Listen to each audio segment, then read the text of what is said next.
He's gonna kill me again. Shit.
How we doing, guys?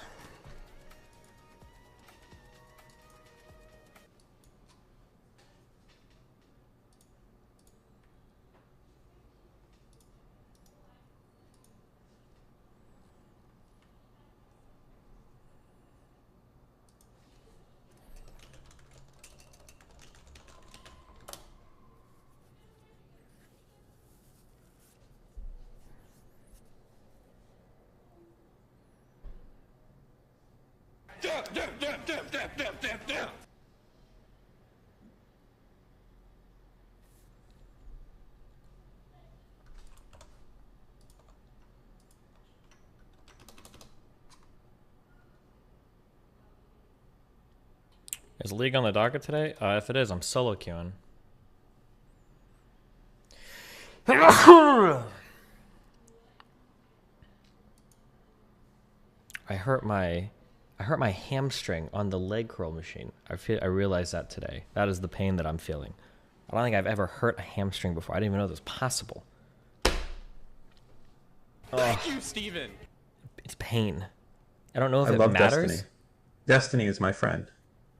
Like what the hamstring is used for, or if I don't know if it actually matters for like squatting or whatever, because I'm pretty sure it's just for synergy or stabilization or some shit. But the pain, I feel it in my leg. Ugh. See the WAPO article about Tyler 1? Yes. You're a genius, dude. Back to being a blue man.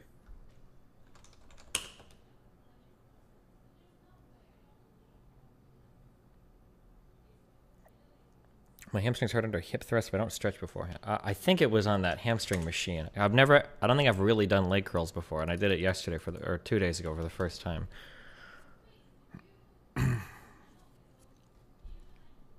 That was an extreme. I don't think I've ever like actually isolated my hamstrings before. I don't know if you really need to. I read that you should, but now I think maybe it's not worth it. Because what the fuck does it matter? Do I really care?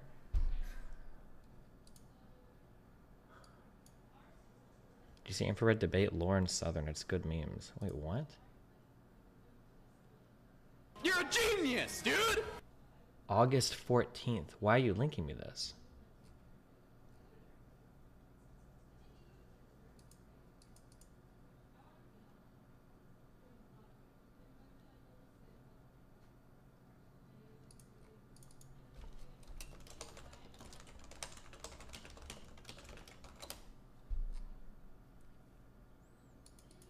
Hams are like the most important lower body part with glutes. I think your two most important lower body parts are your quads and your glutes, probably. I don't know if hamstrings. I don't know if you really use your hamstrings for like anything aside from like stabilizing stuff related to your quads and glutes. Because your hamstrings are the hamstrings are the muscles to like. Shut the fuck up, movement. There's like scientific names for it when you bring your leg in or whatever. I don't know. There's a name for this, I'm sure. Adduction of the knee or some shit. I don't know. But I don't think you really need to like build that as a muscle. Like I would imagine it probably gets worked out enough if you do like in all of your other like compound movements, such that you probably don't need to. You use hams for every leg movement almost. Quad is the shit when you don't need as much. Okay. All right, we're done with gym talk for today before I lose it. Okay, we're moving on to other stuff. Okay. He's gonna kill me again. Why I am always getting random ailments like a poor Victorian child. Good question.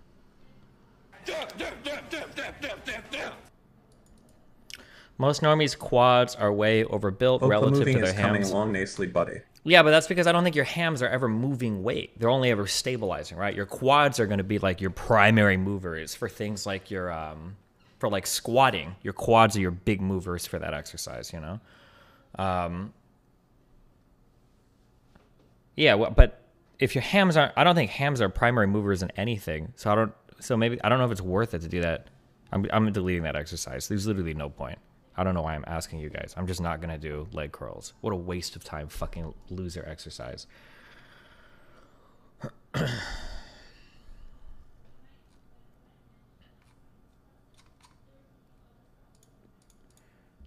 Yeah. Oh, nice. Good one.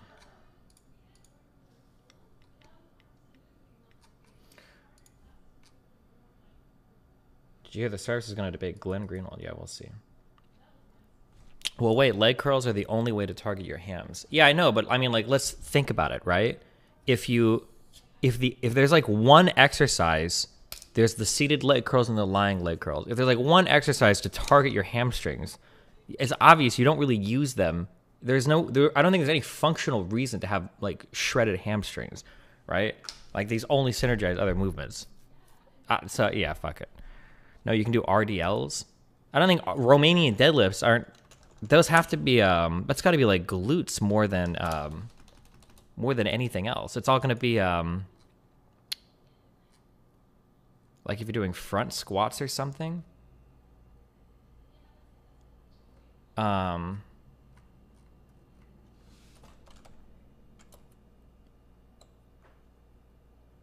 Stiff-legged deadlifts, hip thrust squats, all use hams. What do you mean by use hams? That's like saying bench pressing uses your biceps. Or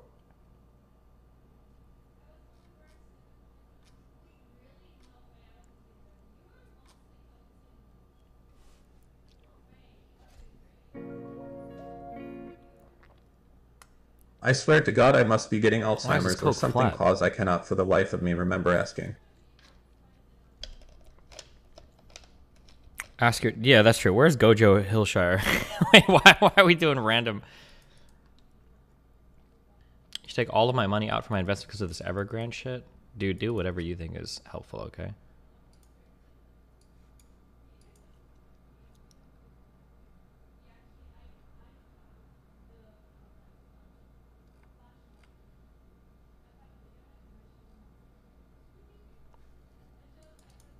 You use your hamstrings to straighten your back when you bend over. Okay, there's when you use a muscle, there's different ways to like use a muscle, right? So if you're bench pressing, I haven't looked this up. I'm pretty sure there are. If I had to guess, there are 3 primary movers in the bench press. Would be my guess. Your chest, your pectoralis, major whatever bullshit, your anterior deltoids, and your triceps, right? When you're benching, those are the muscles that are moving the weight through space. Now, there are synergists, so like your biceps and a whole bunch of other things that like stabilize the weight, but your primary movers are going to be your chest, your shoulders, I think, and your tris, right? I don't know if there's an exercise where your primary mover is your hamstrings. I think your hamstrings only ever stabilize. That's what I'm saying. So like when you squat, your primary movers are your glutes. No, not your glutes. I'm sorry. Your quads. That's what's pushing you up and down. Or I think when you hamstrings are primary movers in the deadlift. No. What? What do you think your hamstrings do? Genius, You bend your leg. That's your hamstring. How are your hamstrings move? Your hams are active in hip extension. So they are primary movers in me pounding your mom's ass. Good one. True.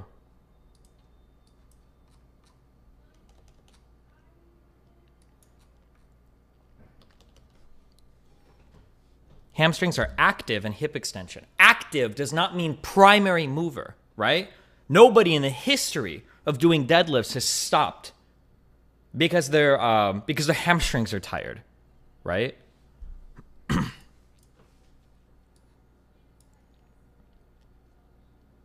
Stiff-legged deadlift. Muscles worked in proper form. I don't have to read this. You just know it. You just know. This is like you trying to link me an article. You're trying to prove to me. No, trust me. There is a push exercise where the bicep is the primary mover. It's never going to be the case. It's going to be your erector spinae, or it's going to be your glutes, because these are the muscles that like stabilize. It's not going to be your fucking hamstrings. It's not possible. Your muscles aren't independent agents. Your hamstrings are connected to your glutes and lower backs. Yeah, but they're synergistic. They're not the primary mover. That's the difference. Stiff leg is hams. You are wrong. Okay. Okay, we're off of this. I'm already off. We're loading up Digest Spirit Program. We're doing politics, okay?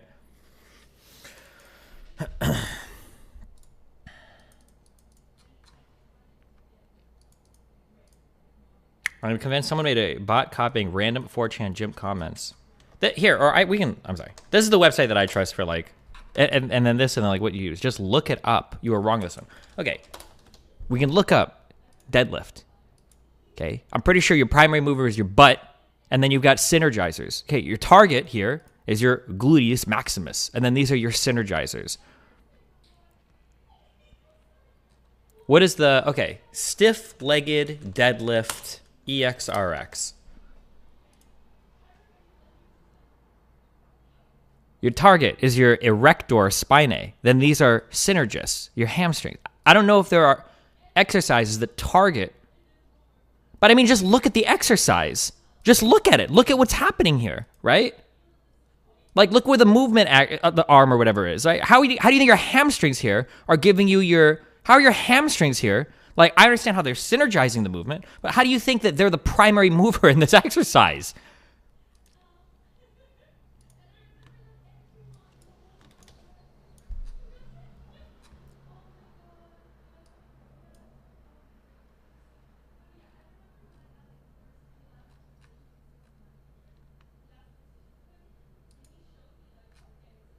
This is why you pack your lats in a deadlift because your erector spinae are just as important. When you get big hammies, your legs look sick, dude. I promise you. SLDO with straight back targets the hamstrings. If you do a, oh, maybe. I've never heard of maybe. Okay. Straight back, straight leg deadlift. What is this, like a good morning kind? Or what's the difference between this and a good morning then? Oh, because in your good morning, I think your legs are bent. Okay, here we have a hamstring targeted exercise, I guess. As a right-leaning classical liberal, I appreciate your honesty over the call situation. I enjoyed your discussion on Tim Pool's show. Romanian deadlift EXRX.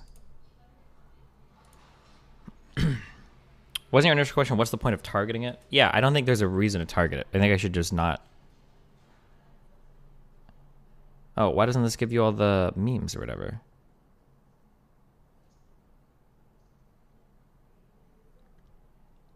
Do them nude with a camera behind you. True. Ham and quad balance is important for knee health. That's enough reason to train them. Yeah, but my guess would be is that if you're doing movements like deadlifts or squats, you're probably Aldest. The Maxwell trial. My guess is going to be that if you're doing these compound movements, they're probably getting as much work as they need. That would be my guess. Is that if you're squatting and deadlifting, they're probably like developed enough. That would be my guess. Like, do you actually have to hop in like a leg curl machine to advance your weight on those exercises? I feel like that's probably not the case. Okay, what is this? AODES, the Maxwell trial got me down bad. Bota, liquidate my investments. The end times. Okay, pretty sure this was in Revelations. Good job, Hiram Kramer, $5.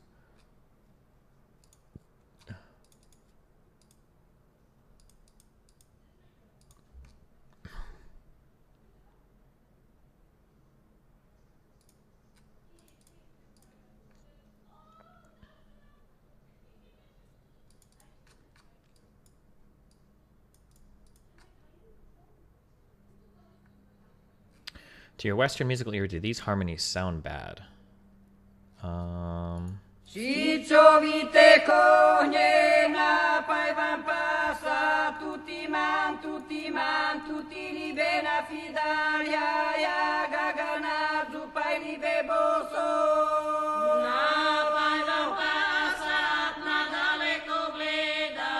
Where is I'm a fan of stochastic deadlifts. Where's Reacher at? This isn't from a Western temperament system, right? It sounds like these are not notes that we hear normally.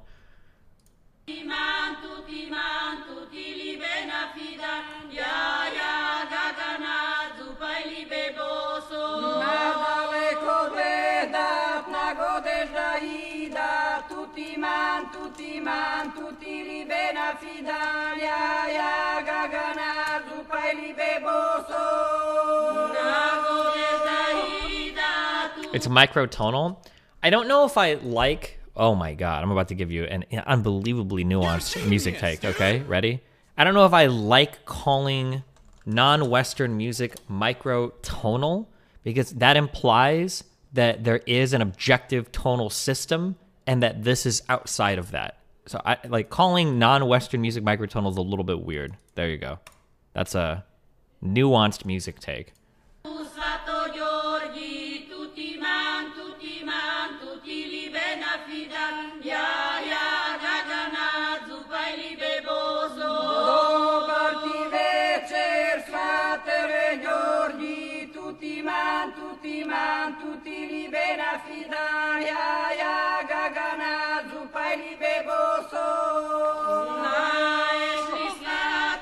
Test.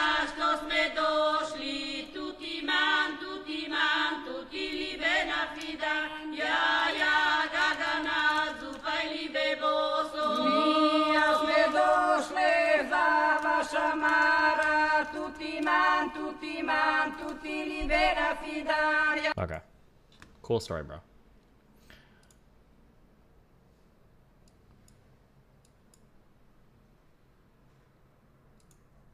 Okay.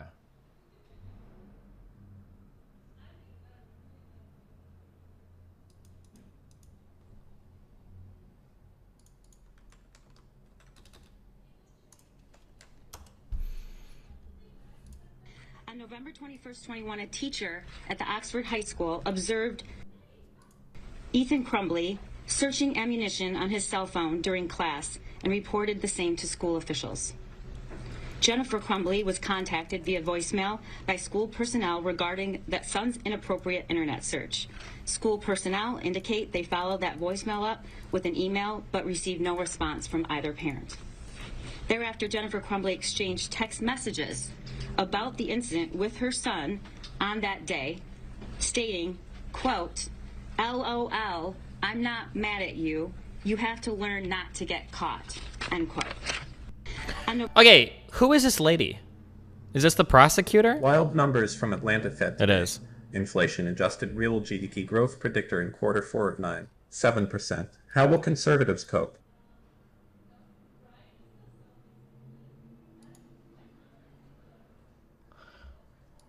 Why, does it not seem a little bit inappropriate to be out here sharing, like, why not wait for the case? Why are you out here sharing details of the case prior to anything going to court? Is this kind of weird, or?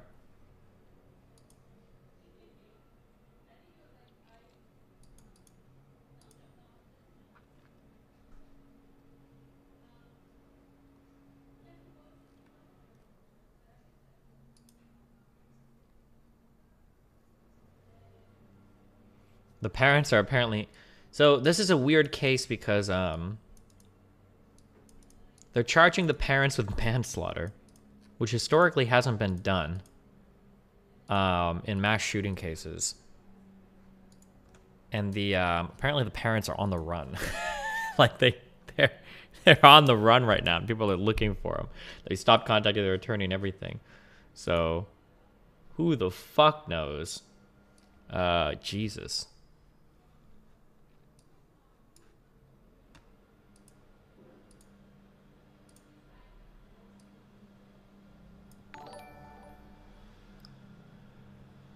Assume they want to show why there is a case to begin with.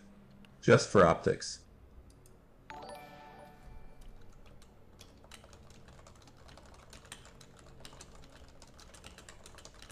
All the other kids, with the pumped up kicks to better run, better run. Right. I've run my gun. All the other kids with the pumped kicks better run, better run. Can you explain what it is that this song gives? You have many base takes that I like. One terrible take you gave a couple of days ago is our monetary policy. How can you be so dishonest and say that printing money won't devalue our currency at all? Okay, saying that printing money devalues the currency is like saying, I don't even know what to compare it to. Monetary policy is very complicated. Whenever, like, libertarians or crypto nerds or whatever come online, it is like, well, when you print your money, okay, we've had central banking and monetary policy shit in the U.S. since, what, the fucking Great Depression? Like, monetary policies and big central banks exist across the world. You've got the EU Central Bank. You've got the American Central Bank. Like, the idea that a bunch of people online have figured out, like, oh, well, look, printing money is bad, blah, blah, blah. But for some reason, the rest of the world economies still run just fine operating under these concepts. It's not that simple. That's all I'm going to say. Visit a few visit a few Wikipedia articles, go to Investopedia or whatever. Like take a second to read instead of just like thinking it in a very simplistic like, oh well, if the supply demand to print more current, right? Yeah. Okay. Jesus. All right. Okay. Oh, this is a song we've had on our thing.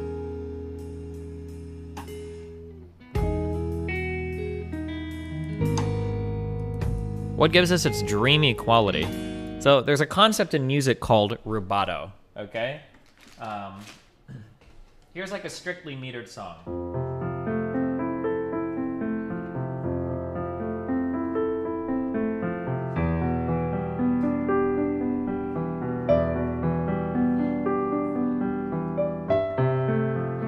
Sorry.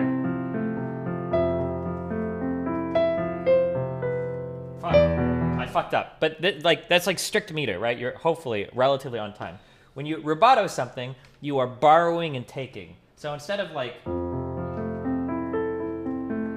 it might be like,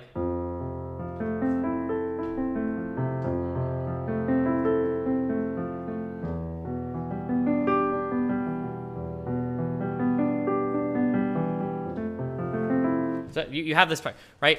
So when you listen to the start of this piece, so this is called rubato, roughly speaking, okay? When you have the piece like this, it sounds like there's a very lax engagement with time. Could you strictly meter this? Because it sounds like stuff is a little bit all over the place, kind of, when you listen to the guitars in the background. Not in a bad way.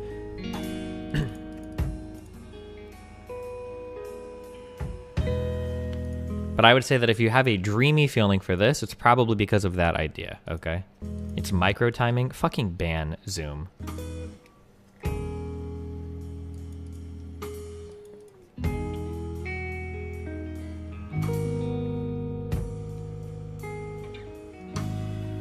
Oh, the parents are not on the run anymore. Apparently they're coming back.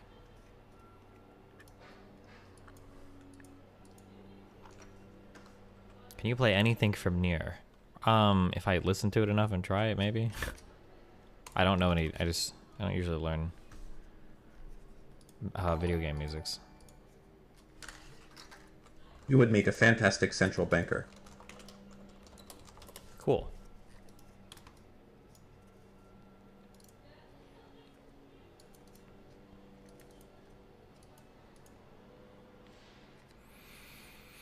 Why sometimes when I hear a melody, even if I'm listening to it for the first time, you can sort of guess the direction of the next note? Because we have ears that like point us in certain directions for like, what is the next note going to be? So if I play you a melody that's like this, okay? Let's say that it's...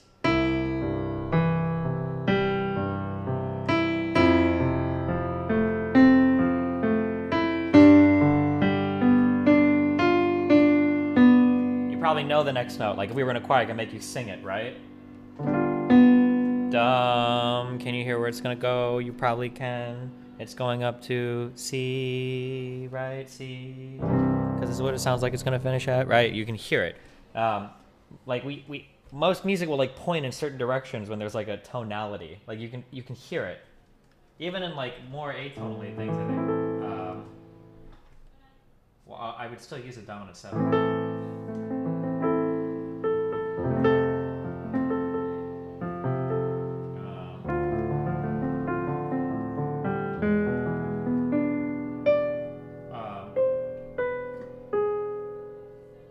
Do you know where it's gonna go from here? Do you hear it, right? From the G sharp. Do you hear where it's gonna go? Bum. It's gonna go up to the A, right? You can hear it, right?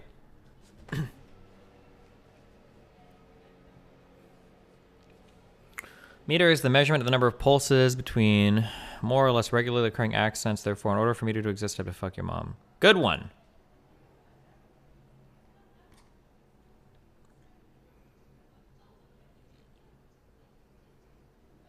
We're not going to get another stream with Albert and Zane before it. Oh, rip. Most people can probably feel the resolving of the dominant, right? I would say so. Yeah, probably. Big boy grilling on the roof. Jesus.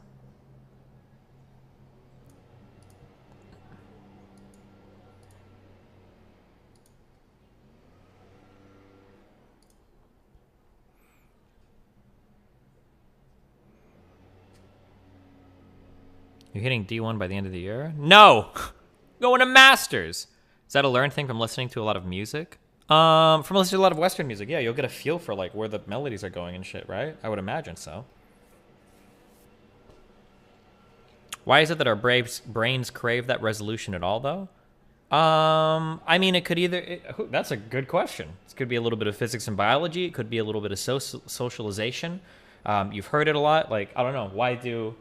I don't know. All of Western music used to be, not really anymore, but was based around the concept of this tritone resolving, right?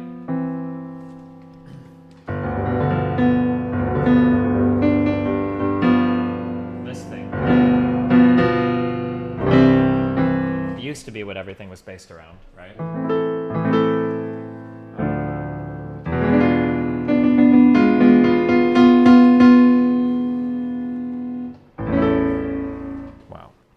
Completely socialization, right? Why that works in other parts of the world? Well, I don't know if it's completely. There's probably a little bit. It's probably a little bit of both, like it is with everything, right?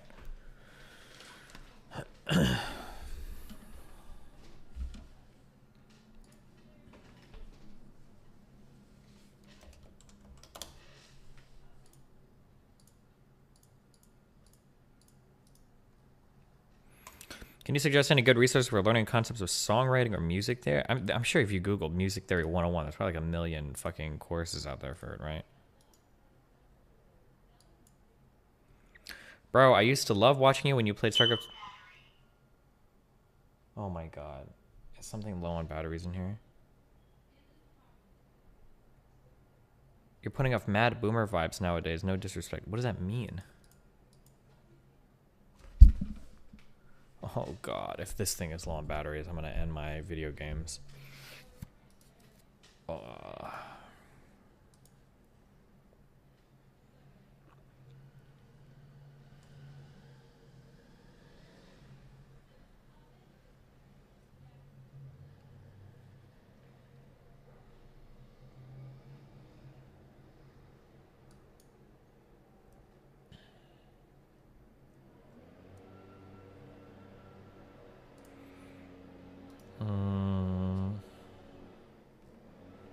Are you bringing your turbo battery? What the fuck is a turbo battery? Click, irrelevant clip. It's in this apartment, isn't it? It's one of these things in the apartment. I'm just sorry, dude. Oh, I don't know, God. man. I don't know, dude. It's like, how's the TV work? I don't know, light and shit, nigga. Just shut up. Like, I don't, bro, I just don't think there's trauma about that. I'm just sorry, dude. I don't know, man. I don't know, dude. It's like, how's the TV work? I don't know, light and shit, nigga. Just shut up. Like, I don't, bro, I just don't think there's trauma about Wait, what are we that. talking about? I'm just sorry, dude. I don't know, man. I don't know, dude. It's like, how's the TV work? I don't know. Okay. Good clip, dude. Like, it's helpful to be aware of what the actual definition of the thing is. And Pac-Man stays within that, in my opinion, dude. Oh, no. Why did he do this? Why does Booksmarts do this so much? Oh, no. Why would he do it? In my opinion. Now, I do think that the broader point there is not impacted by whether or not we come to this conclusion about farce. Like, the broader opinion here is, even if this is the right definition, he's using farce correctly, him characterizing the court as like a farce, that it's silly, that it's whimsical, that whatever, that that's how the judge is behaving, does cast doubt on the outcomes of that courtroom, because it's a farcical courtroom, right? Like, or the judge is farcical. Like, I still think, even if we give on the definition and understand that he meant it exactly as he said it, still, by saying exactly what he meant, he's still playing into the larger argument, which is why, like, I don't think that you need to have fought him on that personally, because he's acting within the bounds of the definition and it doesn't hurt your argument, you know? But, like, it's helpful to be aware of what the actual definition of the thing is. And Pac-Man stays within that, in my opinion, dude. In my opinion. Now, I do think that the broader... Oh, wait, hold on. Somebody is selling a PC. I always bring up my Facebook because I'm curious what's going on. Okay. A Ryzen 2600X. How fucking old is this processor? Dude, I'm gonna have to destroy this thing.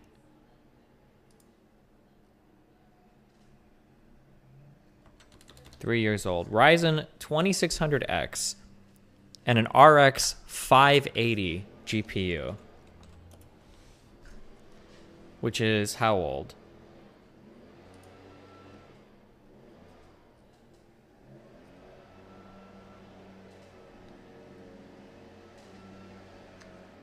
2015, 2016. He's selling this computer on Facebook. He's saying if anybody wants it, it's a killer 1080p PC for only $1,000.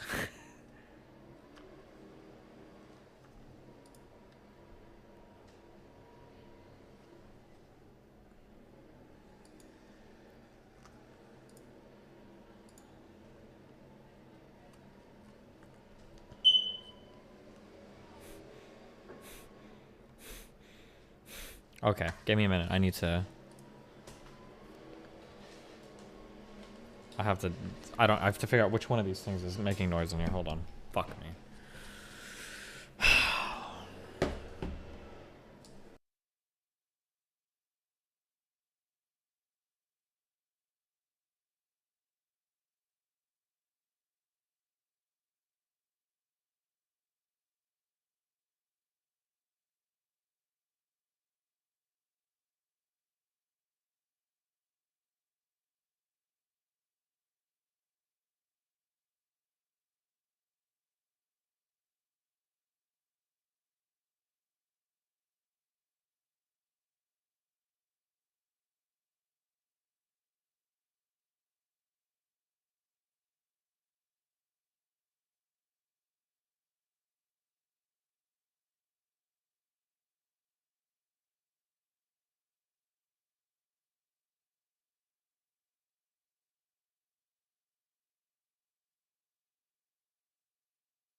Why do we have an FDA if milk manufacturers are allowed to put blue caps on fat-free milk instead of universalizing what the colors mean? I got fucking skim milk instead of 2%. Don't... What? Why are you being like this? Who am I? Excuse me? Yeah? Why the fuck do you think I'm talking to you right now? I'm talking to you. What do you want to talk about? I'm talking directly to What are you talking to me about? Listen. I'm listening. Is that it? You have anything to say? I just want out of your attention. That's it. Yeah, you and 10 other girls, okay? What? I got I love you, Mel. Really? Is that what you said? Mm-hmm. What do you think about my outfit today? Isn't it cute? It's okay. Look. Nice. What if I spin really quick? Yeah, then do it and get me What if I banned. get you banned? Uh-huh. I have shorts under. Then do it. Should do it. There you go. Spin. Spin Okay. around. Spin to win. Cool. I have shorts. Everybody's pogging you right now. Wow. Pog! Wow. Good job, Mel. Poggers! Poggers! Poggers! Poggers!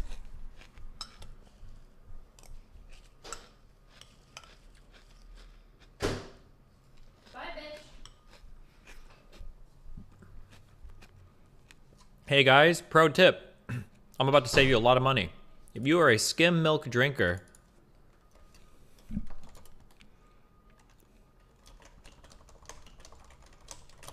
just buy water instead. Boom, I just saved you so much money. There you go. Bam.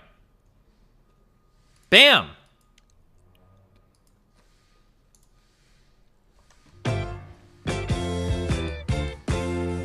Why am I getting like this?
Nice outro, right? Great outro. Good take.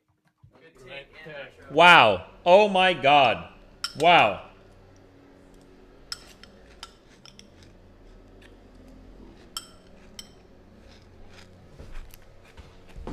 Ah! Ah!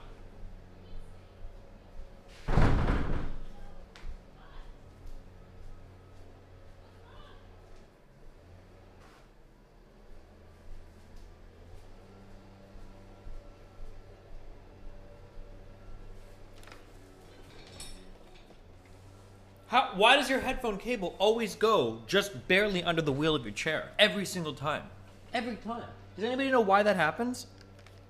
Hello, what happened? What? What did you do? Nothing. Wait, what did you do to the door? Nothing. Wait, really? Yeah, what are you talking about? What did you do? I've been sitting here eating my cereal streaming for the past 5 minutes. What do you want? What happened? Oh, okay, what do you think I did? What did you do? Tell me what you think I did. What did you do to the door? Nothing. You were like, Why would I do that? what are you doing? Hi, Mel. Give me a kiss. Why are you, my boobs? Okay, here. No, stop. What? Give me a kiss with your face. Mwah. Okay. Bye, Mel. Have fun. We're streaming right now. Doing, huh? We're streaming. You're streaming? Yes. Okay, but what do you want? You wanted something, huh? I want to be a streamer. I want to be able to stream without you, Wait, you did bothering something. me. You're harassing me. I'm not harassing you. Yes, you are. No, I'm not harassing you. I just told you you're harassing me. I don't consent to this. I'm being harassed. This is abuse. Still being abused. Who's this bitch? Yo, mama. Really? You're talking to my mom? Yeah, she's exciting. Honestly. Okay, don't distract me.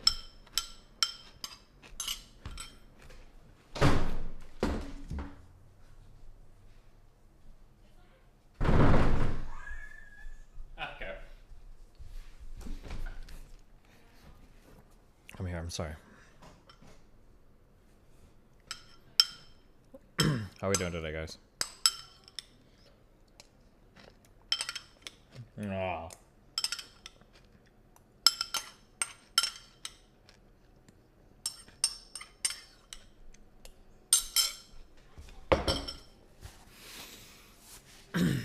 All right. Magnus Carlsen is facing Neo Patachi. You have to watch it. Oh my god, dude. I'll go check it out immediately, okay?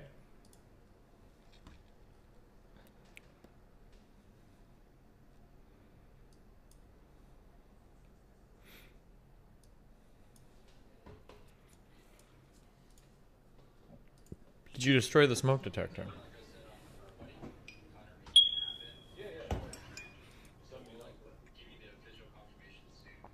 What? Oh, because of the sound. I understand.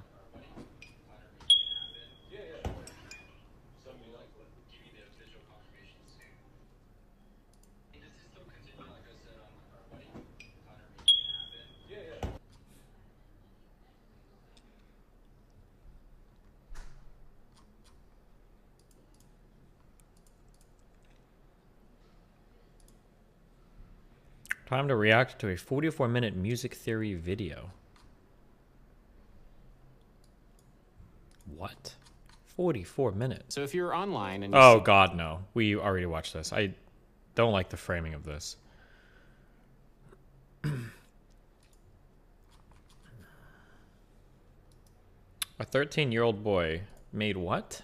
How do I delete this thing? Oh, I just want to read the headline. How do I get the thing on the side that lets me get rid of this box? I don't even know how to do it. View the inspect element. Get rid of it. Delete the whole box. Get rid of it. Delete it. 13-year-old boy made and trafficked ghost guns, authority says, and then killed his sister with one. Jesus Christ. Oh my god. Some reason you just refresh and cancel the page loading at the right time. That's exactly what Yo Mama does. Video about music theory Twitter drama. my team's throwing.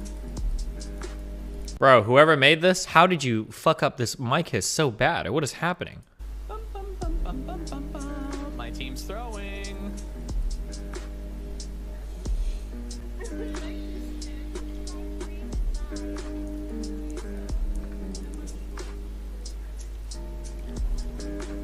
Can you guys stop? Back. Thank you. Why? Why? Why? Why? When I'm playing League? Really? You're gonna touch me? When I'm dying? What is your problem? We're talking about Canadian magic dirt cure for COVID yet? No. Okay, nice. This is what Christmas is like for me. I just know that it's the season when people show up in my mansions telling me that I'm dumb. This video is I think we've watched this before. I remember. Was he part of a Vox video where they quoted him or something, trying to say that the reason why Mariah Carey Christmas thing sounds like Christmas music was because of like a minor 6 chord or something? It was something stupid. And apparently this guy had sent them an email and it was a lot of stuff and they took like one quote from him or something. And now people think, yeah. sponsored by Skillshare. If I drop dead right now, my obit will probably start thusly. Food YouTuber Adam Ragusia, noted for seasoning his X instead of his Y and dousing it in white wine, passed away unexpectedly in his kitchen in Macon, Georgia, Thursday. And for this notoriety, I am grateful, because before lots of people started watching me play with food on the internet, I was most famous for an episode that I would consider a low point of my life. A moment where I had my 2 minutes hate. when I drew the sustained ire of a ferocious beast known as Music Theory Twitter. How? Well, with my appearance in a Vox video about Mariah Carey's All I Want for Christmas Is You. I will now relate this tale to you from my point of view, of course. I think it offers a lot of good lessons about what can go wrong when you try to communicate any remotely esoteric ideas to a general audience, and what can go wrong in the game of telephone from expert to journalist, and then from journalist to audience, and then from audience to audience of the audience's tweets or YouTube videos. But first, you might be wondering, why does Adam care what Music Theory Twitter says? Well, it's because I used to be one of them, or at least I aspired to be. Okay. Anyway, the only acceptable Christmas song. I'm good. Return the dislikes. I don't care that much. I really don't care that much. Okay, is it time to listen to this guy?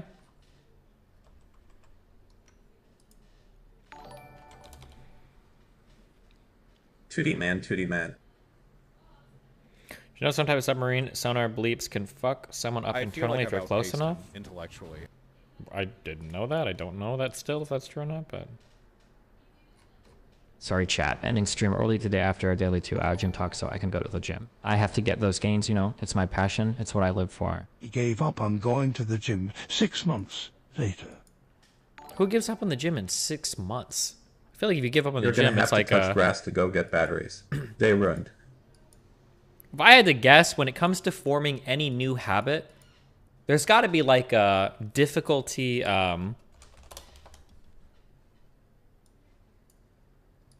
Wait, you guys are hyper autistic. Most people. Wait, where was the other guy? Almost what? If you're talking about giving up on any new thing, my guess is going to be that like the vast majority of people are giving up in week 1. And then some will make it maybe to like week 2 or something. But then like I feel like past that, the likelihood of giving up any particular hobby. You guys are unbelievably autistic if you think that the average person sticks with a new routine or hobby for 6 months and then gives up. I think my guess would be like 2 weeks is probably your biggest drop off point, and then like a month or whatever after that. But like 6 months, that's so weird.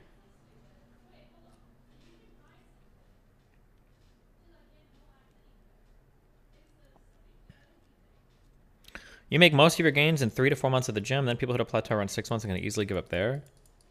I feel like if you're reasonably, I don't know, fuck, this is outside of what I know as much, but I've heard that like beginner gains or whatever for gym stuff will last you from like 1 to 2 years. I don't think you milk all your beginner gains in like 3 months or whatever. But I mean, maybe some people do. I don't know. Maybe some of you guys are gods. I don't actually trust anything.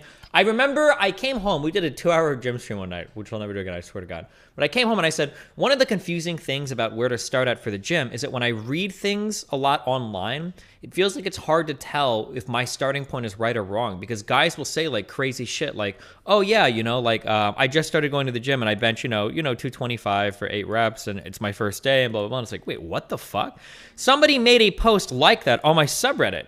It was under my, because I did like a 2-minute stream for Gojo to look at my deadlifts or whatever. And somebody posted, like, oh yeah, me and a bunch of computer programmers went to the gym and we were all like, oh yeah, we all deadlifted for the first time and all of us deadlifted over 290 pounds. I'm like, wait, what? No, I think that after reading that guy's long post, I think most people lie. Actually, I'm 100%. Or all of those computer programmers like weighed like 350 to 400 pounds. That would be my guess. Maybe they all, maybe if they all weighed like 300, 400 pounds, maybe. Then they're just like doing it. But otherwise, I don't believe it. I don't know if anybody has a link to that post in my subreddit, but...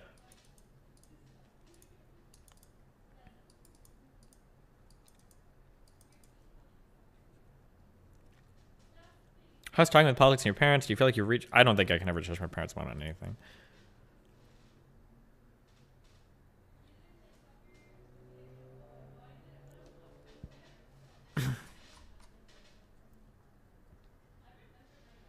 Time of the day do you like working out the most? Morning, afternoon, or evening? Morning is objectively the best, okay? If you want to get into bullshit gym arguments, biomechanically or whatever, or physiologically, your testosterone is highest in the morning. That probably doesn't matter. The real reason why morning is the best, though, is because there aren't all these fucking losers at the gym, making it so you have to spend 45 minutes to an hour waiting for shit to become available, because the only gym that's close to you is some garbage Planet Fitness or 24-hour fitness. This is why morning is the best, okay?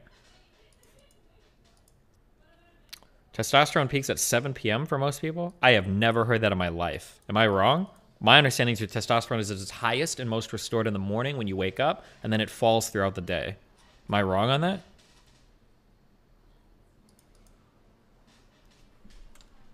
When is your testosterone the highest? No, not in your life.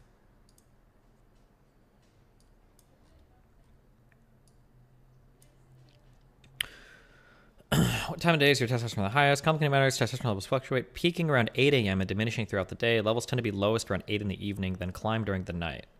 Yeah, I thought you regained during your sleep or whatever. But, hold on, let me be clear.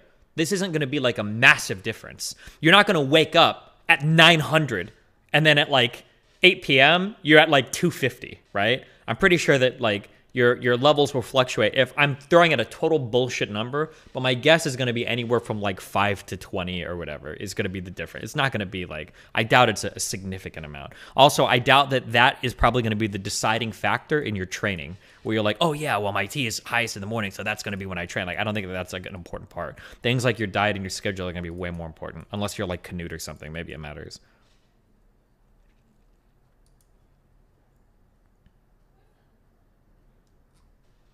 But there's like, working out before 11 is best because there's not many people in the gym.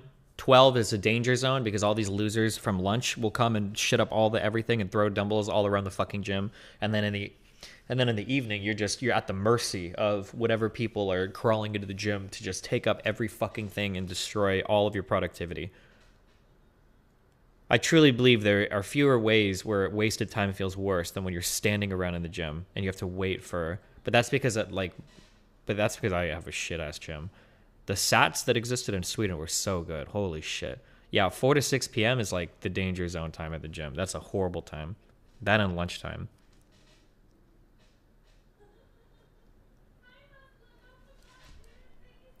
Do you consider making your own panel show? Maybe. I don't know.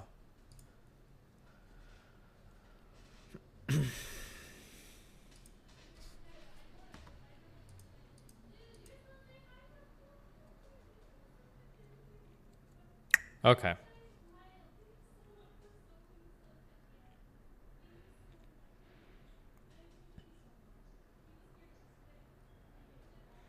Thoughts on this school thread? School does not prepare you for the real world at all. Why isn't there classes that teach you how to look after yourself, how to make decent meal for yourself, how to pay taxes, etc.? Also, mandatory homework is bullshit and normalize being overworked in the workplace. Okay. The fact that kids generally hate school is very telling of just how flawed the system is. Education should be destroying kids' mental health, but the exact opposite. Getting an education at such a young age is such a cool idea. It's a shame that it's bogged down by so many problems. Also, fuck parents and old people who see kids not want to go to school and immediately conclude it must make it lazy. I don't care. Right, that's cool. Zoom harder, dude.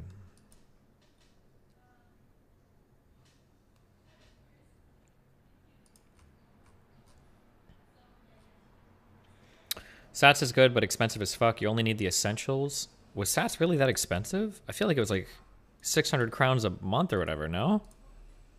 Or maybe that is expensive. I don't know. I thought it was good. Okay. We're not doing this. We're doing this instead. Crowns Kroner? I don't know what the fuck they're called.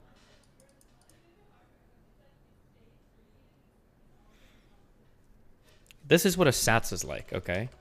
This is a SATS gym. You go downstairs, okay? This is the gym. There's like 500 racks, okay? Everywhere. Racks for days. And you know what's next to all of these racks? There's like 7,000 plates of every type you can imagine. All of them organized in every increment. 1 kilogram, 2 kilogram, the little blue and the green plates. They've got the bigger ones. 10, 20, 25 kilogram everywhere. All over the place. These gyms are awesome, okay? American gyms are one squat rack in the corner that half the people are fighting over to do some fucking shoulder shrugs in. All right. Okay, we're done with all this. Stop triggering me. Okay. What's your role going to be in the commune? It's going to be the official motherfucker. I'm going to fuck your mom constantly.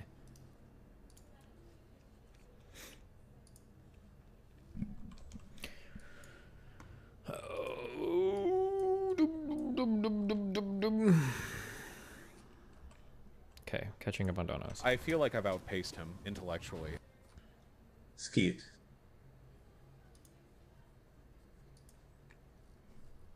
Here's the exact gym you're Stop explaining stuffing your in fat Miami. fucking mouth.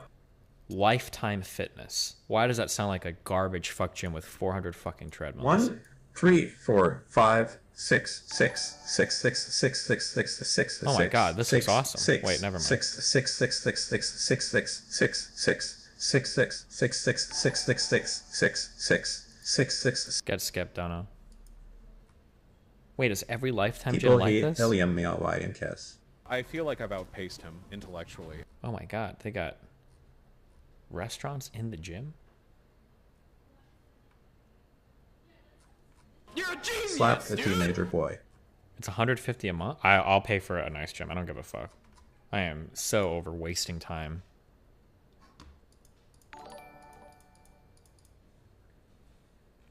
Destiny, what's your musical opinion on Gwyn's theme from Dark Souls 1? Also, is it something you could play? Plin plin plon. Oh, maybe someday. One of the, something that's crazy about my gym, it's a 24-hour fitness, which should be illegal. I thought about filing a class action lawsuit in California because they're all called 24-hour fitness and they all close at 9 o'clock. That's got to be illegal. It has to be illegal. No way can that be legal. Okay.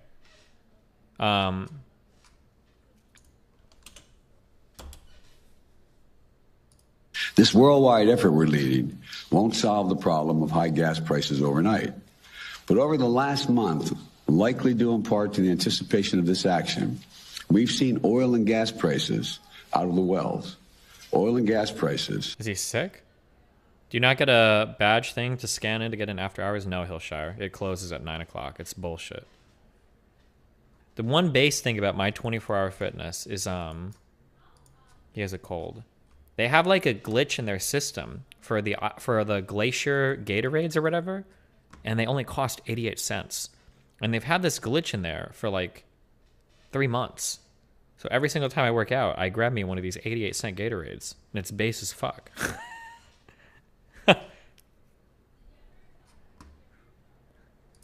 So, what do you do for a living? I lift things up and put them down. Oh my god. Excuse me?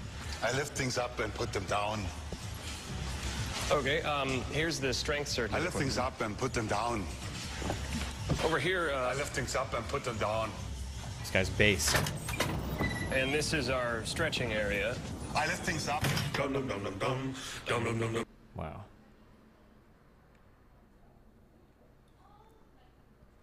That's a ton of sugar, though. That's why I like Gatorades. There's like, I think it's like 48 carbs, 48 grams of carbs. That's enough for a whole workout, baby. You'll never get tired drinking a Gatorade through a workout.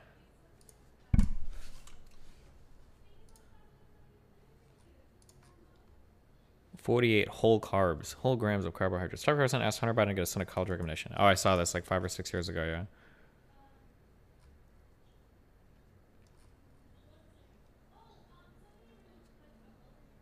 The Lifetime Gym says it's arriving 20 new. I'm not going to a gym that I have to drive to. Walking to a gym is so convenient.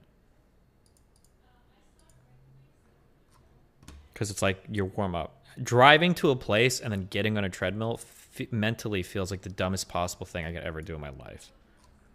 It's like turning on your air conditioner when it's colder outside than it is inside. It just feels stupid to me.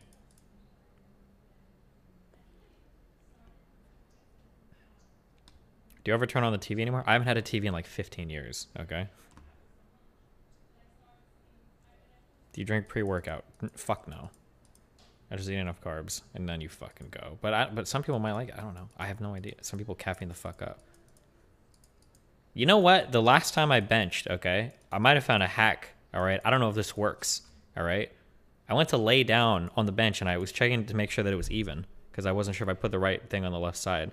When I went to lay back down, I almost fell off the bench. I was like, I missed it. And I got really scared. But I was amped up, and I had fucking adrenaline ready for my fucking set. Do you think that's like a cheat? Do you think you could have somebody scare you right before you do like a fucking set, and you're like amped up and ready to go? It felt like a secret life hack. I don't understand why Perspective Philosophy tweeted this. This has to be like a bait tweet to get people to debate him or something. I still cannot fathom why some people believe in rehabilitation for murderers. Even though I do not endorse it, I am far more likely to condone capital punishment or as restorative than rehabilitation in these matters. I text my boss he's a wanker when I'm going for a max rap. True. That's basically what the ammonia shit is that powerlifters smell before lifting? Oh, jeez. Do you mind boosting this new YouTube video I posted for Moot's YouTube? Oh, you got muted in chat. I'm sorry. Jeff Nippert on when to train. I can tell you what he's going to say. I'm sucking the info from the future. He's going to say... The reality is the best time to train is whatever works for your schedule. When it comes to building a consistent routine for working out, what's most important is you find a time of day that works that you're going to stick to. For some people, that might mean right after work. For other people, it might mean in the morning, right before working out. Or right before going to work. Oh shit, it's a 14-minute video. Maybe not. Do we really need to watch this whole thing? Can you go ahead to the answer? What is the actual answer?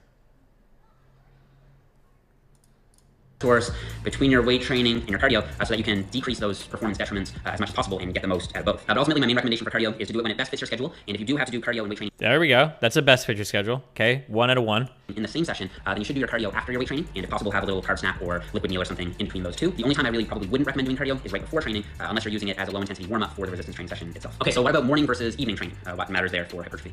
So the main takeaway of the study was that in the first 12 weeks, there was no difference between the morning and the evening groups.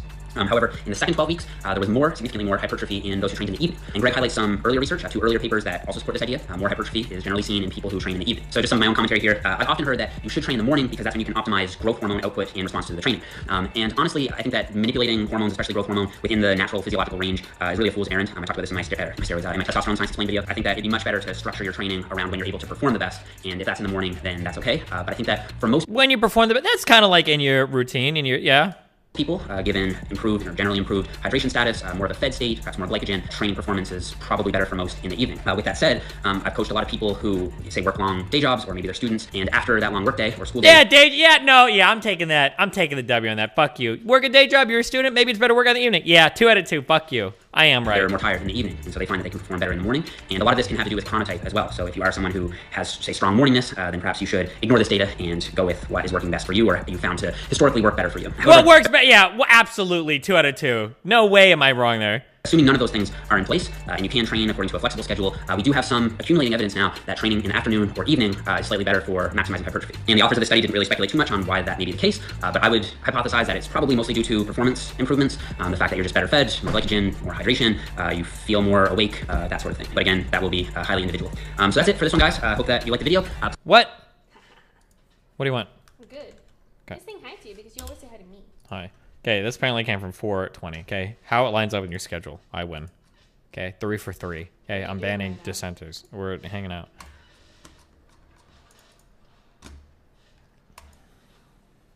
You're talking about gym? No, we're talking about this game. Look at my factory. This looks so stupid. Are you yeah, not as stupid as you look. You want to know the dumbest thing I found on the internet, actually? What is that? Look. Oh, she's not here right now. Hold on. Fuck you. I love you, Milky Mill. Bitch.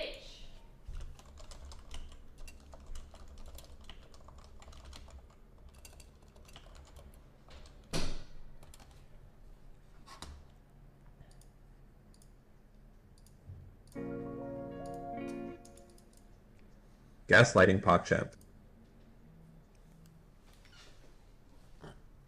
Oh, I'm sorry. It's my pixel vibrating. Why?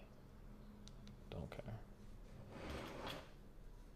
Did you see the new chorus gameplay on it? It seems like a game you would be interested in. Nope. Maybe someday.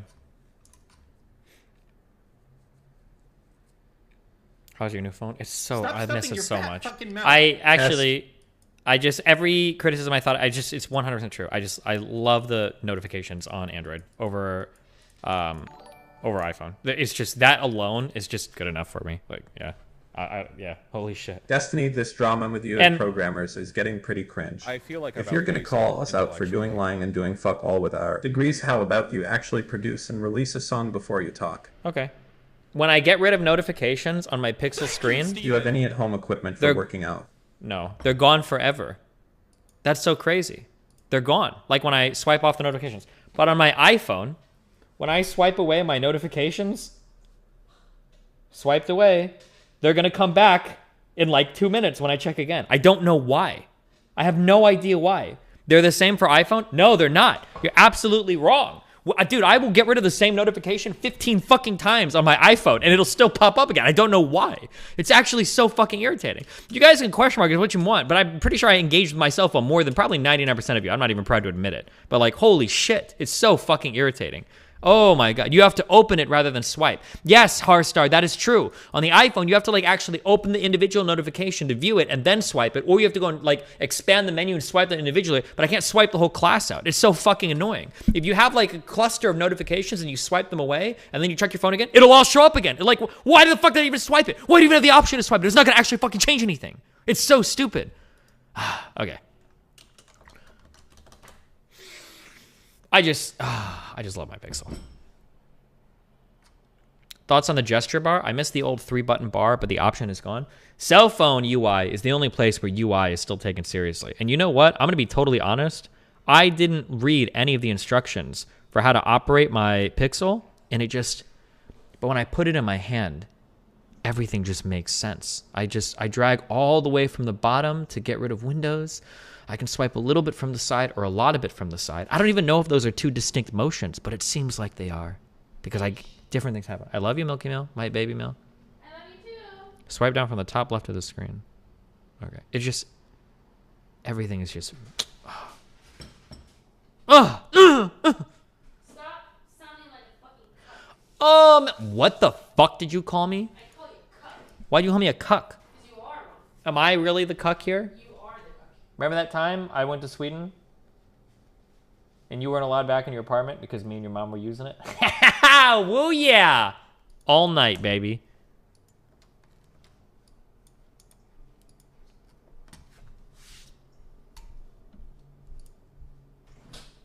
Yeah, she's mad. She just got fucking comstered and dumpstered. All right. Where is the thing?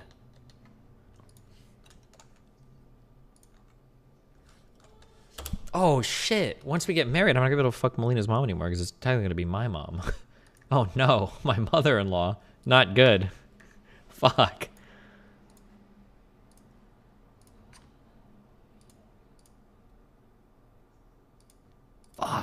Fuck. That might be a deal breaker. Oh no.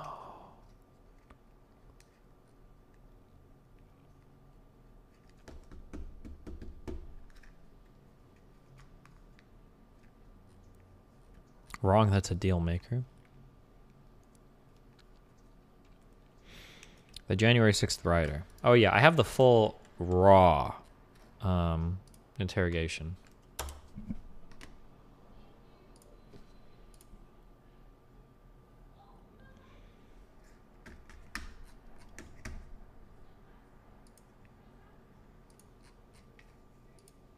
What do you guys think about ambiguous? Am I about to be cisnormative or something in saying this?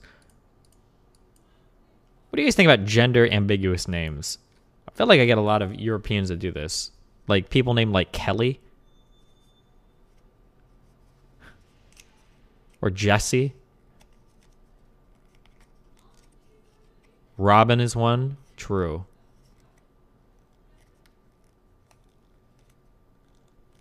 Wait, actually, hold on. On that note, there are a surprising number of people. I feel like I've talked to 2 people recently that didn't put together that at the end of The Dark Knight Rises, that Robin guy was Robin, like Batman and Robin. But they were Zoomer fucks who don't even know who Robin is, I guess, because they've never heard of Robin before. Are there people in this chat that didn't know that? That at the end of The Dark Knight Rises, the cop guy is supposed to be Robin, like Batman and Robin? The Robin ending was kind of cringe, sure. But...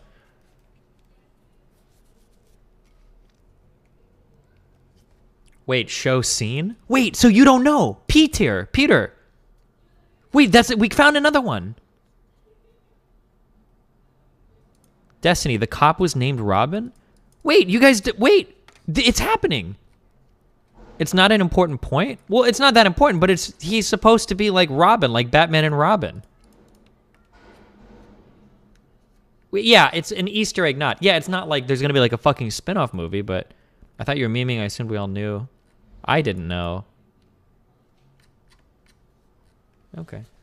Also, as a reminder, okay? You mean Levitt? Oh, you're actually right. Yeah, look, people don't know. As a reminder, for some reason, okay? I think I've said this. I know I've said this before. Tom Cruise, he puts out so many bangers. If you haven't seen the movie Edge of Tomorrow, it's just such a solid movie. I don't know why this is high on my recommendations, okay? But Edge of Tomorrow is just a solid movie. It's just a good, solid. Don't go in expecting too much. And you'll be like, damn, it's just a solid movie. Is that the one with the looping? Yeah. Who's the best actor ever? I don't know. Was the guy in the house supposed to be Santa? What?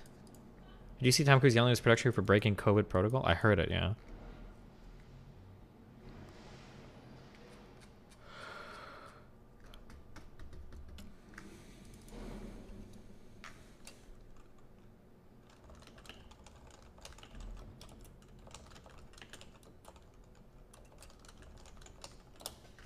Leo also puts out a lot of bangers. Leonardo DiCaprio?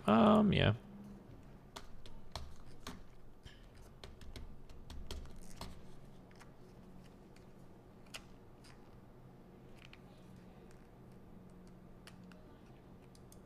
Okay, can we...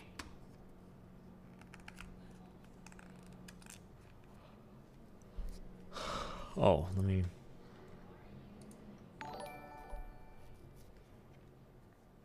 My tea is highest when I shoot at the damn lizards in my garden.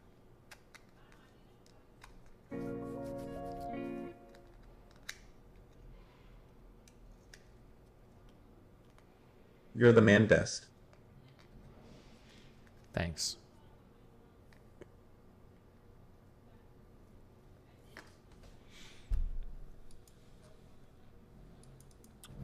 Some context. If you're trying to factor in testosterone during working out, don't work out on an empty stomach.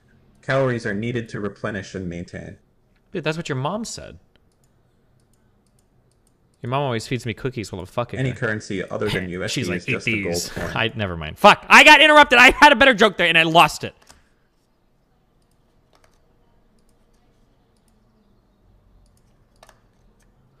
Is he coping or in? Copian.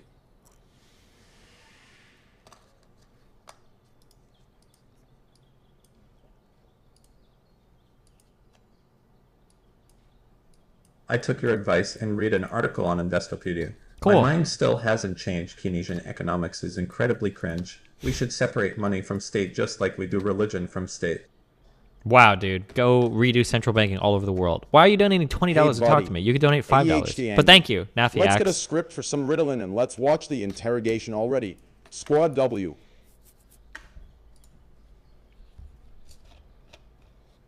This Coke is flat. And it was unopened. That's disgusting. How did this happen? Also, I went to some ramen place yesterday. I tried to keep an open mind, but the broth for the ramen was like a fish broth. And I'm like, okay, I don't like hate fish. I'm just not a big fan, but I'll try it or whatever, right?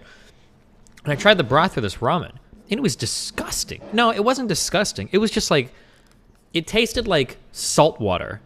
It tasted like water mixed with salt. That was it. And I was like, why am I even eating this?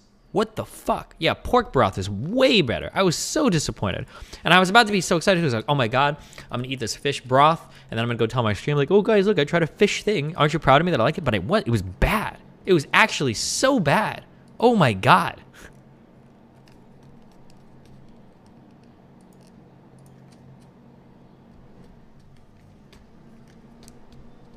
Curious to know when you saw Edge of Tomorrow. I just need to know because I like knowing timelines. Bro, I don't know. It was like 10 years ago on an airplane. Or it was like 8 years ago. Or 4 years ago. Sometime within the past 1 to 2 decades. Here's a question. Let's say that you jerk off to pictures of a 17-year-old. Not nude. But let's say that it's your girlfriend back when you were dating in high school. But now you're older. Now you're the age of majority. Does that count as child porn?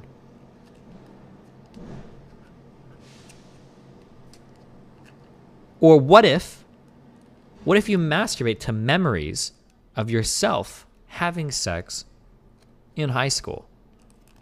Do you think that counts as having pedophilic fantasies?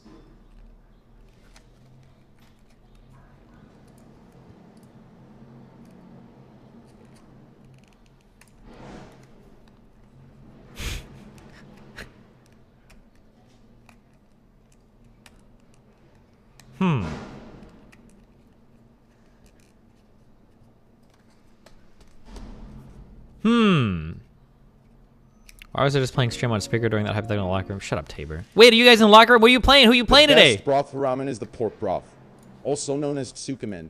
That's also something I want to do right now, to be honest. I want to pork you. I want to tsukemen that man as you, Steve. I'm down bad. 49ers game. San Francisco, 49ers. What are we at? December 3rd. Oh, wait. What? Oh, in the oh, they're just practicing today. Never mind. You're not doing shit.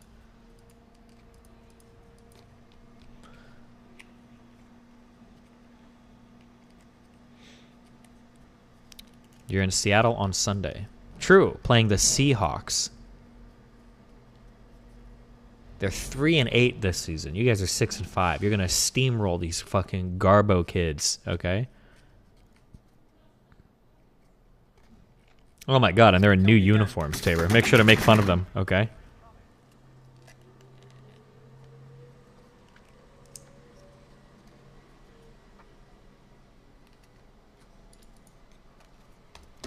If you're driving across state lines with your girlfriend and she's giving you a blowjob while you're driving and she just turned 18, but you're driving west and then the time zone rolls it back so that she turns 17 in the middle of the drive, are you a pedophile? I remember being 15 and searching for weeks to find a girl my age in porn. Then it dawned on me, Sweatstony.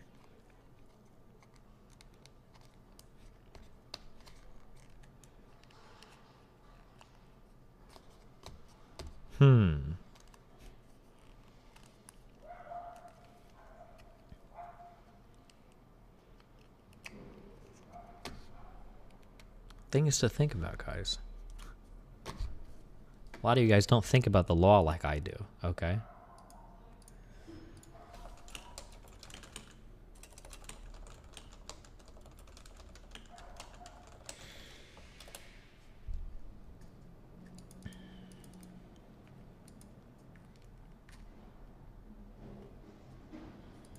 Okay, boom, boom, boom. All right.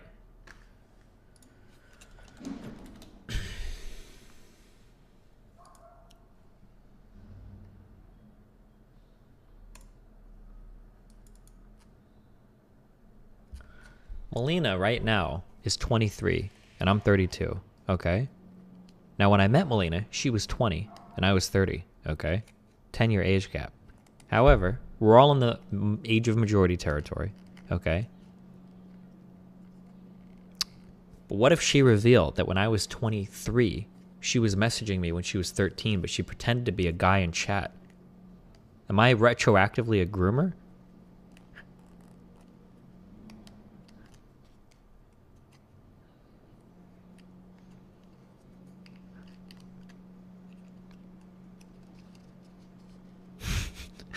Okay.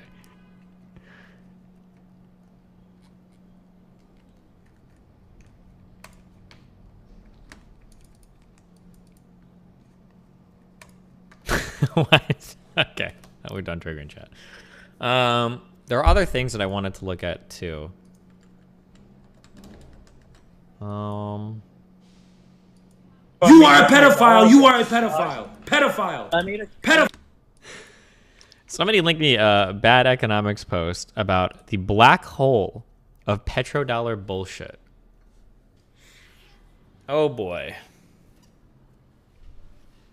I don't know if I wanted to read this or not. Actually, it seems kind of short. We'll read this real...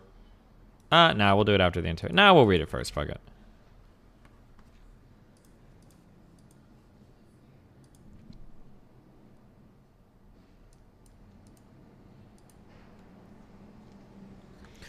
Into the black hole of petrodollar bullshit. This is a 5-year-old post.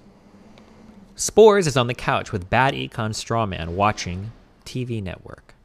Spores offers I popcorn. feel like I've outpaced him intellectually. Inside me there are two wolves. One of them goes woof, and the other be like wet. Cool. Bad Econ Strawman. Man, this is a great movie, Spores. It's such a coincidence that I, Bad Econ Strawman, agree with you so much and say exactly what you're thinking. Spores. I know, isn't it? Wait, hold on. Here's one of my favorite scenes. Bad Econ Strawman. Man, what a globalist neoliberal shill. High five. But wait, weren't you going to rule one that thing that you be... Well, they're talking about making a post on this. You described it as black hole levels of bullshit density. You said that you did that a month ago, lazy fucker. Spores with a 1,000-yard stare. I know. I have the Febreze ready. Our exhibit Bad Economics, preparing for the collapse of the petrodollar system, part 1. I'm not even covering all of the bullshit here. There's gold bug shit, Fed crankery, wacky theories about the collapse of Bretton Reserve, and an entire third part I did not get to. Preparing for the collapse of the petrodollar system. Oh boy. Anywho, 2 years later, after the Nixon shock, in an effort to maintain global demand for the US dollar, another system was created called the petrodollar system. In 1973, this is wrong, it was 1974, a deal was struck between Saudi Arabia and the United States in which every barrel of oil purchased from the Saudis would be denominated in US dollars. Under this new arrangement, any country that sought to purchase oil from Saudi Arabia would be required to first exchange their own national currency for US dollars. In exchange for Saudi Arabia's willingness to denominate their oil sales exclusively in US dollars, the United States offered weapons and protection of their oil fields from neighboring nations, including Israel.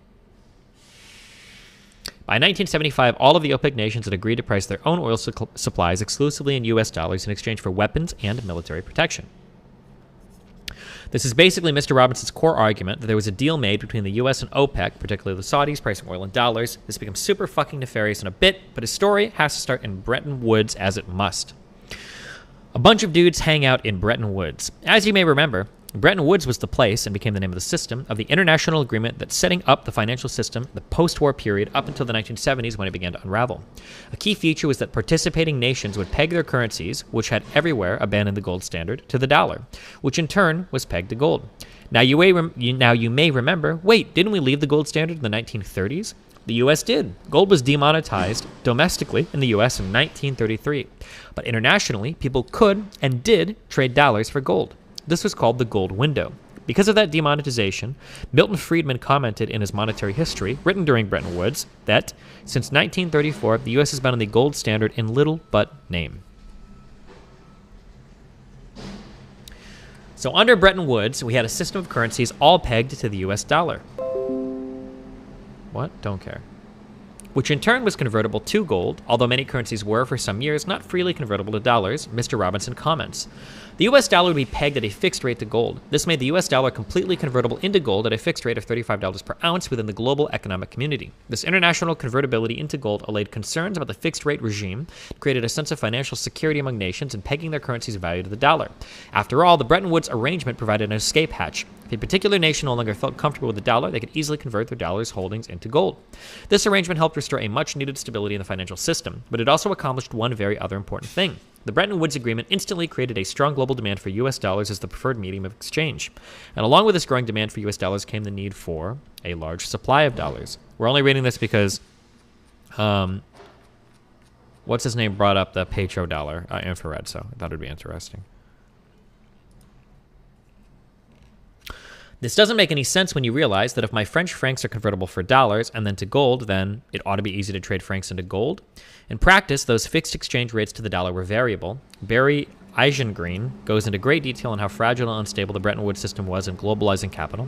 This was largely because the massive Marshall Plan investment and reconstruction in war-torn areas of the world are rapidly shifting economic situations, especially Europe. And rapidly shifting, I'm sorry. This gave rise to the thing that Mr. Robinson never mentioned. Foreigners want U.S. currency, and we didn't hold them at gunpoint. Euro dollars. When Mr. Robinson talks about the growing foreign demand for dollars, that's the name for it. A euro dollar is a dollar owned by someone outside of the United States. In the post-war era, because of the reliability of the dollar over pounds, Reichmarks, sterling, etc., this became a tradable currency outside of the United States. The U.S. displaced the British pound as the premier stable international currency. A pool of U.S. dollars outside the U.S. came into being. Those euro dollars. The euro part no longer means anything. Any dollar abroad is a euro dollar, but for historical reasons, we call them euro dollars. Also, euro yen and euro euros, if you're feeling cheeky. There are several reasons that people want to hold dollars abroad that are non-nefarious. 1. What is going on in chat? Why are we all doing weird partner things?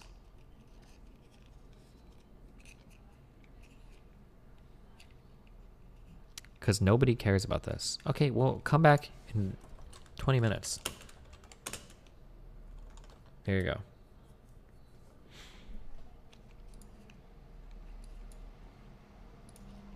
Go hang out in a YouTube chat or Twitch chat. Get mega nuked. Number 1, the U.S. economy is huge. In nominal terms, this is one time we prefer nominal rather than real, since we're talking about financial flows at exchange rates rather than real purchasing power. It remains the largest economy. This was even bigger relatively during Bretton Woods. If I want to hold a foreign currency, I would prefer to hold it in a very big market rather than a small one. There you go. I got the other one too.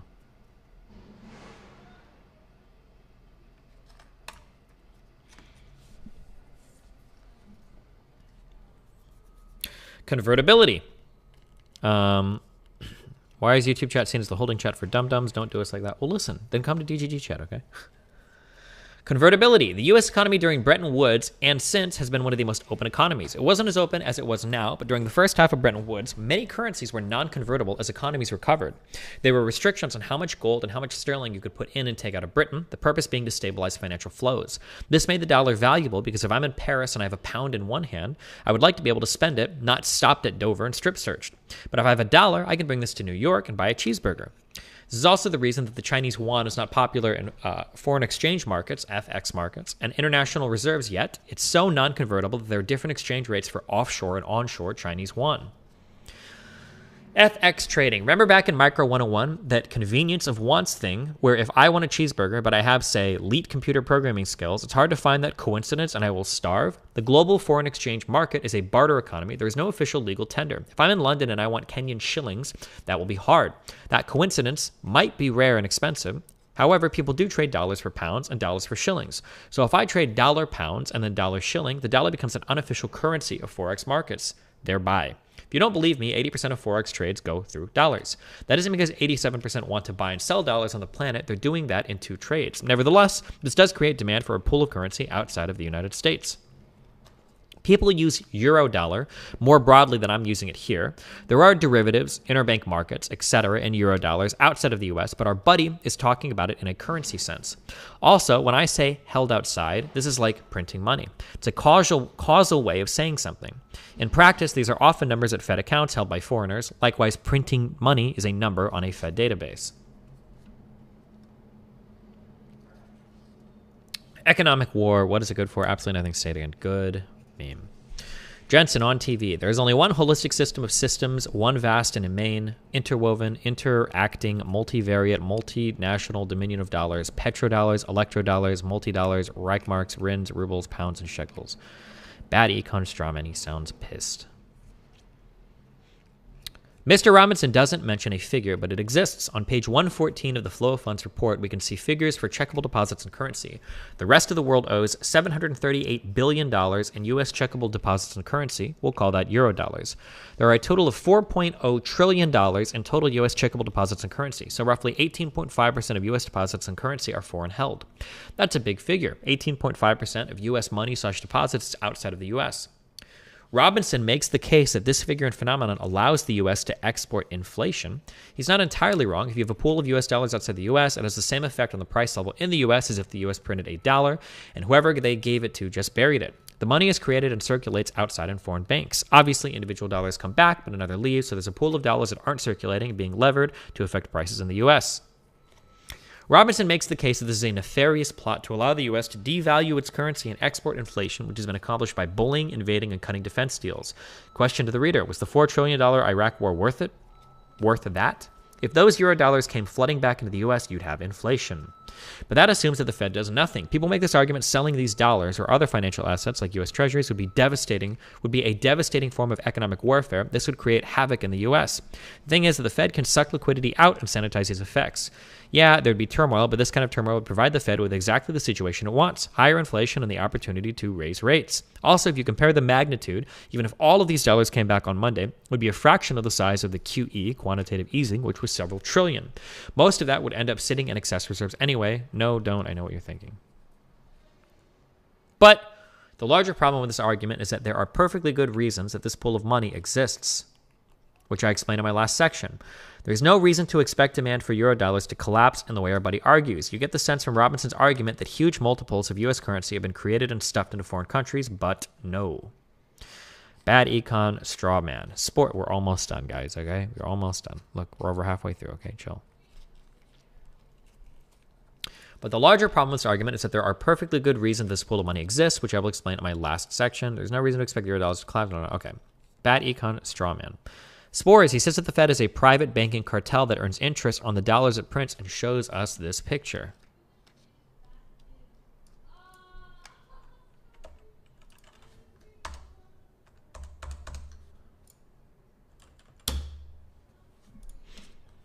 Wow, cool.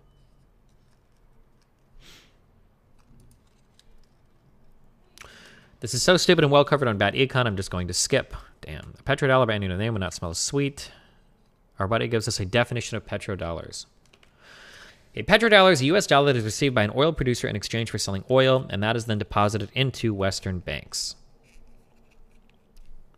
I agree with the first half. A petrodollar is a U.S. dollar received by an oil producer for selling oil, but he goes on to argue that the U.S. forced or made dirty deals to get these countries to price oil in dollars.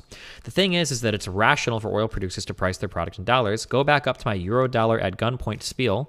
For the same reason that 87% of all Forex trades go through dollars, it's rational for someone in Kenya with Kenyan shillings to pay for Saudi oil in dollars rather than to have to trade shillings for Saudi rial, if that's the name of the currency, I guess. The other thing is that when OPEC decided in 1975 to trade oil in dollars after Bretton Woods collapsed, it wasn't really changing anything. During the fixed exchange rate regime of Bretton Woods, oil was functionally traded in gold, which internationally was a dollar. Setting prices in dollars again was setting prices in dollars as they always had been, just now both oil prices and dollar exchange rates floated.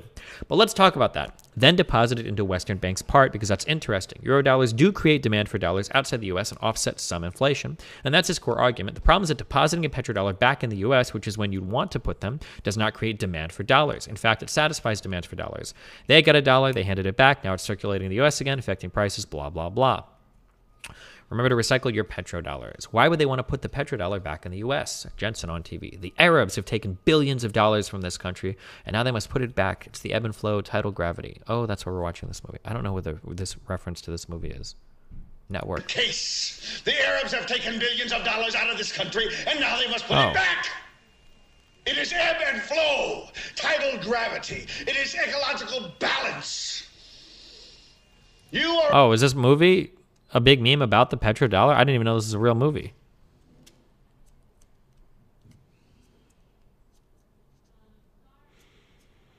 Never mind, it definitely is. I can tell it's about a conspiracy theory because of the type of comments. Tell the truth through entertainment and no one will believe it's true.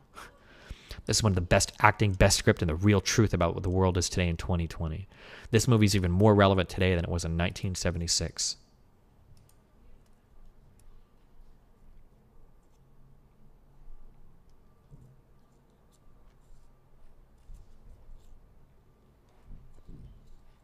This is usually the clip that people take from that movie. I don't have to tell you things are bad. Everybody Oh, we've heard like voice samples of this or whatever, right? In Maybe She Will song. knows things are bad. It's a depression. Everybody's out of work or scared of losing their job. The dollar buys a nickel's worth. Banks are going bust. Shopkeepers keep a gun under the counter. Punks are running wild in the street, and there's nobody anywhere who seems to know what to do, and there's no end to it. We know the air is unfit to breathe, and our food is unfit to eat.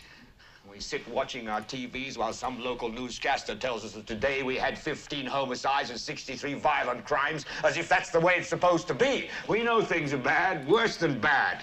They're crazy. It's like everything everywhere is going crazy, so we don't go out anymore. We sit in the house, and slowly the world we're living in is getting smaller, and all we say is, please, at least leave us alone in our living room. The tube lies. And he died at 11 o'clock this morning of a heart condition, and woe is us. We're in a lot of trouble. So, a rich little man with white hair died. What has that got to do with the price of rice, right? And why is that woe to us? Because you people and 62 million other Americans are listening to me right now. Because less than 3% of you people read books. Books! Because less than 15% of you read newspapers. Because the only truth you know is what you get over this tube. Right now, there is an entire generation that never knew anything that didn't come out of this tube. This tube is the gospel, the ultimate revelation. This tube can make or break presidents, popes, prime ministers. This tube is the most awesome goddamn force in the whole godless world. And woe is us if it ever falls into the hands of the wrong people. And that's why woe is us that Edward George Ruddy died. Because this company is now in the hands of CCA, the Communication Corporation of America. There's a new chairman of the board, a man called Frank Hackett, sitting in Mr. Ruddy's office on the 20th floor. And when the 12th largest company in the world controls the most awesome... Okay. All right. One thing I love about Network is that even though it's a dark comedy, it's also not. The ending is particularly dark. It covers a lot of issues with seriousness and humor, but yeah. Part of the plot in the movie is that the TV network Jensen runs is being sold to an Arab-owned conglomerate. People were aware of this. It's called petrodollar recycling. The reasons for doing this are oil prices are soaring. Saudi Arabia is making tons and tons of dollars hand over foot. Saudi Arabia is basically a thin layer of sand over an ocean of oil out there that you can sink a drinking straw into and you have an oil rig. Actually, I think the dinosaurs were kind enough to just barrel the oil up, so you just dig it up and boom, oil barrel. This makes them heavily dependent on oil exports, the oil price, and for price stability in the country, they have to keep the dollar-real exchange rate stable. You do that by buying dollar-denominated stuff like U.S. government debt or TV networks. This pushes the real back down and keeps the rate stable. The result is that Saudi Arabia, along with other oil-dependent economies, pegs their currency to the dollar. Now, it is true that a deal was made between the U.S. and Saudi Arabia. Bloomberg detailed it this year. The deal was actually to make it easier for Saudi Arabia to send its dollars back to the U.S. As you know, there was an oil embargo in the 70s and a certain recent unpleasantness with the Israelis, and the Saudis did not especially want to let the world know that they were investing in Israel's closest ally. So, to make it easier, the U.S. hid exactly how much the Saudis were recycling these petrodollars. It's worth noting two other things. This is far from unique to oil exporters. China is the largest foreign holder of the U.S. government debt. They did this for the exact same reason, to stabilize price and promote foreign trade. They've also been cutting treasury holdings lately because they want to strengthen the yuan, but a story for another day. Japan did this. Everyone that wanted to manage their exchange rate did this. That's it. That's how this works. Look somewhere else for something evil. Conclusion. Eurodollars are a form of U.S. currency trading abroad. While this creates demand for U.S. currency, this is rational, not some U.S. plot to create demand for dollars. Petrodollars are not the same thing. If they get recycled in the U.S. as they do, they return to the U.S. economy. This doesn't hide inflation or some imminent collapse of the dollar. Wow, okay. Well, if our friend Infrared brings up petrodollars, we can talk to them about it, okay?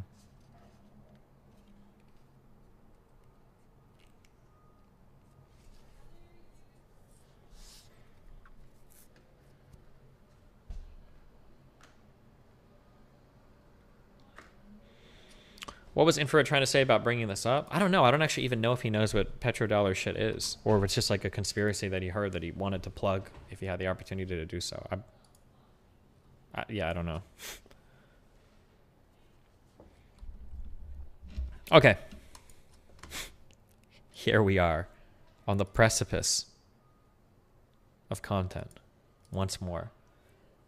Is there anything else to distract us?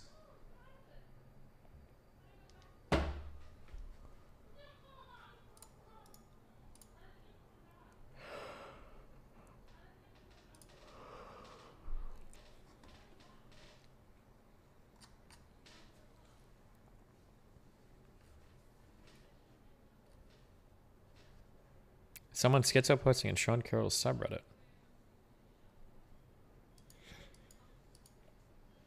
Sean, I'm reaching out to you to share a radical theory that extends Einstein's special and general relativity, developed by Mark, the author of Master of Reality. Mark's groundbreaking theory, blah, blah, blah. This will make for a fascinating podcast. Einstein worked tirelessly on a unified field theory, but could never solve it. Here's a quote from Einstein himself.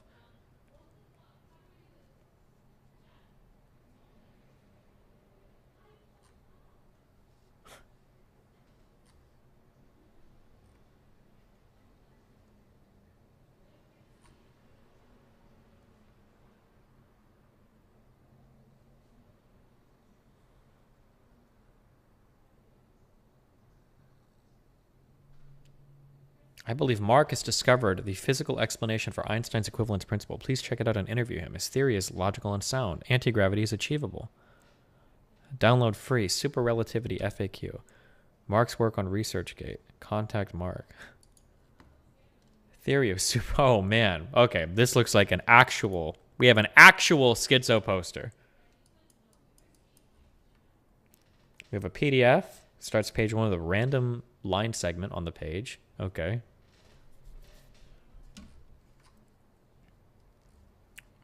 Theory of super relativity.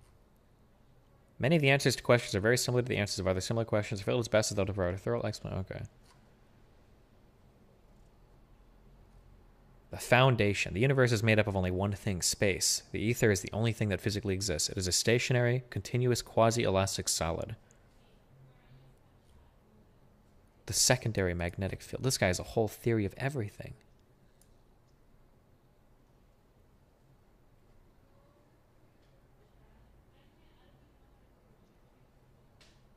Having a two-way communication with God is not something that is doable by ordinary people when they're alive. It is a commonplace occurrence during near-death experiences. The idea that came to me is that if God wants humanity to know about how he created the universe, he might reveal it to somebody during a near-death experience. Oh my God.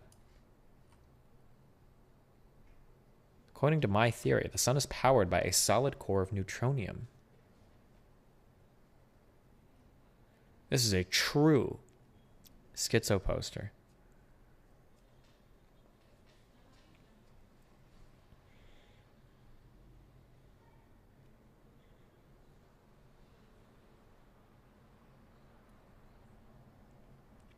Do you think Mark has any background whatsoever in independent researcher? Do you think he went to school or anything, or?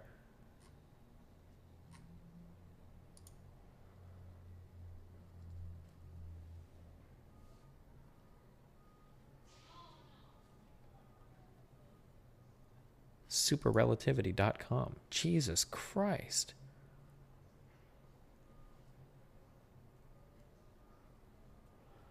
Mark Fiorentino, a self-taught metaphysician who worked as an accomplished troubleshooter for technology companies like IBM and Harris Government Systems.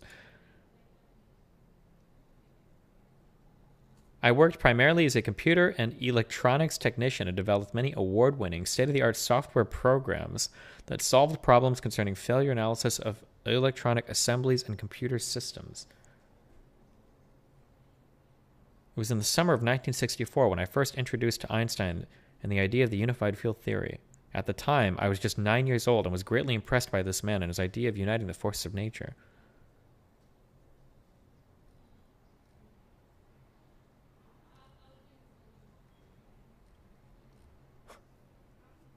Oh my God. Well, I want Sean Carroll to talk to this guy. Up boat.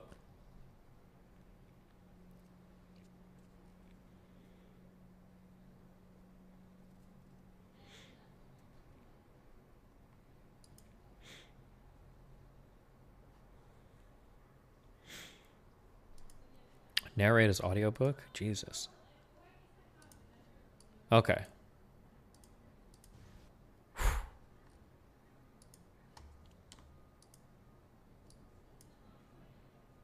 Ladies, do you ever see the most beautiful woman in the world? Oh, there was a whole other thing. We're not going to talk about this. I don't care. I was watching it this morning. Apparently, Bad Bunny is going lesbian because she hates cis-het men. I listened. I hate watched. I'm going to be honest.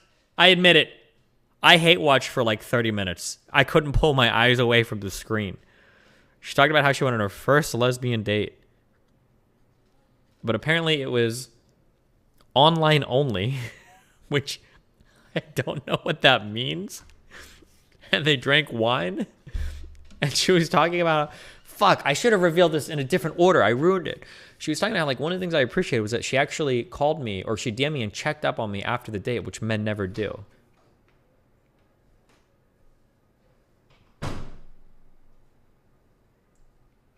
What do you want?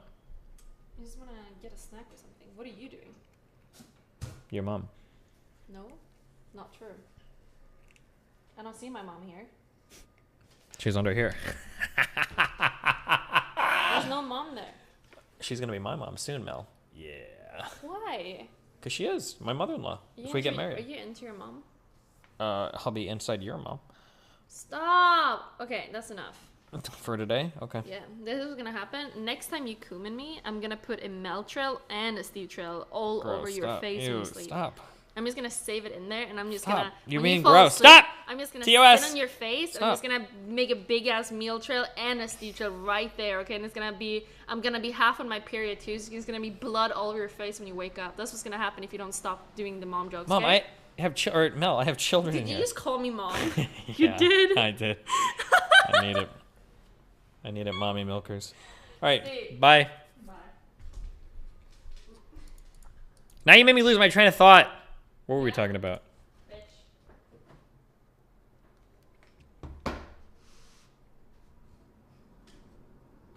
Oh, the Bad Bunny meme. Oh yeah, she's talking about how how people.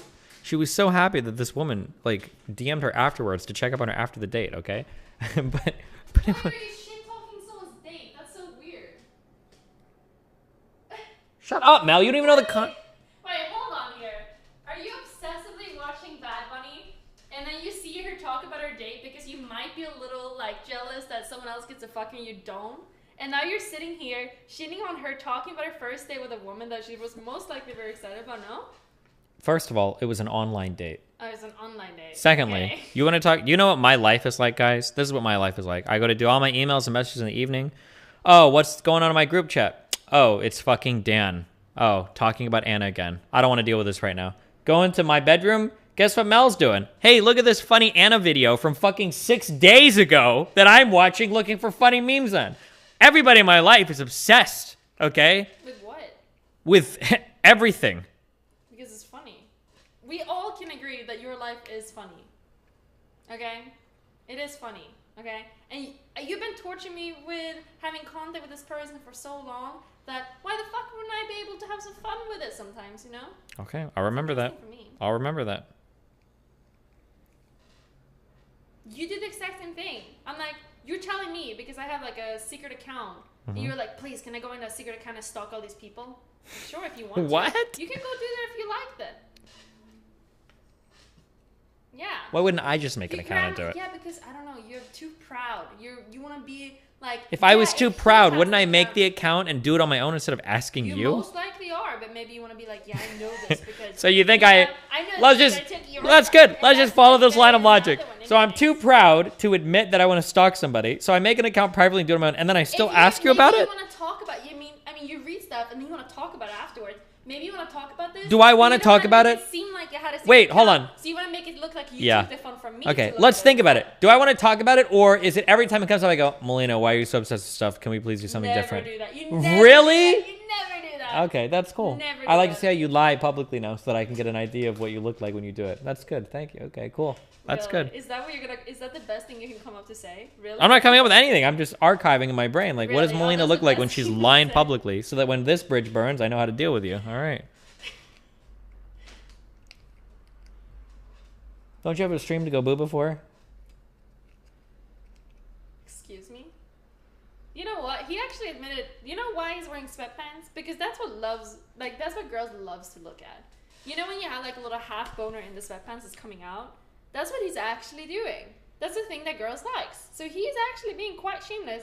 You know, sometimes he's like, yeah, I'm gonna go get a soilet. It's not about the soil. It's actually about just standing up and just showing your big ass dick in front of everyone. That is half on all the time because you're thinking about chattering. Can you go back to your room? Okay.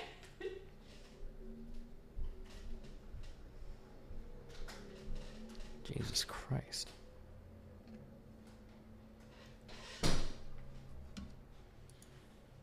Don't catch up. I feel like I've outpaced him intellectually. I don't like being banned. Well, start getting banned then, loser. I feel like I've outpaced him intellectually. For later. I haven't watched your videos in years and recently resumed watching regularly. Happy to see your channel grow. Do you think it's worth it to enter the channel game now, or is it oversaturated? I don't know, dude. Be creative, unique, do something. You can figure it out, okay? Why are you guys linking me this shit? Also, I noticed that a lot of white cis men feel this like birthright again to like it's their birthright to become a political streamer. Any cis white man, you do not need a platform. No one needs to hear from more of you. You can all shut up. Just, I know that some of you are watching right now and you're like, yeah, cry bitch. I don't give a fuck. No one needs to hear from you. Nobody. We don't need more of you. We need more marginalized voices.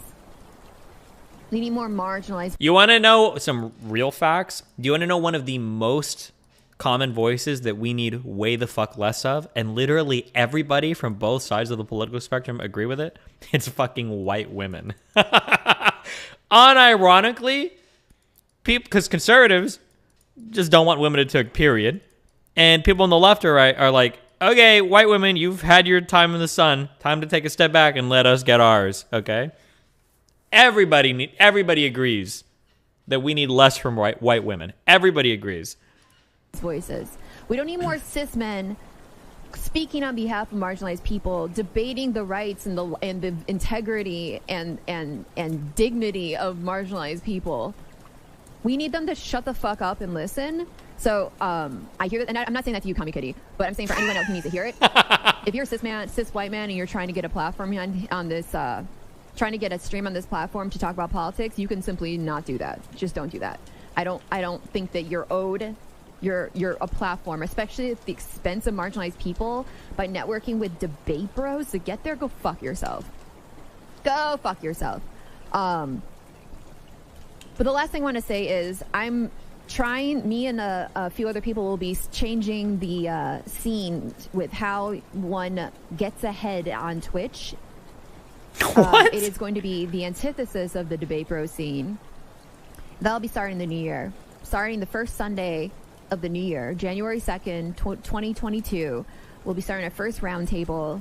It'll be weekly. We'll have guests. And we're going to encourage people to copycat our format as well. It's going to be the new standard, and one of the reasons is because I fucking had it. Also, I noticed... Dude. One of the... Bad Bunny is the only person I think that burns through bridges harder than I do. Holy shit.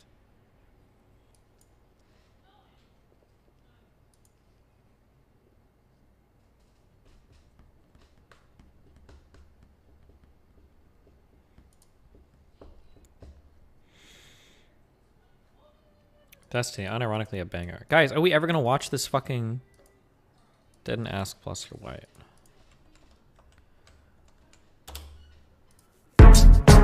No Kim didn't ask plus for white. Okay.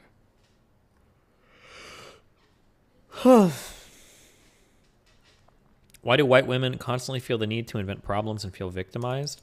Because once you've corrected for sexism, then at some point you're going to have to realize that the inadequacies that you're facing in life are a result of your own inability rather than some external force that you can blame. And for a white woman, that's probably one of the scariest realities in existence to confront.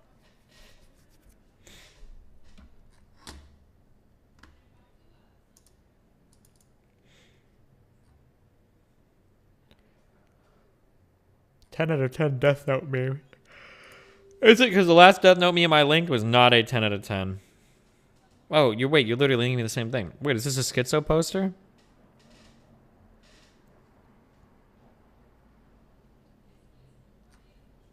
Okay, hold on, I'll be back. And then we're watching this video, okay? No more distractions. Catch my donuts, 1 sec. Has beat his wife, has beat his wife. It is a very great shame and disgrace to all who live in this place. It is indeed upon my life.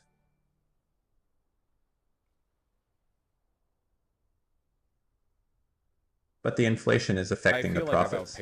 The countries want to create a new petrol currency.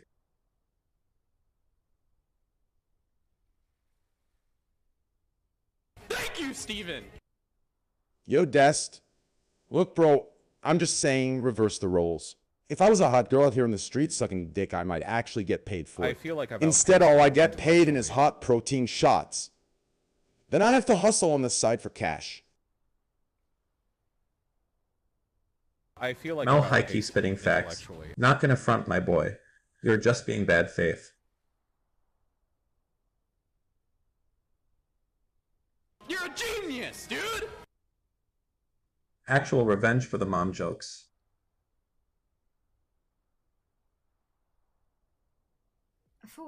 /raid. That's tiny. I hate men.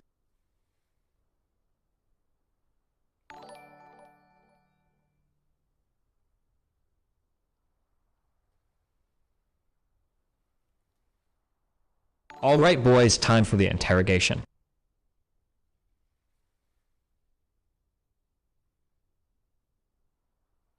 Do you ever feel like an NPC in like someone else's life?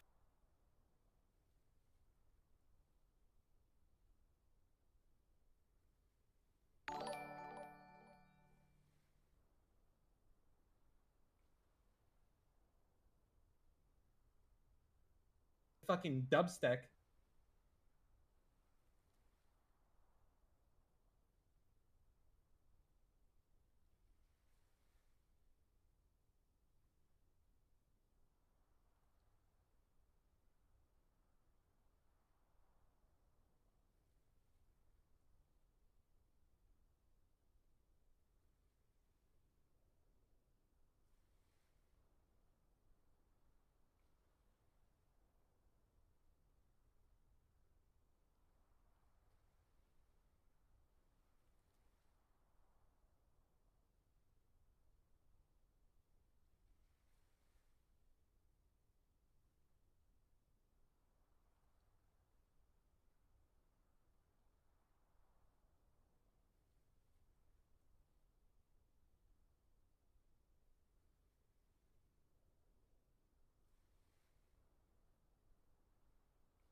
Because I'm putting 100%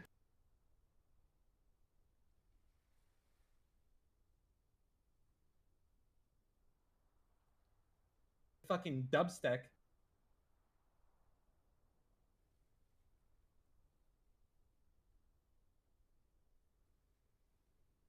Do you ever feel like an NPC in like someone else's life?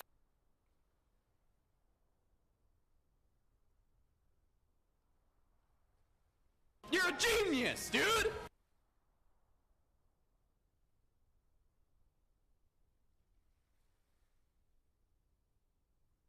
You're a fucking statistician!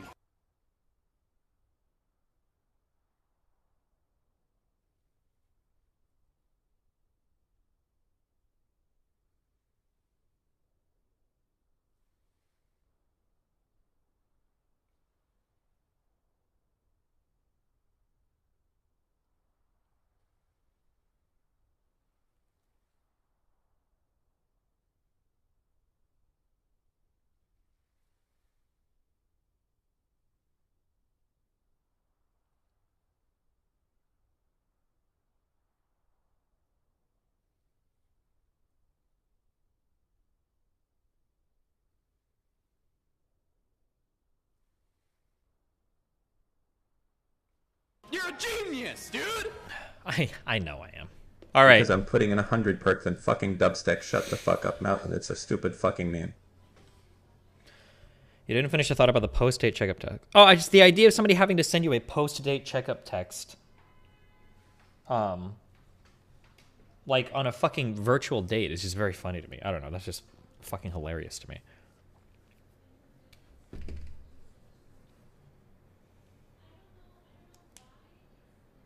Oh, also, another piece of news I'm pleasantly surprised to report. Listen to the Pixel 6 earbuds. They're good. The Pixel Buds or whatever. They're pretty good. Train, good fellow, say the words. $1.50. Oh, brilliant. Tell me another. A stack and a half. Splendid.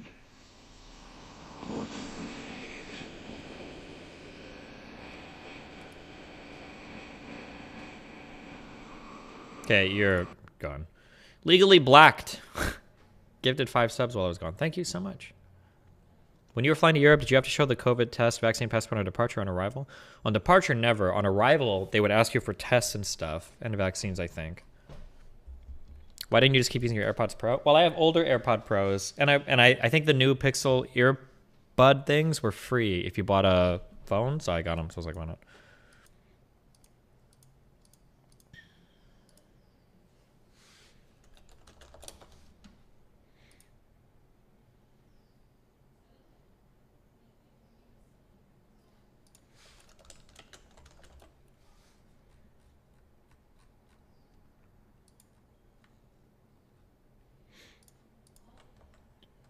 Okay. We're ready. Good luck. Wait! Destiny, bridge lever. What? Very important click. ABG Neil hits the park, side talk. Okay, no.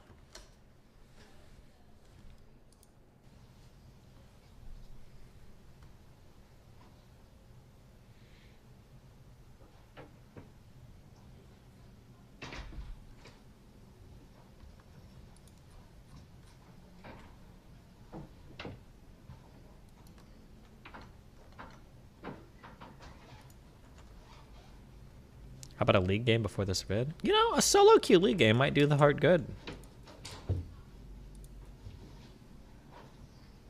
Might be good for the soul, actually. Maybe. Do you think? Would it be?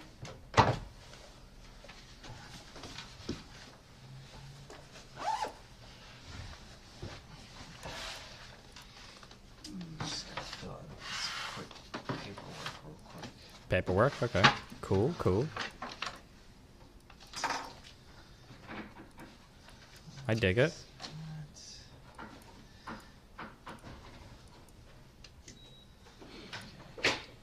Do you have a lawyer right now?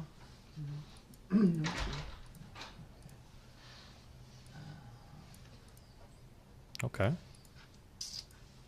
We're clear to bully the fuck out of the suspect then. No lawyer. Clear for takeoff.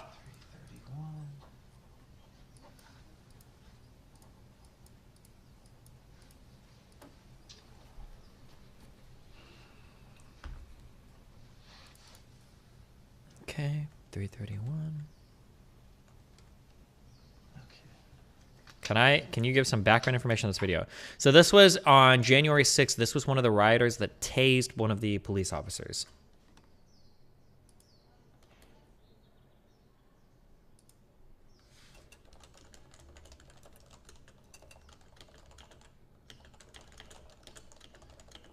This dude is 38, by the way. Jesus.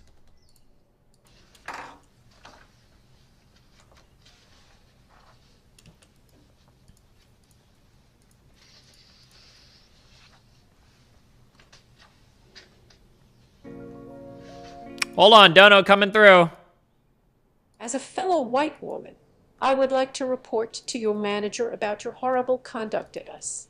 Yo, I'm gonna keep it 320,745,000,000 Venezuelan bolivars, also known as $1.50. Why are you so psychotic right now? Also, Miano hype. Okay.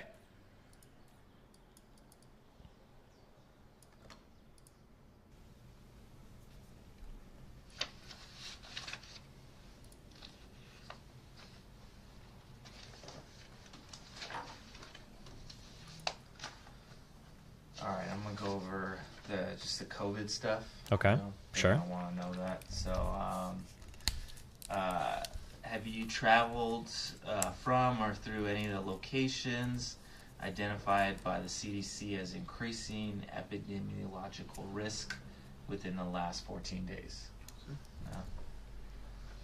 Have you had any close contact with anyone diagnosed with Obama. Bonus meme. So your wife is up in the air. So what's the point in this video? Is there something that goes on in it? There is no point. We're just listening to it. Because it's a guy that tried to fucking tase somebody during what was arguably an almost attempted insurrection by some people in the United States. It's an interesting video, okay? It doesn't have to be like a fucking, like, in 5 minutes, clowns come in, and the guy starts fucking jerking off over everything while he fucking shows us that he's like a Hasanabi fan or some crazy shit, okay? Not everything has to have like a crazy fucking huge fucking point, okay? Chill for like 2 minutes, okay? Or go watch XQC. Juice it up. Aren't they in Universal?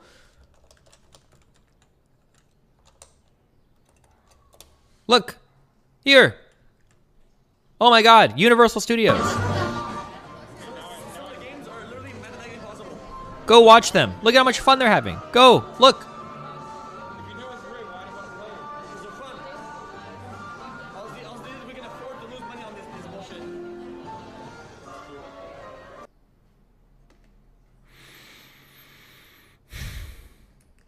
Jesus.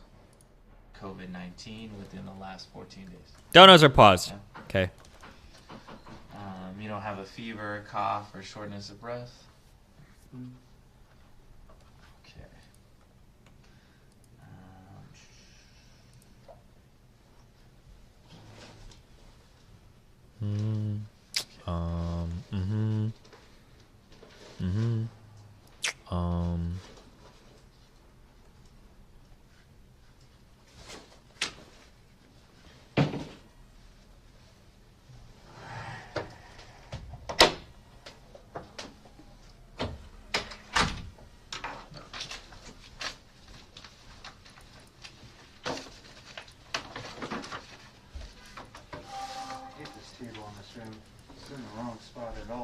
I know, it's kind of awkward. Hey? Doesn't make it easy for us to sit and talk.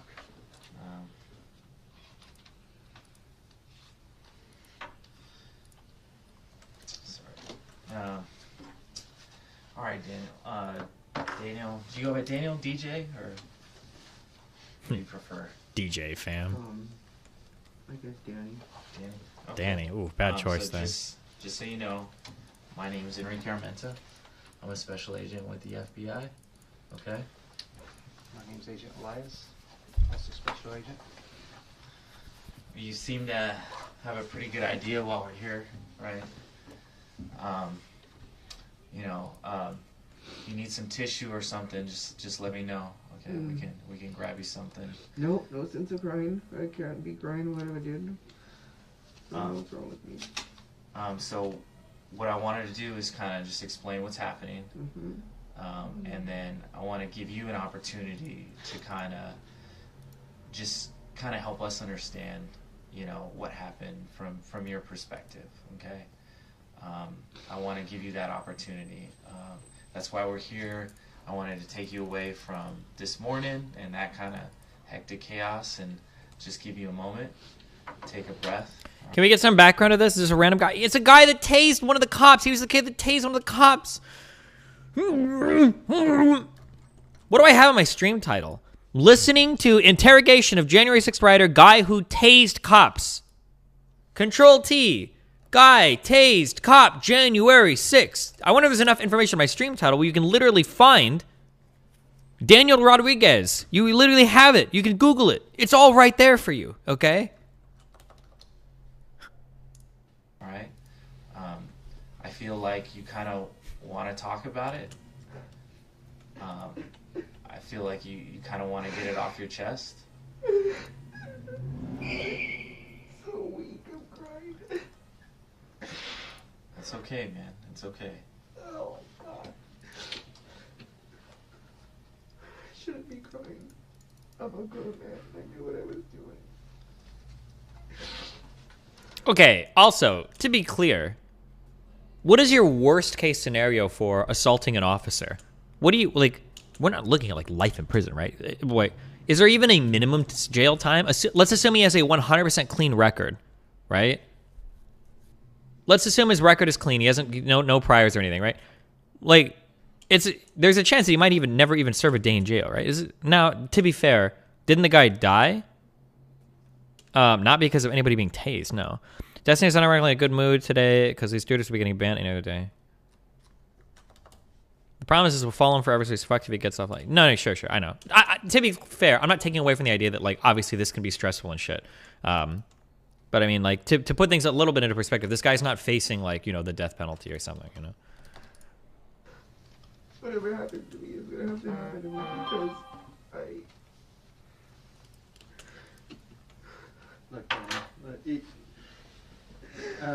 Enrique and I interview a lot of people. We talk to a lot of people who have been in the same situation you've been in. There's no shame in crying. There's no shame in you having a tough time with processing it. It's understandable. You're in an important position right now. You know, I mean, you've said it yourself. The last couple of months have been really hard, right? It's been difficult. Yeah. This is an opportunity here for you to let us know and help us understand, because right now we don't frankly understand exactly what happened from your perspective. And I think that there's an opportunity here for us to get clarity on what went down and what you see happen. But if I do that, I don't think it's gonna reduce my sentence or something. Well, true. Let us read you some paperwork here, and then we can talk about how you might be able to help yourself out of your situation. Okay? I'm going to read this to you. Just excuse one more time. Yeah. Let me know if you understand everything, and then if you have any questions, you know. You have the right to remain silent. Anything you say. Okay, hold on. Why are we saying this? Okay, how the fuck this soppy shit works on people, I'll never know. Why do you guys assume that every time somebody's crying in a situation that could be like incredibly important the rest of their life, it's fake? I don't even want to call you guys sociopaths. I don't think you are. I think a lot of you guys just have. I think that the normal. I'm about to throw a lot of Bad Bunny words at you. I think the normal, cissexual, heterosexual, white, male, middle-class experience, and I mean every single one of those words, exposes you to an incredibly limited spectrum of how people can react and respond to things. And I think that unfortunately, all of those words together probably describe, my guess is going to be like 80% of my chat, right? I like, whenever people see shit like, oh my God, like he's fake crying. It's like, the guy's literally in a fucking interrogation with cops, right? He's already in a situation that's more stressful than probably like 95% of people will be in at any point in their lives, save maybe for like women giving birth or something. It wouldn't surprise me if somebody was actually crying here. Like, that's not surprising at all. Jesus, like, chill. And it's not even like regular state police or local. This is the fucking FBI. Like, damn. Jesus. Can be used against you in court. You have the right to talk to a lawyer for advice before we ask you any questions. You have the right to have a lawyer with you during questioning. If you cannot afford a lawyer, one will be appointed for you before any questioning if you wish. If you decide to answer questions now without a lawyer present, you have the right to stop answering at any time. Okay? Do you understand those rights? Okay. You sign right here, and you can read them to yourself as well, and just acknowledge that you understand them.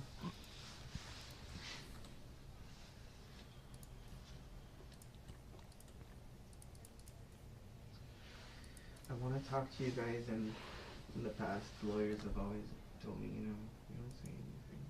We're not going to help you. Well, look, by signing this, you're just acknowledging that you read your rights and that you're willing to talk to us at this time. Just because you signed it doesn't mean any of these rights go away. These rights are always with you throughout the entire process that you're in the legal system, okay? Does that make sense? And you have the right, if I ask a question or something makes you uncomfortable, just to let me know. Okay? But just like my colleague was saying here, you know, our goal today is just kind of to get an understanding of what happened, right? Because DC kind of has their version of what happened and kind of how they see things, and now it's your opportunity to let us know, you know, what really happened.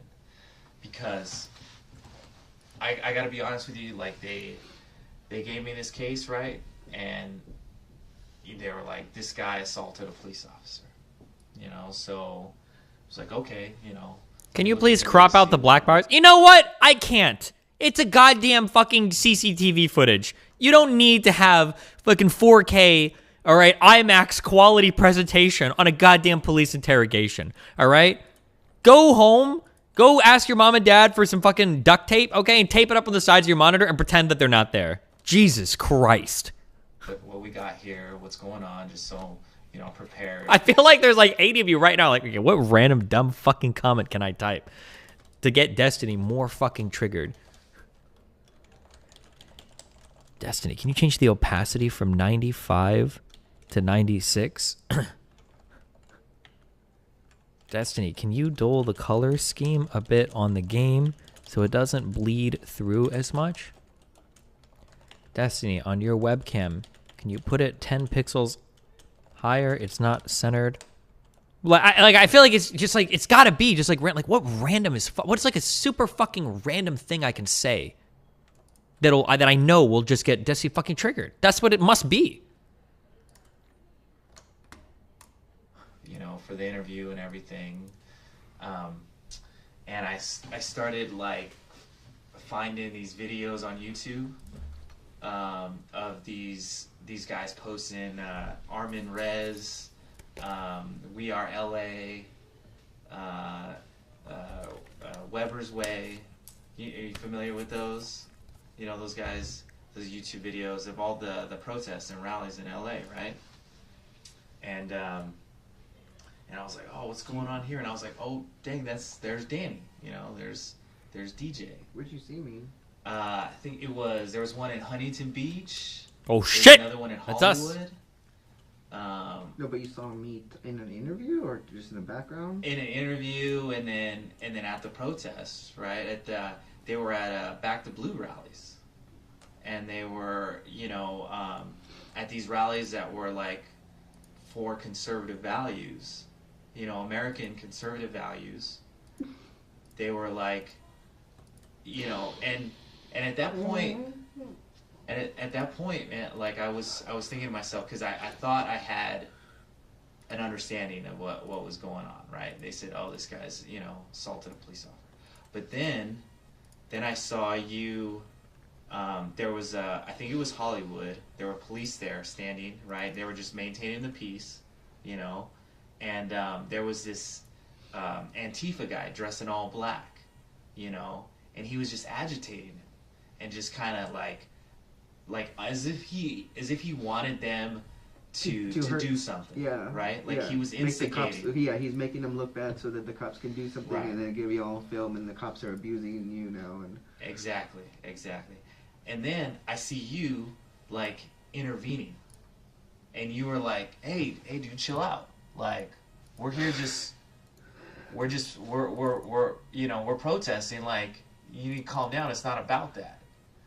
It's not about, you know, that violence and Can you at least acknowledge that the rambling the interrogator is doing is to open up the perp to incriminate himself? Do you want me to give like JCS commentary on the whole fucking video, or are we just listening to it? Right now, the police officer is just trying to get the guy. Right now, he's trying to get on his good side. Like, bro, I saw a video of you. Yeah, okay, all right, my bad. Okay, sorry, fuck. I just wanted to listen to the interrogation. Okay, my bad. I'm sorry. Okay. Right now, the police officer is I don't know what is so obvious or what isn't obvious. So I don't know this because for half of you, it's gonna be like, oh wow, I didn't realize this at all because I have no people skills. And for the other half, it's gonna be like, yeah, obviously this. Okay, so man, I'm about to get triggered. So the cop right now is just trying to establish good rapport, right? Like, bro, I saw videos of you with cops. Like, you were awesome. Like, you were protecting the cops. You were making sure people weren't protesting, blah, blah, blah. He's just trying to get on his good side, right? To figure out, like, well, what, you know, to get the kid opening up, to get the kid talking more, to get him a little bit less nervous, right? Yeah, okay. Yeah. And that anger, because he was riled up. he was super riled up, and you were pretty calm for the situation, you know, and the officer was calm. He didn't do anything. I was kind of surprised at his restraint, you know, but just kind of seeing that. I'm not even sure what video you're talking about. Was it with the wheelchair guy? It wasn't that. I don't know if it was that same day. You know the wheelchair guy? Yeah, I do. I saw that one. Yeah. So the police they made a line in the intersection, and So this is like a dream, right? They have him. He's like voluntarily telling stories and shit, right? And then also, the JCS guy never talks about this, but I'm gonna keep harping on this, okay? Because I think it's a good insight. All right. A lot of people, in my opinion, just want to be heard. Okay? A lot of people just want somebody to listen to them. And now, probably, unironically, for the first time in this kid's life, he has two people that appear to be completely enraptured by what he's saying.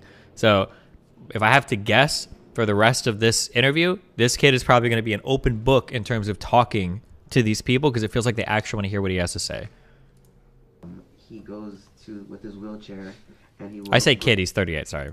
Goes up to them, and he has a camera, and he just starts like sticking it like this, like in their like the cop's face. And that's when I first started going to the rallies.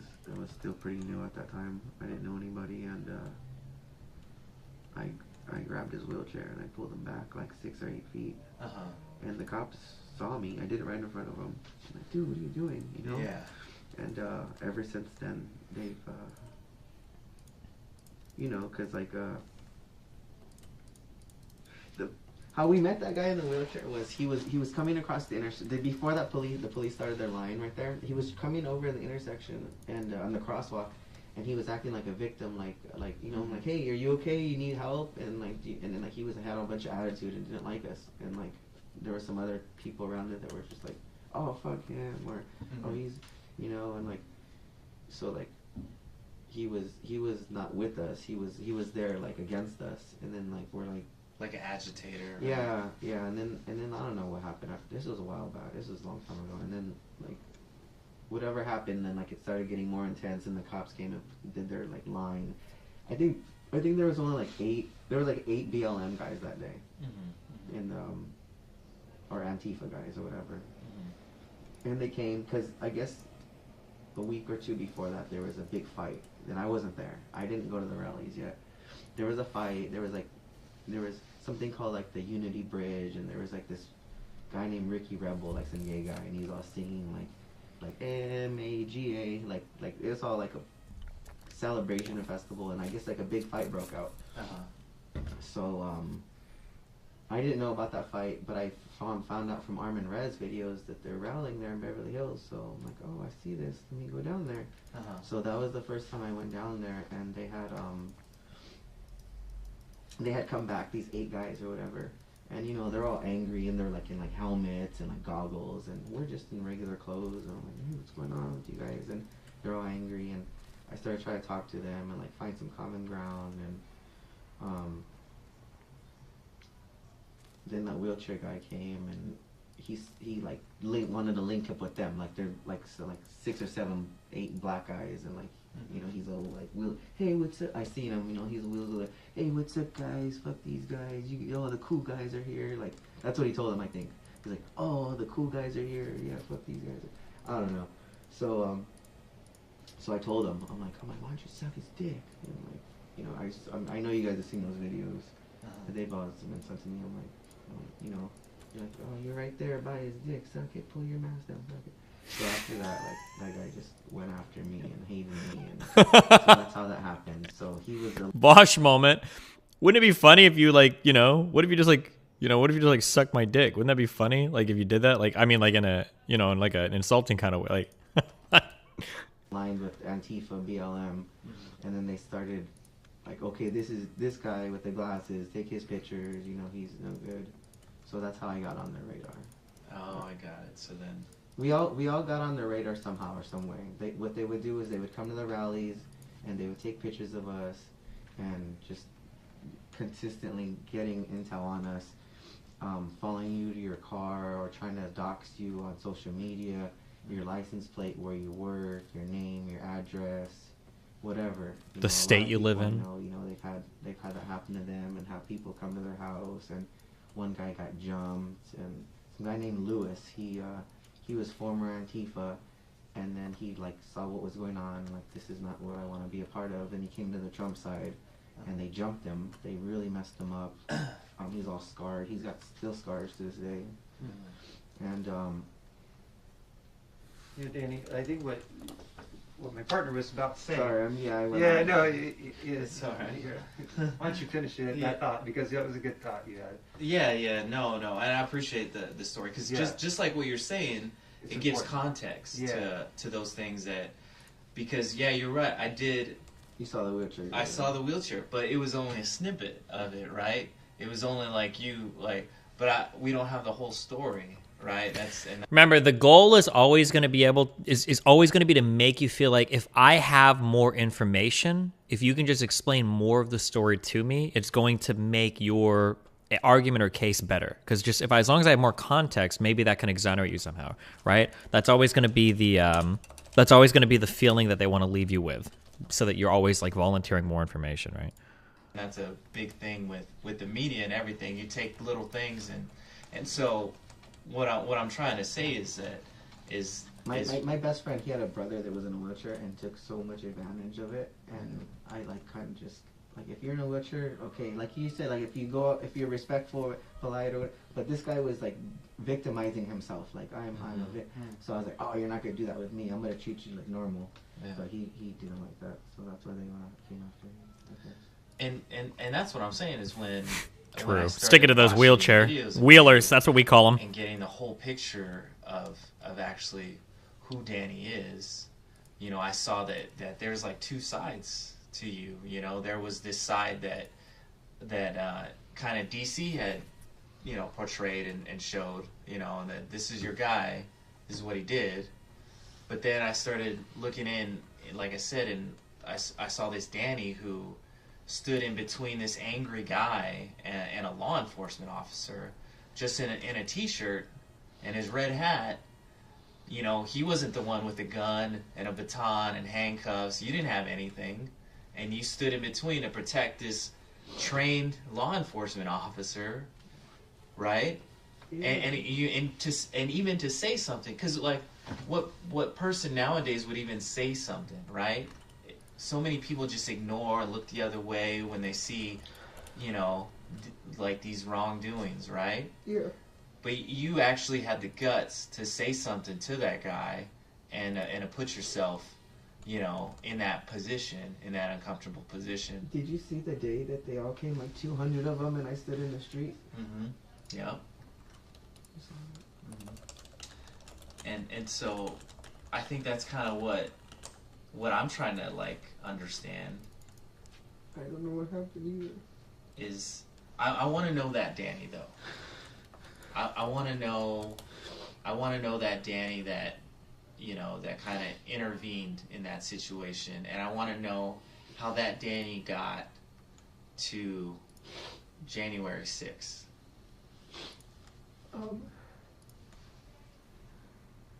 Your story is an important story. I just think that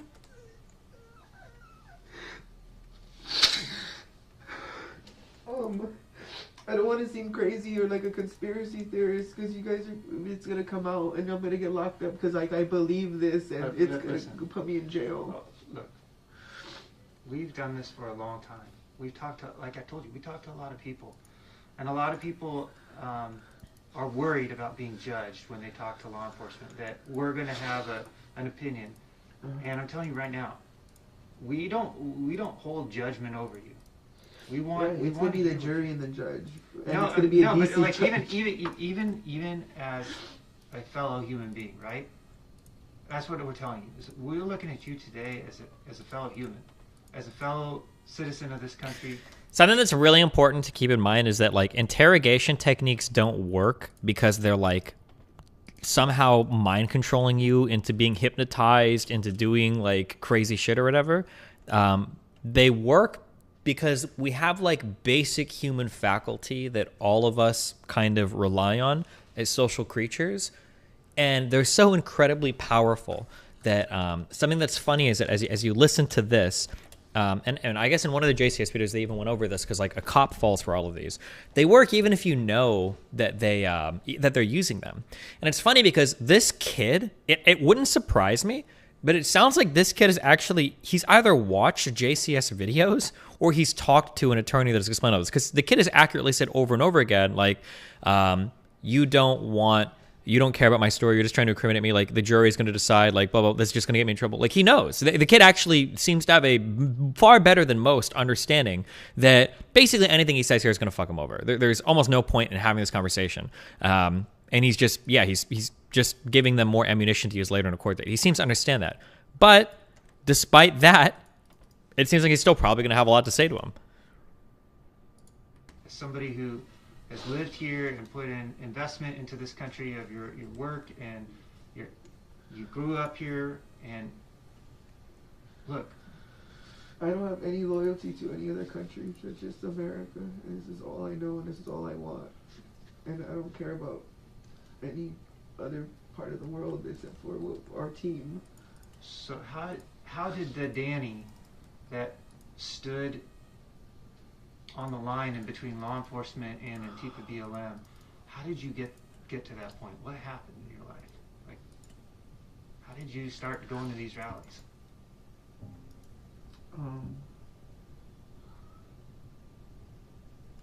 Infowars. And just Infowars? So like Alex Jones stuff? Yeah, okay.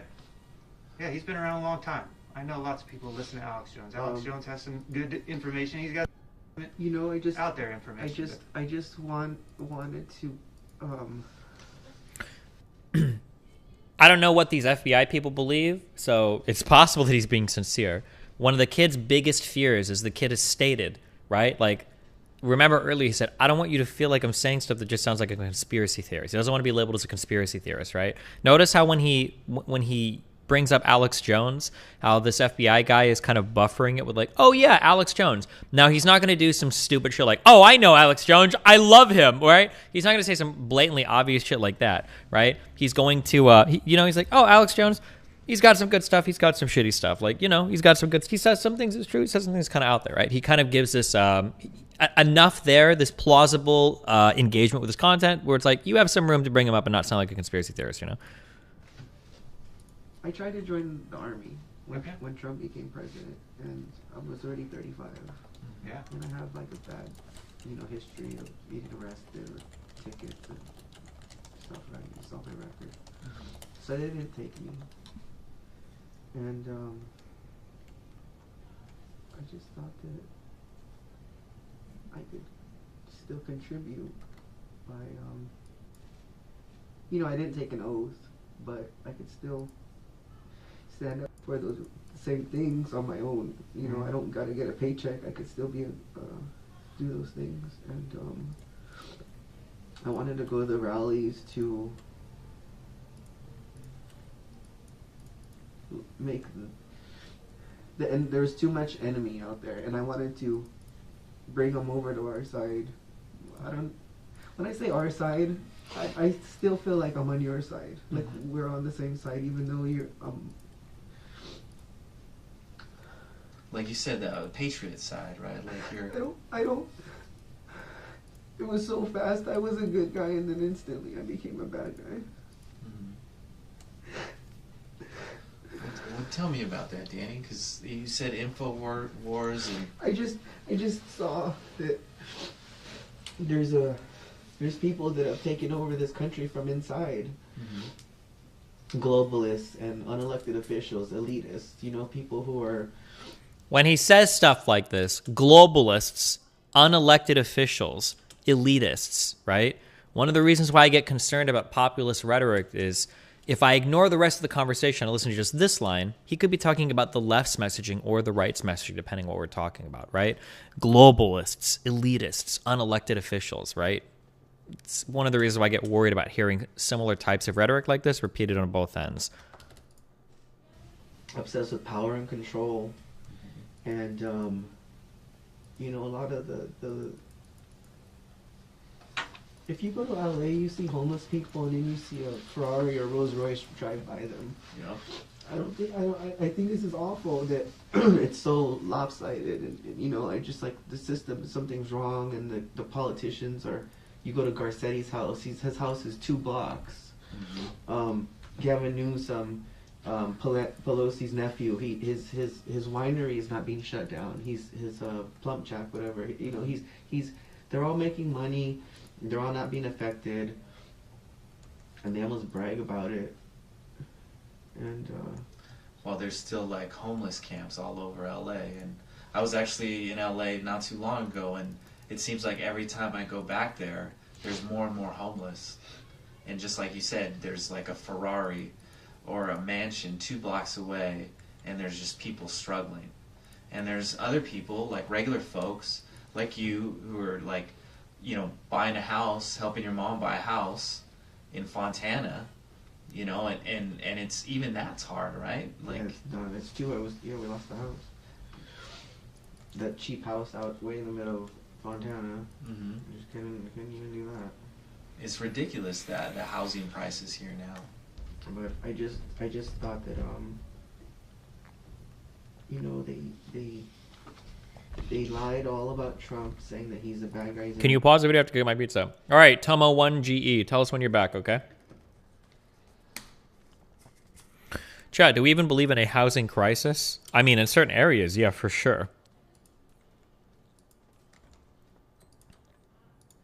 Or like there's an affordability problem, absolutely, right? In almost every major city in the U.S., it's growing. Now, this is for a variety of reasons, and there is affordable housing out there, but nobody wants to live. Nobody wants to live like in the Midwest or some shit. But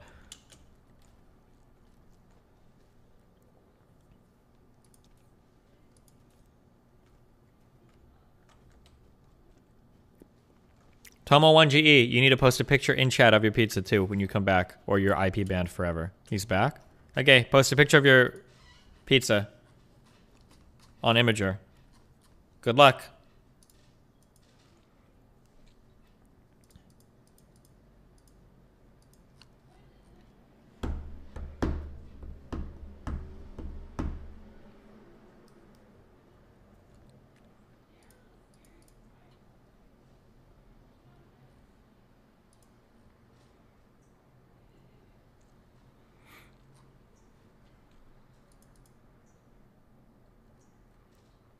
Bastia got rent control pilled. I'm reflexively inclined to say just fix zoning and let people build. To waive rent control off is a hard restriction in place.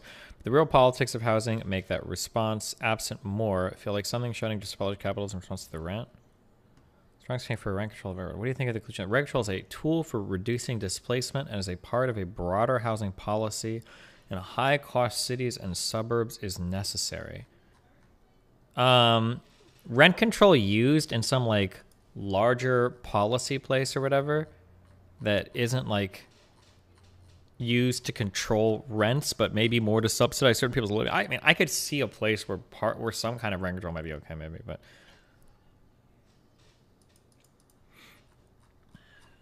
okay, Tomo's getting a picture for us. The interrogator sounds super insincere, don't you think? Is this only obvious to us as observers, or do you think the interrogator hears it too? Wait, what? They sound super sincere. What are you talking about? I think they sound great right now. Are you just assuming that everybody is insincere because you already know that they're interrogators, or I think that you're reading. I think that you're biasing your read on the situation. I think they sound fine. Racist and a horrible president and all this. So no matter what they did to defeat him, it was justified. Cheat, lie, steal, whatever. Trump is orange man bad, all that, right? So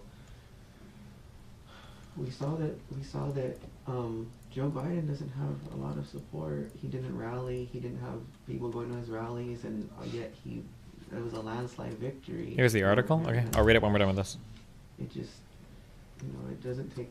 You don't have to be that bright to see that something wasn't right and it was rigged, and there's all these people saying stop the steal. And so when did you started going to the rallies? Like when? I think in August. And is that the same time when you started following InfoWars, or was it InfoWars was before that? No, I've been following InfoWars for 2008, 2009. Maybe. Oh, okay, so a long time, right? Yeah, But he's the one who, Alex Jones and Infowars were the ones who kind of put it out there, you know, that there's other news that's not on the TV that they don't want you to show. You know, there's a half hour of news and they got to put weather and sports in there. They don't tell you what happened in the day, or you know, they don't tell you a lot of things. So I was just trying to seek information is what it was. I was trying to find. I think this kind of idea as well is like kind of important. The idea that like, and I know there have to be limits, but I think we went too far in one direction. If you're not willing to engage with a certain topic and somebody else is somewhere else, people are going to watch that other person do it. This kind of plays into that argument that I had with the one guy a while ago about like, should universities platform dangerous speakers? Well, if you're not, then they're going to be platformed in other places. And believe me, those other forums are going to be having way worse conversations about those topics than what you could be guiding. The truth and answers, and when I thought I found the truth and answers, I thought it was up to me to, I don't know, it's like when you, like, there's a saying like, to know better is knowing better, to know better is to do better, you know? So it's like, okay, I know what's going on, and I have friends that aren't going to the rallies, they like Trump, but they're not involved. I have, you know, my mom, she supports Trump, but she's not getting anybody on his side, she's not arguing about him. I'm like, well, I can do this. I can go talk to people and try to bring them, like, educate them, and you know, because they really are. They're killing Trump supporters. They're shooting them in the head and beating them up, and in school and the public, everything, right? So it's like, I kept thinking that we're gonna go to like a civil war, and it's gonna go hot, and it's all gonna, you know. I don't know. I didn't know. We didn't, nobody knew, so we just thought that it was we were preparing for when you hear somebody, this is something else, guys, I want you to guys remember this as well. When you hear somebody saying things like this, okay, I bet there are like models in psych or something that explain this better. To get a holistic understanding of something, I think the average human being needs 1 to 3 pieces of information. I truly do believe that. And those 1 to 3 pieces of information, they feel like 30 or 40 or 50. If I can show you 3 stories of a given subject or thing, you will believe that you have a holistic understanding of so much more than you really do. So for instance, if I give you 3 stories of police officers beating the fuck out of a black person, you will believe the whole police system is round to the core. If I give you 3 stories of immigrants raping natives in Sweden, you will believe that immigrants are all rapists, right? You only need I think it's literally like 1 to 3 stories in your brain is enough to just like, oh, I totally know this. So when you're listening to Alex Jones or some far right or some very far left piece of media or whatever, and you're getting like 1 or 2 of these, you only need a few of these stories in your head to be like, yeah, I think the Civil War is coming. Like, I do. Like, you've heard about all the stories of like, you know, conservatives getting killed, you know, Antifa killing people, Antifa getting killed, you know, alt-righters killing people. Like, you only need a few of these to think that there's this massive problem, when in reality, it's like, okay, wait, whoa. Back the fuck up, okay? You've got like 2 examples of a bad thing happening in a world with billions of people, in a country with over 330 million people. Like, chill. You haven't established a trend at all, you know? Okay, 7lEJaG3YGUo or whatever. Good job. You did it. You survived. We're trying to save the country. We thought we were saving the country. I thought I was helping to save the country. So you started going to the rallies in August of 2020, is that right? Yes, sir. And those were all the Trump rallies in like Huntington Beach, like Enrique was saying, or? I would go regularly to the Beverly Hills rallies. Okay. And I went to some Huntington Beach rallies, and then I would do some you know, like Garcetti's house or wherever, I don't know, it was whatever, somebody made a flyer, and then we would go out and get a flyer, and we would go. What would you, oh, sorry, who would you usually go with? I would just go by myself, really. Is that how you got into it? You just saw a flyer? I think everybody, well, I saw it on Arm and Res. I think he was like on Facebook. Okay. And then I just by accident got like a recommendation. Can you turn the video up? Do you need been more to that volume? Park years ago when Trump came to town in 2016, and in that park in Beverly Hills called Beverly Gardens, it was a Trump protest. There was 1,000 turned it up a bit. anti-Trump people there, and I showed up. There was like 4, 5, 6 of us that were for Trump. So that park wasn't new to me. I actually went there and I argued with 200-300 people there for 8.5 hours, 9 hours. Was that the Trump rally ringtone? Just annihilated every single one of them. I just beat everyone. 200-300 people arguing against Trump, and they didn't have anything. And I thought that was like one of my greatest days in my life, and I thought it was something that I needed to be doing.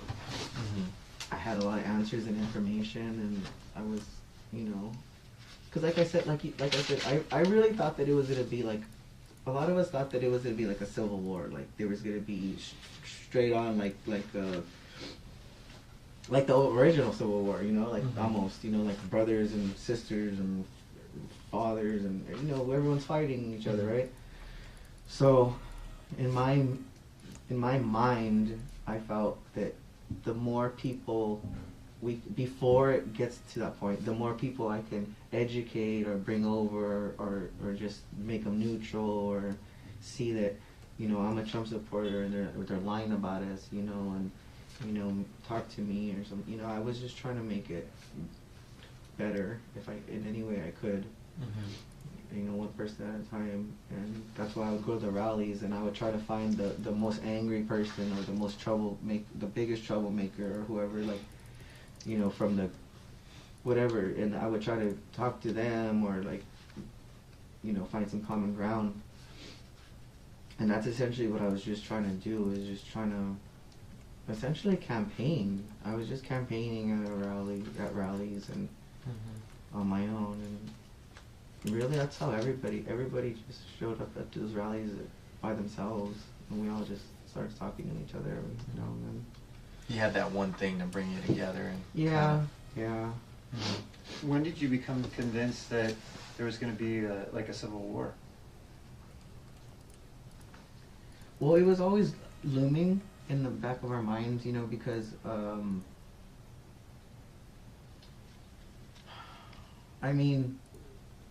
it almost happened with Hillary and Trump, because we felt Hillary. See, the Trump movement happened then with Hillary in 2015, 2016, and everything. So we all thought that there was a civil war then. We all didn't trust Obama. We're learning about Jade Helm and the FEMA camps. Why are they ordering all these body bags, and what's all this military movement, and these plastic coffins, and there's just hundreds of thousands, So it started triggering reactions in my mind that this country is.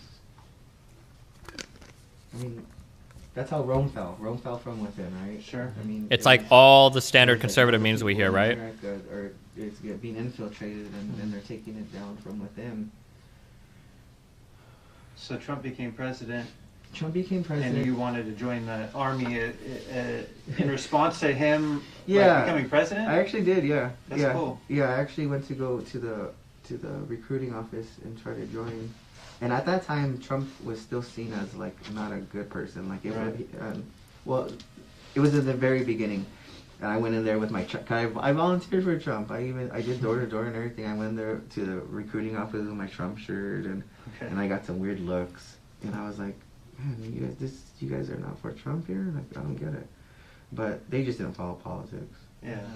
And that's super noble that you feel so compelled to volunteer for the army, because you're motivated because the president was elected.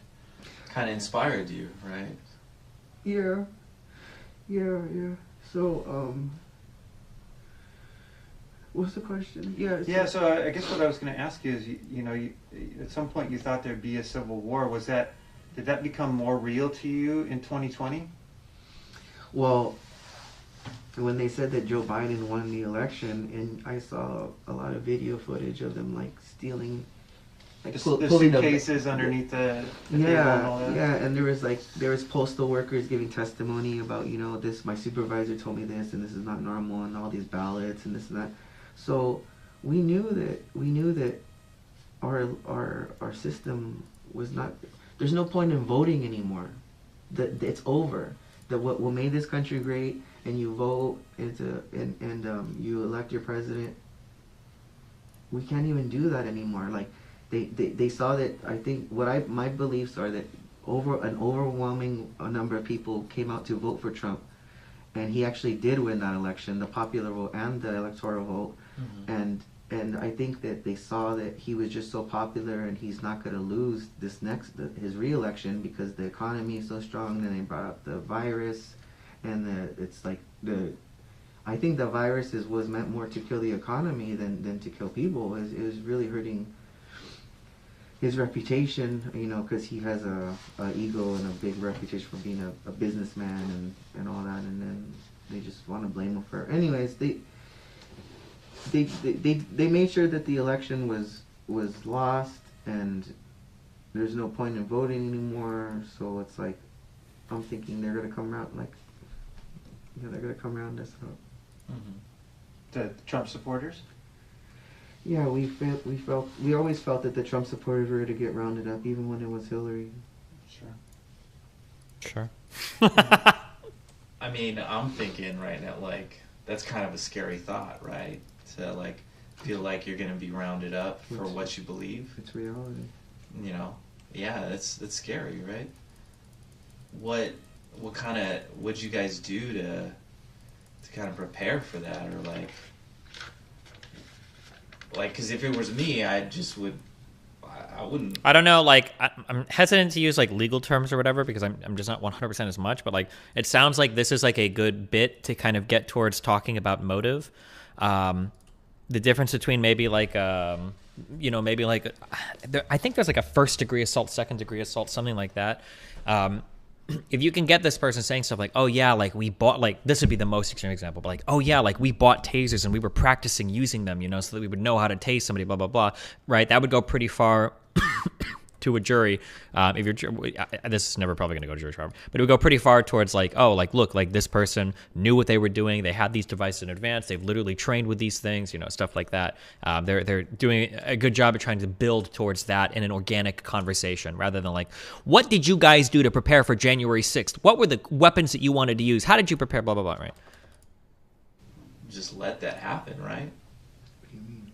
Like, you know, if you feel like you're going to be rounded up for what you believe, you know, what did you do to kind of... They're also really good at, like, restating things that you've said to try to, like, build towards your motive in a reasonable way, right? Like, they're not trying to give him, they're not trying to feed him, like, oh, like, you must have been scared, like, you must feel this way, right? Instead, it's like, yeah, like, you told us that, you know... this must be an insanely terrifying thing. Like, you said this thing, you said that thing, right? It's always kind of like going back towards, you know, like, what have you stated? And then trying to work that organically into building a motive. You're like, yeah, I can understand why you'd be scared after you said this or that or whatever, right? And yourself. Well, there's not much I could have done. I mean, I'm not financially stable that I couldn't be home. Mm-hmm. I don't really have anywhere to go. So you're saying, like, I could have been homeless and been living in a tent or something. You guys would have found me. Well, did you bond together with any of the other Trump supporters to try to figure out, like, how you're gonna make a game plan, or? I was afraid of everybody. Game plan? No, I didn't talk. I really didn't want to tell anybody anything about what happened. Because when I think about, like, defending yourself, because I know you were... Did I plan with somebody else to do... Do you think this could be good evidence of how some insane conspiracy people aren't completely shit racist nutcases start from good foundations? Like, it seems like this guy isn't a literal KKK member. Yeah, what? I feel like that's like a point I've been trying to make for years. If you're just not figuring that out, then I've done a horrible job at communicating that to you.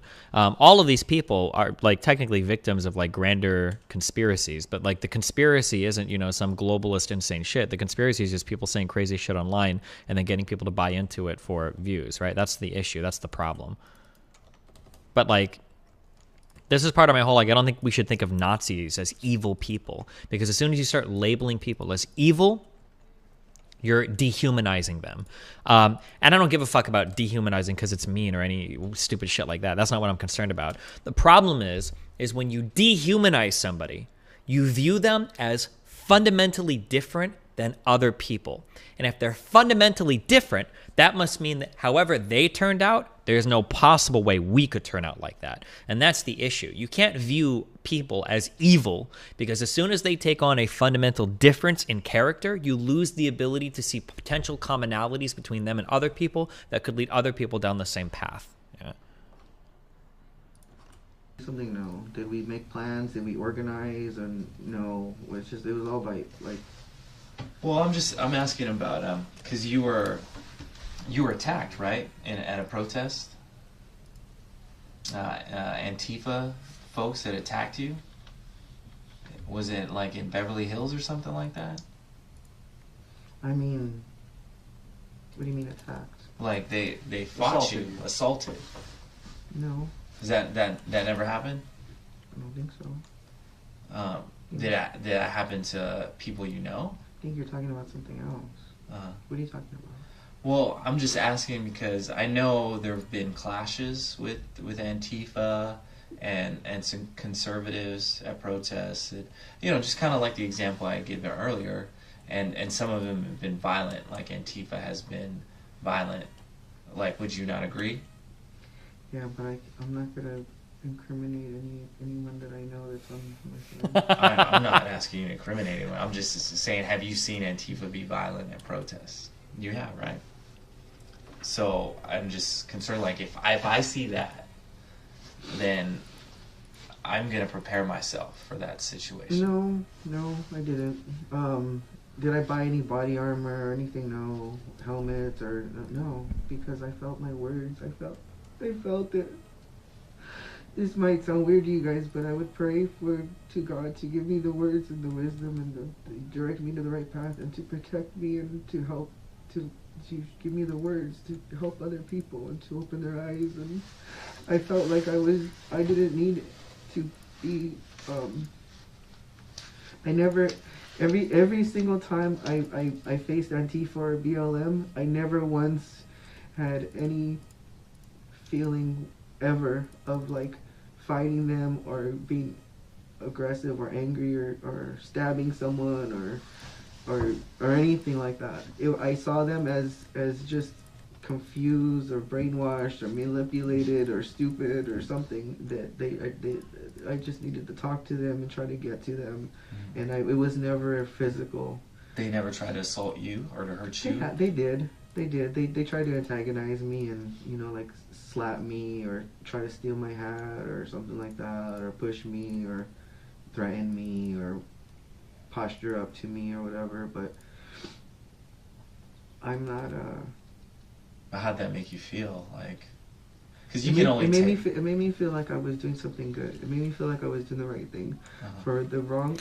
So right now, what they're trying really hard to get at, and it sounds like they're not gonna be able to get there, but they're trying to get, like, you must have been upset that these people were like attacking you so much. Like, it must have upset you. You must have felt like afraid or something, so that they can get to this point to where he's like, okay, so now what steps did you take to prepare yourself to fight with these people in the future? Because they're establishing all of this like motive intent, like this premeditation, basically this idea that like you've been upset by these people, you know that they've like been attacking you in the past, and now you want to take steps in the future. But he's not really yielding here, and he's saying, well, no, I never really thought they were going to attack you that much. I thought they were misguided. I prayed to God, everything's fine. So they're trying to like attack this from multiple angles to establish this. Bad people to be against me, I felt that was great. Okay. I felt that makes sense. When the enemy is after you and they don't like you, you're doing something right. Right.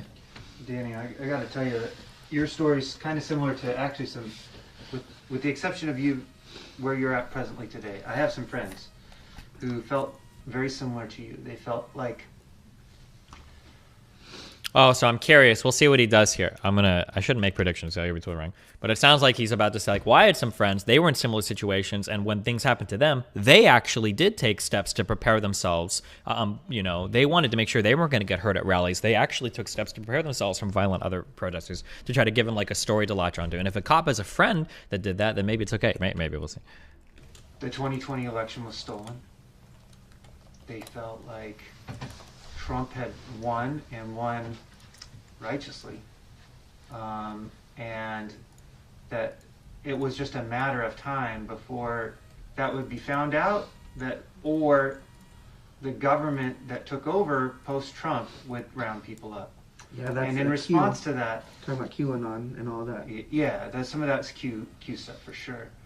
And in response to that, people did a lot of things. They went out and they made preparations for their family. They had bug out bags. They did all sorts of stuff.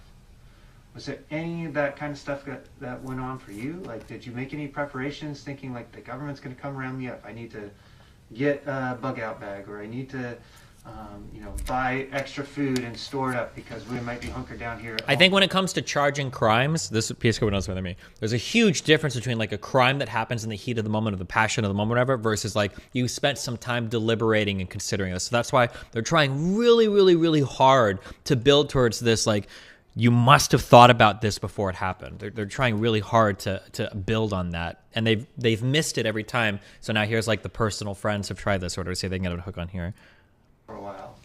If I was financially better well off, I probably would have. Yeah, it just didn't happen. I just don't have the means.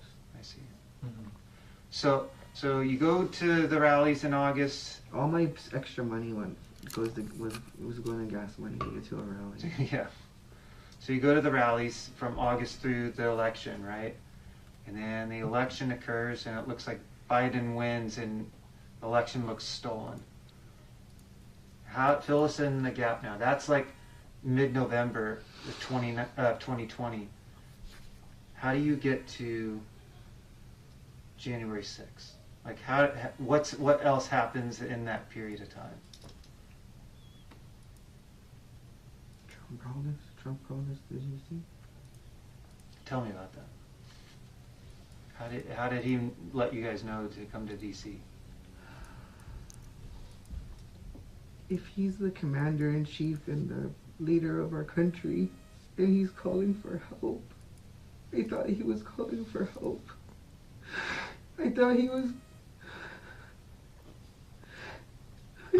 doing the right thing. I thought we were just... I had no plans of what was going to happen. I didn't know what was going to happen. I'm not a leader of anybody. And I felt what was good intentions of going and being involved and being a part of and joining whatever. I didn't know what was going to happen. I really didn't. I've never seen talk. I felt it was the last time that it was going to be that I could see the president talk. He doesn't come to California and do speeches. I've never seen him in person speak, so I wanted to go see him speak. He called for his supporters. If I'm his supporter that's rallying for him every weekend, and I volunteered for his campaign, and I'm out there arguing, I'm on social media, I'm wearing his gear, Sure. and I was like, I need to be there. And when his speech was over, I went to the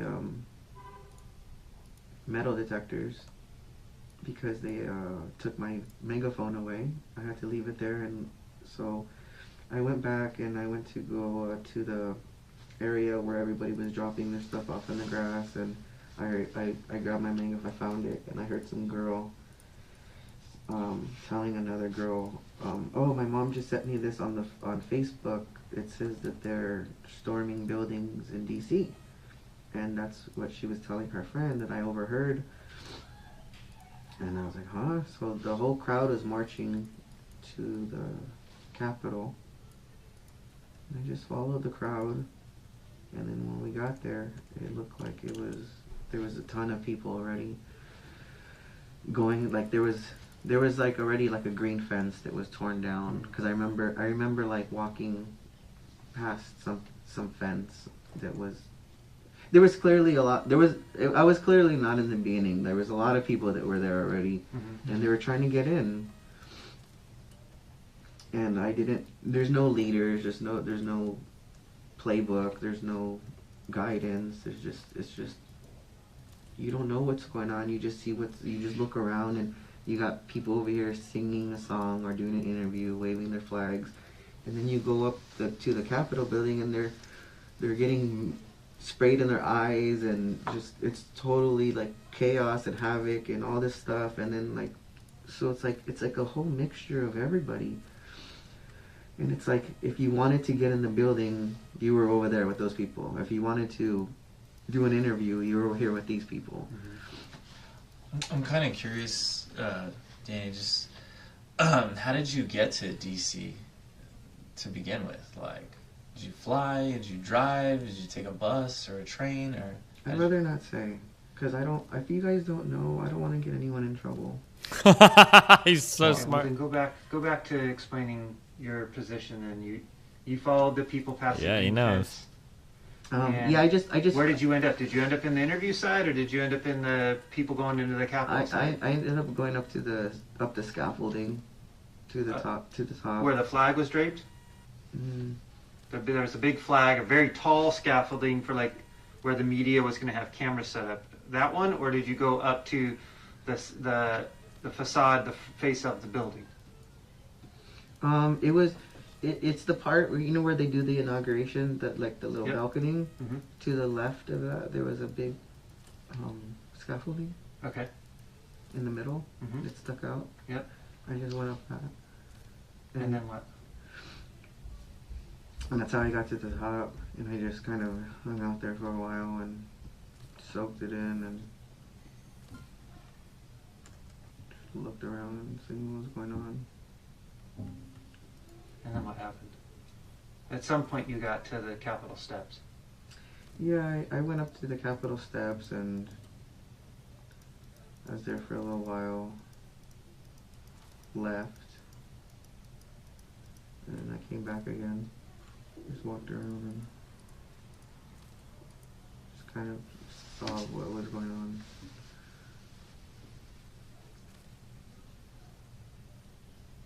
And you think that's why you're here today? Is because you climbed the scaffolding? Ooh, pushing a little harder. Told me. I assaulted an officer.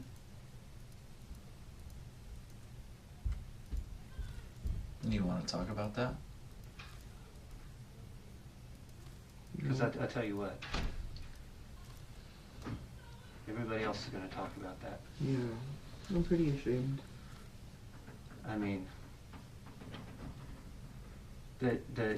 like Enrique said, there's a story that's being written about Danny Rodriguez, and right now DC has told that story to a judge, and the court of public opinion has a story from the Huffington Post, has a story from Water Spider on Twitter, from Antifa and BLM. Damn. They're telling the Danny Rodriguez story. You guys have probably seen more videos than me. I don't know all these videos. Chad Loader, Desert Border, all these guys. They're all telling the Danny Rodriguez story. I haven't seen any of those. But here's your opportunity to tell us your story. My story is just that we thought that we were gonna save America. We were wrong. At some point you ended up on the Capitol steps with the taser in your hand.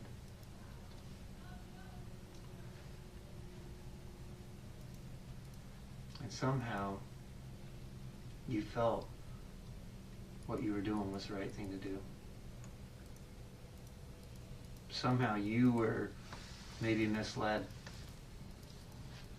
Maybe that call that the Commander-in-Chief gave was that strong call that tugged on your heart and said, now's the time to protect your country, to be a true patriot.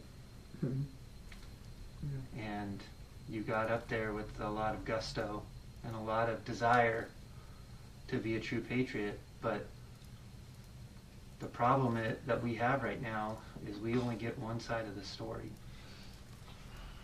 And my words aren't going to be the story that writes Danny Rodriguez's story. And you had asked earlier about how do you help yourself out of this situation. And if you really want to help yourself out, you tell us 100% of the truth. And you let the U.S. Attorney's Office in D.C. know that you're willing to cooperate and explain to them everything that happened and take responsibility. Because I've done this game for a long time as a law enforcement officer. So I'm going on 23 years. And everybody that I know that I have worked with, where they have stepped forward and told the courts and told the prosecutor, look, I take responsibility. The judge looks at that favorably. In fact, the law says that we have to take in consideration your cooperation if you cooperate. And any attorney would tell you that. And so all we can do right now is we're in a position to make a recommendation to tell the prosecutor, look, here's the Danny Rodriguez that we heard. And here's the Danny Rodriguez that told us his story. He told us what happened. He told us his point of view. And he shared with us, and he wants to come forward and he wants to explain everything. But right now, you're kind of leaving us in a lurch right now because we don't know the story. What am I leaving out? Well, you're not telling us about how you ended up on the Capitol steps, in the tunnel, how Officer Fanone got pulled out. I don't know how he got pulled out. I came up, I walked back up. I think I left. I was in the tunnel, and they were like... Were you there when they were doing the heave-ho and squeezing that officer? That's when I got out of there, because they were smashing me. And I think they were somebody else in front... Okay, so somebody else right in front of me got pepper sprayed right in their eyes. I've been pepper sprayed, and it's freaking bad. And were you pepper sprayed there at the Capitol? No, okay. no. This is a previous time. Yeah, I was pepper sprayed by BLM. They had a... Oh, excuse me. There was this guy in front of me. So everybody... Man, it was just so tight. Like, you could not breathe. Like, there was... If you were in this guy's position, what would be the best course of action during this interview? Unironically, probably, as boring as it is, to just shut the fuck up. Like, I would have to review the video evidence or the video footage available to see like what it looks like, because like in a situation like this, people always get mad on the left and the right because they're like, oh my God, why isn't everybody being charged with a crime? Why didn't this guy get arrested? Why didn't this guy... The reality is that depending on the types of video evidence available, it's hard to prove certain things. And it might be the case, now I'm not saying this, I haven't seen the video evidence, but it might be the case that if you viewed the footage, the situation is so fucking chaotic that the kid could just run to the store like, I didn't mean to tase a cop. I was in a crowd, people were pushing me, I had a taser, I didn't know what the fuck was going on. Like, I tased the dude next to me, it was a cop, but I didn't know it was a cop. I didn't mean to tase the cop, I had no idea. I was just getting pushed from all sides, right? Now, I haven't seen the video footage, but if it's possible that you could sell that story to a jury, he's destroying the ability to do that right now in this interrogation. It might be the case that they could sell that story, you know? Just people pushing you, like you like I'm in the tunnel, but I'm not pushing. I'm getting squished. There's a guy in front of me who got sprayed, and he got his body turned around, so he's facing me, but he can't leave. Like he's getting squished. And he's blind and he's facing the wrong way, and I'm looking at him and I'm trying to pull him out of there. So I pulled him out of there, and I left the tunnel when the heave-ho was going on. That's when I got out of there because I was getting squished. Did you participate in that heave-ho though? No, I'm getting squished. Okay, no, you didn't say heave-ho or anything like that? No, the heave-ho was coming. I think okay, so what I learned from the heave-ho later on was, I don't know if this is true or not, but I think that they were doing heave-ho to smash an officer. That's what it appears on the video. Okay, so when they were doing the heave-ho, when I was in there and that was going on, I didn't know that. I thought it was not for... What I learned, I think, afterwards was there was a cop in the side by a door or something, and he was getting squished. And I don't know if that's what they were trying to smash him or not. But there was like the officers had shields and like they were on a. I don't know how deep that. I don't know how many of them there were that they could hold us back, but there was so much like there were so many people pushing on me that I don't know that I was getting my lungs crushed, so I couldn't breathe. So that I don't know how they were able to hold us back. Yeah. But that's when I got out of there. I pulled that guy out of there, and I got out of there because I couldn't breathe, and that guy was all sprayed. And then that's when. Yeah, he almost said Patriots. It sounds like he almost did, but maybe he was reaching for another word. I don't know. Half hour or something break. And then you went back up the steps? I went back up the steps, and they were pulling someone out, and I didn't know who they were pulling out. I thought it was one of the Trump supporters they were pulling out, and then I saw who it was. PewDiePie moment? What? Yeah. So what happened? So you saw the video. What happened? Yeah. Danny, this is like my colleague said, this is your opportunity to tell us. I'm so embarrassed and ashamed. The way you can help yourself is by being completely honest with us, okay? And that means not leaving things out. How do I pick this up? This thing I dropped. Okay? Do you know what a lie of omission is? What's a lie of omission? Lie of omission is kind of like if I ask you a question and I don't ask you like the direct question, like when's the last, if I'm selling you a car and I'm saying and I'm buying the car from you and I say when's the last time the car's been serviced, and you're like, oh, it was serviced last week, it's good to go. But you didn't tell me that when it was serviced, they found out the transmission was shot, tires were bad, all this stuff. So those are facts that I would want to know. And what I was trying to get at, you didn't necessarily lie, but it's a lie. A video of him tasing the cop. My foot's gonna be here, so I gotta run down and get this soon. For context, watch him assault the cop. Hold on.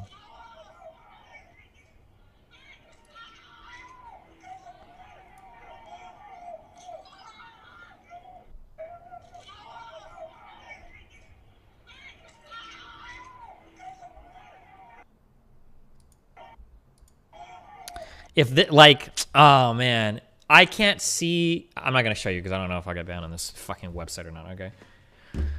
If this is like the only video available, man, dude, like this, it feels like the kid could say like, I didn't even know I was tasing the cop. I was just, but.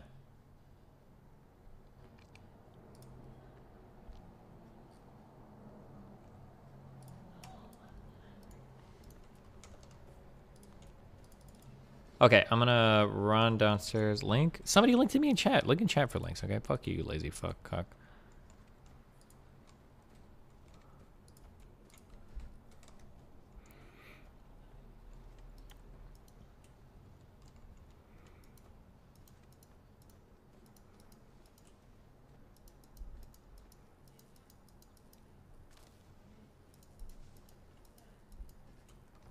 I thought you said the video was inadmissible at the time. I thought you said that video was inadmissible all the time. Wait, what? Why would I say that? I don't know how you can say anything in that video. Yeah, I don't know. It's hard to make it anything. And then someone else says that clip is pretty damning. Okay, I don't know. Okay, I'll be back. I'm gonna get my foot. 1 sec. Don't get brazen with me.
Okay, I don't want to like encourage anything, but unironically, I know you motherfuckers do this, okay?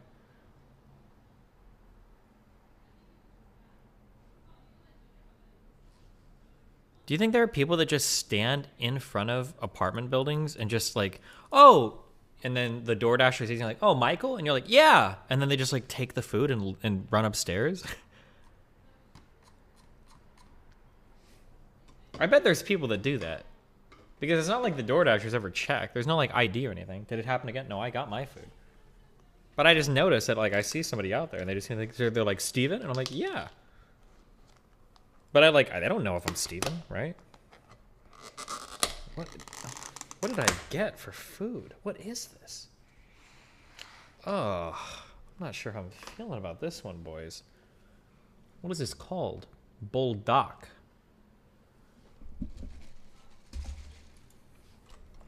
Bulldog.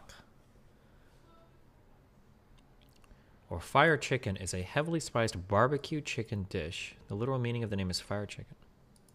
Show? It's like, I can't show you because I can't like tilt my camera easily.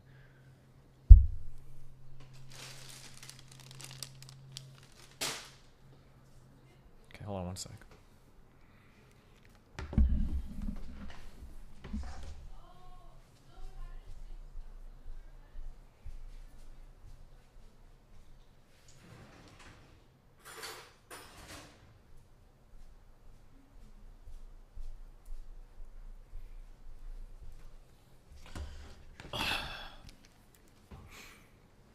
Okay. Good luck. Liable mission because you left key facts out. Uh-oh. Now they're putting the pressure on. No, I just came up to the steps again and I saw them pulling them out and I tased them. How many times did you tase them? They need how many times is important because like, oh, you tased them 10 times. You think that was an accident? So the problem with the story thus far is they don't really have anything strong that they can charge him with, right?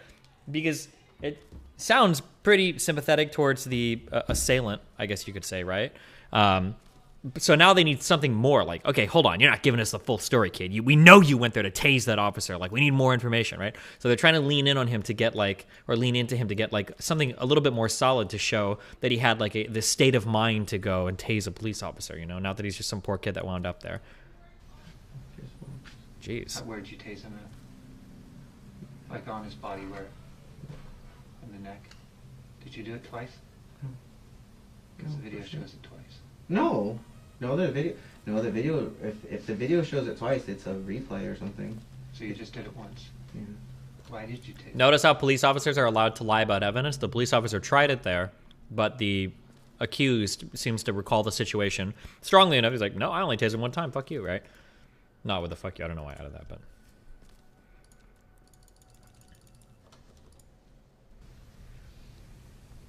He was struggling. The video does show it twice. I mean, you can, if you have another video, that's fine. Or if you're like Superman, I can't make out shit from the video that shows the guy getting tased. I don't know. I can't see anything from that, but I don't know. I don't know what they were gonna do to him, but fuck. Just, I thought that he was gonna not. I don't know. I really don't know exactly why I changed him. So, I want you to... He's the guy in the red hat? Hold on.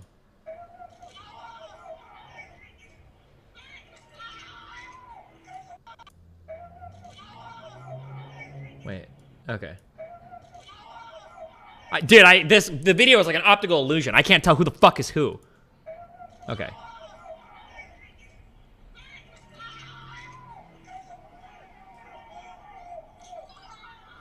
It looks like he definitely tased him one time. Does he?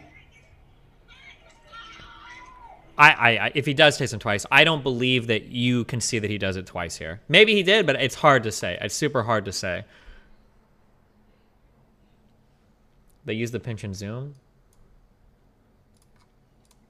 To think in your mind that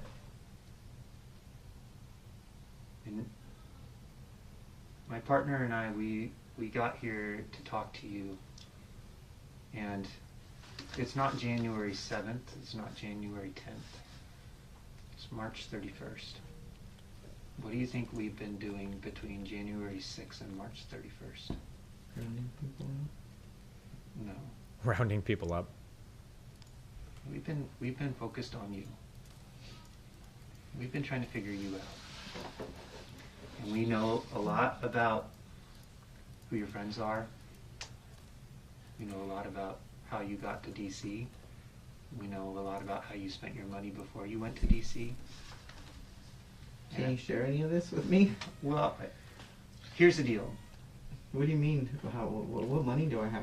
What he's trying to say is that we know about 99% of the questions that we're asking you, so that it's completely clear, and all our cards are on the table, that it's really important that you be completely honest with us and tell us everything, especially without us saying that these facts and then you later agreeing to them.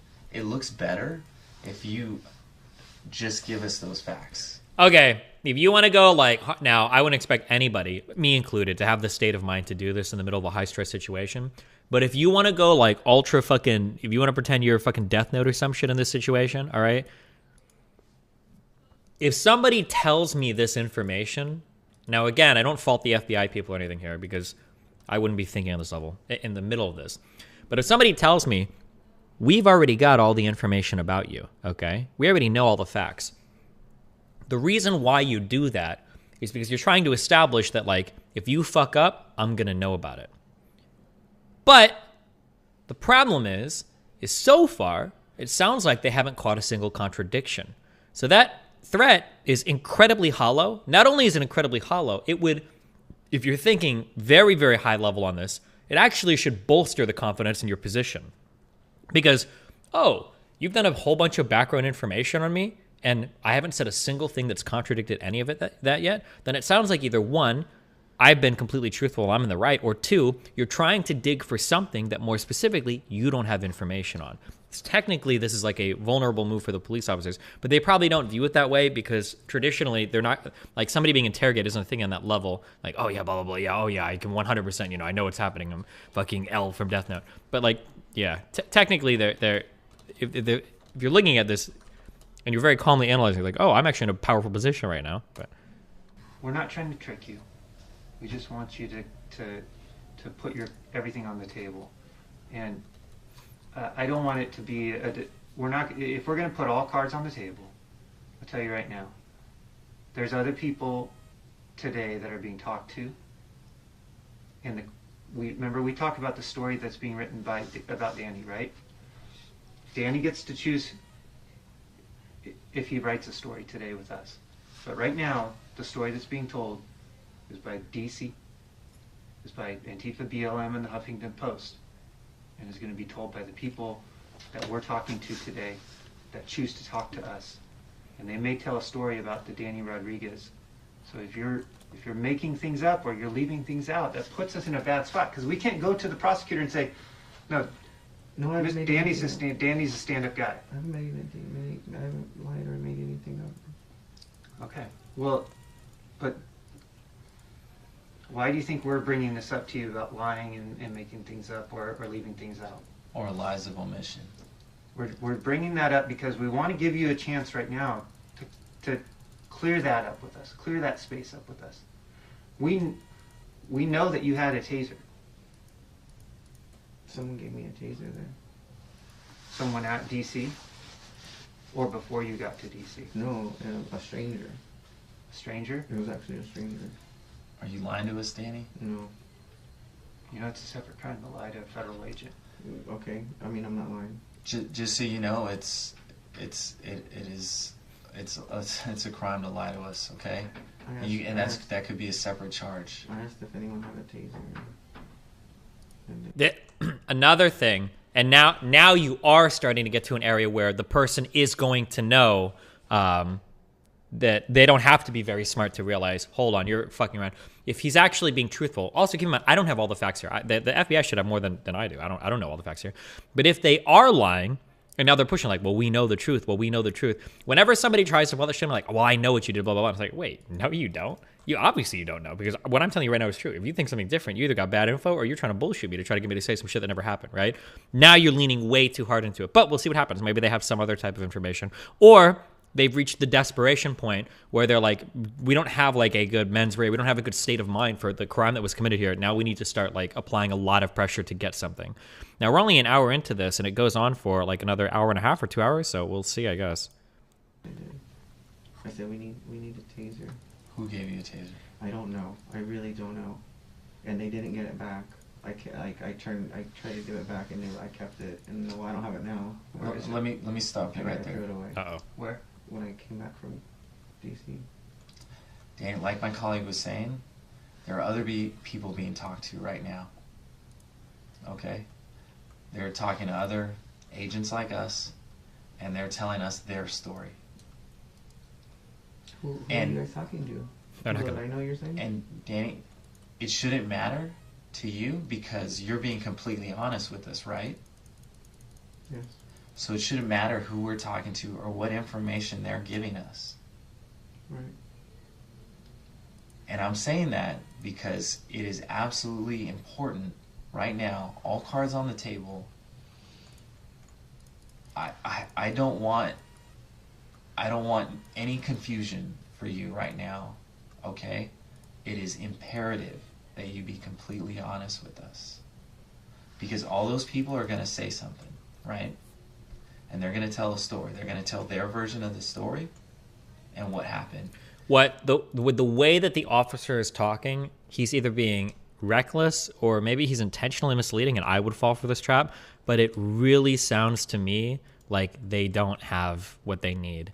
When you start saying things like somebody could say something rather than maybe somebody's already said something. We've already interviewed 15 people, okay? We've already interviewed. They've already told us their story, Danny, right? Rather, when you phrase this in a future tense, like they're going to tell their story, they're going to say something different, right? When you phrase it that way, makes it sound to me very subtly like you don't actually have what you're looking for. You don't have what you need.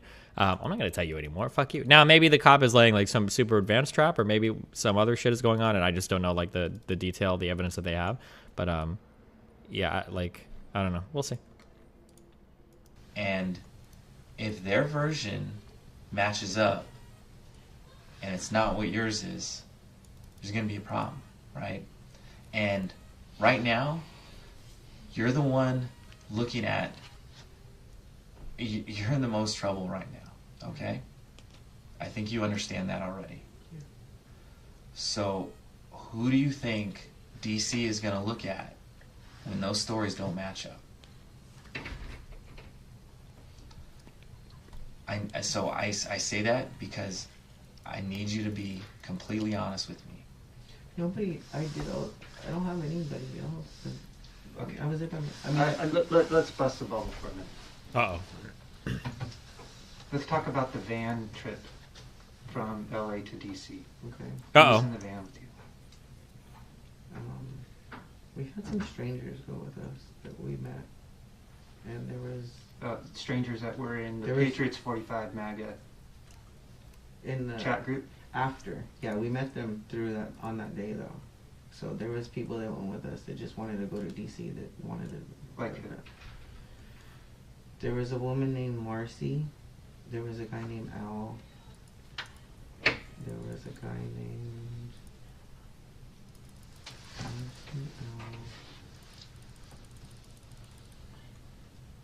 you know, my friend Edward, and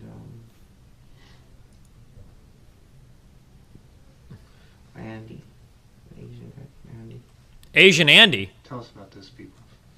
Wait, is there a chance? Is this the Asian Andy? There's no way, right? Simpsons. Okay, that's not what I said. Okay, so Andy was a friend of some woman that went to the rallies. No. And she recommended him, and Andy never been to a rally before, but he really was a Trump supporter, wanted to go to DC, so he went with us. Marcy was like an older lady, and she also was a Trump supporter, and I don't remember anything really about Marcy. She was just, she's like a Hispanic lady, older. Nothing, I don't know, nothing really else about her. Al, we picked him up in Scottsdale on our way. He needed a ride too. And they're just regular people. They're not extremists, or they didn't make it, like, they weren't trying to do anything crazy. They didn't do anything when we went. What about Ed? You mentioned Ed. Edward and I are not talking anymore.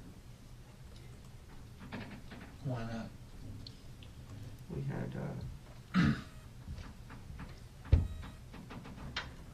had a falling out.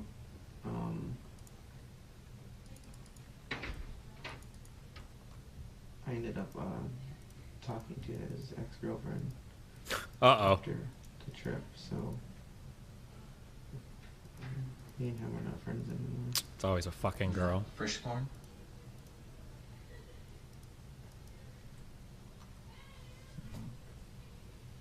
Is she gonna be in trouble? Danny, you need to concern yourself with yourself right now. Because my concern is you, as much as you're holding back from us right now, because we know all the names. We've looked at your phone records, your bank records, and we've done it with everybody else. So why hold back? You're making it really hard for us to help you. What am I holding back? That's. I told you about the round. Let's go back to the Patriots MAGA 45 group. Is that what it was called? Patriots MAGA 45. On the Telegram? Yep. Let's talk about Telegram. There was a couple of groups on the Telegram, and I don't remember the names. Okay. How'd those start? One of them, Edward, started, and that was. What was that one called? I don't know. I changed the name of that one. I think it was called MAGA Gang. You're an administrator for that one? Yes. What was the purpose of that group? I think just to stay in communication in case civil war or something. I don't know.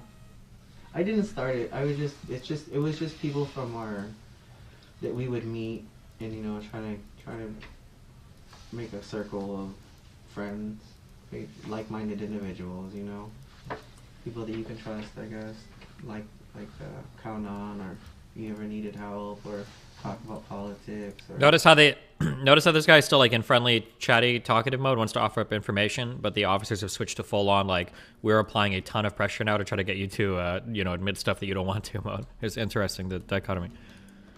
Get some stuff off your chest. As far as I know, that's what Telegram is. It's just a bunch of people that try to find. Because if you go to Facebook, it's I mean, Telegram's more of a safe place. Why? Because it's not. It's more private. It's not. What do you call it? You can share. The pressure is going over his head. Well, and again, I'm reading into this a bit now, and I don't have all the facts. And there are other things, right? Be careful. I can't have the confidence of like JCS giving you analysis because I don't know how this one ends, right? So I'm being cautious when I say this. It could be that it's quote unquote going over his head because if you ever try to apply a lot of pressure to somebody and it's just not connecting at all, oftentimes what that could mean is that's because there's nothing to connect with. There is no pressure to apply because they're innocent. There's just, they'll get like uncomfortable depending on the types of accusations you make or whatever. But when somebody is intentionally concealing a piece of information from you and you start applying pressure to them, then they're going to try really hard to talk around that, offer up a lot, to do anything they can to kind of avoid giving that piece. But if somebody feels like they've genuinely communicated everything that they need to you, and there's nothing else to say, then all of the pressure you're trying to apply is kind of for naught because they're not going to feel it. They don't feel like they're hiding anything or doing anything wrong. Videos and things on there, and if you put it on Facebook, it won't go through, or it won't share, or it'll get taken off or something. It's censored, so it's less censored. So who was in this MAGA gang group? There's a lot. At one point there was like 30 or more than 30, and right now there's probably in the 20s. People will come and go, and I don't know all of them. I really don't. I don't know a lot of those people, and some of them maybe I do know, or I've seen their face, or I don't know their name, or maybe I only know their name or not. Who do you know that's in that group? Who do you know? Edward. What's his last name? Bedalian. And who else? I'd have to see the group. Come on, Danny. No. Just, who's Kayla in there? Or probably. Kaylin. Kaylin. Mm-hmm. Okay. Who else? Oh, there's a Kayla. There's a Kayla. Are both of them in there? Kayla and Kaylin? Probably. What about Andy? Yeah. Andy got added afterwards. Edward added Andy as administrator. What about Mello? Mello? Mello went with this. Uh-oh. I don't know a lot. I don't know a lot about Mello. Mello is somebody who, he's not on Telegram. I've tried messaging him before and he doesn't respond, and he'll just show up to the rally sometimes. I met him because, like, he's like a friend of a friend. He's like a little short French guy and like real easy to get along with. Mm-hmm. Whose friend is he? He was, I think, this girl named Lisa. Honest to God, at this point in the interrogation, and I don't know if the accused has picked up on this, it kind of tries to sound like they're building more on other investigations than anything around, what is this guy's name, Danny? Than this guy at this point. Like, it feels like they're almost giving up. But maybe they'll come back to it. We'll see. Again, this is still another hour or two more. She went by Lisa Simpson, but she doesn't live around here anymore. Okay. You know Lisa Simpson? Mm-hmm. So Lisa Simpson, she was like a big personality and friendly, and, you know, just like, okay, so I met her, and then it's like friends of her, she has other friends, and you get like a, you know, this person's, you meet people through other people at the rallies. And was Lisa in the MAGA gang group? I think at one point. Who else was in it that you can think of? Enrique. Enrique is a good friend, but he never go to DC, or he doesn't get in trouble. He's a good guy. Mm-hmm. There's a lot of people that Chris Almani, he's a really good guy. He's not part of anything like that you guys would want him for. Did he go to the Capitol? Yeah, he did, but he wasn't. He's one of those non-confrontational, just not arguing with people and just and hanging out kind of guy.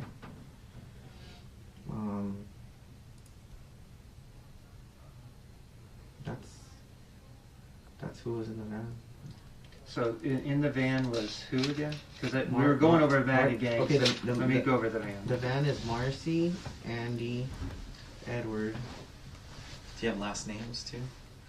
Marcy, no. Edward, Bedalian. Al, I don't know his last name. Who else is in the van? Lisa Simpson? No, Lisa was in the van. Kaylin? No, she isn't. Chris Almonte, you said? Yes. Enrique? No, none of those people are in the van. Those are the people from the now, again, this might be some 12-head move where the FBI investigators come back like, we actually know that this person was in and this person was in and you lied about this, right? But right now, it seems like they really don't know that much, right? And the Daniel guy is like has all the power in this interaction now. But we'll see. Who rented the van? It was Edward. And you said Mello was too? Mello was in the van. Mello was in the van? And Kayla, Kaylin, neither one of them were? Okay. Did you guys all chip in for gas? Who paid for the van? And Edward paid for the van. I ended up putting in like $100, but Edward was determined to.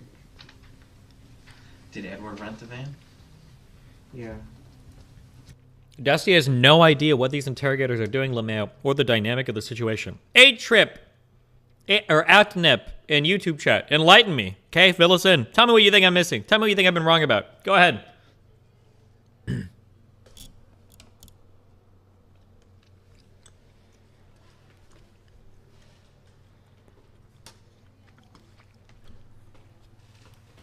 Hold on one second.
Okay, where did Atnip go? Did he name anything?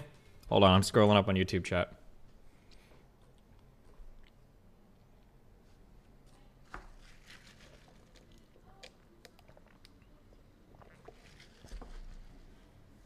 Oh, he didn't say shit. He fucking ran the fuck away. Good job. Fucking loser.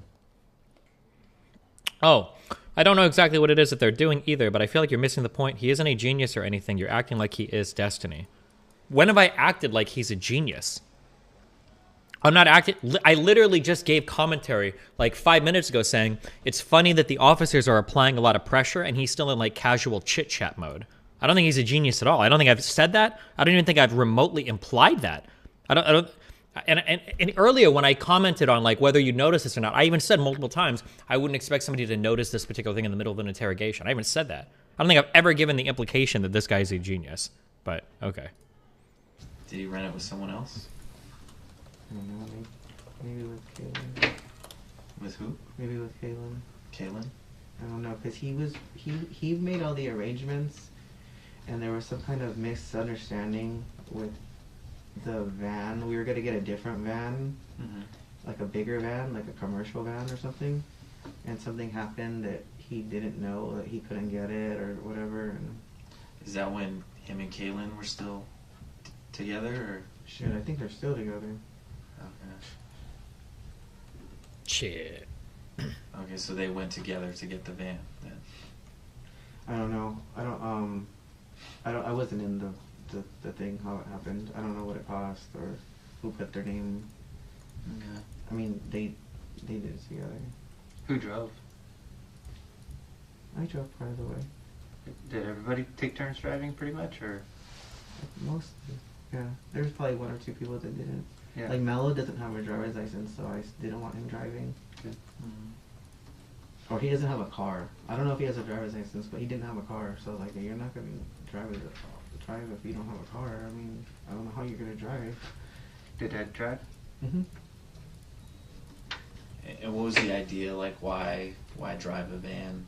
Why not just fly? Or that's a long way to drive. I don't fly because Airports I have issues conspiracy. with flying. No, he's just scared. But there was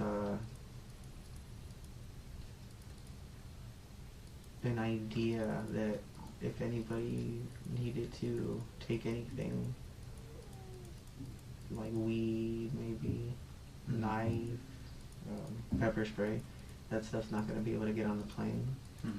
Ooh. That makes sense. So where those? That's actually a huge admission. Oh my goodness. Inadvertently, in the course of the interrogation, they stumble upon this kid making a monumental fuck up. Why did you drive instead of fly? Well, maybe we were taking something that we shouldn't have. And he even double fucked up because he could have just said, you know, like some of us wanted to bring weed, but then he took it a step further and now he talked about bringing weapons. Oh shit, he actually so fucked up here. Oh my God, what a horror. Okay, now let's see if the rest of the interrogation is built upon this narrative. What a monumental fuck up. Oh my God. Taken? I take it because you listed them to us. Yes. Yeah. So people took weed. Yeah, I took weed. I took a knife. I took pepper spray.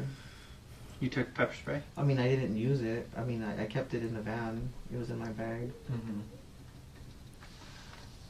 What about a gas mask? Did you take a gas mask? I was provided a gas mask. From who? Edward.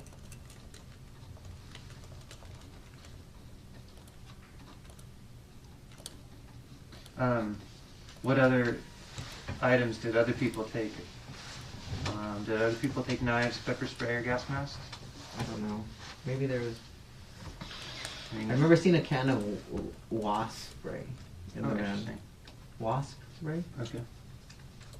Did anybody claim that was theirs? They were going to take that to use it?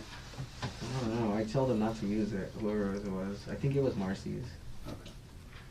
But I was like, that's going to blind somebody and do permanent damage. Did anybody give you guys anything to take? Like a taser? Not me personally, no. What about the group that you know of? I don't know. I didn't take anything for anybody. All right, you know what we're driving at. Like a taser. We Who already had know. who had the taser? Danny? We know the taser was there was Ooh. arrangements with the taser before you Ooh. guys left LA. I didn't take anybody's taser. So who took the taser? Who had it, Danny? No, there was. I saw a blue, like a light blue taser. Oh! Who transported that? I guess it was just all of us in the van. Oh, Danny! What are you doing? Danny!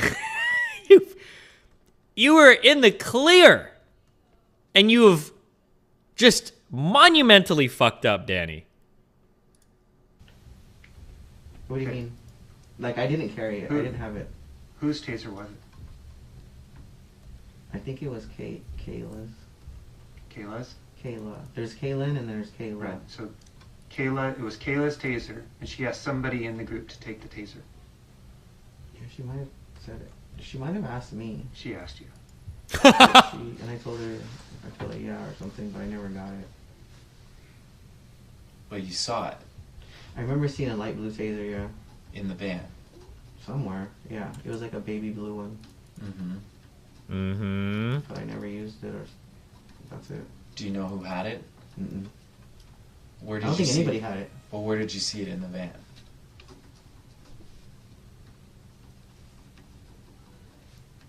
I don't know. Maybe somebody just like had it in their hand or something. Like was just like putting it in a somewhere. I remember seeing it. Because I'm just thinking, if I'm bringing a taser, like, you would know about it, because I'd be playing with it, or I'd be, you know.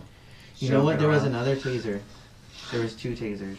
What? How do we went from nothing to 2 tasers. You know, actually, now that I think about it, there was a second taser. Now, I just happen to remember the serial number was TZ, I think it was 1001X. Yeah, and like, Jesus, Danny. Andy bought a taser, but we never used it. I think it got returned. Uh-huh. I think he bought it. Yeah, now that I think about it,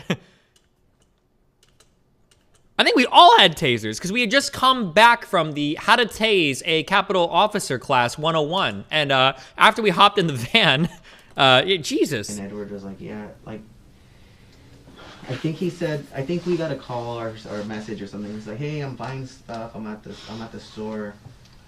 There's a taser here. Should I get it or something like that? And I don't remember, but I think Edward was like, oh yeah, like, it was a flashlight. And Danny's like, if you go back to my cell, I actually have the original box that we bought it in because I was holding on to it because I know Amazon has like a 6-month return policy, so I want. But the receipt's also in my name, yeah. But yeah, you can go check. Yeah, Jesus, Danny, what are you doing? The combination, and that was what somebody was playing with. You're right. Somebody was like, you know, like if you have a taser, you're doing Yeah. it.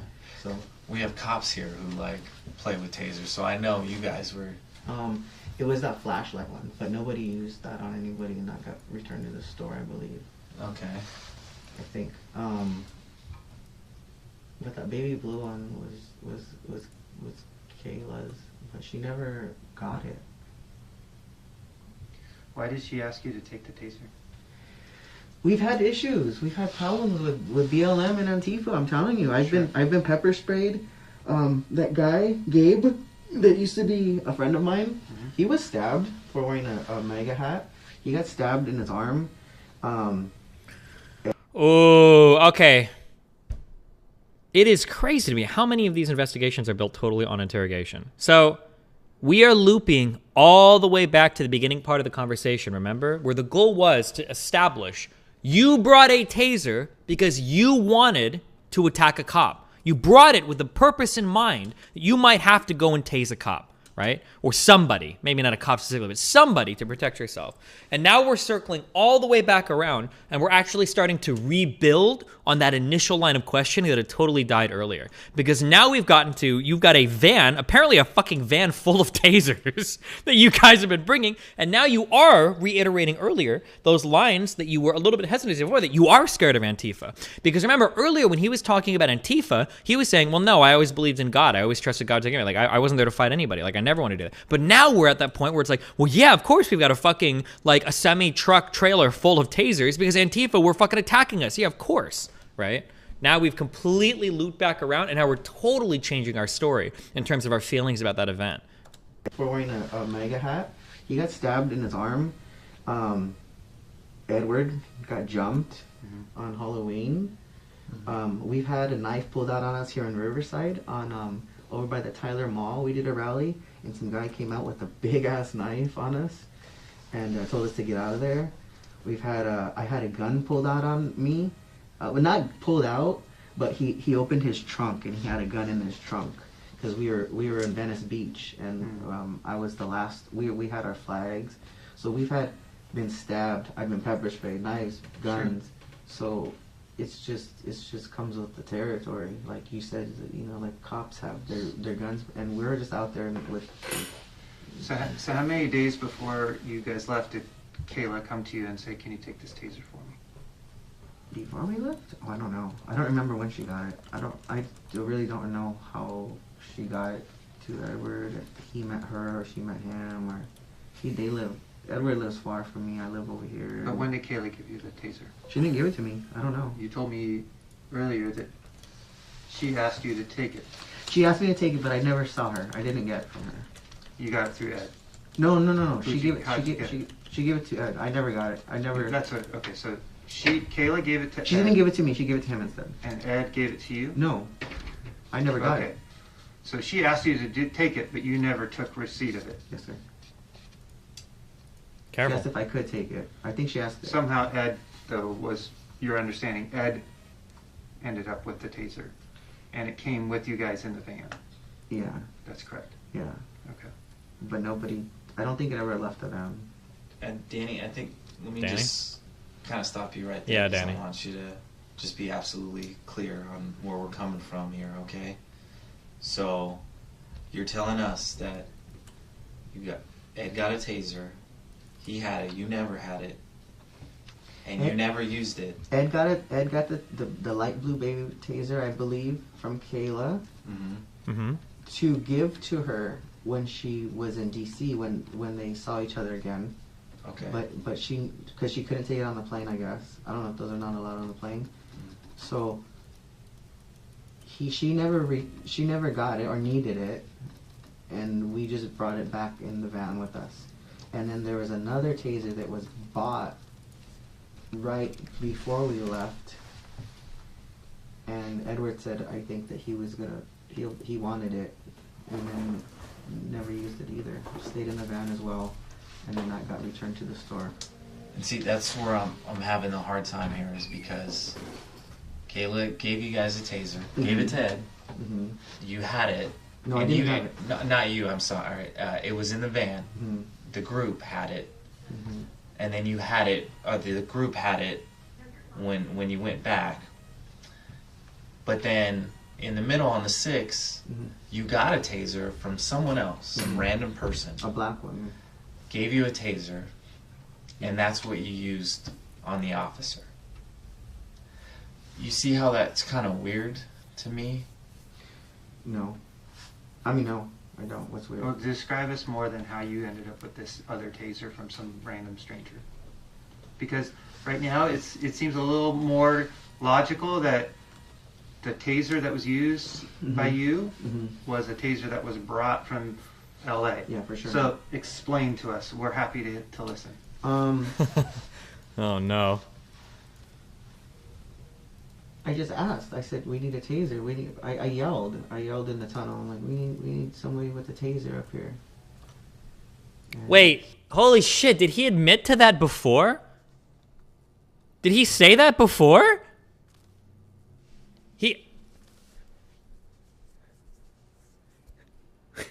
I said we need a taser? Oh my god!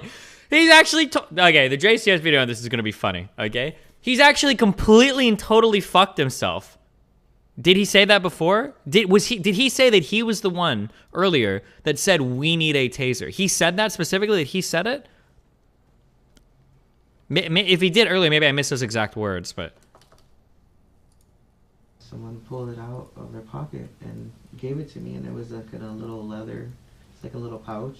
It's like square. Almost like a pack of cigarettes. Because now it feels like now. Okay, so he's actually completely fucked, right? Because now we've got so much of this built. Okay, you were in LA. Okay, you feared for your life before, apparently, because of your quarreling with Antifa people. So you and your lot brought multiple, not just one, but multiple tasers with you to this January 6th protest. While you were at this protest, at a protest where you had brought multiple tasers fully with the intention of using them if you felt the need to, because you said you'd already been threatened, in the middle of one of these protests, you shouted for the tasers that you knew were there. Somebody bring a taser, we need a taser. Somebody handed you one, and then you applied it to the officer, you used it, just as you'd planned to as soon as you left LA. Like you've given, now they have literally all of the pieces that they need to build that case. Like, geez, okay. Square, and then I didn't know how to use it or turn it on. Or like, I was like, what is this? And then like the guy takes it back from me, or I give it back to him, and he takes it out of the case, and he flips a switch, and he tests it or pushes it for me, and then he gave it to me. Didn't you just say it was a black woman that gave it to you? No. Yeah, you did. A black woman? No, I said the taser was black. No, you said a black woman gave it to you. You interrupted him to say it was a black woman that gave it to you. I for sure haven't said anything about a black woman. You did. There's the cameras or the recording. There's no. I never said black woman. Okay. What do you mean black woman? I never said anything about black woman. Fuck, did he? I took my headphones off for a minute. So, maybe he misspoke. You're willing to accept the fact that the taser that you had was from some random stranger, and if any of your friends that we're interviewing today tell us something to the contrary, how will that reflect on you? Oh, they're not. It's 100% true. It's 100% true. It was just, that's just... Because you remember, I will not lie. I'm not lying. And I think you are. I'm not. And I'm not. I'm going to explain to you why. You think I'm protecting? Very confrontational. Because you told us. At this point, now I think they've earned the right to apply a lot of pressure, because now he's walked back on a bit and he's given them a much clearer story. Like, it almost feels like they have enough now to be like, all right, throw him back in the cell. Like, this kid's fucked. Like, we have enough for the prosecution. He's going to like plea this out or something because he's fucked. Absolutely fucked.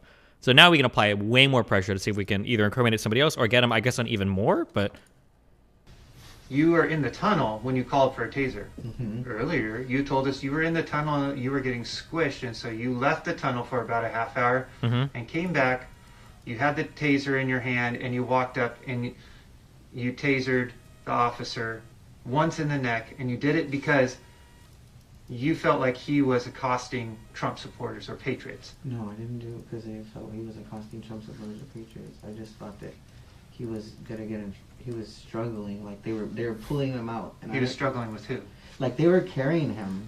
They were like holding his arms and his legs and his feet. I don't know who those people were. So why would you taser somebody that's being carried? Yeah, what? Oh, Danny, you fucked yourself. Danny, Danny, you realize you assaulted that man, right? Danny, you fucked yourself so hard. You realize right now your situation is unfuckable now. You're telling us is not helping your situation. I'm 100% not fabricating anything.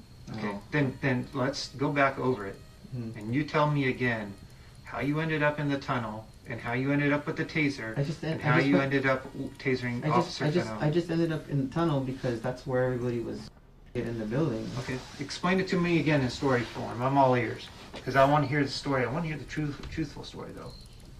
So I called for tasers because I felt that we were going to get in. That's how that we were going to get in. Now it sounds like he's lying. I'm getting distinct impressions about that he is absolutely lying. Why'd you call for a taser? Well, I thought that when the officer he was being carried by people, and right. This is how, like, when I'm debating lefties or conservatives, and somebody starts reaching and they give me some weak ass evidence. I think Corn Cob did it once, like, oh, Gusano, I don't know what that is, or that person's, I don't know, maybe they were modding, but they're not right. Like, when people start reaching, it's like, okay, you're lying, motherfucker. I know you're lying now. You're squirming so fucking hard. If you know what you have to say and you're saying what you know, you don't talk like this, right? These kinds of conversations are the kind of conversations you have with your kid when they're 6 years old and they ate a cookie they're not supposed to, and they're trying to convince you that a dog broke into the house and stole it, okay? These are the types of conversations you're having. So now it super sounds like he's lying, and now it super sounds like there was a lot more ambivalence or more premeditation, or there was a little bit more maliciousness behind everything that happened, rather than just like, oh, I just happened to be in an area and I was getting crushed and blah, blah, blah, blah, blah, right? But let's see. Get tasers up to the front. Like, we didn't have, I'm not calling for knives or guns or shoot them. We're trying to get in the building to try to occupy the building. Okay. So I shouted. Malice, not maliciousness, sorry. Tasers up here. And I thought someone was going to come up with a taser, not hand me a taser. Okay. So how did you get the taser? It was just some guy, I swear. It was just... Describe him to me. I really don't know. We're going to pause for one moment to drop a hot take, okay? Girl shorts that, like, cut their booty off halfway so that you can see the under part of the booty cheek or whatever, I don't think that's attractive. I think that skirts are attractive and, like, thongs are attractive, but, like, the half booty cutoff, it looks like a bra that doesn't fit for your butt. I'm sorry. I'm sorry if that bothers you or offends you, but it is absolutely the base take, okay? If you want to show off your booty, wear a skirt and like a thong or something, or just wear like a swimsuit or some shit like that or whatever. But like the pants that like chop off, where you have like half the booty kind of, I think it just looks stupid. It just looks so dumb. Sorry, it absolutely does. Somebody linked something dumb in my chat and I just saw it, and I just think it looks so dumb. There you go.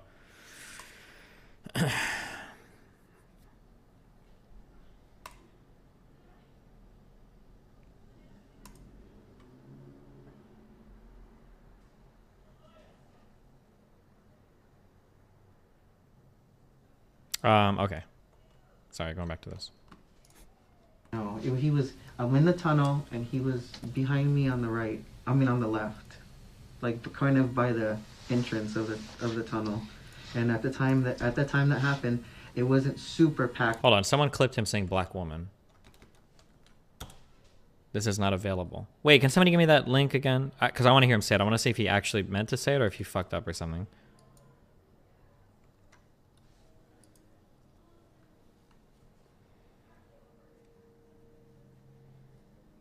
Booty shorts way sluttier skirts make me feel like a pedo?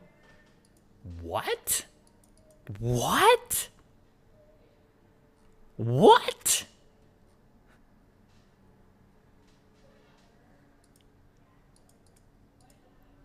Mate, you got some internalized pedophilia going on there, okay? He's like, well, in every single lolicon I've watched, they're all wearing skirts. Here is saying black lover. Okay. I think he says a black one, yeah, and it sounds like a black woman. Okay, gotcha. All right. In there was still little space. You're officially a bona fide YouTuber. You managed to stretch a 20-minute video into 2 hours of content. Hey, dipshit. This isn't a 20-minute video. It's a 3-hour video. And we're about an hour and a half of the way through it. 2, 4, 6, we're an hour and 26 minutes in. So if I've stretched an hour and 26 minute video into 2 hours of content, we're doing okay. All right? Chill, dumb fuck. Walk around. It says 20 minutes. Yeah, their video is in a playlist. Later on, they got like a ton of people, but at that time there was enough room to like turn around, and we need tasers, and we need a taser here. I got handed a taser. What was he wearing? Describing. How tall was he? How big? Who are we looking for on the video? Because you know it's all on video. If you find him on video, then I really don't know. Because you know what we see on video? Uh-oh. We see you produce a taser with your right hand out of your pocket. Well, right. I mean, I had... Okay, so I had the taser... You're not in the tunnel. You're on the steps. This is true. Yes. Uh-oh. So he gives me the taser. Danny! But when I turn around to give it back to him... He's gone? I also had a megaphone, and I looked for I lost my megaphone there, too. So I either dropped the megaphone... The megaphone or magaphone? I tried to give him the taser. I turned around. I don't know. Nobody was standing there waiting. Oh, Danny, you have federally fucked yourself, Danny. I didn't know who to give it to. I was waiting for somebody to like, can I have my taser back? Sure. So, it was a guy. That's all I know. It was a male. Maybe not too old, not too young. Regular, average guy. Like You've just described 50% of the United States population. Right. He was just there, whoever it was. I honestly think there was 2 people who were offering a taser, and one of them just took it. Danny, how many tasers were at this goddamn event?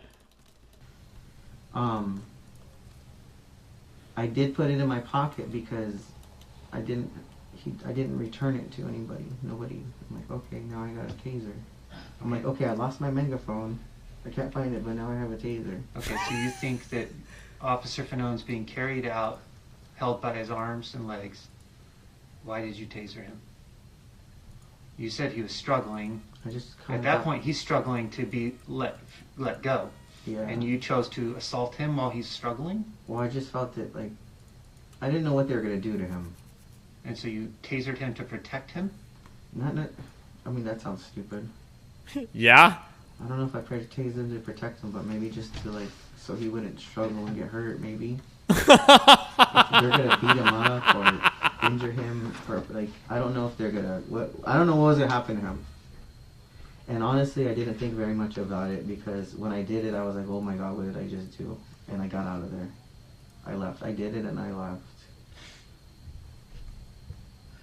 Because it was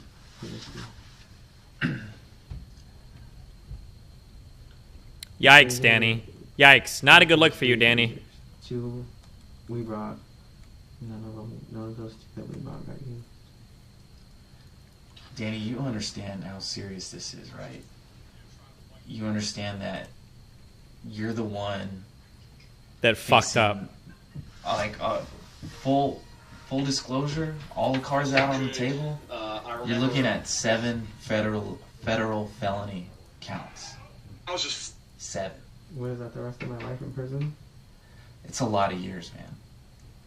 So, if you're not completely honest with me, because you're not being honest with us. I am being honest. Listen, man. I am being. What am I not being honest about? I can't help you if you're not being honest with us. Okay, what am I not being honest about, guys? Let me play this for you know, trying to fight as best I could. I remember, like, guys were stripping me of my gear. These are rioters, pulling my badge off my chest. I didn't see any of They that. ripped my radio I didn't see any of that. off my vest. Started pulling like ammunition magazines from their holder on my belt.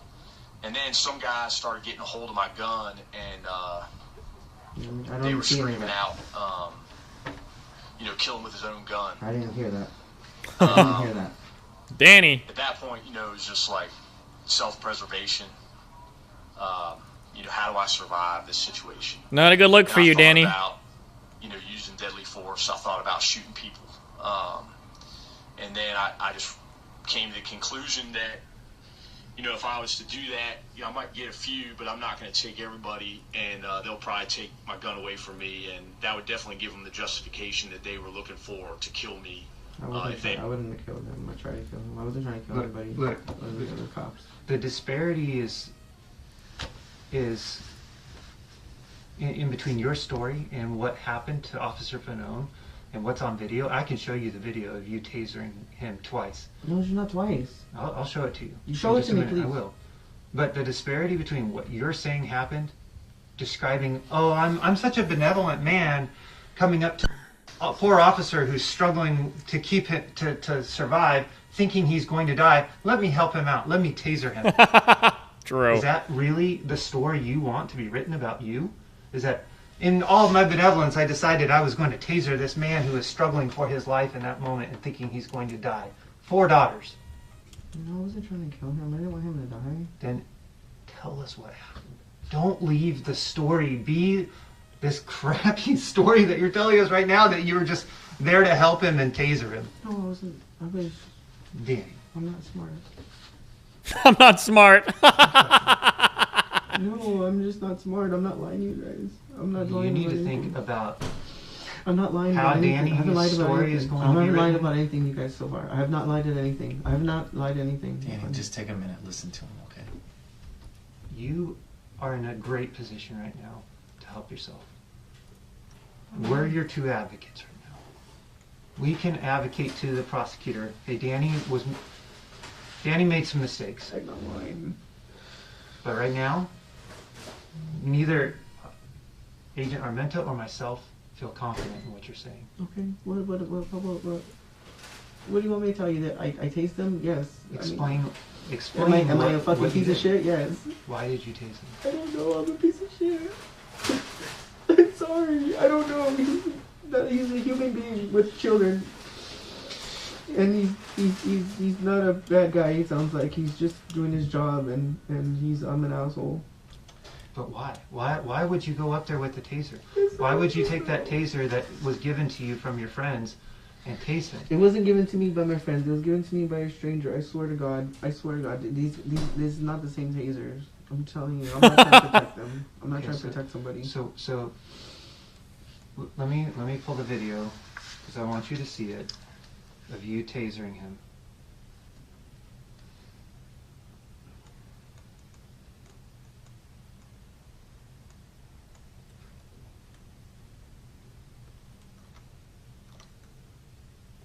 $100%, it was not twice. For sure, I did not tase him twice. For sure.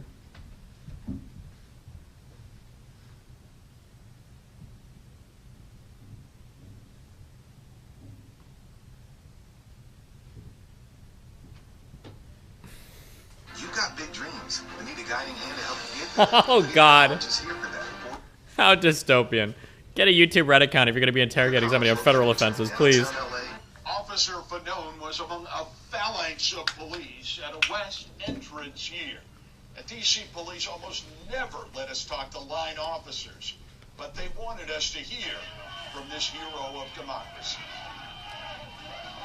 This is the hallway where Officer Fanone and his comrades refused to yield. Were you in this hallway? I mean, I was not. No. I said, well, we're going to go. You know, suit up. Fanone has been working plainclothes for a decade. He could have spent the riot waiting at his... Can it help him to be honest? Do interrogators really talk to prosecutors? It can help you to... There's an analogy, but I'm too lazy to explain this. It can help you to be honest in the same class of charges, but if you, as you admit more and more, you're upgrading your class of charges, so it's not really going to help you at all, because now you're like... It might have been before that they were going to be really, really, really mean to you and not make any recommendations with almost no charges. Or they could be quite a bit nicer to you while you're looking at, like, you know, manslaughter 2 or something, right? So I don't think anybody died here, but I'm just saying that, like, can it help you? I mean, like, in some cases, but, like, it's helping you after it's already hurt you so much more. Yeah. I don't know why this guy wouldn't have talked to a lawyer first before, especially, and again, because it seems like he knows what's up, but he just fucked himself so hard. But he and his police and duck hunting partner, Jimmy Albright, self-deployed to the Capitol. He said he's bent over at the waist and he's dry heaving, obviously from, you know, inhaling all the CS gas. One of the first police commanders he encountered was the head of investigations. And I remember thinking to The myself, fire like, alarm going off in that hallway? this dude looks like Jordan Patton. I wasn't in there for that. Officer I think I got out before that. Yeah, I didn't see that. Between the door and the mob screaming heave ho. Fanone says it was like medieval combat. And it was like the real life 300 minus the six-pack abs, which none of us have. Somehow, the mob grabbed Fanone out of the line and dragged him into the mob, beating, tasing, smashing him with flagpoles.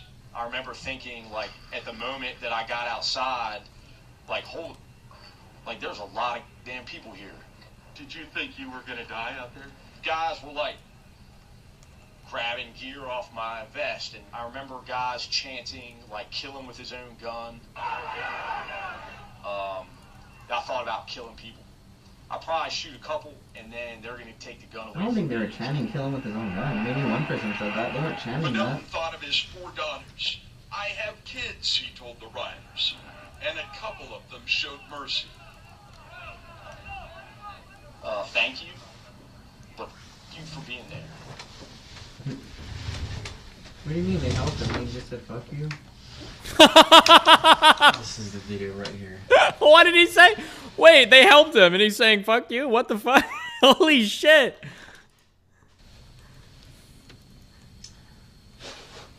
See, they even... have you seen this? It was only one time. There's no way it's twice. It's edited if it's twice. You strike him on the right side, on his left side, and he recoils and grabs, and you come back in and you do it again. 1000%. It's Watch right the there. video. There's no way they can prove 2 times.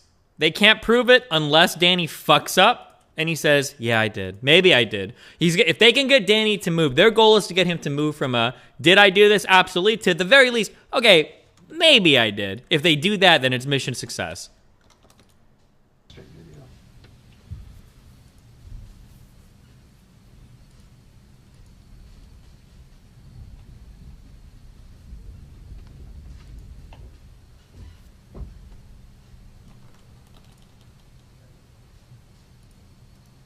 There's the taser.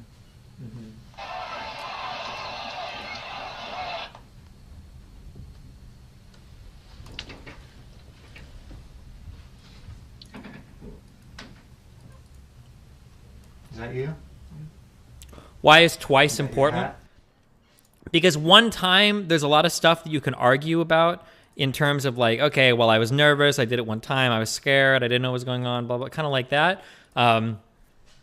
But if you did it twice, we're getting a much stronger intentionality there. Did you really fuck up and do it twice on accident?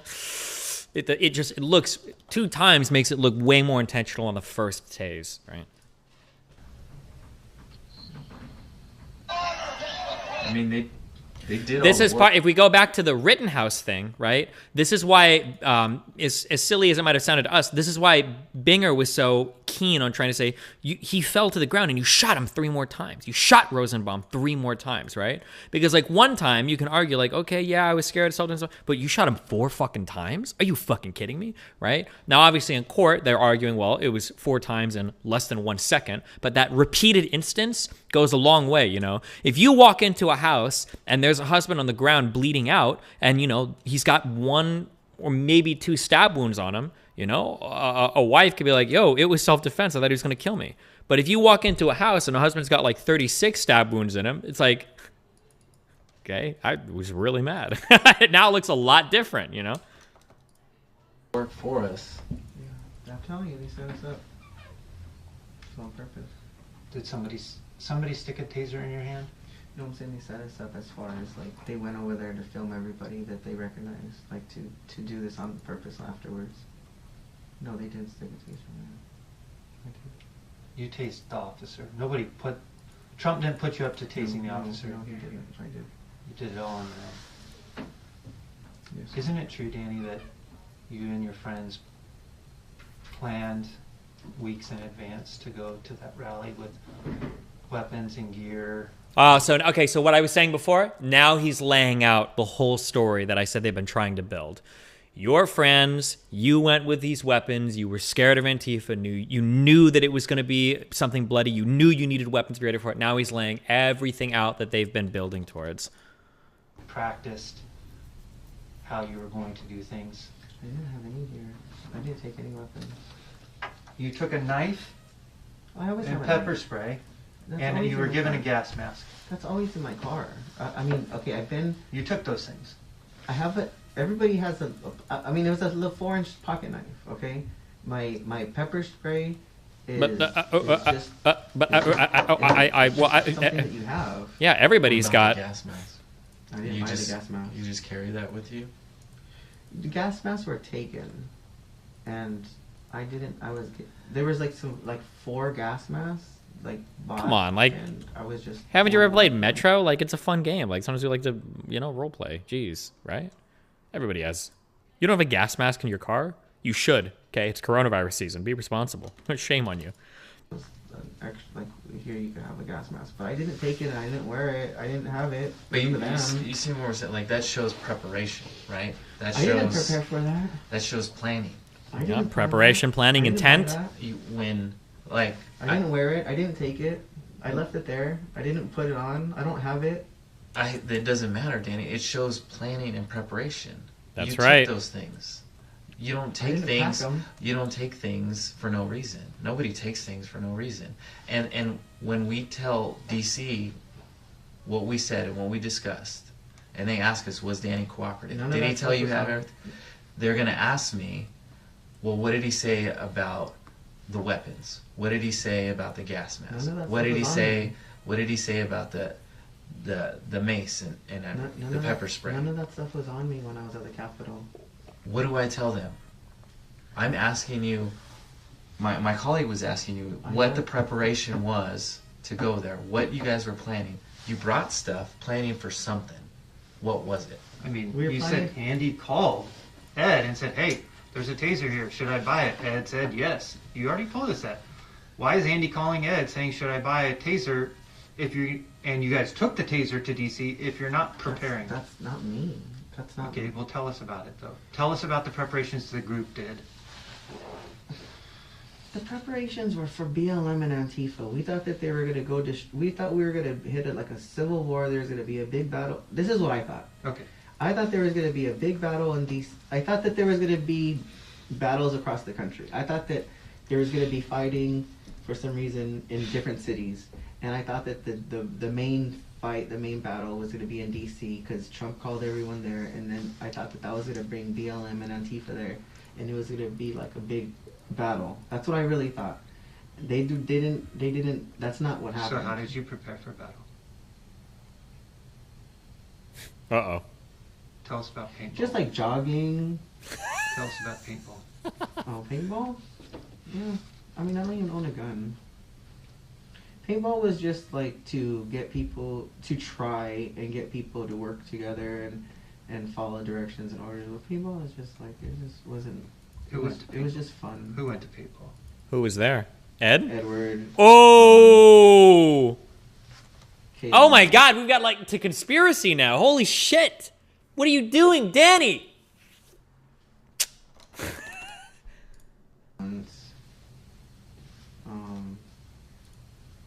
No, we invited everybody. We try to get a lot of people to go. We try to always.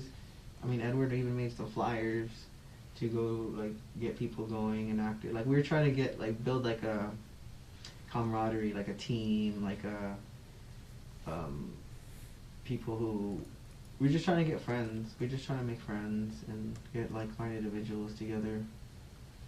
Did you practice formations? No, like Was that part of- like stacking up and entering a building or something. Or just working together? How to work together? I think that was maybe like what we thought was gonna happen, but no. When you go to paintball, it's just. Have you guys ever been paintballing? It just becomes more of a free for all. Yeah, you can't take orders. You don't know the map, and it's just there's strangers and there's. Was there someone trying to organize it to make it more, tactics based, like a learning? I guess that's what what Edward wanted. Mm-hmm. But he's not a military person, or I mean I tried listening to him, and like he'd be like, okay, I'll cover you, go. And I remember one time he's like go, and then as soon as I put my head up, I got shot in my face. So calls left lane, runs right lane. Dub dub dub dub dub. Person, a military leader. I think he might. Bad shot caller. I learned I never had been paintballing before, and I learned that if that was real bullets, there's no chance. You pick your head up and you get shot with a paintball. Like bullets is not fun. That's not gonna end well. Running for cover, and that's not fun. That's not gonna be cool. Did you guys ever go shooting? Mm-hmm. I went shooting once. Who went? With Edward. Oh my god, dude. Edward and his girlfriend Sam. Some girl Sam he was seeing. Mm-hmm. And what'd you guys shoot? He had a 45. Edward did? Mm-hmm. And that was it? Did you take your mom's gun? No, my mom don't have a gun. Who's 45 is at the house? There's no 45 at my house. Yeah, there was. It was there. We saw it. Huh? Yeah. Where? There's a 45 in there. No, you guys are lying. No, in the bedroom. Whose bedroom? My mom's? Mm-hmm. Yeah. It was there. SWAT found it right away. My mom has a 45? She said there's no guns in the house. Oh, then there's no gun in the house. No, we're not lying to you. There is a gun in the house. I don't own a gun. I don't have a gun. Did you buy a gun at Ammo Brothers? I tried. I tried to buy a Glock. Why? Because I had money at the time. Like, I've always wanted a gun. Look at how uncredible he is, right? Remember remember what he said about money in the beginning of this? Ah, fuck. If they're lying about it, this is such a good lie. Oh, this is such a good lie. If the investigators are lying, if they didn't even find a 45, right? What did he say at the beginning of this? Do you guys remember? In the beginning of this, I don't have money. I just, you know, I'm just trying to afford gas. I don't have any money for any of that. I'm just trying to afford gas. I can't do anything. And now it's like, I had enough money for a Glock. What is a Glock? $400, $500, $600, I think. I paid for my G17 or whatever, right? How much? The Glock's not a $30 handgun, right? Maybe you can buy them used for less than that. But like... And I needed the money, so I got my money back. I mean, I've always wanted a gun, but I never purchased one. I put money down, I went through the background check, and before the background check came, I needed the money, and I went back to Ammo Brothers. They kept $100. They kept, I forget what percentage it was of the gun. It was the Glock, I think it was like $600 with some change, like $620 or something for a 9. It was like a Glock 19 or Glock 17. And then I went back and I needed my money back, and they kept some of it, and I had to pay bills or something. Or I think that's what I went to DC with. Like, I don't know. Glock 17 and Glock 19, those are both 9mm firearms also. They don't match the 45 description in the mother's bedroom. The cops are either lying, the mom's lying, or Danny's lying, and we're going to find out how. Oh boy. But I do not own a gun. Yes, I tried to buy a gun. Tried to buy a gun twice. I went to Turner's. I went to Turner's and I tried to buy a Walther, a 22. Did they say the Glock is 9mm? No, they don't know. I just know. A Glock 17 and a Glock 19 are both 9mm handguns. And the DOJ didn't deny or confirm me. So they gave me my money back. They gave me all my money back. They said, you gotta go contact the DOJ. I never did. And I went to go, I was like, okay, I'll try it again. Wait, what? So what I was going to do is, I was like, because the DOJ didn't confirm or deny me, I needed to get a hold of them. He got denied a purchase? Or 4473 is what you fill out for, is that the name of the background check, or is that just the transaction record? What do you call the, oh God, ATF form firearm?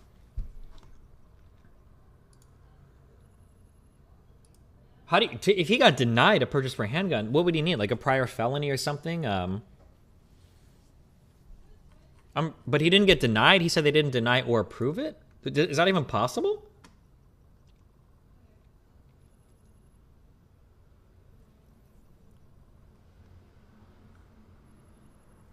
I don't know what that means. I've never heard that before. But I mean, I don't know a ton about like the different types of ways you can get denied or whatever. Sometimes the instant checks come back wrong. Okay.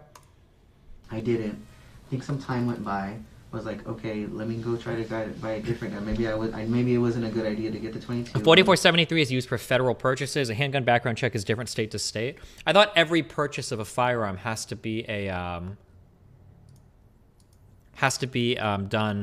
You have to fill out a 4473 from a seller to a buyer, not from like a private seller to a private seller, but from like an actual retailer to a buyer. I thought that you always have to fill out one of those 4473s.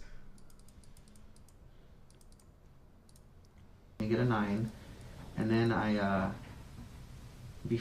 knew that DOJ was either gonna come. I thought it was gonna be the same thing, I'm like, I can't wait that 30 days or whatever. I just, you know, I need the money for bills or something. So I took the money back, and I never got a gun. And as far as my mom goes, she doesn't own a gun either. Okay. What else? Who else in the group bought supplies other than Andy and Ed? Supplies like food or so let's go no like weapons. So there was no other weapons. So anybody buy pepper spray, wasp spray, gas masks, knives? Oh, do you learn so much about guns? I like guns. I have a couple. I just haven't been able to do anything in California. There's not much to learn though. I mean, it's, especially in America, anybody can go fucking buy one.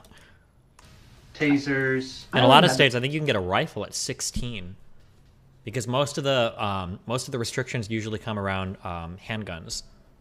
Don't quote me on that though. I'm not 100% sure, but I think you can. A knife. I didn't buy a knife. Okay, who else bought stuff though? I don't. I think you're in the van driving for I think 3,800 I think miles. everybody pitched in. Everybody pitched in for gas and for food and. Why do you like guns? What is there to like genuinely? I mean, shooting is like a unique experience. You don't really get to do anything like that otherwise in your normal life, right? Where you get to pick up like a weapon and like pull a trigger and like bullets come out and they go at range. It's like a cool experience. It's like, I don't know, firing a firearm. It's like the first time you drive a car. Like you're in a huge thing, you're moving around. I don't know. It's a fun thing to do. As far as the wasp spray goes, I think Marcy brought that from home, and the taser Andy bought. I remember him calling me the day before or something, the night before, like we were getting stuff to go, and he called me. Yeah, so someone in chat says, everyone pitching in, sounds like everyone planning ahead and that this wasn't a spur-of-the-moment thing. She wasn't. Yeah, so what it sounds like we've essentially built now is this idea that these guys have almost literally established themselves, or Danny has established themselves in this conversation as like a fucking militia, right? Some people are buying weapons, some people are buying supplies like food and stuff. We're all traveling together in a big group. We're all like ready for combat. We don't know what's gonna happen. We've been attacked before. We started to do like these training exercises. We were like paintballing and shit. I tried to go and buy a fucking gun. Like we've laid out so much here for the prosecution, you know? It's insane how much he's given here. And I think he asked me if I wanted it or something, and then I said I don't want it, or I don't have money or something. I don't remember. I just said no, and then I think Edward wanted it. I don't know if he was with me or I don't know. Yeah, like we drove because we couldn't take a plane because we knew they wouldn't allow our weapons on the plane. Like, Jesus. Oh, he said that he did, and then Andy bought it. I think it was $50. It was a flashlight, taser. And then we were playing with it in the van, and then it stayed in the van.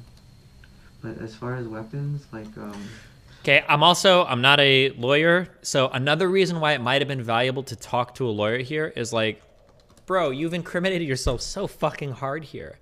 I don't know, and I truly don't know this because I haven't studied like depositions as much. I don't know how much he would have been required. I don't think you're, wait, I don't think you're ever required to testify against yourself, right? If you're doing a criminal case and you are the defendant, are you required to give testimony in a deposition? You're not, right? You don't ever have to do that. If there were unique pieces of information that Danny had here, okay, here's the big meme from a total, I'm not a lawyer person, okay? The big meme is that maybe Danny did fuck up and he knows he fucked up, and maybe he fucked up and other people have known some of his fuck ups, but it might be the case that with a lawyer, Danny could have said, like, here's the case. Maybe they have him, let's say they have him in the van, and let's say that they knew about like some training stuff, but they don't know if there are any tasers on the van, and they've only got him really tasing him one time, right? The officer, you know? The prosecution might look at that case and be like, I don't know how much we can charge here. Because, we don't have this crazy intent. We don't have a lot. And the defense will know that. And a defense attorney might say, hey, listen, okay? We know that you can't charge for shit here. What if we cooperate with you? Danny will testify, and he's going to give you this much more information on these other people. Maybe we can give you a van full of fucking tasers, apparently, right? We can give you this, but we're going to want some level of protection or immunity. We're going to want to make a plea deal about this or this or this. This is like where the lawyer games come in handy so much. A lawyer isn't there just so that you can like, you know, oh, I plead not guilty to everything, or like a lawyer's going to protect you and say, I'm not going to answer any questions. Lawyer might be there to say like, hey, listen, they can't charge a big case. If you cooperate with them here, we can get you some level of immunity from these charges. We can plead this down to this, and then you'll actually be good. You're in a much better bargaining position. He fucked himself so hard here. Why did it stay in the van if you guys bought it? Okay, well, first of all, we were going to go see Trump speak. We're not taking weapons. We're not taking... We went on, I think it was a Saturday. He was going to speak in D.C. He'd do his speech, and we woke up and went. It was early. I think. But you guys were all... Hold on, Mad Tips. I don't think that's true. Federal DAs are going on every little thing for all things riot-related right now. Participating in a riot is such an easy felony to go on. Yeah, but Mad Tips, there's a big difference between charging crimes and proving them.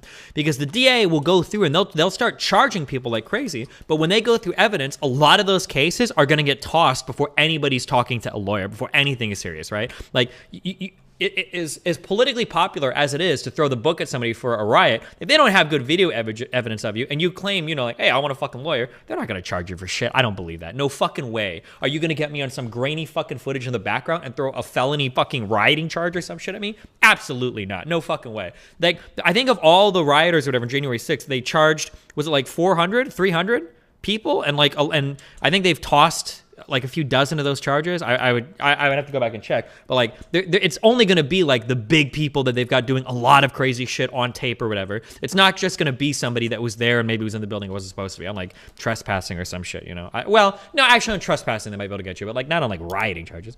Destiny, I've got 12 federal cases I'm working with the FBI with here in Portland. The arrest made at the location is all we need. No shot. I don't believe you. You must need some, there's got to be some other piece of corroborating evidence besides just the officer saying, I arrested him here because he was rioting. There's got to be at least one more thing you need.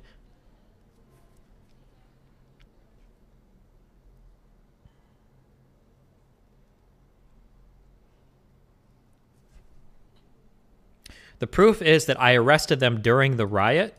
Yeah, but like, how do you prove that that guy is there rioting and not just there protesting or not just there chilling, right? Like, I imagine you could probably charge somebody. I don't know if there's like a rioting charge. You could probably charge somebody like breaking a curfew or something, right? But like to go one step further, to charge them with like a violent crime or some shit, there's no way that just you making the arrest is enough. Destiny, Attorney General here. That guy's telling the truth.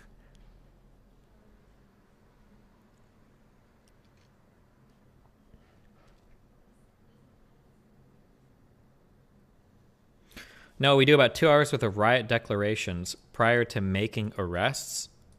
Oh, fuck. Okay, I would need more information then. I guess maybe. So what? Are you like announcing to a group of people like, hey, you guys are rioters. We're going to arrest you in 2 hours for rioting if you don't leave? Like something like that, maybe? Also expecting a civil war, too. You weren't just there to see him speak. You said a civil war across the country. The night before we got there, we went out in the streets because of the Civil War. We were like, okay, let's go see what's going on out here. Let's go see if we can find like BLM, if there's rioting. Like, holy shit! So you were what, like prowling the streets, hunting for fucking BLM activists? What the fuck? Nothing was going on. There was no BLM, there's no Antifa, there was really nothing going on. The whole city there's cops everywhere. Mm-hmm. So, I think that was the first night, which was a Friday, maybe. What day was the speech? And then Saturday? you had your taser then? No, I didn't have a taser. So where was it? No, I got a taser that day from the tunnel. No, I'm saying the Notice how they're trying to get him to slip up here by saying like, oh, so you had your taser, right, when you guys left the hotel or whatever, right? Guys bought the one you guys bought before the flashlight one. Mm-hmm. Where was it? Yeah, it was in the box that came in. So my question is, why was it in the box? If you guys bought a taser, preparing for a civil war. Well, he didn't buy it for me. He bought it for Edward, and maybe Edward I don't know. Did Edward take it with him?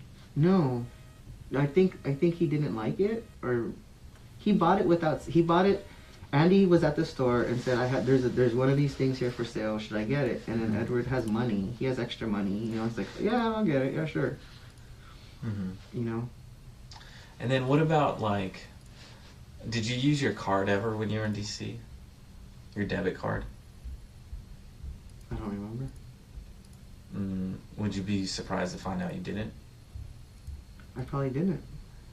So what was the cash withdrawal for before you go to DC? Gas, probably. So you withdrew $760 in cash for gas? I never had $760 on my account. You withdrew it in cash from ATM. You got cash.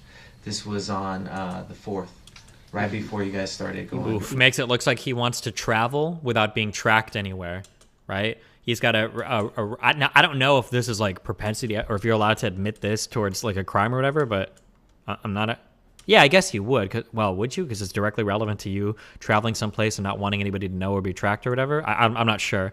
But like you have like a pattern of using your debit card daily, weekly to buy gas, whatever, and then one time you withdraw $800 in cash, and then you don't use your debit card a single time during your entire travels, makes it seem like you're trying to hide shit, right? I think you're confusing me with Edward.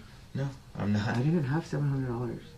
You took out $700. The day, no, for sure. You're confusing me with Edward, I think, because the day before we left, I had $26 to my name. No. And you got a big cash influx, like you said. With I had $100. I worked. I did like a little side job, and I got $100. So I went with So you don't know what that was for? No, I did. No, it wasn't me. I never had $700 cash in that time. Okay, I'm telling you, you did. Okay. All right. Oh, wait a minute. When we were there, when we were there in DC, I got the stimulus. That was $600 stimulus check, but I didn't have access to it. And you took out $760 in cash. No. And so I'm curious of what you used that for. No, I did not take up. No, I did not have $760 cash before we went to DC. For sure. No, you did. And then you didn't use your card at all when you were in DC, but you used it on the way to DC. On what? Gas? Food. Okay. I'm just curious of why. Do you have like a... that wasn't me. I think you're confusing me because the van I couldn't pay for, and that's about how much the van was. So you're saying like $600-700? That sounds like Edward paying for the van. No, it was you. Where do you bank at, Danny? At Chase. Is that your only bank account? I had a Bank of America bank account, but there's nothing in it, so I think it's closed. Do you have any credit cards? No. So if we got your records from Chase and it showed a $760 withdrawal, you're just not remembering it? No, I don't think I had a $1,600. Yeah, I don't think that was me. $760. I really don't think I had $760 to pull out of gas. You really don't think, or you for sure don't? I don't have that kind of cash to be pulling out. Well, I saw your bank records and I thought the same thing. That's why I thought that was weird. $760 from an ATM before we left? No, that's not me. How many days before we left? It was on January 4th. Oh, January 4th. We were already on the road. Because you left the 3rd? I think so. Well, it's a couple of days trip. So, hell no, that wasn't me. I think you're confusing me with someone else. Why is he denying it so much? It's possible that they're just making this up and they're trying to see if they can get him on anything, right? That's not me. I didn't have $760. You did. I'm just, like I said. In my Chase? Like I said, I'm giving you the opportunity to be honest with me. I am really not completely thinking that was me. Cards on the table. Because the more that you're hiding from me, man, the less that you tell me. Yeah. It's just, I can't help you. No, I don't have.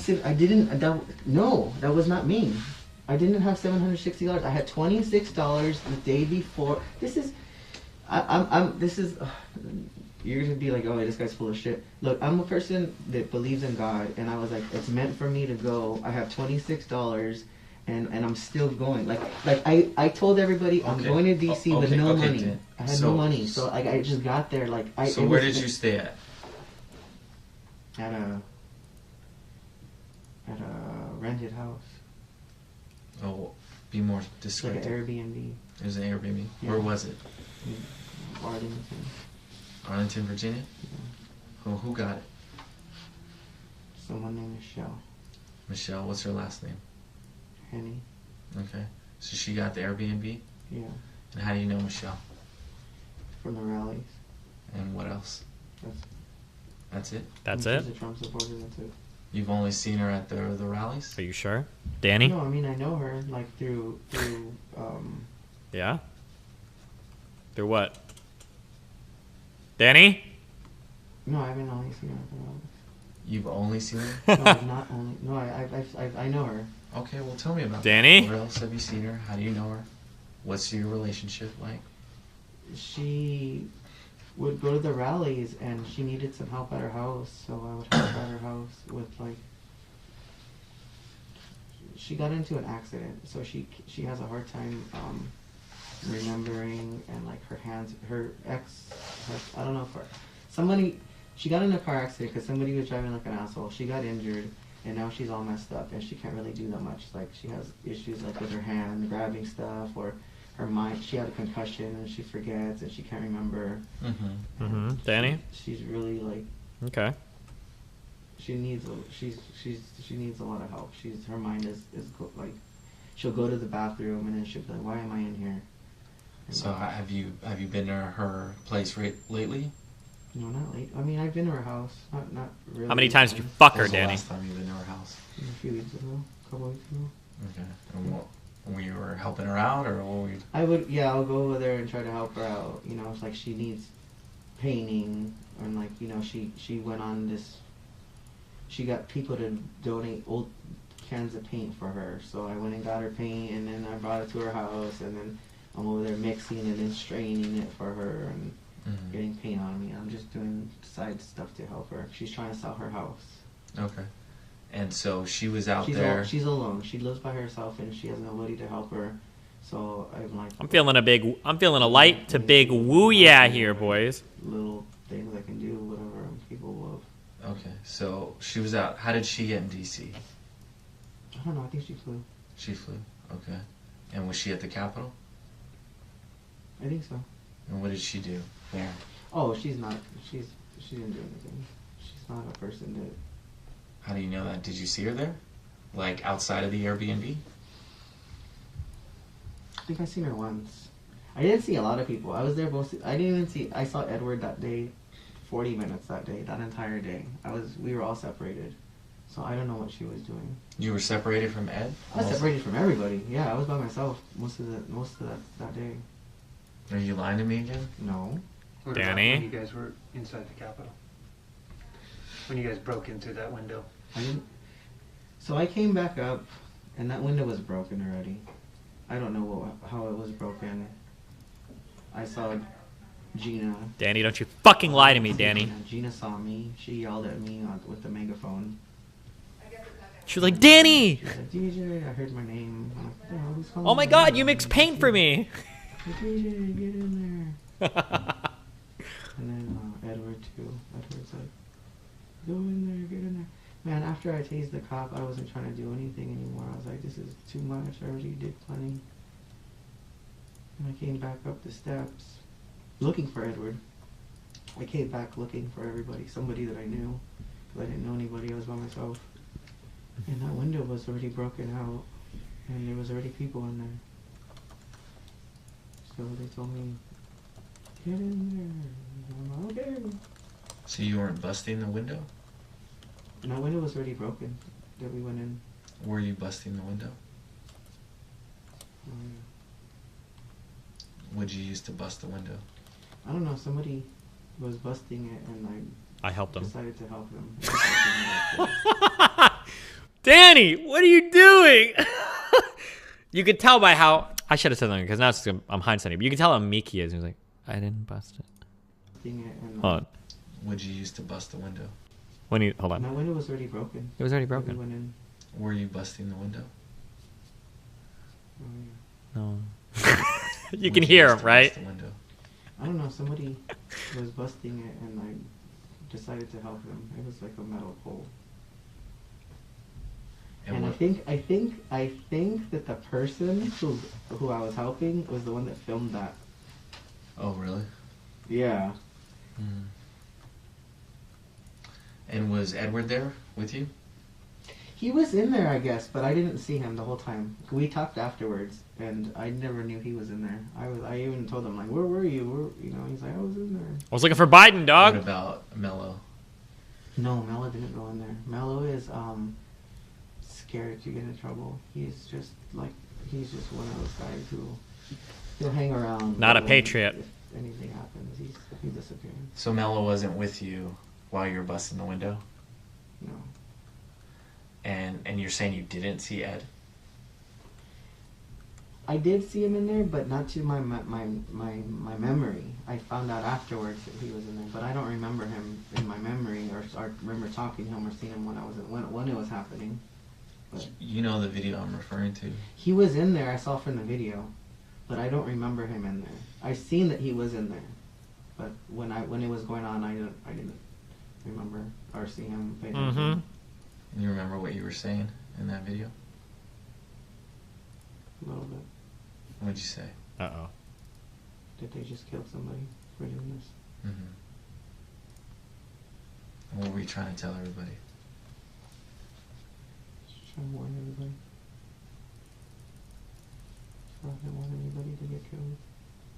Or if they were, they needed to know that it was a possibility. And it's really serious what was going on. Everyone got quiet. And then where'd you guys go? Just open that door and down the hallway, and I think there was nothing.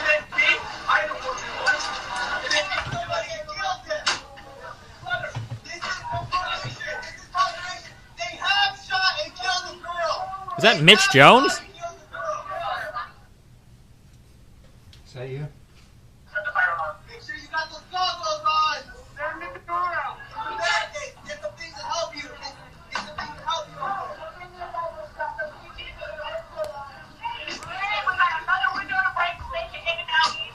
Who's saying that right now? Talking about breaking the windows. Is that Gina? Can you rewind it?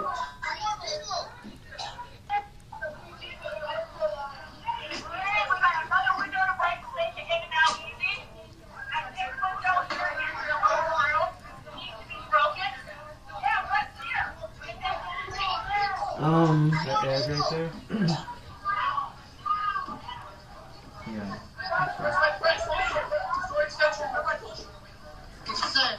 Tell me what you're doing. Just give me some narrative. Look for yourself.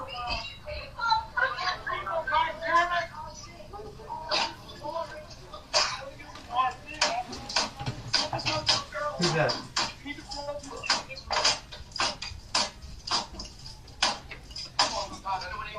Get in here! That's Ed in the brown jacket.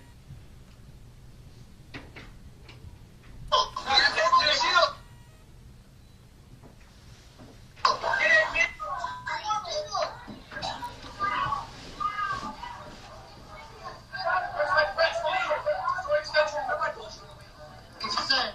Tell me what you're doing. Just give me some narrative. Look for yourself.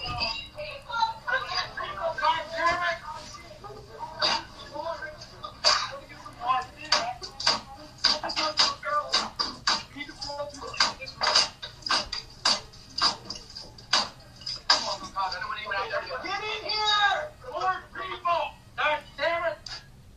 I don't think that's Ed in the brown jacket. Who was trying to break the window in that video? That was you, right?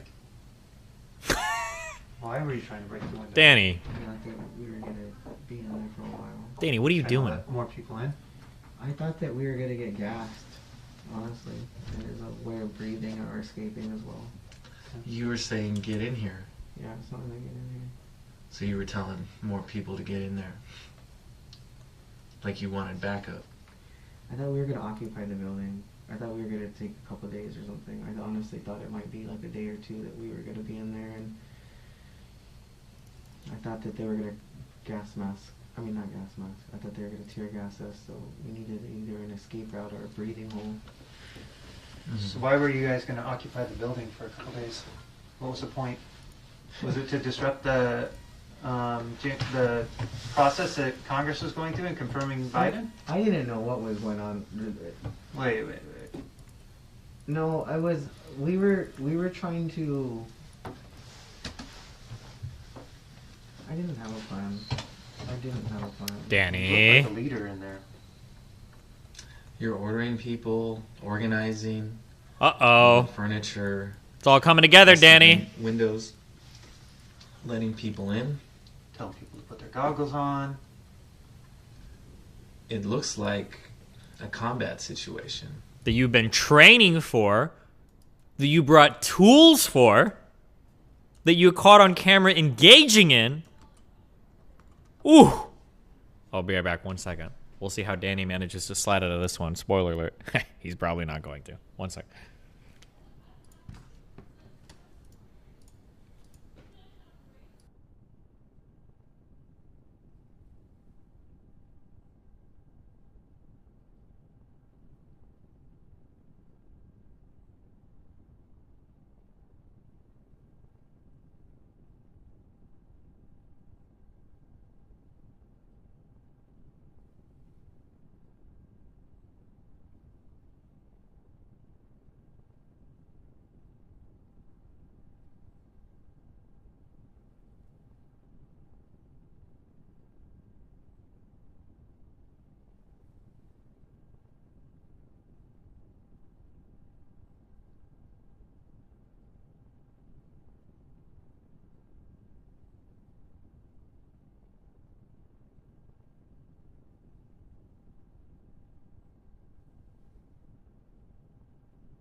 And you just told us you're planning to stay there for a couple days to take over the United States Capitol. Like, I don't have food, water. I'm not planning on staying anywhere for any. I just didn't know. I thought you were going to be there for a couple days. There was a lot of things. No, yeah, right. I thought it was a possibility.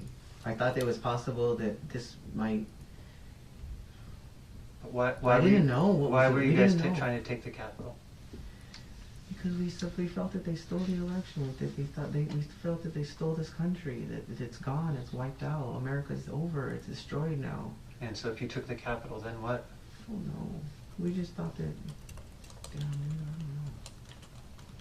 I understand what it's very stupid and ignorant, and I see that it's a big joke that we thought that we were going to save this country. We were doing the right thing and stuff. Danny. It's too late, Danny. No, I don't.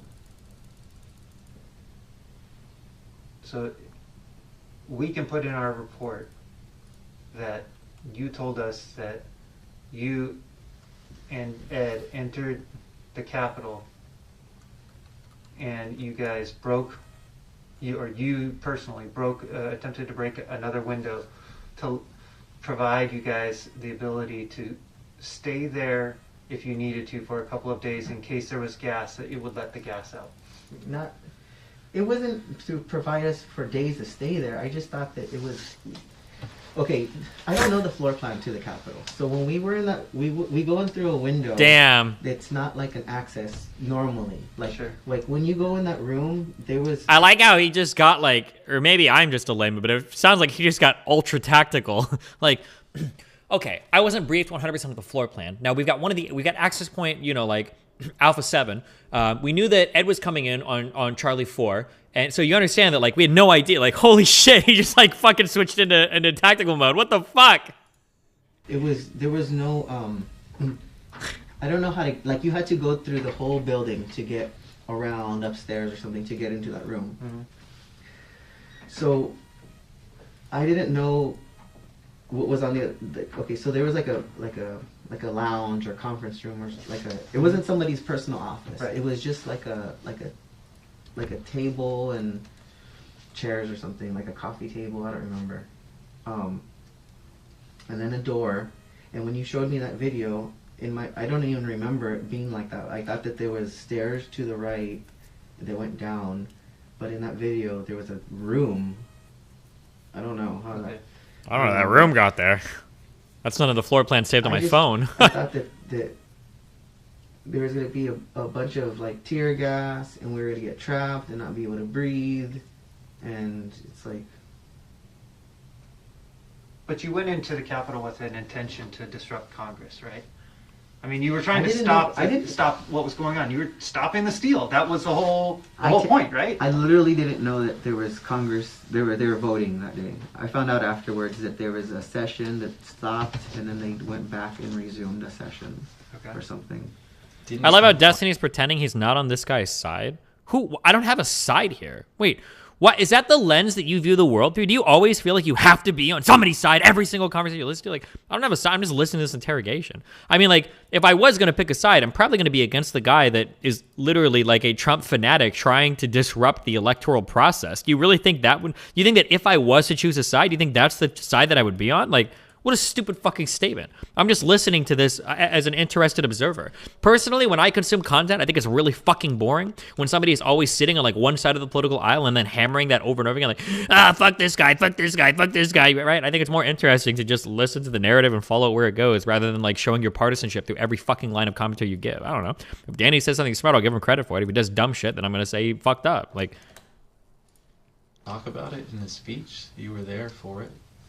He said to go to the Capitol and let them know something like. So you assumed when you went to the Capitol that Congress could have been there. I never once I didn't know I was going in the building until you did it. Yeah, I didn't have a plan on. So hear the question correctly. At the time you went down to the Capitol, President Trump had said, "Go down there and let them hear your voices," right? Yeah. And so you show up to the Capitol, Mm-hmm. and you're under the impression that there may be people in there that want to hear your voice. So that's why you guys went and protested on the outside. And then you went inside. There could have been people in there, right?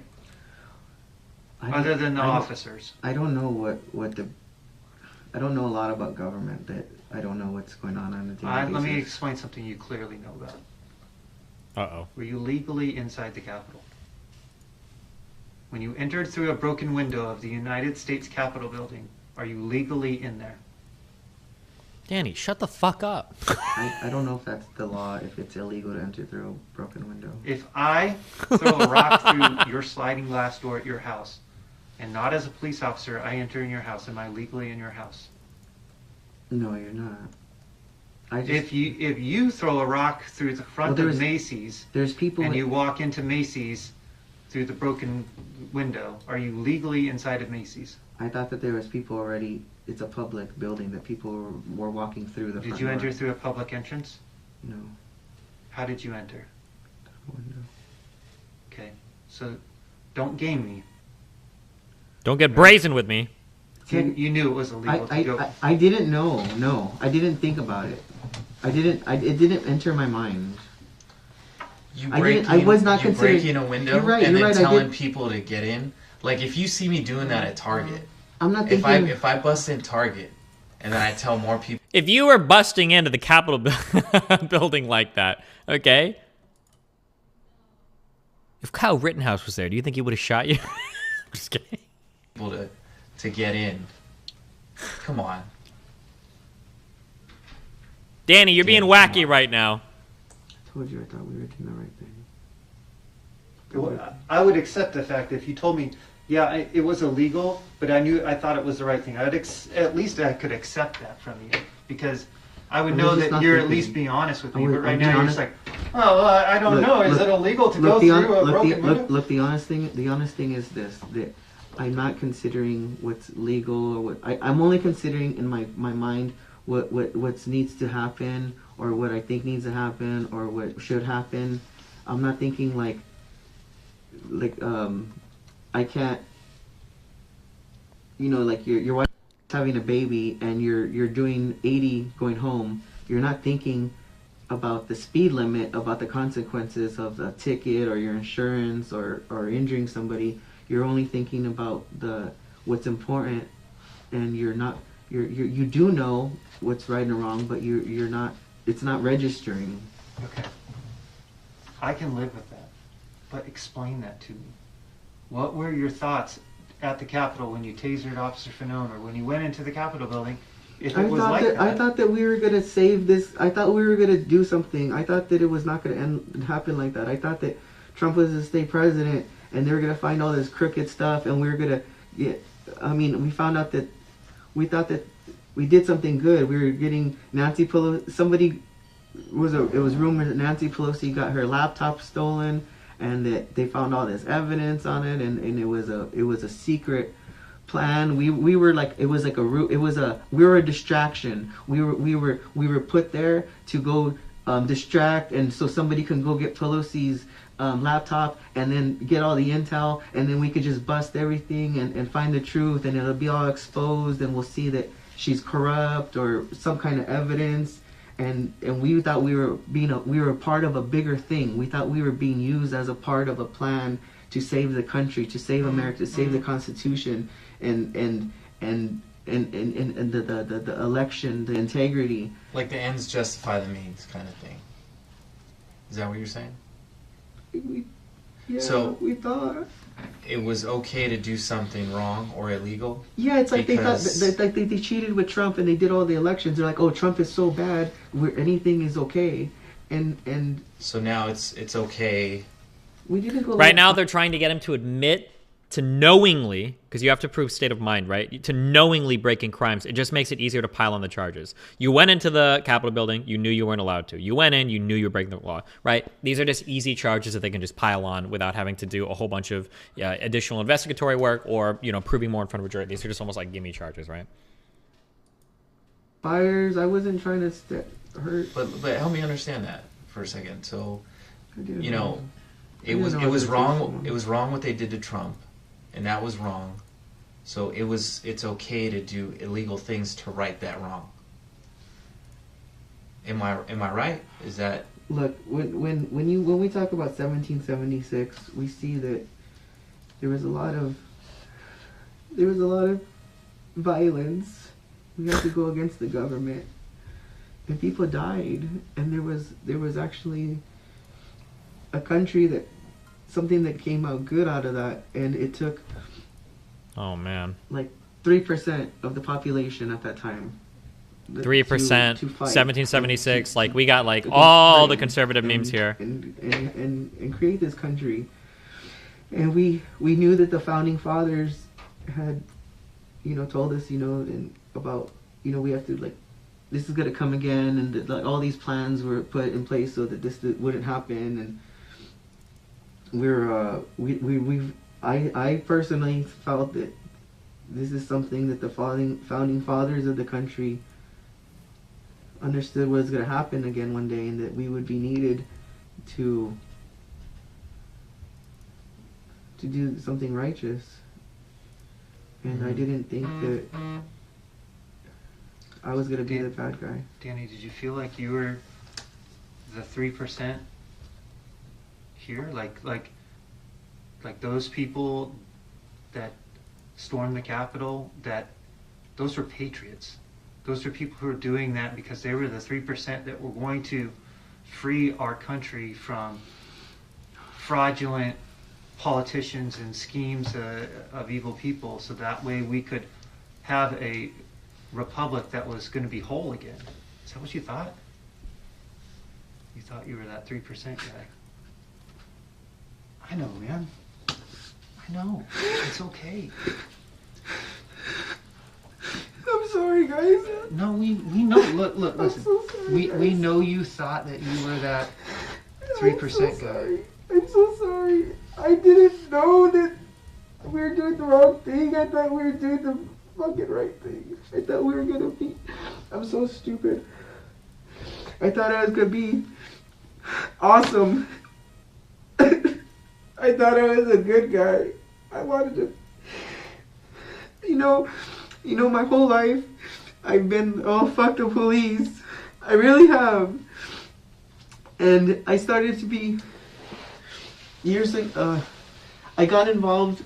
I came back from Arizona and I lived here. And I came back home to California and I got involved with some bad people, some gang members. And I wanted to grow weed. I was growing weed. I got involved with the wrong people. I'm telling you, like, people, killers, like, tattoos all over their face. Like, not good people. And I was growing weed with them, and I was like, yeah, this is cool. There I got lowriders and this and that, and I was like, oh, this is that lifestyle that's for me and whatever. But it wasn't. I didn't fit in.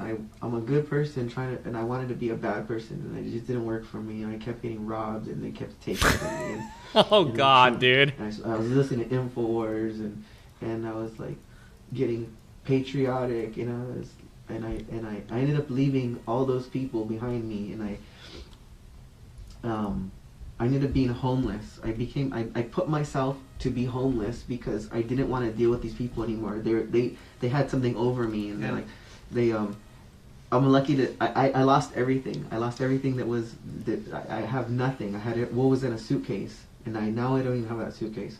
But I wanted to be a good person. I wanted to get away from those criminals. I'm like, they don't have honor and integrity. They're not like what they seem. They're not about loyalty.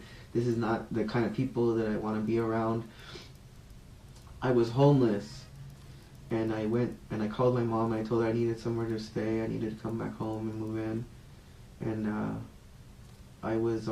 Trump was already like, this is 2015. This perfectly fits the profile of, I think, a disaffected person that ends up getting radicalized by groups of people. It's not necessarily somebody that's not, I know he said he was homeless, but this guy he's not like a mentally ill, down on his luck. He's been homeless for, decades, right? So this guy wasn't necessarily like totally fucked in life. He's just like, I don't want to say loser because it prejudices this in a way that I don't want it to. He's just like somebody that kind of has like no purpose and no meaning. He doesn't really have a strong friend group. He doesn't have a strong thing that he identifies with. He's just kind of like floating through. And then I think it's really easy for a person like this to get caught up in this kind of stuff. Something that I said before that I encourage people to listen to. A long time ago, I used to repeat that like, oh, ISIS is recruiting, like poor Muslims from Europe. You'd find these poor Muslims that are like homeless or they have bad economic opportunity and shit, and then you take them out of Europe and then you turn them into ISIS, and obviously that's where they all come from. But it's not true, actually. I think the majority of them were middle class. But then if you actually watch some of the ISIS recruitment videos, the recruitment videos, they don't talk about like giving you, like, oh, you'll be able to like pay your bills, right? All of the ISIS recruitment videos talk about purpose, talks about giving you something to live for. You have a calling to be in an area. You have people right now that don't understand or respect you. And if you're a Muslim, depending on where you're at in Europe, this absolutely fits. And they're going to give you that purpose. They're going to give you an area to exercise that purpose, and you're going to have like a meaning to live. I think that it's very broad, maybe almost too broad to be worth talking about. Maybe, I don't know. Like, I think that a lot of more radical sects of the left or the right, this is kind of like how you recruit people. And it's why it's so hard to attack these people online, or why it's hard to break them out, is because for a lot of these people, you're not attacking an ideology, right? If it's just an idea, that's a pretty easy thing to attack. You're attacking literally like a lifestyle, or sometimes even more fundamentally, a person's reason for existing or living. This might be like the reason why this person exists or why this person lives. And if that is the case, that's going to be a pretty hard thing to go in on somebody for, and they're going to defend it like pretty staunchly, you know. And I was already into Infowars and Alex Jones, and he's backing up Trump, and I'm like, all right, man, this is it. I'm gonna fight for this. I want to do this, and I went to Whittier and I volunteered for the Trump campaign. I did door to door. I did phone calls. I did all these things, and I just I went to the rally. Like, look at everything that this kid is getting now, right? Like, he gets to volunteer for a campaign, so he feels like he's part of a bigger movement. It sounds like he's met friends. He's got, like, social media apps, Telegram and shit that he's communicating with people on. So we've got, like, a movement that we're a part of and working towards for purpose in life. We've got a community, groups of friends that we can talk to. We've got strong leadership figures that we can look to for moral guidance, like Donald Trump, right? And then you've got, like, these huge one-off, like, almost epic, like epic in, like, in a history sense, like the Odyssey of the Iliad, these epic potential events that are coming up, like the January 6th, you know, stuff that our leader is calling us to action for. Right? Like, all the pieces kind of fit here, you know? Trump came to town. We landed in Santa Monica. I was at that Beverly Hills Park, and I'm telling you, I argue with 200-300 people, and every single... I keep calling him a kid because he sounds like a kid to me. He's 39 though. But... one of them, which is I embarrassed all of them. It was great. It was old videos. I don't know if there's video. You've seen those? Because I haven't even seen those. I saw some on YouTube. It was years ago, like 3-4 years ago. It was the one where Trump was in L.A., right? Yeah, when he came to California. Did he come a couple times? Because I saw one maybe like a couple of years ago. This was years ago. Yeah, he landed in Santa Monica, and he went somewhere in Beverly Hills, and I didn't know anybody. I couldn't find the rally, but I found the protesters. Little did I know there was actual Trump support like down the block somewhere, but I show up by myself with all the haters or whatever. But where was I going with this? Listen, you needed a cause. You needed a cause, and you found a cause. And listen, that cause has a lot of good things about it. Being a patriot's a great thing. Oh my God! But look what we Supporting do. the Constitution's a great thing. Yeah, that's what we thought. But listen, you know, people make mistakes. Yeah. Entering the Capitol on January 6th, that was a mistake. You know, it's a bad choice. Tasering Officer Fanon, that was a really bad choice too. Yeah. But I just thought that we were going to end up on the right side. We're going to end up on the right side, and we had to get in there, and the cops are stopping us, and it's like, we don't want to fight with you. You're not, you know, like like you're protecting evil people. You're like, this is not right. And I didn't think I was gonna hurt a cop. You got swept up in the moment, trying to do the right thing. Dude, that mob. When they say mob mentality, that's a thing. Sure. That really is. I didn't understand. Like, I don't, like, that's just a saying. But you know, that's a thing. True. But it can pull on your emotions. I didn't realize. But in the moment when you tased Officer Fanon, and in the moments when you went into the Capitol, you were aware that you were there, and you weren't having an out-of-body experience. You knew what was going on. You called for a taser. Even though you were swept up in it, you called for a taser. And not only did you take the taser, but then you put that taser on Officer Fanon's neck. Tips on how to be empathetic towards people like this when they're so old. Bamf. Can I make a guess? Bamf. Are you 20 years old or 21 years old? BAMF. How old are you?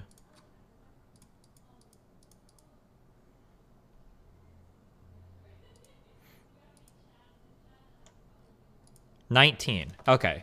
So something that you'll realize in 10 years, and you've heard this a million times, but you're not going to understand it until you're in your 30s, okay, is nobody really has much figured out.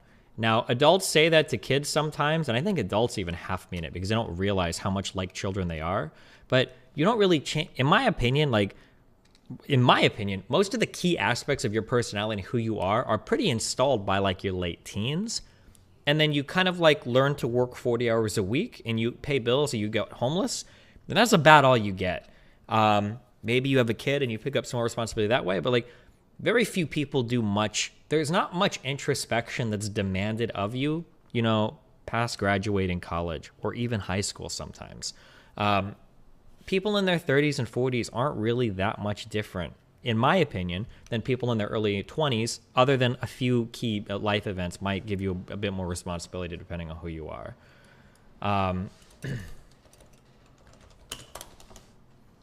A really good, I wasn't calling out your age also to shit on you by age, but what you said sounded like a young person thing. And the only reason I say that is because younger people tend to assume that older people have things far more figured out than they actually do.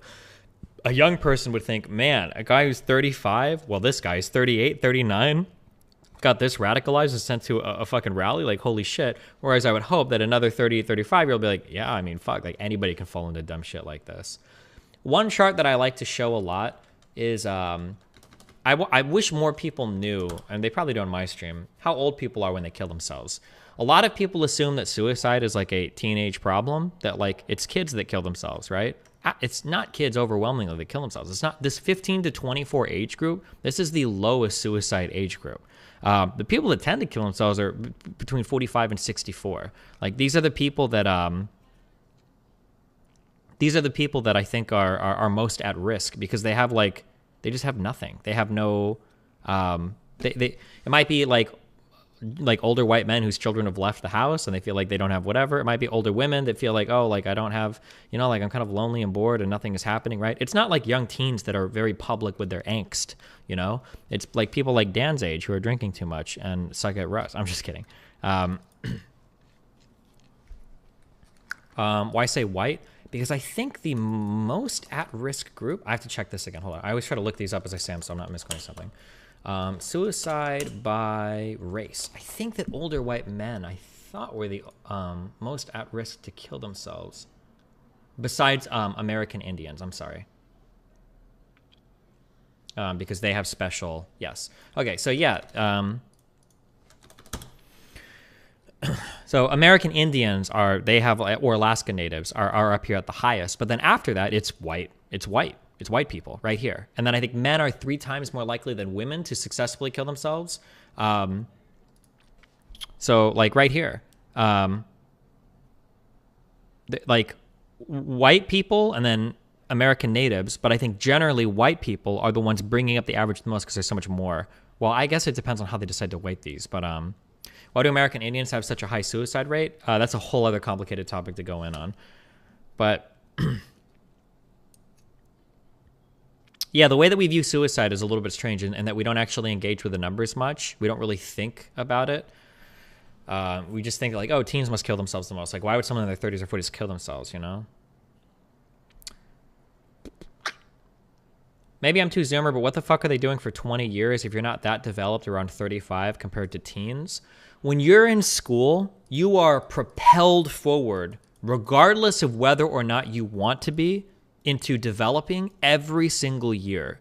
Your freshman year of high school and your senior year of high school are lifetimes away from each other because you are forced to grow and mature and have experiences, and you're every single year there's a new group of people, you've got new classes, you've got projects, you've got extra. Every single year it is a complete and total difference. You can enter the job market when you're 22 years old. Oh shit, you're 38. What? And the time will slip away from you because you're not really challenged or forced or pushed to do anything. And it's very easy to kind of slip into kind of a complacent, into kind of like a complacency where you're like, oh, cool, like I'm working. Oh shit, wait, where did the last 10 years go? Yeah, so their growth is deliberate. Mental growth or spiritual growth or psychological growth is kind of a deliberate process past your obvious physiological growth, you know, like you're obviously going to grow mentally from 4 to 14, you know, but once you hit like your early 20s, once you hit like your late teens, if you want to become a better person, that's going to require some deliberate effort, and you're not really forced to make that because society doesn't really demand that of you, right? As long as you can hold down a job and buy shit, you know, we're as a capitalist society, we're pretty much okay with you. Work and buy shit and you're good enough for us. Society doesn't demand much in terms of mental maturity from you.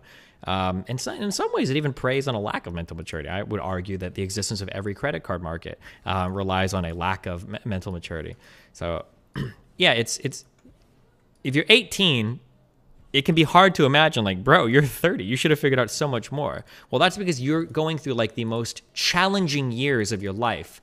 By challenging, I mean like you are constantly being challenged to grow and change and evolve and respond to the scenarios around you. And then past that age, you are no longer being challenged because you have the ability and the desire to accommodate yourself.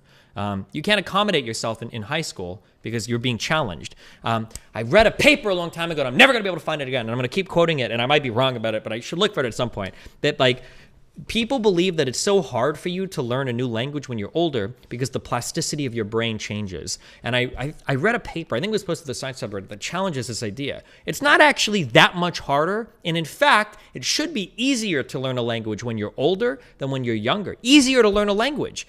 It's not because your plasticity changes in your brain. It's because when you become an adult, it is so much easier to accommodate your lack of language speaking skills than when you're a child.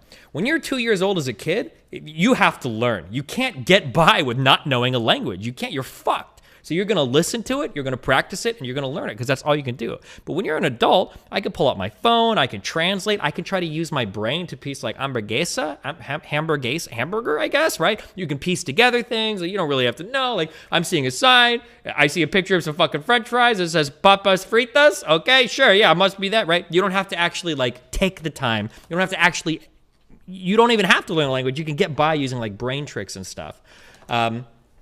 But yeah, there's just like, this is part of the reason to more broadly tie this back in, okay? To more broadly tie this back in to something else that I complain a lot about. People get really weird when I say that accommodating somebody is generally a bad thing.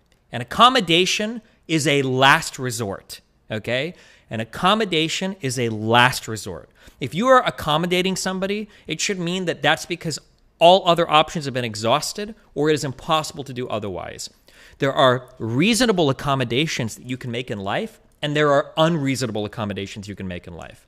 A reasonable accommodation might be a wheelchair ramp, okay? You know, Grandpa Harvey or, Corporal, Lance, who has his legs blown off, is not going to crawl up the fucking stairs, right? We need a wheelchair ramp for these people. That's fine. That's a reasonable accommodation, okay? But not studying the history of slavery in school because it triggers a conservative or a black person, I guess, or something like this. This is not a reasonable accommodation. You should be able to challenge yourself a little bit, right? Not having a conservative speaker in your college campus or not hearing it, right? These are reasonable challenges that you should be expected to face in your life. Because if you can't face any challenge whatsoever, you have no resiliency and you're like a fucking worthless person. Like Jesus Christ, you can't be challenged on any of your thoughts ever for anything. You should be able to challenge yourself a little bit. And the demand to accommodate every single type of potential, uncomfortable feelings is not good. Yeah, but that's like a broader thing to talk about when I say I wish that people would over accommodate themselves.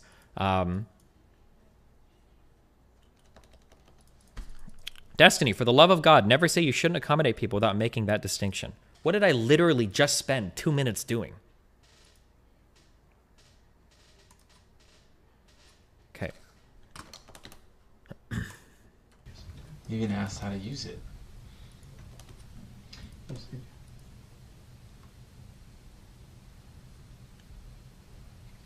So what happened after? Did you walk in through the Capitol? No, I mean I went in and then everybody started leaving. Like everybody went in and then next thing you know everybody was gone. And some girl was like, "Hey, everybody's leaving. Everyone's gone. Why?" And then I go, "Ah, the cops." And we just ran out of there. And then we came out and it was all tear gas everywhere. Everything looked different. Everybody was gone. It was nothing but law enforcement, and there was patriots just throwing up and choking and crying. And did you take anything from the Capitol? No. I think you fail at making that distinction when it comes to mentally ill people on Twitter, for example. Absolutely not.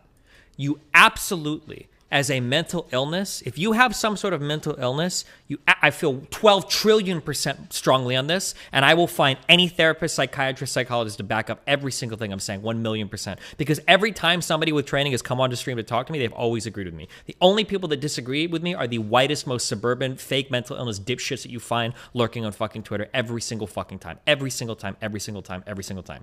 If you actually have some sort of mental illness, it is an incredibly negative thing for you to go out into the public world demanding that every single person accommodate your specific problem. It is one of the worst and most negative things you can do to yourself and to other people, both the neuroatypical and the neurotypical. For you to run around screaming, we need a trigger warning on every single possible fucking thing. For you to run around saying, you can't retweet an account, that's harassment and bullying, might kill people, blah, blah, blah, blah, blah. These are unreasonable accommodation. These are unreasonable demands being made by a behavior or for a behavior to accommodate somebody that shouldn't be demanding this accommodation. They should be overcoming or dealing with whatever mental issue they have so that they don't require those accommodations to function in a public setting.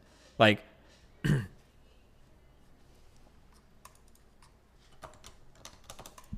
You didn't take anything out from inside the Capitol building at all? No. If I told you we have a photo of you... Somebody gave that to me. There was like a pouch with the orange strap on it. Yeah. I don't have that anymore. How'd you get it? Some guy gave it to me. He had 2 of them. Was he inside the Capitol when he gave it to you? No, he gave it to me on the outside when we took the picture. Okay. He had two pouches under a jacket or something, and he didn't feel. I don't think he felt. I think he felt he was gonna get caught or something. How did you get rid of that pouch? That's me, absolutely, especially when it comes to trigger warnings. However, there should be a difference with saying they should stay off Twitter and you being the reason they should stay off Twitter. If I'm engaged in an extra horrible behavior, like targeting somebody and saying, like, dox this person, go bully this person, etc., that's fine. But if it's just like a disagreement and there's going to be some level of like public whatever that goes along with that, then if you can't handle that, then no, you should stay off Twitter, 100%. I shouldn't have to change what any neurotypical person should be able to deal with to accommodate somebody that's more often than not like self-diagnosing their neural atypicalness, okay? Because by the way, yeah, fuck it. 2021 Destiny, fuck it. I do think the vast majority of people that claim they have mental illness on Twitter, they are either overstating it or it is self-diagnosed. And the worst part about that isn't that it's self-diagnosed. The worst part about that is that what is the purpose of any diagnosis? The purpose of a diagnosis is served for one thing and one thing only, and that is utility. You diagnose somebody so that you can treat them. And the whole problem with a self-diagnosis is that more often than not, self-diagnoses don't come with treatments. They come with excuses and demands for other people to change their behavior. People will make a self-diagnosis for the sole purpose of weaponizing it and demanding that other people make accommodations to them for conditions that they don't even probably have. This is my issue with the self-diagnosis culture. Is it like, okay, cool, wow, you've got 7 first of all, I don't know why the fuck anybody would post a self-diagnosis of anything in your Twitter profile. The second you say that, like, what the fuck are you thinking? Like, if I had erectile dysfunction, or if I had some sort of like kidney filtering disorder or whatever, or like ischemia of the heart, like, am I gonna post this on my fucking Twitter profile? Why the fuck would you like romanticize whatever fake mental illness you think you have and put it on your that's unbelievable to me. It's unbelievably responsible on a million different levels. One, because people that actually have these conditions are gonna feel like even more shit. Two, because it romanticizes the fuck out of these conditions, so more people want to have them. And if you do that shit, more people can actually potentially develop these symptoms, or because they want to fit in so much. And then 3, to the neurotypical people that view these things publicly, they get a totally wrong idea about what it means to have any of these conditions, because all they see are people that publicly say they have them on Twitter running around and bullying the fuck out of people with it, right? Like, you would expect that, like, if I was in like a school environment and I had groups of mentally ill people that were in therapy and getting, I would expect that these would probably be like some of the more soft-spoken, empathetic, reasonable members of my school body. They're in therapy, they're trying to deal with their own mental conditions. It's probably giving them some insight into how other people process things, right? Like, I would expect that somebody who has general anxiety disorder might understand other people's general anxiety, even though GAD isn't the same as having just general anxiety, right? I would expect that. But what happens? Notice how it's absolutely the fucking opposite. Notice how the most militant people online are the ones that have the most numbers of either gender identities or fucking mental illnesses or personality disorders like in their profile. How is it that these people on Twitter are like the most aggressive and the most militant and the most insane? Like, it doesn't line up. It doesn't make sense. Something doesn't work here, right? And it's just, all of it is so fucking irritating because it's for 20 million other reasons that I don't feel like getting into. So you just held it for the photo? Or did you bring it back here to LA? No, I didn't bring it back to. I had it with me in the van, and then he gave it to me. Hypothetical scenario. Okay, fuck, we're getting super off on this, okay? Someone weaponizes their suicide attempt. Would you rather argue with them and risk them actually committing suicide or just let them spew their BS? Here is the problem, okay? Here's another problem. There's so many problems. There's a lot of problems in life. I don't know why this happens, but takers in life never find other takers, okay? Takers in life never, ever, ever find other takers and abuse each other. Takers always find givers, and they abuse the fuck out of them, okay? Somebody that requires an inordinate amount of accommodation or pity or some sort of emotional support beyond what a normal human should request, they always manage to find people that are incredibly selfless and like give too much of themselves to these types of relationships.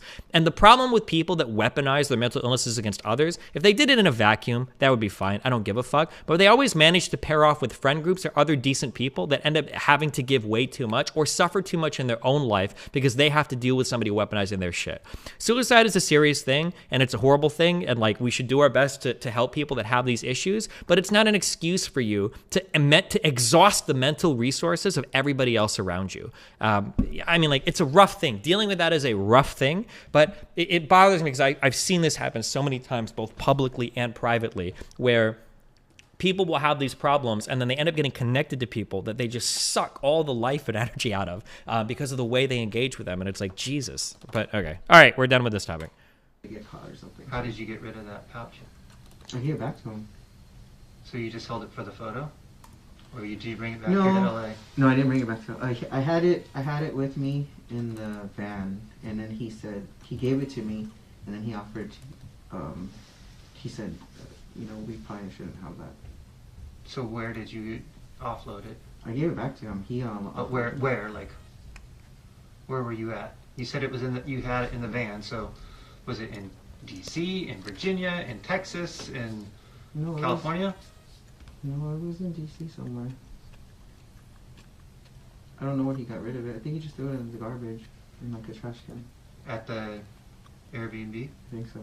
Who was it that gave you those pouches? I don't know his name. He has a beard. He was with you at the Airbnb? After. He didn't stay there. He visited, like, that night. Like, he came. Who else knows him? I don't know if anybody knows him. How did he get invited back to Airbnb? Because we recognized his face from Beverly Hills. So he's from LA? Yeah. Who is he right here? Oh. It's this guy right here where you can't see him. There's a person right here. A person where? Where? There's a person in here somewhere. Like there's gray or something. Like that's like that. There's a person there. Are you sure it's not this guy? He has a beard? No, not him. No, he's from like he's not from California. Who's him? Who is he? I don't know. He was somebody that we saw. I have no idea who that guy was. I thought he was cool though. Name these people for me. Yeah, who's this guy? That's Mello. Okay, who's this? Yeah,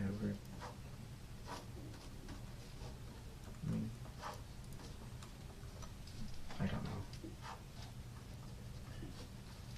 know. This goes on for about an hour and a half longer. I don't know what else.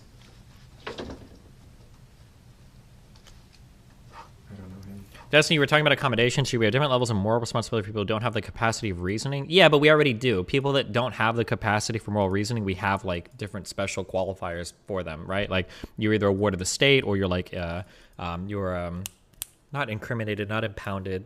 You're committed somewhere to like an institution, right? He's not from California though. That's Al from Scottsdale. Do you know his last name? Mm-mm.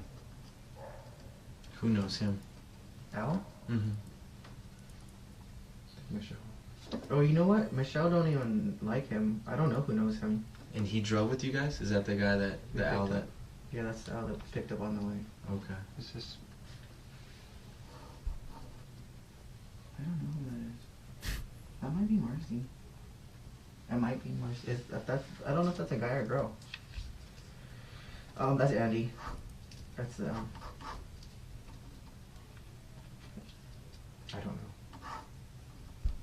And the girl, I don't know either.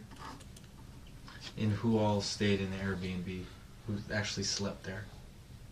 I don't know because there was 3 or 4. There was people already there when we got there, and then they were there the one night, and then I didn't like. There was this cute girl there, and then she disappeared. I don't know where she went. She's not in the picture. Mm-hmm. Not all those people stayed there. I don't think. Like, okay, so there was it was 3 stories, and our little area was the bottom, the basement part, and there was a separate entrance. So unless you go upstairs, you don't know who's there, and you don't know, like... How many people you think total were there? There was a lot. I mean, there was a lot of people there, but there was, like I said... Like, how many? How many is a lot? 20, 30, 50? Oh, let me see.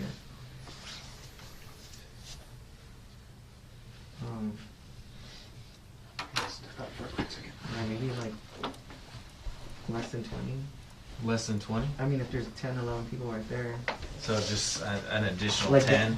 Yeah, maybe at the most. Can I use the restroom too? Yeah, hold on. You wanna... Yeah, let's take a break. Okay.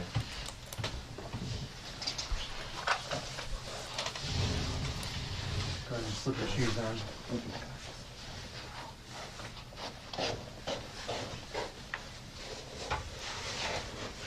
Is Destiny a Biden guy? I'm riding with Biden forever, baby. Biden is a true American hero, the great white hope. Absolutely.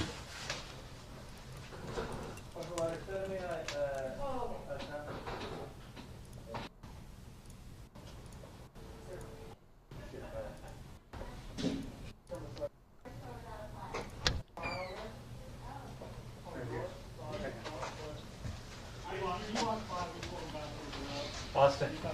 This is about 60, 70 minutes left. Can you do that real quick because I need it. The restaurant, can you take care of that real quick?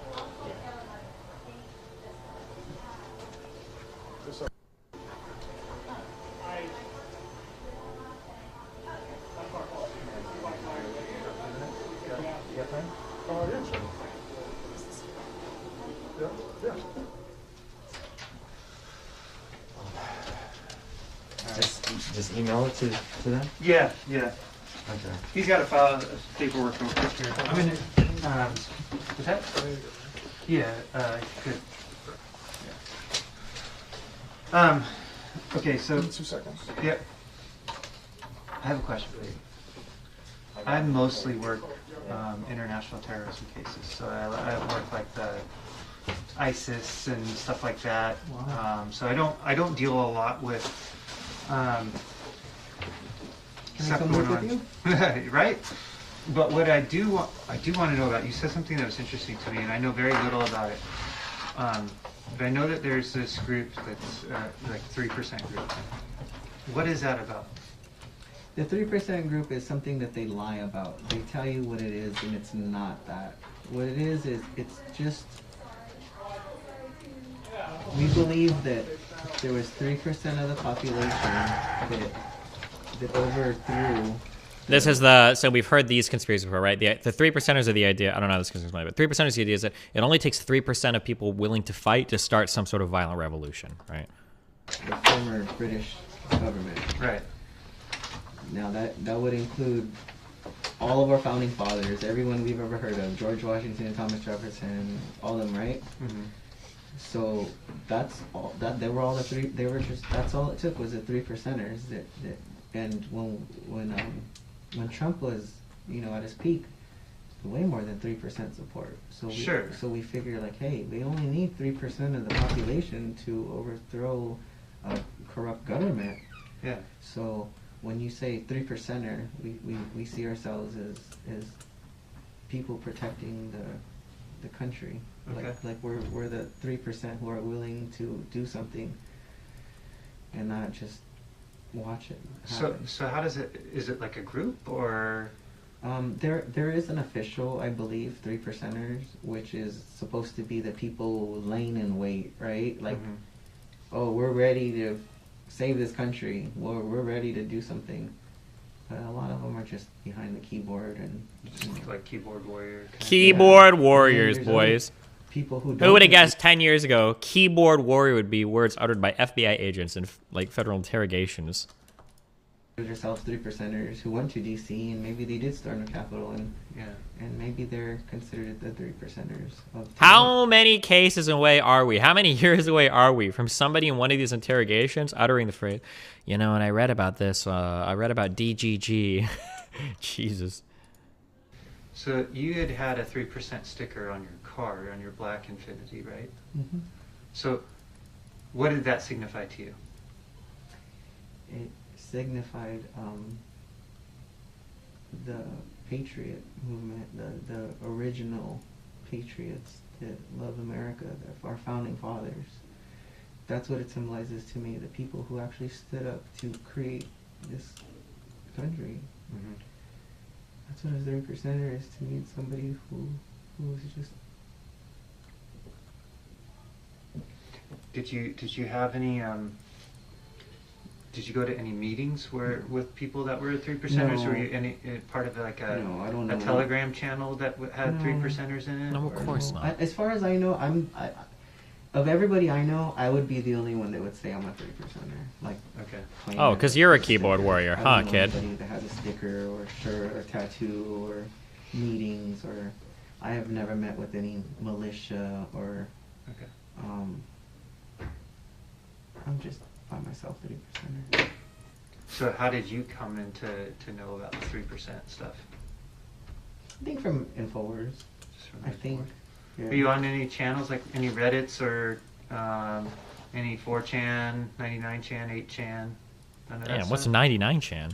You don't do any of that stuff, or what about what kind of communications do you use? Like I just Telegram, right?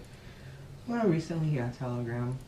So you had we had talked about, what's the name of it? The MAGA gang. You said there was another one that you used? Another, was it the... Like Constitutional Patriots or something. Patriots 40... Patriots Forever. Patriots MAGA 45 or something like that? The names change, I don't know. Well, you were an administrator for them. I was on one of them that I changed the name. What was that one called? That was that MAGA gang one. And that was changed to what? Patriots 45? No, I haven't changed it for...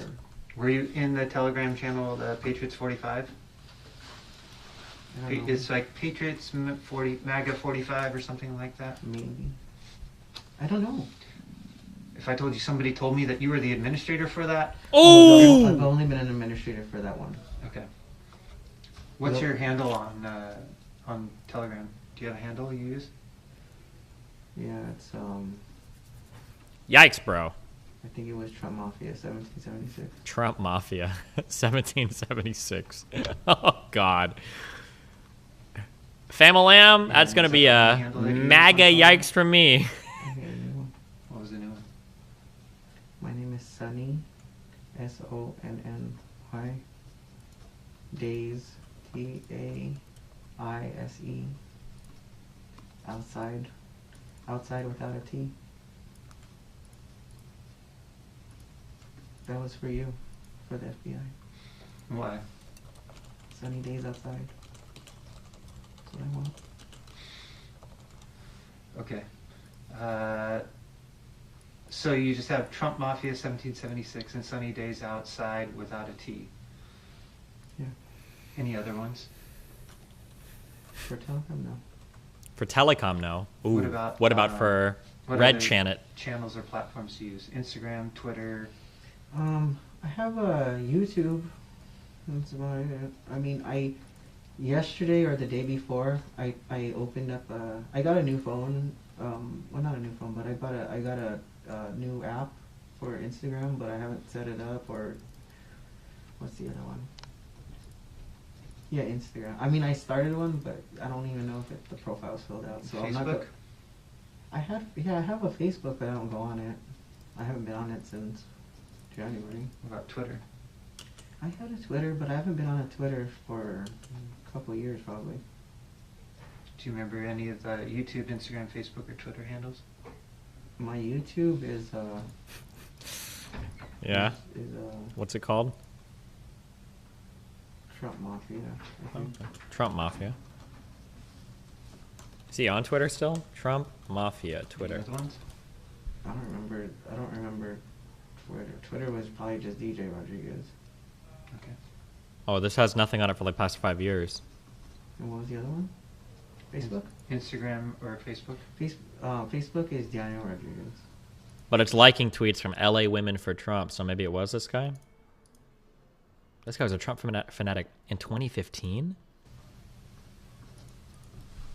Did you have any spam accounts? What's that? No. Spam accounts are alias accounts. You just had one account on each. Oh, of his these Twitter was platforms DJ other than Rodriguez. Alias accounts? Or multiple accounts. Like some people have Well, I had 5 YouTube channels. I had another YouTube account, which is my original, but they kicked me off. What was that one called? That was that's just my name. That's just my normal one. Just Daniel Rodriguez? Yeah, I think so. Was this him? DJ Rodriguez But on Twitter, do you think? So my email is Donald Jefferson, and I think it was under Donald Jefferson, and they kicked me up because I had to make a new email address to get back on YouTube, because they wouldn't let me on YouTube because of whatever videos I was liking or commenting. Is it or Donald sharing. Jefferson at Gmail? Donald Jefferson 82 at Gmail. Did you only have a Google email account? Did you have any other ones? I have another email. It's the Trump Mafia 1776. Okay. At Gmail? Yeah, and I had to make that one just for YouTube, so I can get on YouTube. Okay. Did you have Yahoo or Ooh, I had Yahoo. Outlook? No, I mean, no. You did have a Yahoo account? Oh, but no, no, I don't think I did. Okay. It would have been like 15 years ago or something. I don't remember. So only 2 email accounts that you know of? Okay. I'm not going to find more email accounts on your electronic devices. No, just Gmail. It's just Gmail. Which Gmail? The Donald Jefferson 82 is my main email. What phone platforms do you use? What do you mean? Use Android? WhatsApp? No. Do you have a WhatsApp account? No. What's your cell phone number? 62693. Whoa!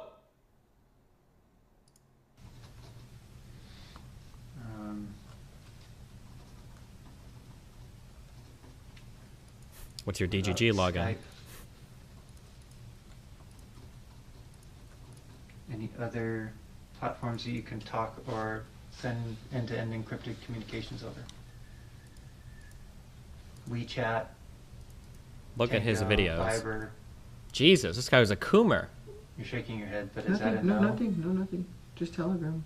Okay. What and text message. Do you have Text Secure? No, I don't think so.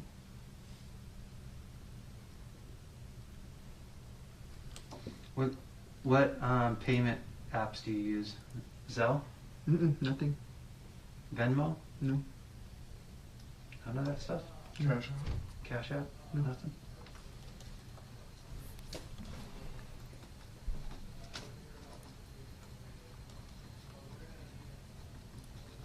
Your only bank account is through Chase?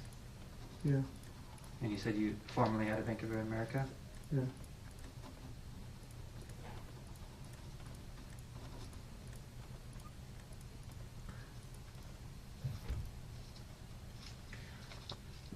With the other people in your group, Mello or Ed, Michelle, how did you communicate with them? When you weren't in person? Text message. Over like iMessage or over text message over Telegram? Sometimes Telegram or just regular message. Just regular text, cell phone text. Okay. Okay.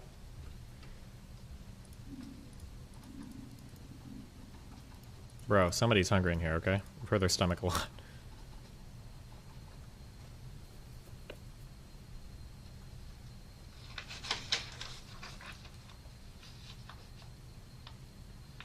So, after you left the Capitol and you went back to the Airbnb, Yeah. then what happened? Well, let me tell you. Nothing. We came back. We What day did you leave? The The next next morning. day? The next Yeah. morning? Okay. Yeah. And who all was in the van coming back? The same people. Okay, so Marcy, Andy, Ed, Al, Mello, and you. Wait a minute. Al wasn't there. I think Al flew back. Al flew back, and we took his stuff to his house for him. His luggage or whatever he had. He brought too much stuff. Did he have any souvenirs he took from the Capitol? No. You sure? You're lying to me, boy. Kid. Son, sorry. As far Fuck. as I know, nobody took anything home from the Capitol.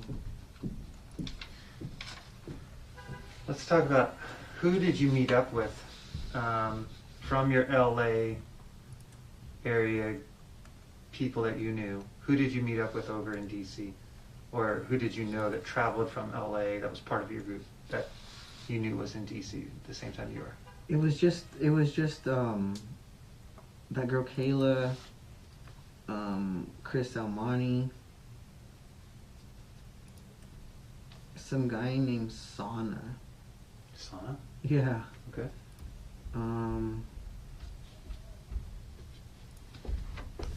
We knew a lot of people though. I mean, if Sure. you go to all the rallies. Gina was there. Gina.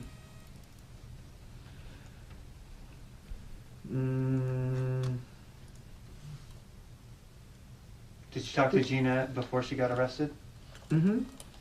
What'd you find out from her? Nothing. I mean, we just said hi. You still doing the Texas thing? I don't think so. I emailed them to see because they haven't confirmed anything. So I'm guessing no. But I don't really know her that well. Did you go over to her house?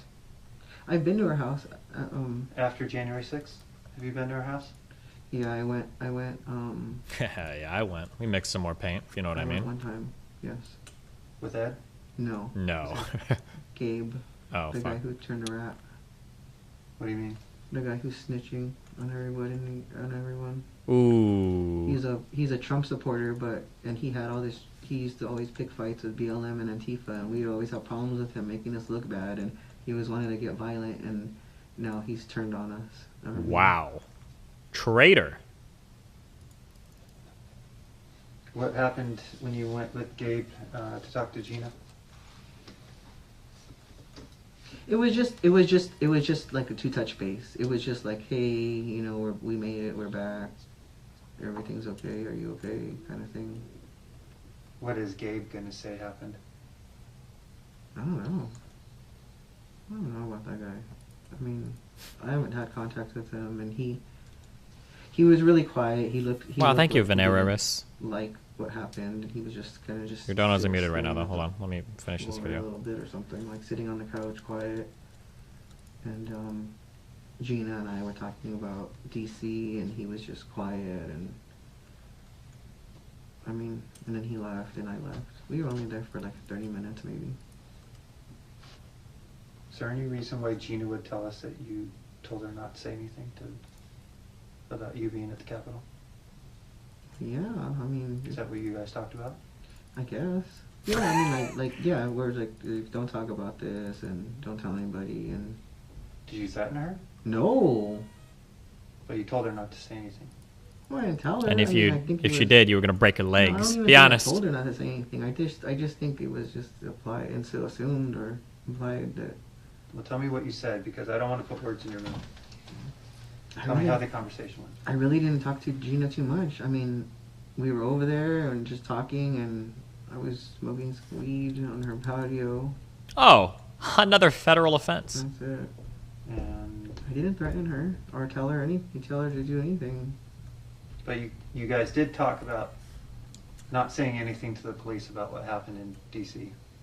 We weren't even talking necessarily about not talking about police. We were saying not to talk about this to anyone that we know. So just don't tell anybody? Just keep it quiet and don't tell anybody anything, and let's try to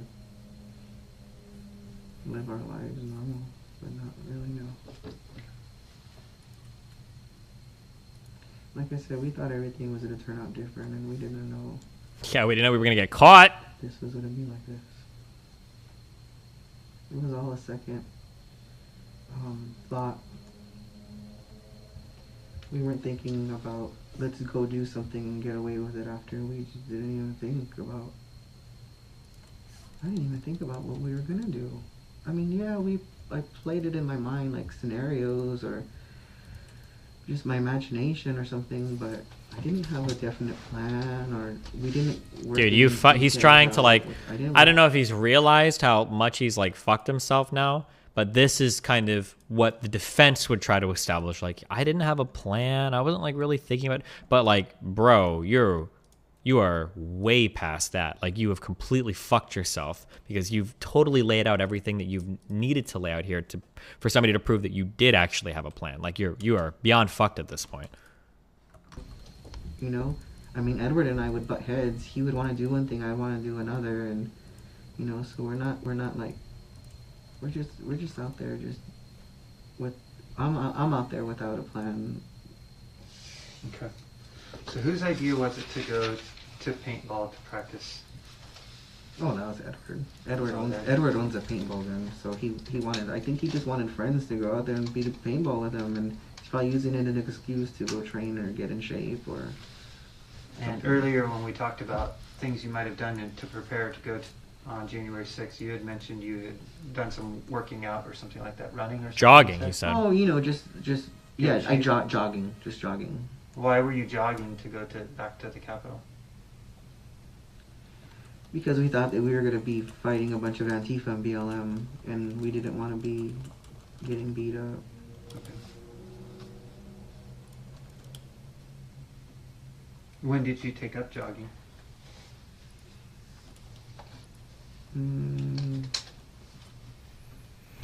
Like 6 months ago, 4 months ago, 4 months ago maybe. So like right after the election? Maybe. Yeah, I guess. Around the election, around October, we'll say October, cause I've been getting out of shape and not. I mean, I'm 38.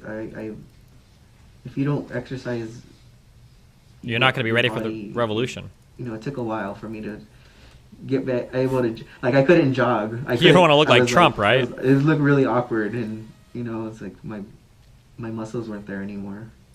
Like my brain was like run, and like my body was not able to run. Like I couldn't even. So no, I was just trying to get in shape. It's not necessarily like it was combat training. Like, I have all these intentions of, you know. Dude, you're so far past that. I'm sorry, my man, but you have. I'm trying to get in. Look how skinny I am. I know I'm just trying to get in a little shape. I wonder if him going to the bathroom, I wonder if that gave him the time he needed to clear his mind and refocus and figure out, like, okay, these guys are probably trying to establish, like, that I had a plan the whole time to do some fucked up shit. But, like, you're so far past it. Because now he's giving the answers that he needs to save himself from incriminating himself in some broader conspiracy that he was, like, practicing, planning, and training. But, like, you're way too far past that. Like, you're way, way, way beyond that. I'm sorry, my dude. It's over. Like, holy fuck. But at least part of your going. Let me ask the question, please. Mm-hmm. So part of the going to training at paintball, or shooting at the firing range. Well, paintball was just for fun. Hold on. Please let me finish the question, okay? So paintball originally, you said Ed was trying to get people together for formations. Although it didn't turn out that way, he was trying to get them together to practice like how they would go up against BLM or Antifa. Maybe, yeah. Yeah. And then after the election, you attempted to buy a gun. Let me finish, please. Mm-hmm. And you guys did go to a shooting range after the election. No, before. You jogged. We just went out to the desert to go shoot. You went to the desert to shoot after the election? No, it was before. It was a while ago. It was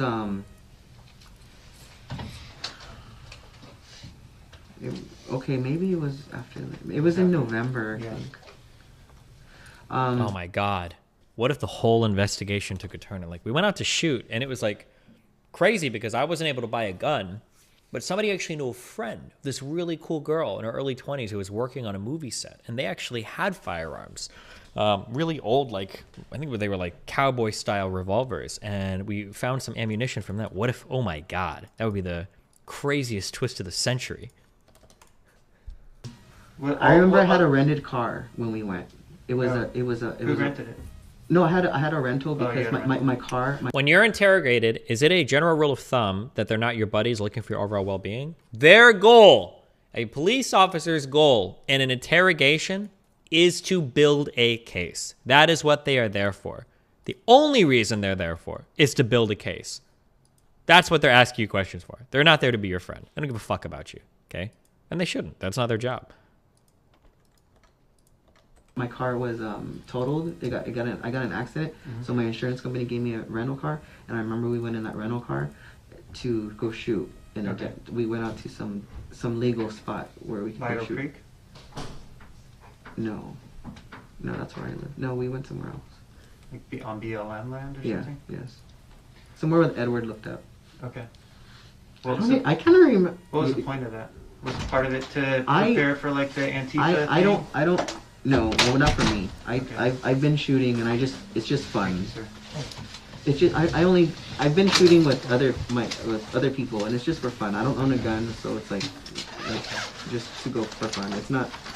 See, he's giving all the correct answers. That like, no, whoa. I enjoy shooting. Like, it's not like a serious thing or anything like that. Like, oh, no. Like, this is just like for fun for me. Yeah, I don't do any crazy shit. Like, he's giving all the answers that he should be giving now. But it's way too late. He's totally fucked himself. It's not, Oh, Cap Chain Pepe. Fuck, my donuts are muted. They'll come in a bit. Hold on. Sorry. Tactical, like. Sure. I don't have a. Yeah, you're not gonna read any messages or find anything on me that I'm out there like trying to prepare for shooting people. Did you buy smoke grenades? Oh my god. When did you buy those? Smoke paintballing. What was it for?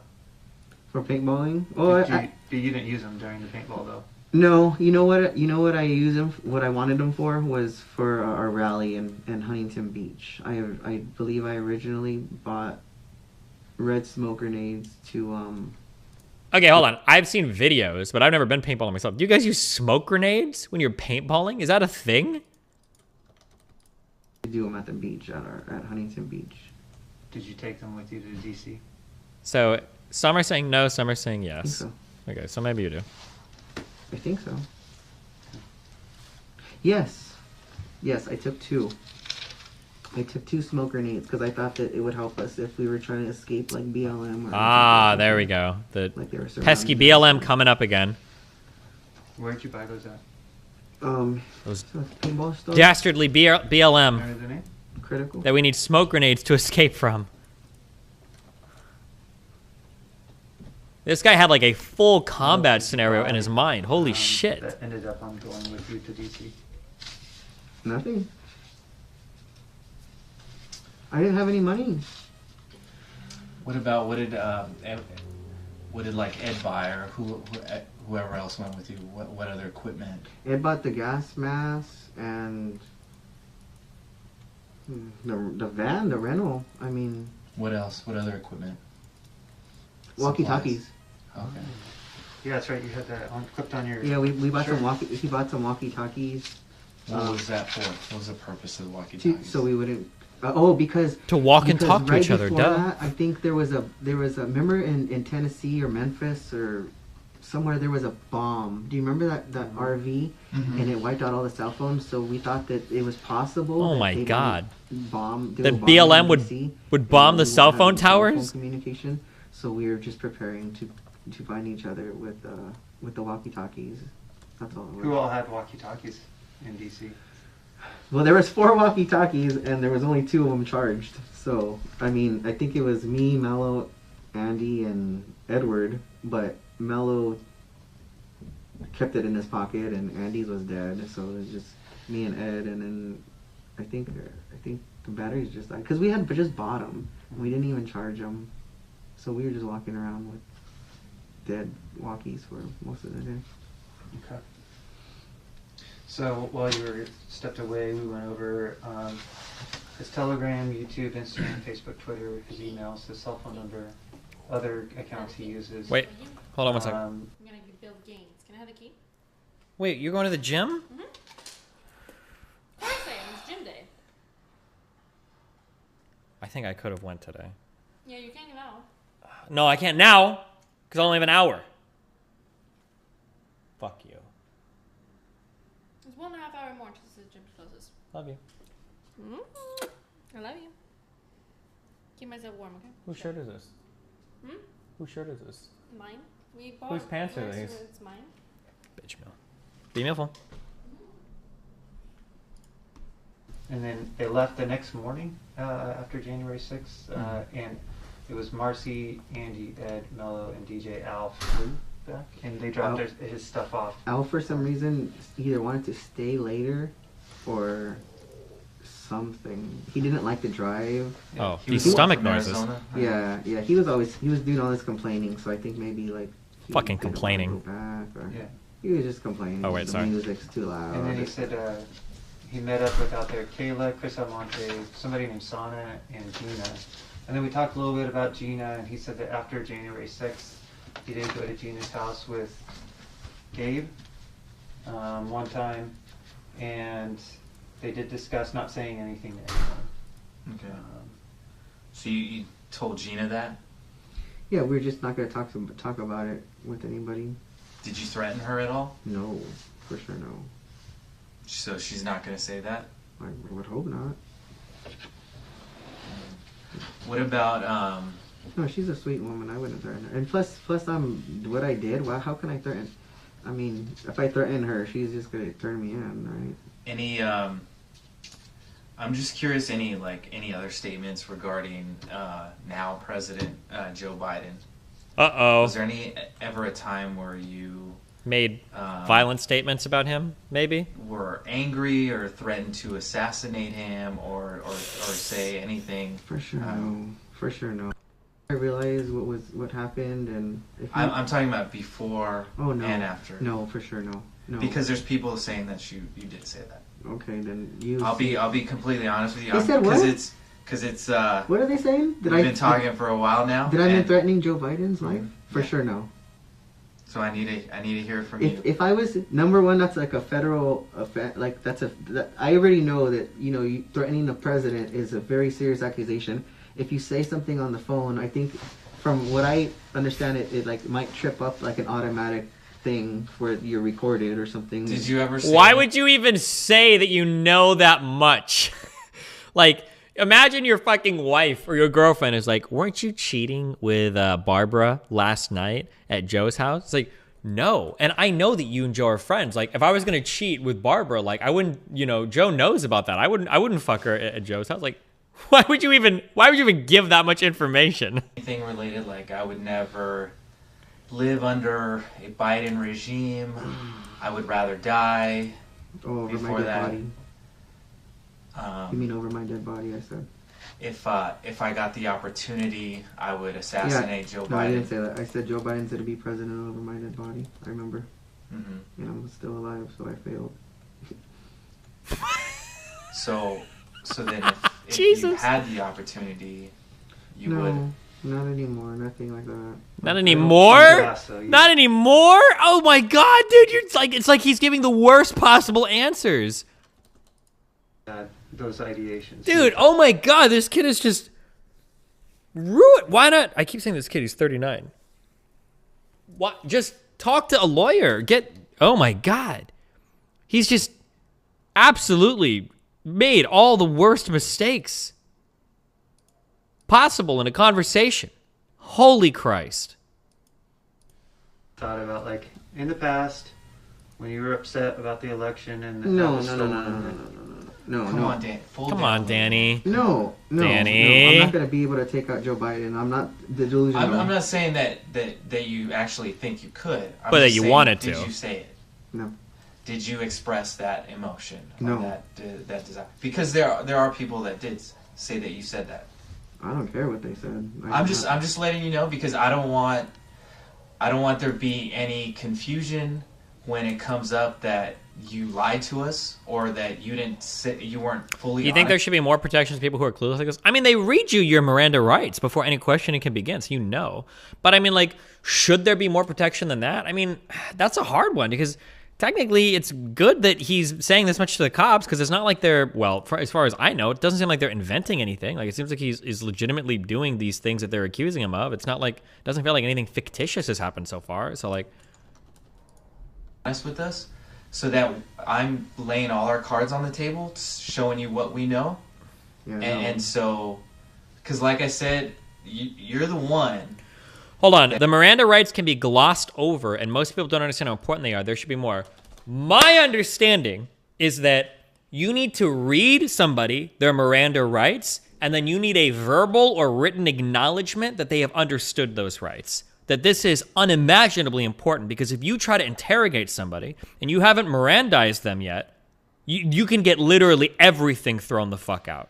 So now it might be the case that he forgot or he was stressed, but like, you absolutely get somebody to read them, and then you maybe write the like, yeah, I think at the beginning of this interrogation he even signed a form or whatever, right? So that DC's got this freaking hard on for because of what you did, you know, just with the officer, right? So if someone else says it, 3, 4, 5 other people are saying that you made these statements, who do you think they're going to believe? And if you're saying... There's not 3 or 4 or 5 people out there that I talk to that I would say... I'm just saying, if we find more...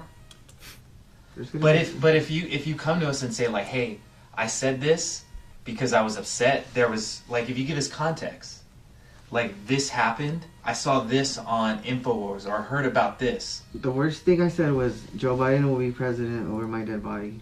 Mm-hmm. Mm-hmm. As if I'm going to give up my own life to stop this. Mm-hmm. That's how you felt? I thought that I wasn't coming back at one point, yeah. I was prepared to not come back. Bro, you were prepared to go and fucking die in this fight? Holy shit! You unironically sound like you were fucking getting ready for literally life or death combat. You're an actual militia warrior here. Jesus. Like, this guy is literally like the Antifa super... Well, not the Antifa super soldier, the fucking 3% or the 1776 whatever super soldier. Like, this motherfucker's buying smoke grenades. They're practicing drills, paintballing. He's taking up jogging, I guess. Tried to buy a fucking gun, and he couldn't pass a background check. They have a van full of fucking tasers, apparently, from 0 to 2 to however many. Like, he's literally leading the charge. Like, this is the easiest fucking case I would do out of law school with no training, no law school. I feel like I could prosecute this case. This is the easiest to put together motherfucking thing in the world. Like, bro, I say that, but this will never go to trial. It can't. Because as soon as a public defender reads through half the shit, he's going to look at this guy and be like, bro, you are federally fucked, okay? We're going to go talk to the prosecutor, and we're going to see how gently, you know, we can let them fuck you, because this is over. You're actually so done. This is from start to finish. Jesus, you literally traveled the country after doing combat training, and you were ready to fucking die for a cause, like, in Jesus Christ. Prepared to give up your life to prevent him from being president? No, to save the country. But, I mean, that's the same thing, right? Yeah. When you went to I thought we were saving the country, and I thought that it was just I'm nothing, I'm nobody, and for what the future is. Oh man, is he starting to realize how fucking horrible it sounds? There's the future of the country and the kids and everybody. What is? So you thought you were going to martyr yourself for the cause of the country? I'm so stupid. Is that what? I didn't. No, I don't have a death wish. I don't want to die. I don't want to. Well, there's difference from having a death wish than being willing to die for a cause, right? I don't want to die I don't want to die at all. But you did want to die for the cause at one point. You just told us that... I was willing to. I didn't want to. Right. Okay. I was prepared that was a possibility, but clearly I don't. I like my life. I like my freedom and my life. I don't want to. I didn't go there to die. I could have died this morning. I could have not come out of the room. When you were fighting with Officer Fanon, did you think that might be that you might be in that moment where this might be the real deal? This might be the real thing for the cause here. This might be that turning point for the. Well, yeah. Yeah. I thought that that's what was happening. I thought that we were making it happen. I thought we were saving the democracy. Look at the difference now in how they're establishing the events and what led up to him tasing the officer, right? Because initially he gave this weird cockamamie story of like, well, I saw people carrying him and I wanted to tase him to protect him. I was tasing him to save his life, right? And now it's like, I showed up at the rally ready to fight to my fucking death. And when that officer came out and I was armed with that taser, one of the 72 that we all bought and purchased and brought in our fucking van from LA, from a 52-hour drive across the country that I'd combat trained for, I thought that that might be the moment that I was going to have to give my life for God Emperor Trump, right? Look at how different the narrative is framing this event now, just after talking for a couple hours. Democracy and the election and... Were you willing to take Officer Fanon's life for the cause? No, I didn't try to take his life. But were you willing to? Have you ever said that in the past that you would be willing to, kill someone in combat, an officer if need be, Ooh. if they were? Oh no, I don't think I ever said anything like that. Because there's people saying that you said that too. And there actually might be like digital evidence that says that from you. I don't think there is. Well, that's not really a denial if you're saying I don't think there is. No, I don't think I ever said anything like that or felt that. Is it possible you said that? Oh no. It's possible, yeah. If it is, I would remember feeling that way or thinking like that. Danny, it sounds like you were willing to die for your cause. Which I get. I totally understand. I don't feel it's my cause. I think it's like it's a bigger cause. It's not just me. It's for everyone. You were willing to die for the benefit of the country. Yeah. Right? Yeah. You were willing to die for the benefit of the country. And that officer might have been in the way. I mean, that's a pretty serious thing, right? Were you also willing to kill somebody who was trying to disrupt that or trying to hurt the country? Because, like, honestly... I didn't go planning to murder anybody. I'm not saying that. But well, they are. They absolutely I knew are. that it was a possibility that there could be casualties. There could be casualties. That, like, if this was another Civil War, this was another 1776, another 4th of July or something, that could be a possibility. Mm-hmm. And Officer Fanon was just a casualty. Yeah. Oh god, they're gonna get him to say it. That's part of it, right? I mean, because that's like do you guys get? Oh my god, do you with a taser? Could you go for like? I'm so curious. Could you try to charge attempted homicide with a deadly weapon? Because I wonder if that's what they're trying to build towards. But I don't know if a taser can count as that. Maybe. But like, imagine if that's the intention, right? Because that could be arguably what they're building towards, right? Like, is it? Maybe you thought, right, that like you were trying to kill him? Like that might be the final piece that they're looking for. You went through taser training before? Mm-hmm. And you've been tased? Mm-hmm. So he's been tased before, Officer Fanon. Mm-hmm. And he has a lot of neck tattoos. It's painful too, right? Okay. What? So where are you going with that? I'm not going anywhere with that. So you're saying he just had a little bit of pain? I don't know how much pain he has. I've never been tased. This is true. So we've almost built this up to like, in the beginning it sounded like maybe some kind of assault of a police officer, and now we're almost at first degree attempted homicide of law enforcement officer. That's where we're at right now, right? Because, and this isn't even like, this is actually premeditated in the way that people think premeditated means. Because technically, first degree murder can happen very quickly. I can run to the kitchen, go back to the bedroom and stab my wife, and that can be first degree murder, right? But this is like first degree murder. This is like, we were doing fucking paintball drills, and I bought smoke grenades and tasers to fly to fucking DC to give my life for the country kind of first degree murder. Holy shit. I don't know what it's like. He can tase me. But it seems like you're saying those things to be dismissive about the harm that you caused him. If I could go back and... Yes, I wouldn't do it again. But what I did, I can't undo it. And I have, like, no... I'm embarrassed by it. I'm ashamed by it. A little bit past the embarrassment stage, dude. My mom's gonna find out about it, probably. Your mom's the least of your worries right now.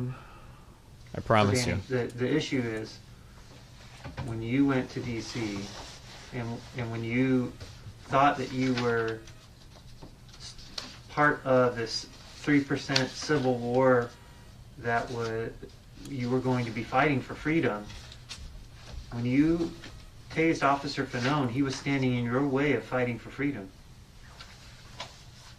Right?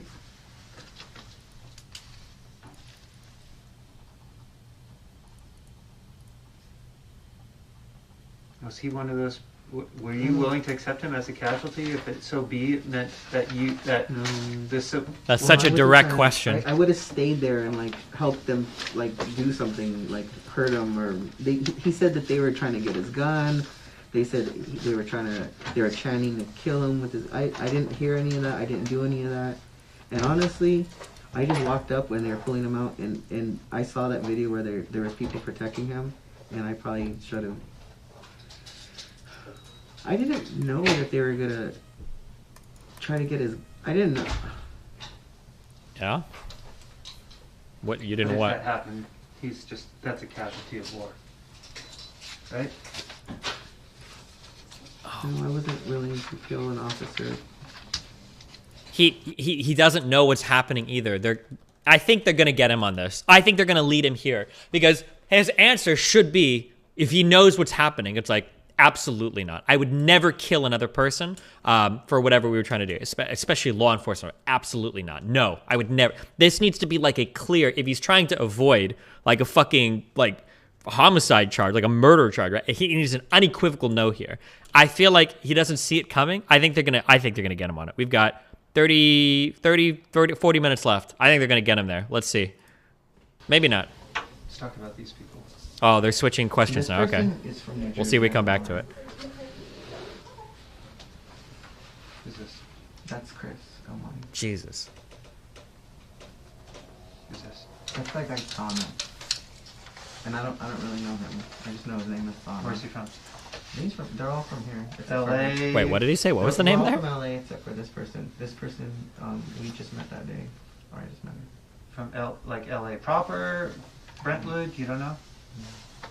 I mean, we're Beverly Hills, Raleigh, like area, people. Imagine throwing your life away at such a young age. Okay, one, I agree with you. It is a young age. However, this person is 39. Okay, they're not like 18. It looks like they are, but they're not that. Yeah. Okay.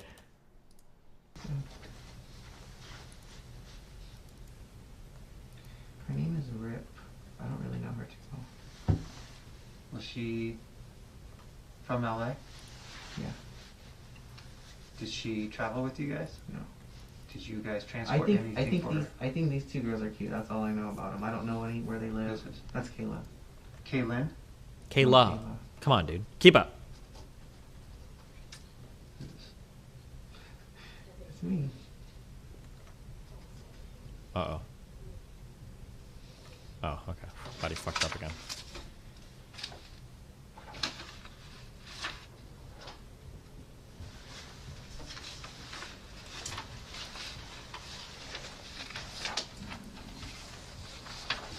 You know who these two people are?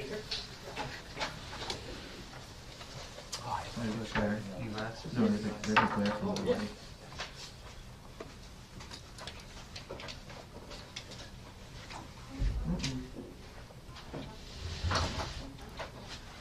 You see this?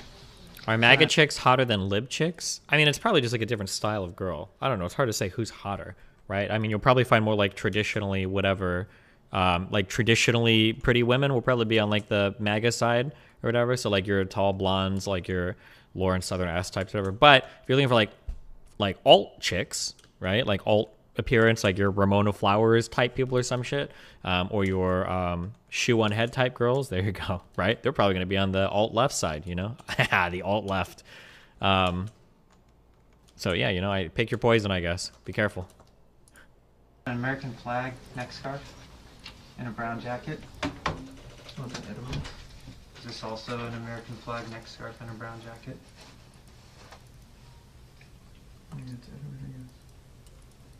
know who this is?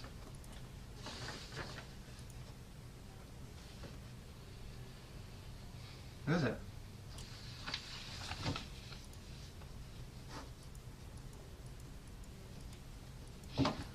Why do you protect her?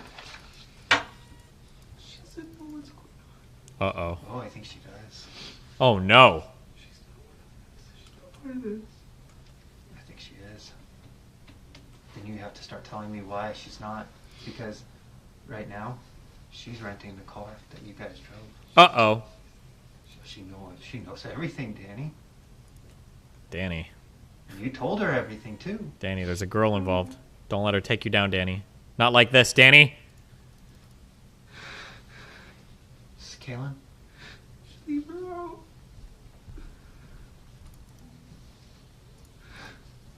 Is it Kaylin? Just please leave her alone. That girl is just such a sweetheart. She's so innocent. Uh-oh. She's They found Danny's weak spot. Oh, no.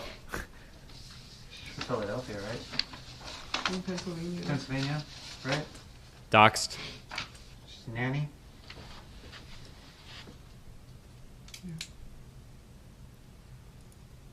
You gotta talk to me. If you want me to help her out, then I need to know what her exposure is. Because right now, I haven't told she's her part of the anything. group. I kept her with no information. What's your relationship with her? I like her. Be honest. Does she like you? Not really. Oh. With Ed, right? Oh no, Ed is back! Ed kind of uses women. Right? He sleeps with a lot of different girls. He's a slut maker. Did Ed use her to rent the vehicle? Oh no. Maybe. Did Ed tell you that she rented the vehicle? No, he didn't tell me anything. He's supposed to be the one that was running it.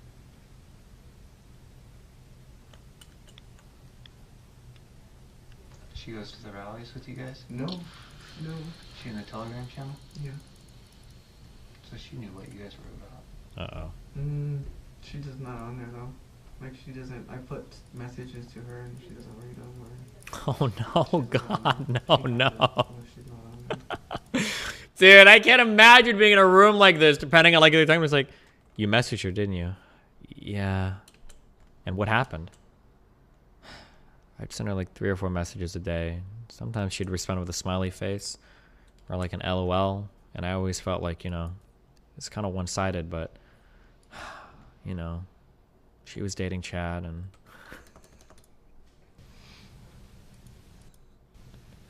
Oh, no. Oh, God. So if you're not in a relationship with her, why are you loyal to her and protecting her? Oh, my God. This is like some fucking movie shit. That's Ed's girl. Are you going to put it all out here? Are you going to sacrifice yourself for a woman that's not even loyal to you? You don't have to fall on this one, okay? Don't lose yourself protecting someone else's woman. Come on, Danny, you're better than that. And if she doesn't truly know anything, why do you get so emotional about her? She's the only one I have. She's the only thing I have besides my mom. That's the truth. That's all it is. She's someone I've talked to. She's a friend. But you confided into her all of the things that you've done. No.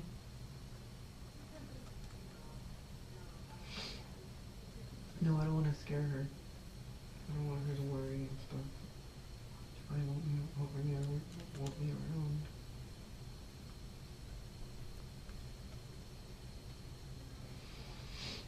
Ed already tried to scare her away from me, saying that I'm no good.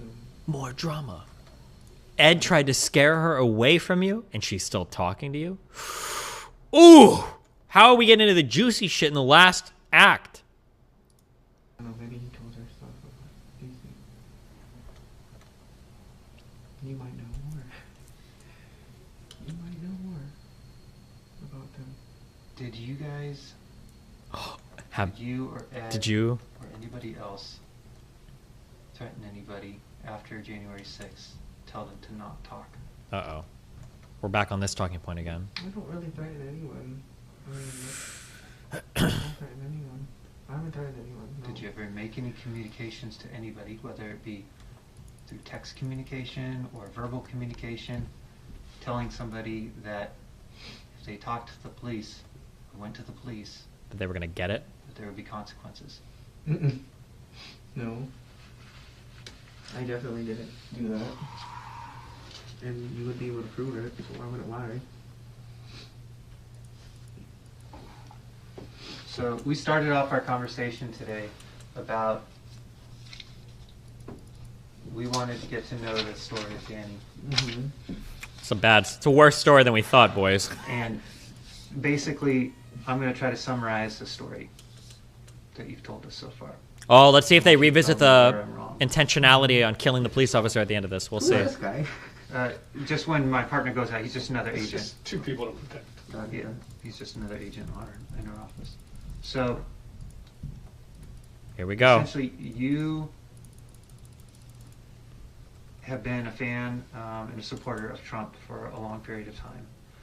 And when Trump became president, you were motivated to try to join the military, but the military... You know what this reminds me of sometimes too? What might be the saddest part?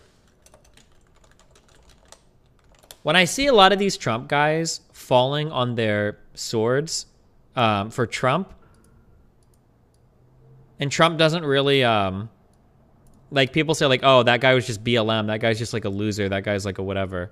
I'm not going to be able to find the scene.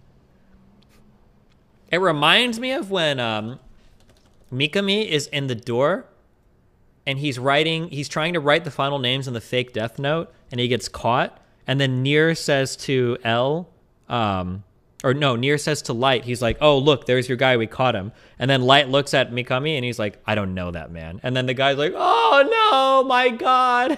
That's what it reminds me of. I'm sorry, it's just like such a, okay.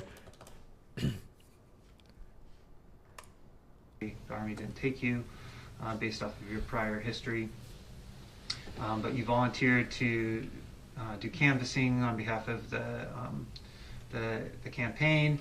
And then at some point in August of 2020, you started attending Trump rallies, most of them in the Beverly Hills area, but some of them in Huntington Beach and politicians' houses. And the politicians' houses. And at some point after the election, when it appeared to you that Biden was going to be declared the winner... I didn't think Biden was ever going to be declared winner. But at some point, you believed that the election was stolen from Trump, that Trump had won in a landslide, but that those votes weren't being legally counted. And some of that information you got from InfoWars and from some of the other videos that you were seeing of like ballots being moved about in boxes and things like that. Is that correct so far? Yeah, Steven Crowder or Mark Dice. Okay. InfoWars. It's all over. Right. Hodge twins. The fucking Hodge twins. Those guys went crazy. They were so funny too. Stolen. Everything's not right. Right. We need to fix this. And part of your background and your experience was that you felt like at some point you got involved with the 3% belief. No. Do you know how far back was that, by the way? I just felt like I don't know anybody else that calls himself a 3%er, or sure. So I just nobody around my friends, my circle, like knew what that was about patriotism. But at some point you got involved. Yeah, I just felt that was Jesus. That was cool. Yeah, I was putting stickers on my car. I'm like, okay, let me order something online and put it on my car, and that's all it was. It wasn't ever a meeting. I never met another. I know, and I was going to get to all that, but I was just wondering, when did that 3% stuff start to like kind of be something that you were really interested in? Oh, maybe like 10 years ago.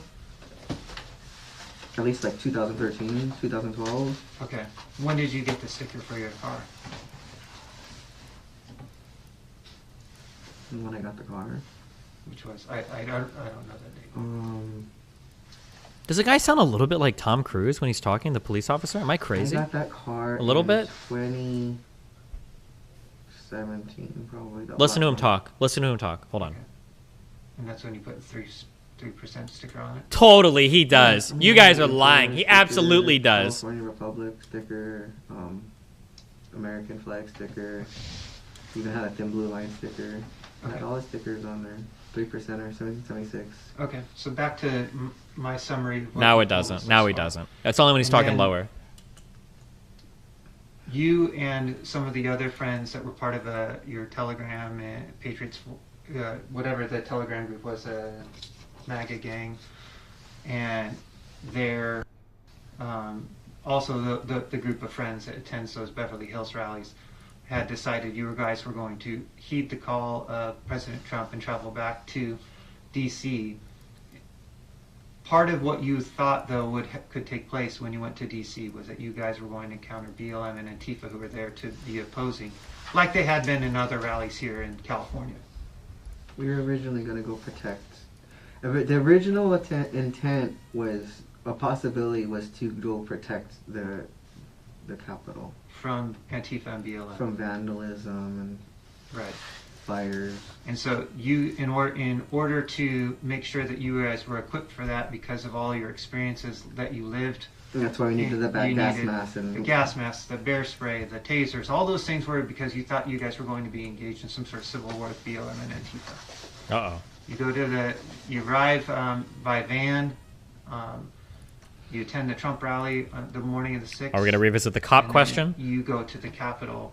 It's way too juicy not to. The Capitol area. You end up in the area where the tunnel is. And at some point you engage with Officer Fanone after receiving a taser from some mysterious person after you called for a taser. Okay. You tasered Officer Fanone, you reviewed those videos with us, mm-hmm. that you confirmed that is you tasing Officer Fanone in those videos.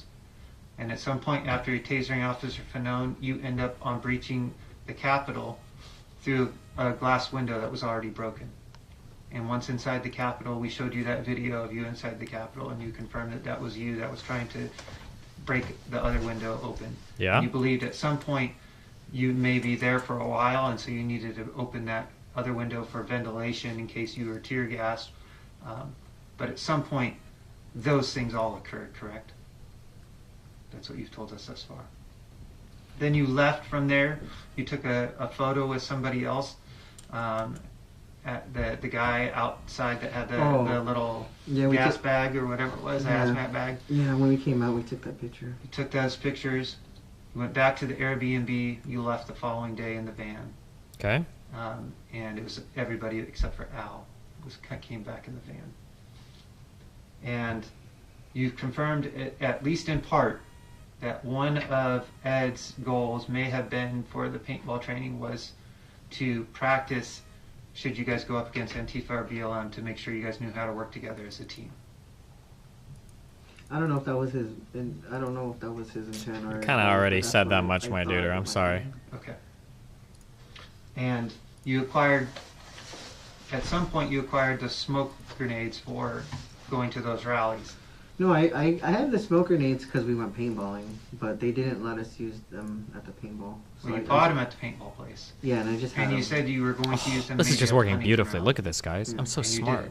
did. But then you ended up on taking those along with your knife, your pepper spray, and the gas mask that Ed gave you. Those all ended up. I take a knife everywhere. I didn't think. I understand. I'm just saying the items you told us you took.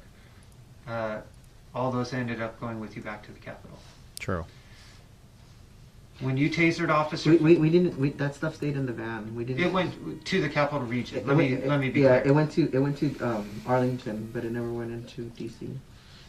Okay. Okay. The van went into DC. So when you offloaded it, it stayed at the Airbnb. No, we took a Uber into Uber DC. to DC. Yeah. How many people went in the Uber? Well, we had a couple Ubers. It was. Okay. It was just. Who paid for the Ubers? No, it wasn't me. I don't know. You don't know who ordered the Ubers? No, I don't have an Uber app or anything. Okay. It might have been Ed, I guess. Might have been who? Ed. Okay. Okay. When you were engaged in your activities at the Capitol, including the tasering of Officer Fanone, including the breaking into the Capitol. Okay. There's a part of you that believes that this may be a Civil War moment where you had to be part of we're reapproaching a necessary group of people that were going to repel the evil to make sure that our United States and our Constitution would survive, right? And so when you did... Am I mental? Am I... Am I just that stupid? They're not going to engage in the self-pity. They're just going to keep pushing. Listen, Danny, I think you just made some bad choices, man.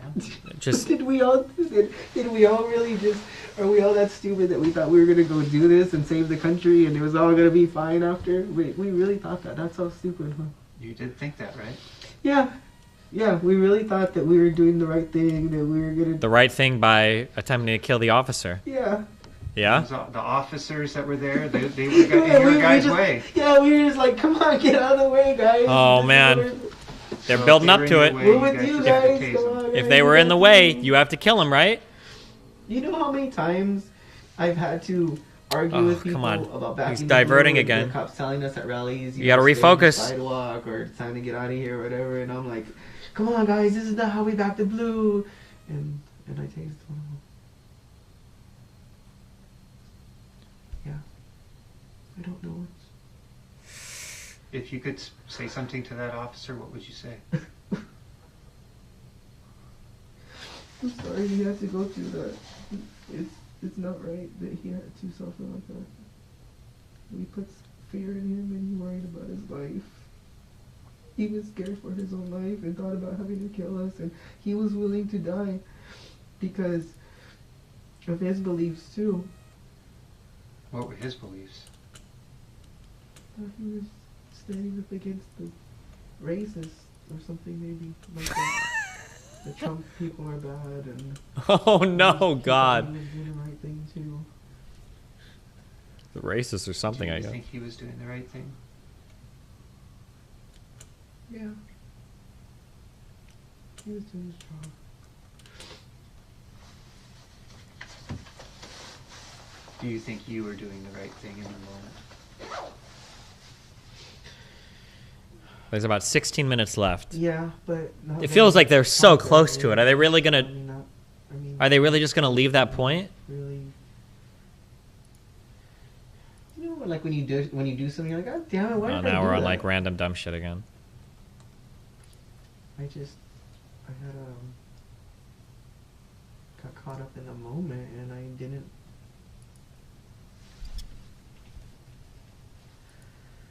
really think that. I didn't think about him and his family and what was going to happen to him. I should have protected him and stopped what was going on. Danny, what should happen to somebody who assaults an officer and breaks into the Capitol? And by break, I mean illegally. Wait, did you know that TASER is an acronym for Tom A. Swift Electric Rifle? There's a lot of weird things that are acronyms that people don't realize. Laser is actually an acronym as well, although I don't think we frequently say anymore. Light amplification by the standard emission of radiation is what laser is an acronym for too. A lot of people don't know that. Half the people in chat thought I was about to meme, but I'm not. It's actually true. Enters the Capitol. Causes property damage in the Capitol. What should happen to somebody who does this kind of situation's never happened before. I don't know what should happen because there is a lot of Or stimulated emission of radiation, sorry. brainwashing and manipulation and politics and a lot at stake. A lot of. Can you guess what scuba is? Oh, it's something. It's like subaquatic something breathing apparatus. Scuba, SCU. Oh no, it might be self-contained underwater breathing apparatus. Self-contained underwater breathing apparatus, I think. Scuba? Yeah. On the line, livelihoods and Radar. I don't think radar is an acronym, is it? Radar acronym. Is it? Radio detection and ranging. Barely. That barely counts. Lame. the future is on the line, and you know, there's a lot of emotions when you get involved, when you feel like you're fighting evil, you're fighting pedophiles, and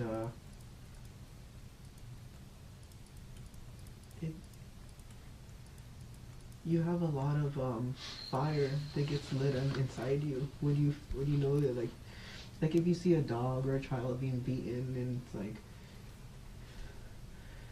you could only like take so much before you start to like break. feel Before responsible you start for to not snap. doing something.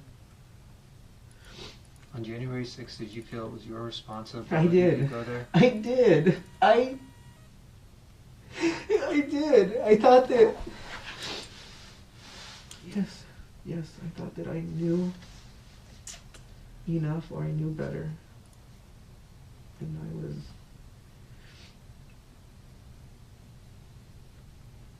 I thought that I was doing the right thing. I thought it was all going to be different. I thought Trump was going to stay president. I don't know. I just can't believe my life. What did they do it? So what should happen to you?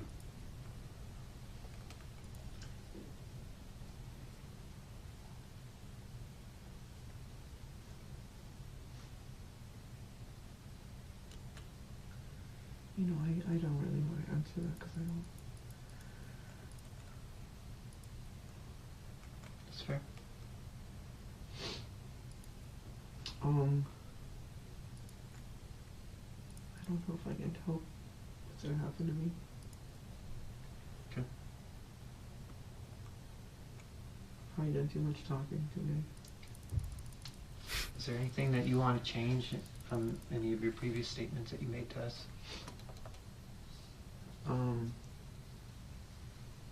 And I'm talking about changing from maybe something that wasn't truthful.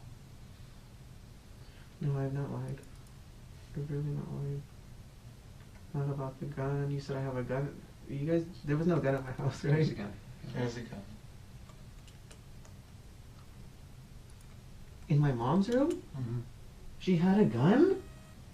A 45? Yes, Dan. We're not lying about that. You'll get to see a copy of the property evidence report and photos.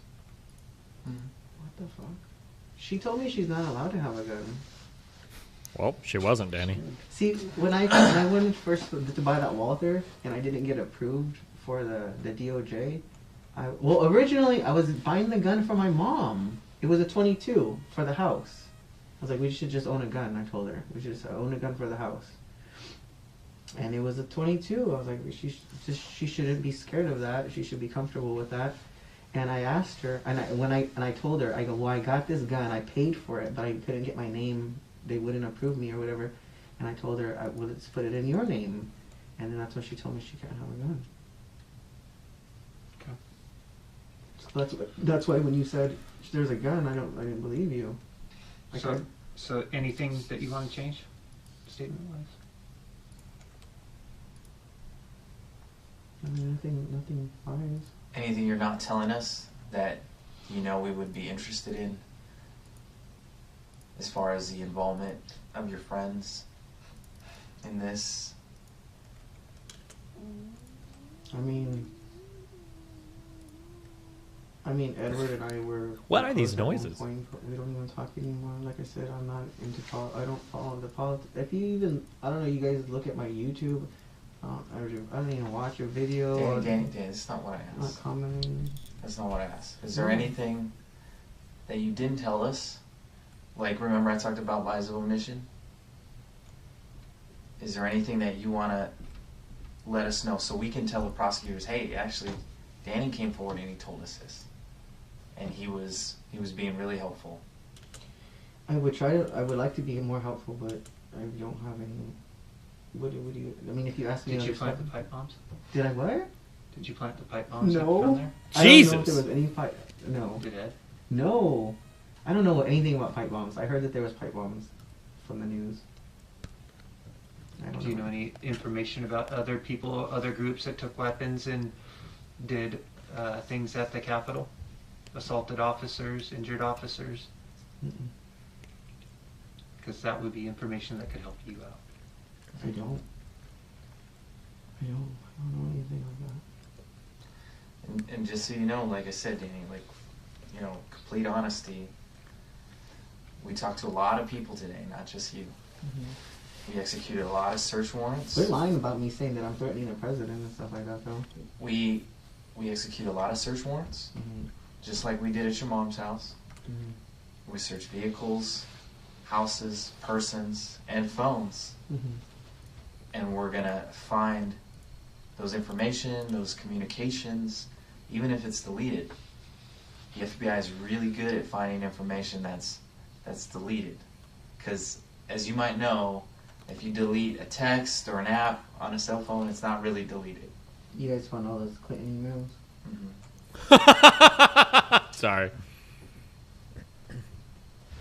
No, I don't have anything. So honestly, Dan, you should be worried about yourself right now. I'm really worried about, I'm probably, looking at 20 years or more? 40 years? 50 years? What am I doing? I'm going to die in prison? No, like, the way it works is they take a look at all your charges, and they take a look at your prior criminal history, and whether or not you cooperated with the government, and all those things count towards credits, either for or against you.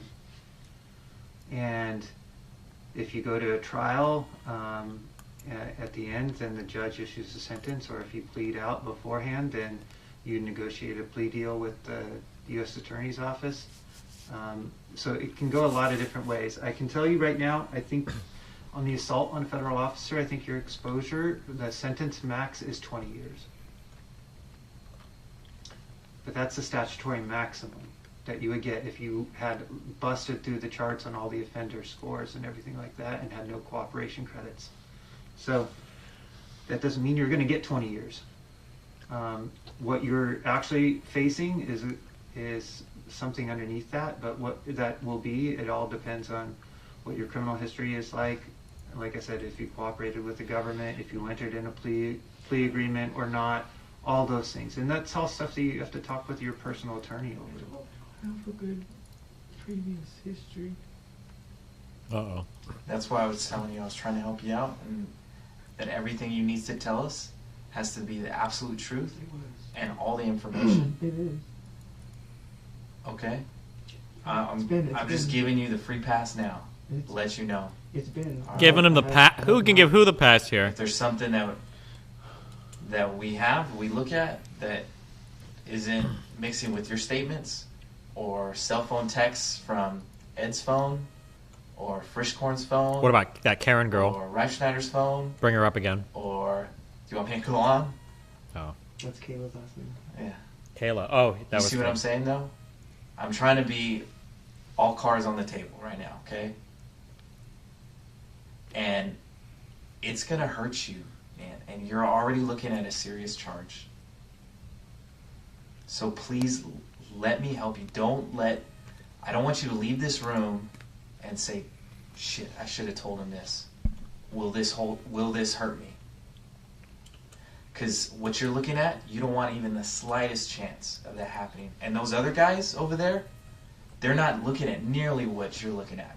So if you're trying to help them out, they don't need it. Mm-hmm. You're the one that needs it. Right. I don't. They might be wheeling and dealing already. I don't have any more information that I haven't told you. I've been truthful. I didn't know about the gun, and I've not done any threats. I've never threatened Gina. I never. What did he do? He tased a cop on January 6th. I've never. During the protest. It's literally in my fucking stream title, you lazy the worst fuck. thing I said about killing somebody was me dying. I said over my dead body. I remember writing that or saying that to somebody. And I never. I understand. It was very weird because here I am supporting the president of the United States, Trump, and that's to me, I've been following Trump for a long time. It's like I know the guy. I watched him in The Apprentice, and I recognize this guy. I know him, like almost like an old friend, like someone I'm familiar with. And I don't really see him as the president. I don't really recognize that this is the highest. I mean, I do, but it's like this is an important person in the world, and I'm backing Populism him is a up. hell of a drug, boys and girls. But what about when he's replaced or gone? Now I'm the enemy of the most important person in the world, or whatever, with all this power, and it didn't register. I'm now the enemy, like as if I'm supporting Trump, but it didn't register in my mind. Like, what if I was against Trump? Like what are the consequences of like trying to overthrow a president or something, you know? And then I find myself in that position like that. Like first I'm trying to be the good guy. I think I'm the good guy. I want to be the good guy. Now I'm like the bad guy, and now it's like I just went after the president of the United States. Like that is not a joke. That's something like, hello, like. What was I thinking? What am I doing? Like, snap out of it. Like, you're going after the... What's your working definition of populism? Populism is when you have a leader and they're selling themselves as a person rather than part of an institution. They see themselves as working independently or outside of the institution. This is an outsider, okay? But usually it's taken a few steps farther where not only are they an outsider, but they're also telling you, you can't trust the institutions. They're corrupt. They're rigged against you.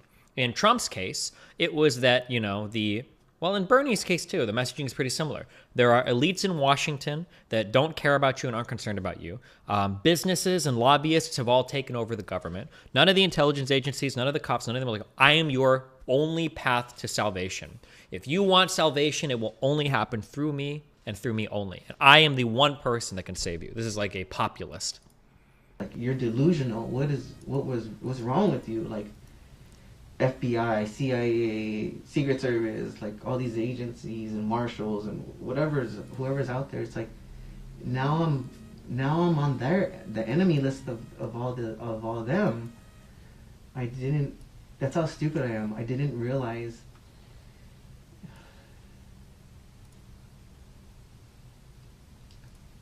I don't know. I just didn't think. Yeah, you didn't think. We got that. I didn't think it was gonna turn out like this. I thought who I thought the good guys were, or the good guys were gonna win. Good correction there. And I thought I was a good guy. Wanted to be a good guy.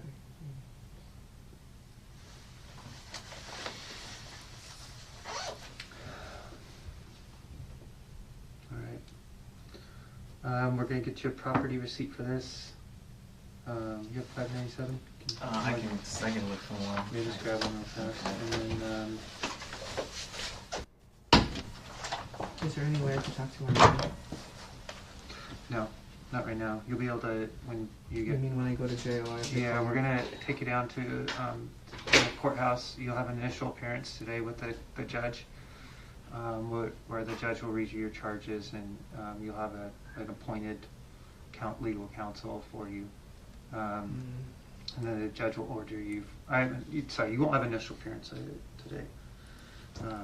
You'll just be put on calendar, and they'll set over for an initial appearance for you, where you'll have legal counsel and all that stuff. So that you'll get access to a phone today. You'll be able to call her. And if I don't know the number, I can try to get it for you. Zoomers. One of the agents who was interviewing her got her phone number, so I can write it down on a piece of paper for you. I think it's 786-4860. I'm not gonna see freedom for at least 20 years from this moment forward. Huh? That's not true. Some people get put out they get let out on pretrial release. You assaulted a federal officer, so it's going to be you have a tough battle there, but you got to talk with your attorney about those things. My car, everything is gone. I mean, I'm not gonna. I lost everything. I mean, it's all whatever is your possessions is your possessions. You can deal with that with your mom. You. It's time for a new life for ATV. At any point, did you delete any evidence, any text messages, any communications after January 6th, thinking that we would be coming to seek that information? Maybe. I don't remember any specifics, but I mean, you're going to find it. You did delete stuff, though? No, I mean, I just delete stuff. Like, I don't, not on purpose or Did you Stop go through talking. your phone Oh and my delete God. photos or things inside your phone that were taken at the Capitol? Is Trump somewhat responsible for this guy ending up like this? Yeah, of course. I mean, I feel like this type of stuff is inevitable, no? Capitol to try to hide the fact that you were there? Yeah, but it's still on the phone.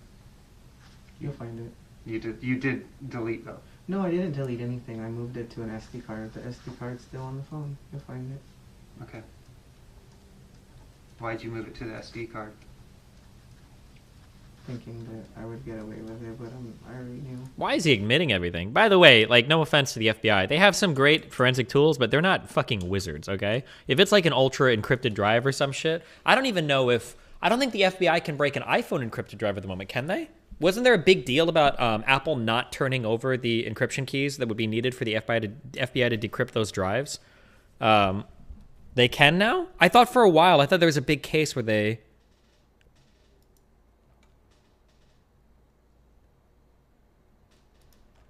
They seek third parties to help them nowadays. Well, it's either they can do it or they can't. It's not like they don't have the tools to do it and some third party can. You're thinking of the Boston Marathon bombers? My understanding is that the... No, hold on, wait. Why would I rely on chat for this? There's no fucking way that you guys are right. No, hold on. One of you need to link me this. On a standard encrypted drive, there's no way that the FBI can crack that. I don't believe any of you. Source me and then I'll believe you. I don't believe you otherwise. That the FBI just has like a magical fucking key. They're like, oh yeah, like RSA 1050 or whatever, or like these massive encryption keys. Yeah, the FBI can just crack into that no problem. I don't believe you. Somebody can show me if you want to link me a source. Otherwise, I absolutely...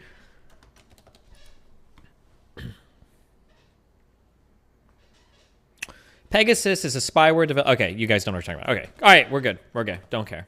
Okay, NBC News. FBI cracked another iPhone. It's still not happy. Okay, let's read this news. Months of claiming that Apple's products are installing some money that had accessed a terrorist on the iPhone with no help from the company. And news...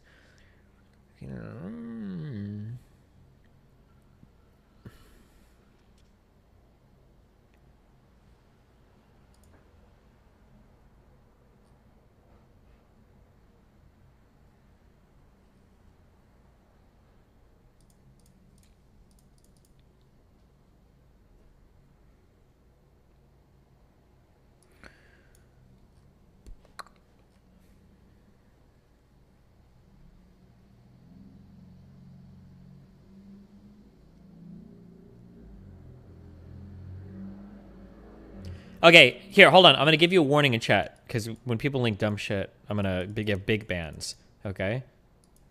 Breaking the encryption... Yeah, hold on. Little Bill 902. Okay, thank you. It's somebody that knows what I'm talking about, okay? Breaking the encryption on a device is not the same thing as breaking into a device. These two things are worlds apart, okay? I could find a password of yours on another device and use that password to get into your phone, and now I've broken into the phone. There's a big difference between breaking into a phone and actually, like, breaking the decryption, right? These two things are totally different. You're thinking of government backdoors enabled by the companies that create the software? Sure, but I would consider that encryption then to be broken. That doesn't mean the encryption is broken. I think most people in the tech security, in the network security world would consider that encryption to be broken. If there are government-sanctioned backdoors in that encryption, then I think that, because the idea is that if they get limited access, if it's a backdoor for limited access, maybe that's different, because because so much shit has been found on like FBI staging servers and shit, like where, oh cool, we figured out blah blah blah, like now we have this key, you know. If the FBI has secretly figured out quantum computing, then maybe it could break encryption. Quantum computing won't break. I think a lot of the standard encryption protocols today wouldn't be broken by quantum computing. That gives you an advantage on very old encryption methods, but the newer ones are... It's not backdoor of the encryption, but in the entire system. But that's another thing too. This is why when people are linking me this Pegasus stuff, right? If I can get you to install a program on your computer, I can break any encryption in the world. But I'm not really breaking the encryption. I have fucking access to your device, right? That's a totally different fucking thing.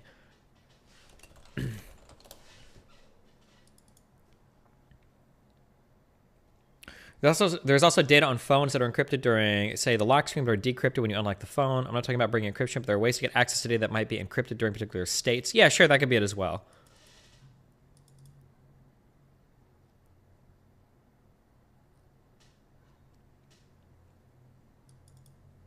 They can install Pegasus without you downloading anything. Sure, but installing a program into something is different than like... What I'm asking is this. I don't think this is possible. Okay, this is what I think. Okay, given a cell phone that you've had no prior contact with or interest in, somebody delivers you an iPhone 10, 11, 12. Somebody delivers you that iPhone that's powered off at the moment, okay, and you've never had prior interest in this device, and they say, I need you to give me the contents of the drive on this phone. I don't believe that's possible with any of the major software, like firmware or like OS people today. So like Android or iOS. I don't believe you can do that. That's what I'm saying. Not like I found a password or you've got a prior bullshit program installed that I can get into, blah, blah, blah. That's what I'm saying. That I can't give you the contents of an encrypted drive on any major manufacturer today. That's what I'm saying. It might be the case for old phones or older encryption methods, maybe, but...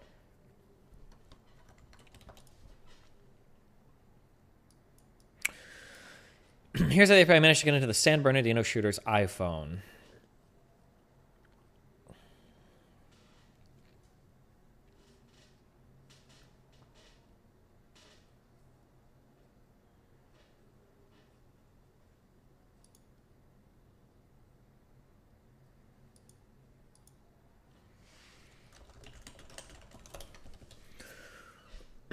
Apparently, there was an exploit on the Lightning port that gave you access to the phone. You're right, but the FBI have used exploits before to get in that have been patched. Sure, that wouldn't surprise me, that there are ways to get into systems, sure.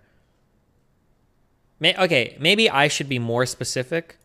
Or actually, it's not that I should be more specific. I should be more... I'm trying to think of a way to say this politely. Don't listen to chat, you're absolutely right. But I understand why people think I'm not. When I say break encryption, I'm using that term in a very special way. Like, if you've broken the encryption on something, then I can give you any drive, no matter the fuck what, disconnected from another device, and you should theoretically be able to take all the data, all that binary data off of it, and boom, decrypt it and give me a drive. But technically, breaking into a device or using an exploit to bypass encryption, these are different things. This doesn't mean you've broken the encryption. It means you found a way to bypass it, right? Or you've installed some malicious software prior to that gives you access to the content of the drive without having to do anything with the encryption itself. But yeah, okay. But maybe I'm being okay. But regardless, okay. It actually means solving the cipher. Yeah, and my understanding is that most drives today are using the ciphers are unsolvable even by quantum computers. It's not. It's just the encryption data is too complicated for that. It's breaking the algorithm versus stealing the keys to unlock the encryption. Well, hold on. If there were universal keys, if a universal key was built into an encryption, I would consider that encryption to be broken. That would be because you would be able to decrypt everything on the drive without bypassing or abusing an exploit. You could just get encrypted data and then use whatever key to, would you say unhash it or reverse hash it, or just you would say decrypt it, right? And if you find the keys, it's not been bypassed or broken, it's working as intended. The data has been decrypted with its valid key. Oh, I guess unless it's like an individual key that you would use like per decryption event or whatever, I guess, which I guess is how things, if it wasn't like a universal decryption thing or whatever.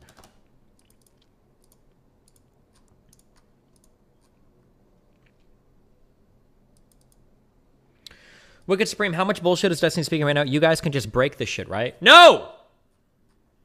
I don't care what Wicked Supreme says either, okay? He can pretend, oh, well, I work in intelligence, I can't say it. I will tell you, okay? Fuck Wicked Supreme, okay? Fuck him. I will tell you, okay? And I will give you an answer that is absolutely true, okay? The only thing, okay, people seem to think that intelligence agencies have technology that is like decades ahead of the private sector. That's bullshit. It's not true. They absolutely don't. Is it possible that some intelligence agencies might have like different exploits that people don't know about? Potentially. Or that they might know like a couple of fancy tricks because they've got contracts that we're going to, potentially. But like encryption and data, this stuff is studied by and worked on by companies all over the world and institutions educationally all over the world. If the intelligence agencies wanted to in-house this tech, they would have to bring in so many academics, so many private people, and they would have to work exclusively without cooperation on so much of this stuff. People, I'm giving you this not even because I want to argue about this, but because so you know more broadly. Anytime some dipshit comes out and is like, oh, the government, they're at least 20 years ahead on tech. Bullshit. No, they're fucking not. You're telling me that the fucking government that can't even put together a goddamn website for fucking healthcare is somehow 20 years ahead of the most cutting fucking edge technology because microprocessors and the software and shit, this is like the most cutting edge technology on the fucking planet, okay?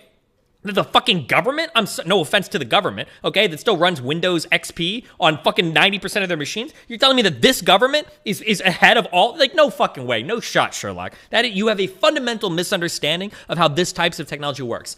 Only in the case where the application is unique to the government will the government be ahead on it. So, for instance, if at one point in time you would have told me that the government is ahead of the public sector on stuff like missiles or rockets, yeah, I think I would believe that. Sure. These days, where every motherfucker is launching a satellite, like, no offense, but like every random motherfucker on the planet has some fucking satellite in low Earth orbit at this point, okay? It's a goddamn nightmare up there, all right? Like, we're at a point where we're stressing how to figure out how to decommission shit because it's so fucking crowded up there because so many people have launched junk into space, all right? At this point, is the government like secretly ahead when it comes to No, the whole world watches when Elon Musk launches a rocket, okay? Literally everybody on the planet is working on different, like, orbit insertion systems, different satellites and shit. Like, no, there's no way that one small little government agency that is probably already fucking underfunded has secret knowledge about this shit anymore. That's just how it works. Anytime, as a general rule of thumb, I'll come more macro, okay? Anytime somebody tells you that X or Y or Z person has some special keen insight onto something that nobody else has, all you should ask is, how many other people are interested in that problem? And if the answer is ever the entire world, then the answer is probably no, they don't have any keen insight or unique interest, unless they have a really good fucking reason to be. Like, they've brought back Einstein from the grave or some fucking shit, you know?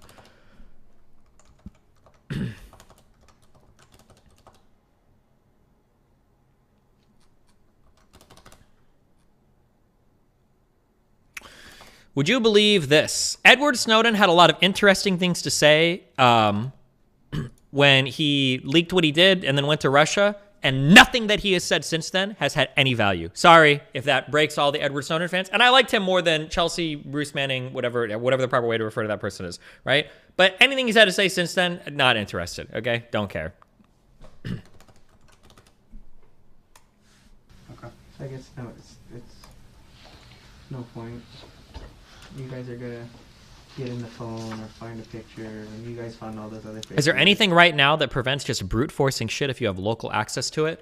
So today, when it comes to device security, the assumption is generally that if you have local access to it, it will be broken into. However, that does not mean that you can brute force any encryption. Everybody that's saying yes in chat is lying to you. They have no fucking idea what they're talking about, and you can very easily mark them as like, oh, this guy doesn't know anything about encryption, okay? It is not true. For some of the larger RSA algorithms or other types of algorithms I don't fucking know the name of, you can brute force them, yes, but it will probably take you longer than the heat death of our fucking solar system to get through the encryption, okay? You can't. You absolutely cannot do it, okay? You absolutely cannot do it.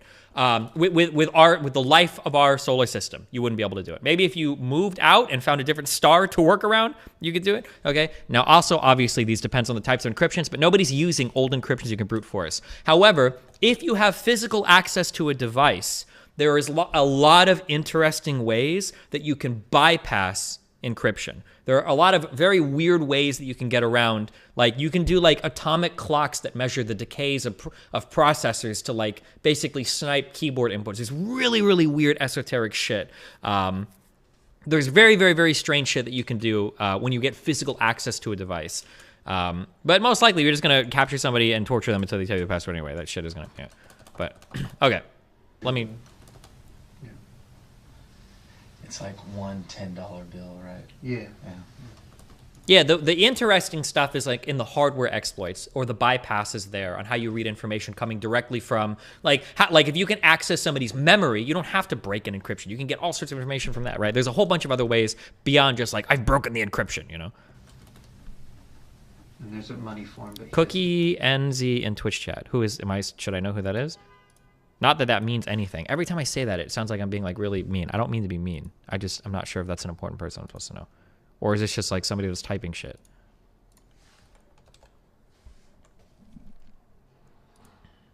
This is so incorrect it hurts.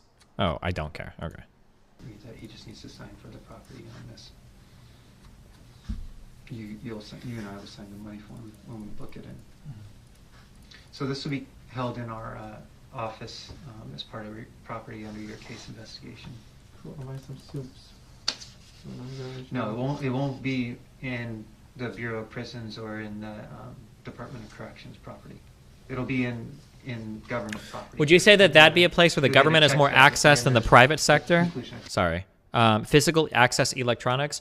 Probably not. Just remember, if there's a huge profit incentive to know something, then the private, as much as maybe you guys have been brainwashed by lefties shit-talking private markets, if there is money to be made and a world looking to make money, they are going to solve that problem way the fuck faster than any government will. They just will. Even if, not even because of necessarily like innovation or whatever, some fucking capitalist dick rider will tell you, just because there's so many people that are going to be looking at the applications and therefore the solutions or whatever of any particular problem, right? If there's a lot of money chasing something, this is my golden rule to avoid scams, right?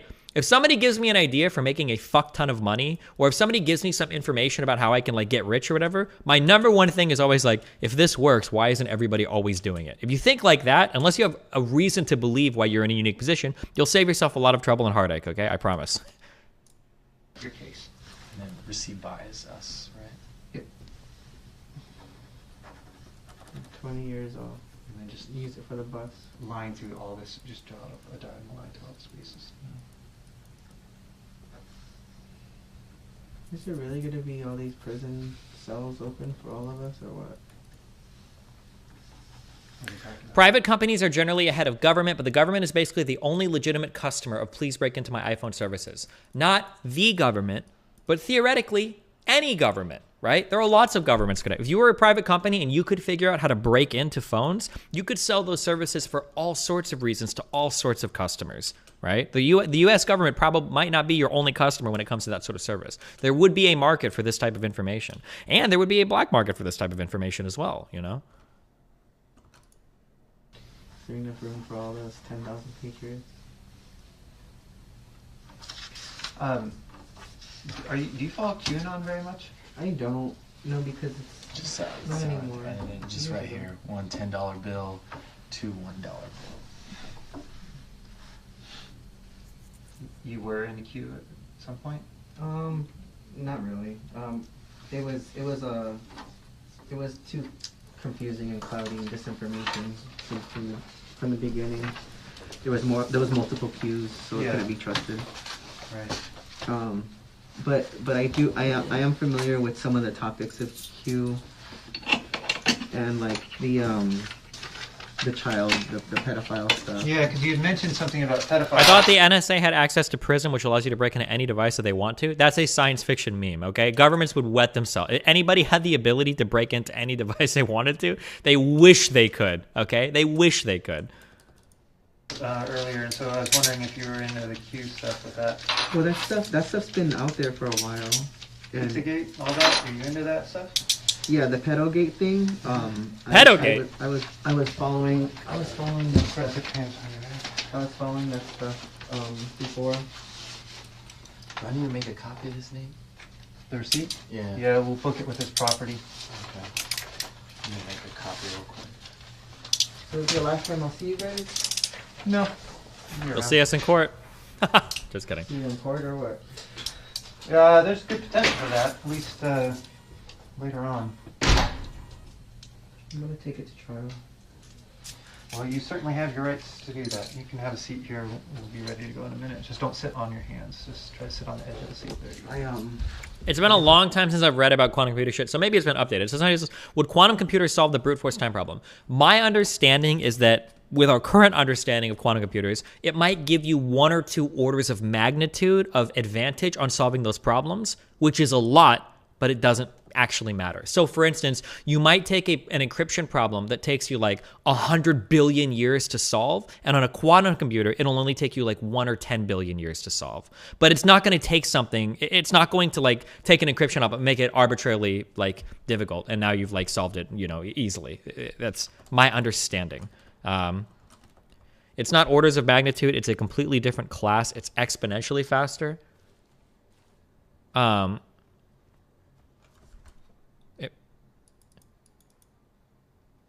Okay. Kogas is the math guy, so I will automatically defer to you. But isn't an order of magnitude an exponent?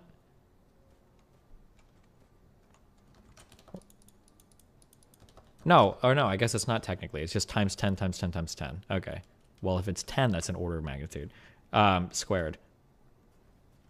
Wait, would it be considered, if it's 10 to the power of x, orders of magnitude? Is that an exponential growth or no? If from 20 to 200, no, it wouldn't be, right? Okay, never mind. All right, you win this time. It might be exponential or whatever. It might be exponential time, but whatever it is, it's still not anywhere near enough to overcome any of like the common, ultra commonplace standard encryption methods. I'm not even talking about like esoteric ones or whatever. Like I'm pretty sure quantum computers couldn't even break like HTTPS encryption or whatever. Like it's not like we're talking about like special standard government shit or whatever. Like just the stuff that's using your iPhones and Androids. My understanding is like quantum computers can't break that or whatever. It's been a while since anytime you just say I'm wrong, I permaban you. Holy Centurion 1, welcome to DGG chat, because that's the only place you're going to be chatting from now on, because you're banned from Twitch chat. I'll take my chances with the jury. Let's see how they feel. Well, like I said, With all the biometric stuff for phones, wouldn't it be easier to just cheat those? Hey, yes, true. Fun fact, in the 90s and the early 2000s, we had an obsession with biometrics because it's a cool word, biometric, and because it seems like the ultimate in security standards. The reality is that biometric is a 1 trillion times shittier way of protecting any device ever versus literally a type-in password. Biometric security might be the most insecure thing, the most insecure type of security that has ever existed in the history of the entire fucking planet. Maybe when used in combination with something else, it's okay, but biometrics are garbage. These days, phone resolutions are high enough that you can convincingly fake an eye. People have proved this at like hacker conferences in like 2013, I think. That you can fake somebody's eye convincingly enough that you can build a plaster. I think on Mythbusters, they built a plaster head to unlock a phone and fucking fingerprints. Imagine a password that you fucking leave everywhere that you can never fucking change, right? Like biometrics they're fun and they're convenient, but from a security perspective, not very good. You are certainly entitled to a jury trial, and you are more than welcome to talk with your legal counsel about that. Is my arrest record gonna affect me if I've had oh wow. Yeah, I don't have that anymore. I don't have that orange bag.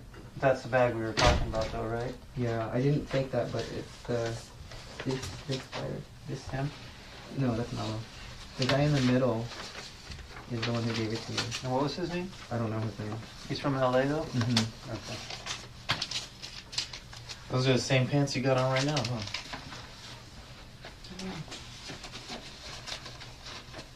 Yep.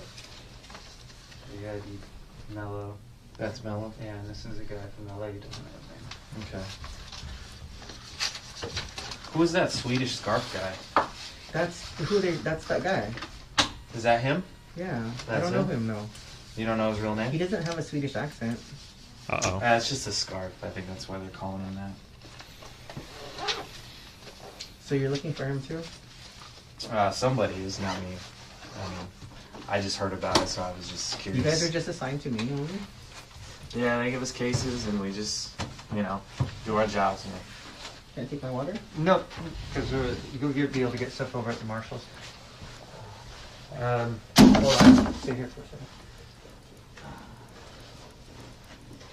Are we gonna transport right now? Yeah. Let me take this to Eric. Eric? Yeah. Okay. I'll be right again. Good?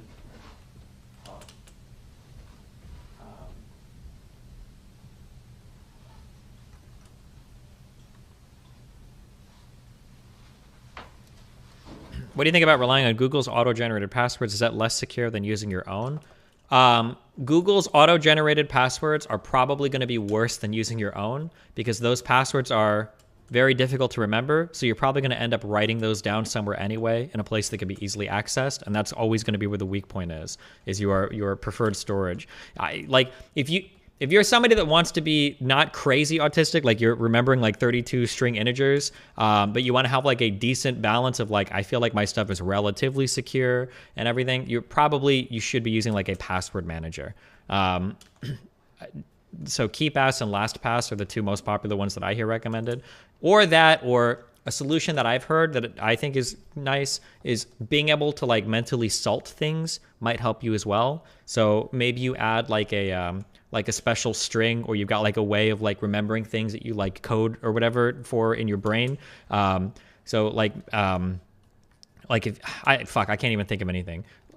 Longer passwords are very, very, very hard to break. So if your password for your Gmail address is like, you think of like materia or swords in video games, and you like have ways of like putting numbers and figures and shit to do that, like these passwords will never get cracked ever, unless they get leaked or something, right? Also, keep in mind, most of your passwords are going to end up getting cracked because some database dipshit or some dipshit that manages a database ends up having the database gets hacked, and then everything is dumped and it's either completely and totally unhashed, or it's hashed in a really shitty manner, like there was some big thing that was where you could piece together passwords and shit like that.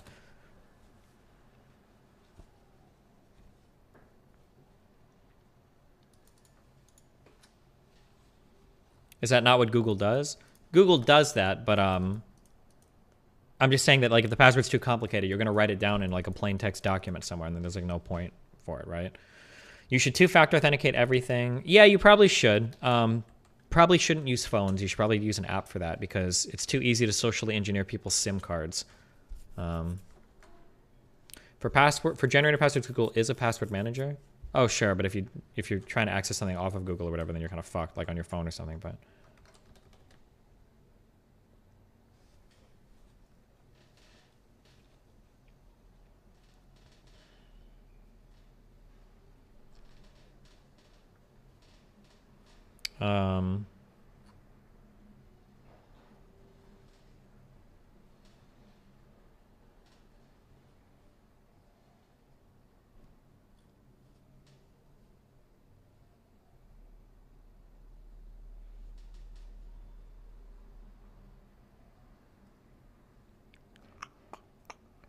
trying to think of what I wanted to say. Fuck, there was something that didn't have to relate to this that I wanted to say, and I spaced it. Fuck, you guys are triggering the fuck out of me. No, you're not triggering me that bad.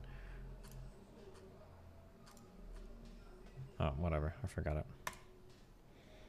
it. Oh, wait, I do remember it. Okay, here's a question. If I sign into something, if I have an app, and I sign into it on my iPhone with an Apple ID,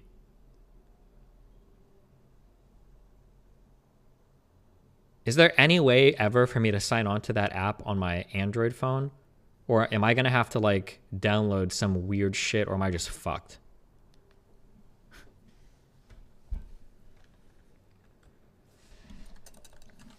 No, you're fucked.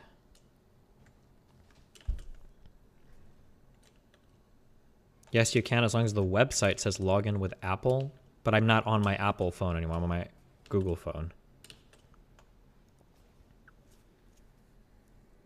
You may be fuck. Okay, well, fuck me. Okay. Use your Apple ID, email, and password. I tried using it, like where it asks for just a login, and I tried to put in my email and password. But I have a feeling that if you're logging in with an Apple ID, you're probably not sharing your email and password with whatever you're logged into. That would defeat the whole purpose of using an Apple ID, right?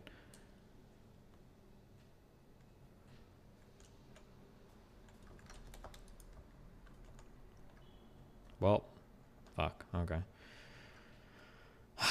Jesus, what a wild ride this has been. You can go ahead and have a seat. He's gotta run. If I call my mom and I tell her 4 more minutes, I think. Ask her to call Kaylin. And I tell Kaylin, and I tell my mom to tell Kaylin that they're watching her. Is that illegal, or am I gonna get in trouble? Yeah. So at this point, if you say anything to anybody who you think is a witness for the government that the government may want to talk to. So any of your associates, anybody who's in the Telegram channels, anybody who could have a piece of information, and you tell them that guy's onto you, don't talk to them, you do anything that could impede my investigation, that would be obstruction of justice. So that's another federal felony. Don't do that. You don't want to probably engage in that kind of behavior. Are you guys gonna go after Kaylin? Well, we're going to follow the evidence. So if the evidence shows that she committed a crime, then yeah, she's going to be. She didn't commit a crime. Okay, well, then you don't have anything to worry about, right? We don't make things up. We don't make up cases on people. We just follow evidence. and let the evidence speak for itself. That's how we do our cases. Pepe. What about Edward? You guys haven't gone after Edward? Well, like I said, we're talking to a lot of people today. A lot of people got search warrants. A lot of people got talked to. So what happens with those people in the future? It's all dependent upon the courts.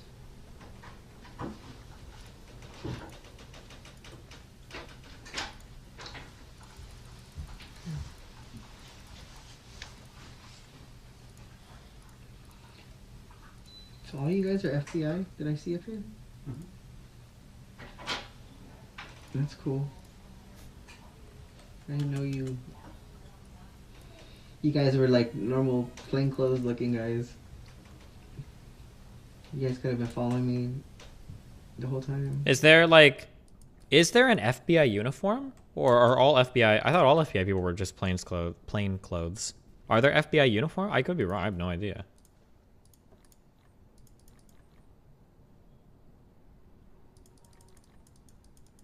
Have you seen Men in Black? Is a suit a uniform? Is that actually true? I don't ever trust you guys. Whatever happened to Suspect Sushi, the Twitch streamer? Good question, because he was at the January 6th stuff. Really makes you think. Okay, I'll be right back 1 second, then we'll do stuff. I'm catching up with donos. Apparently there are new dono voices, so good luck with that. I'll be right back. 1 sec. Thanks for the content, Destiny. Curious why won't you just own philosophical naturalism when you clearly align with it? Wait, why is there so much fat? Oh boy. Did they speed up Dan's voice? Why? I'll be right back 1 sec. Destiny, I'm sorry you didn't get invited to like Universal with your outpaced him buddies. Intellectually.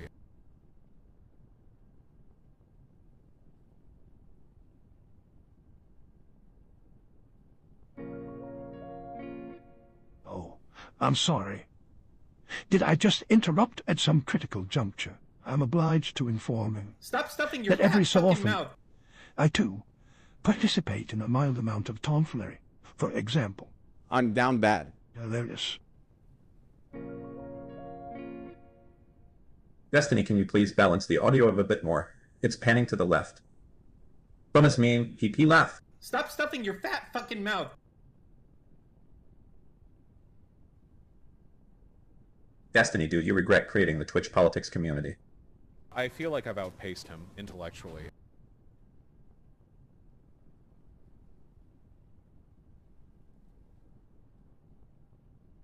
Yo, Dest, I'm up good.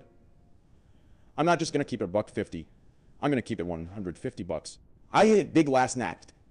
I feel like I've I'm gonna outpaced keep it him rolling. intellectually. Lost everything, and was down bad later that day. FAW. I feel Pizza like Man. I've outpaced him intellectually.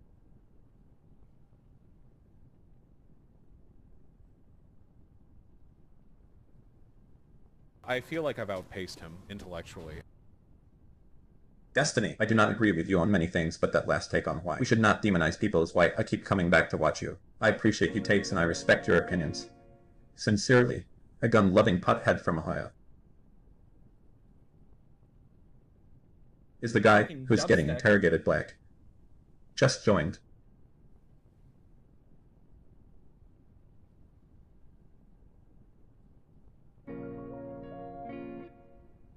Bro, I still can't believe the insurrection was a thing. What a wild timeline. I won't go all.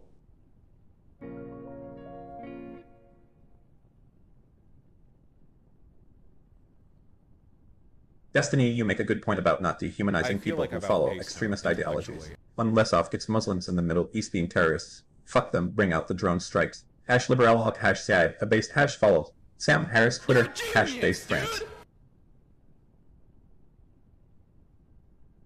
True and yeah. That's pretty true. That's true. Yeah, that's true. That's true. That's true. That's pretty true. That's pretty true. I mean, that's true. Yeah, that's true. That's true. That's fucking true. That's how it is, dude. Destiny, Destiny, Destiny, Destiny, Destiny, Destiny, Destiny, Destiny, Destiny, shut the fuck up, Destiny.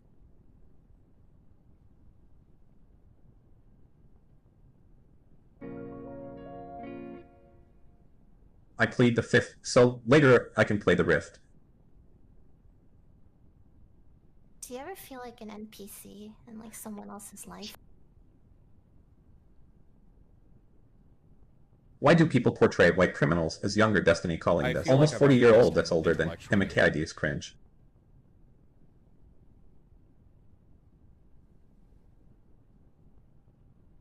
Mama nukes tomorrow.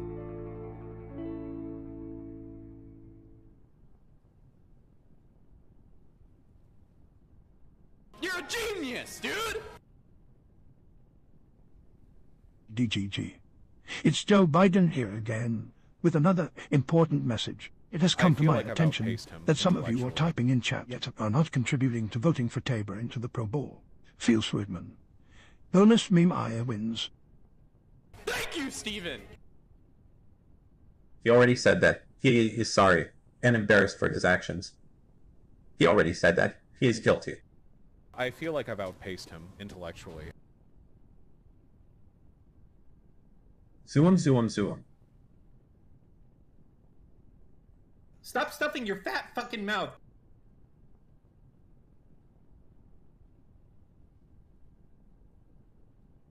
Four-door snorhorse.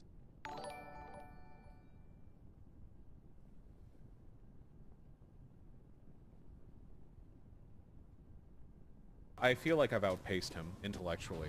Ye.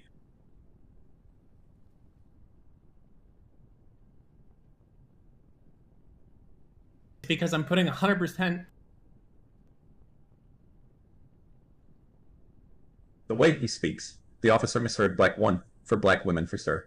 Do you I can ever see feel how like he an misheard him. NPC in like someone else's life?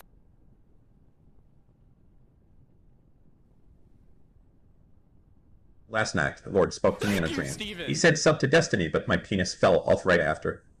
So I'm a little perplexed about all this. Shut the fuck up, Mutin, alright? It's a He wins stupid because fucking Pepe's a meme. Nazi.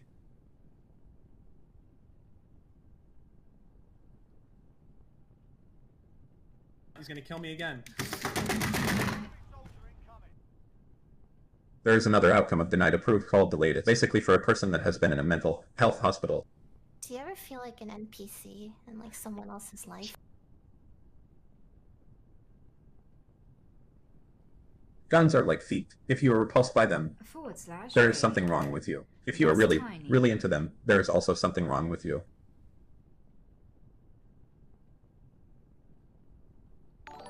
Hey Destiny, keep up the content. Also talk to Bookfuker again.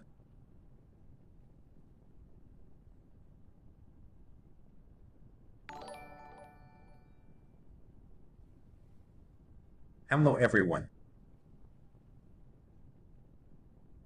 I feel like I've outpaced him intellectually.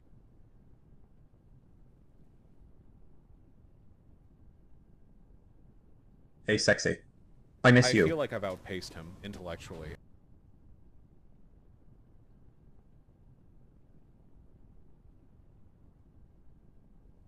I feel like I've outpaced him intellectually. 30-year-old boomer trucker here. Just found your channel late. We can really enjoy listening to your debates. Really helps speed up the drive. Ty.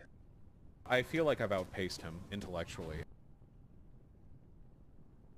I know someone that was there during Gen 6. Have you heard similar things about your family? How close was your mom to going out I there? feel like I've outpaced him intellectually.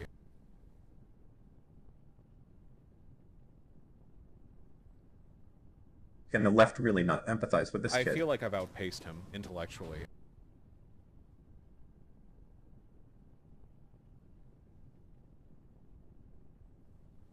I feel like I've outpaced him. Literally had PTSD since I was 4 years old. 100% of PTSD therapy is learning to avoid triggers until you develop strong coping mechanisms. Trigger warnings are a form I of feel enabling, like I've outpaced and demanding him trigger warnings is a form of self-harm.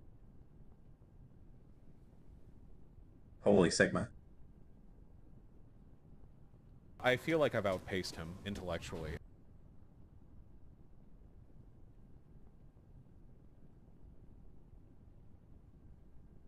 I feel like I've outpaced So him chat, do you think you have posted woo enough? Woo, woo, woo, woo, woo, woo, woo, woo. I feel woo, like I've outpaced him woo, intellectually. Woo, woo, woo, // bonus meme. Woo bamna, woo bamna, woo bamna. you, Steven! I will financially support your run for presidency 2024.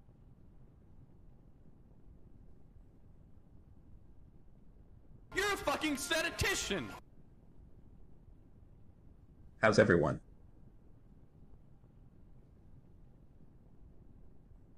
I feel like I've outpaced him intellectually.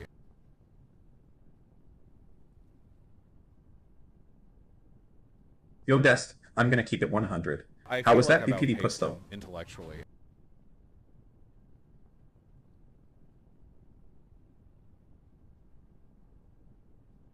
I feel like I've outpaced Yo, Dest, him I'm gonna keep it intellectually. 100. How was that BPD puss though?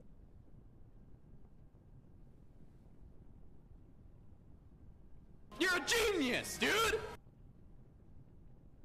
Deploying new voices in 3, 2, 1. Winds are howling with memes. Lisa thinks Pepe wins. I feel like I've outpaced him intellectually. Obama, Ellie, welcome.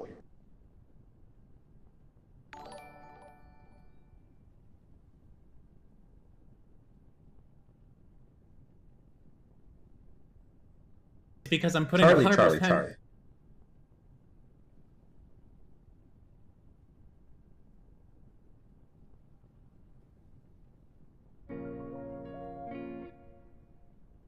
Danny is effed.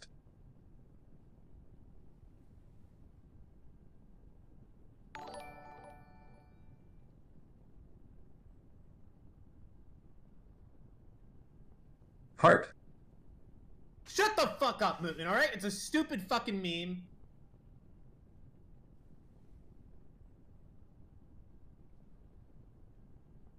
Thank you, Steven! Dipping early in one to make up for it. Later, everyone see you tomorrow. Shut the fuck up, movement, alright? It's a stupid fucking meme. What do you think about Kampala's support of the up and coming Thai regime in context to Tibet's new policies? Fucking dubstep.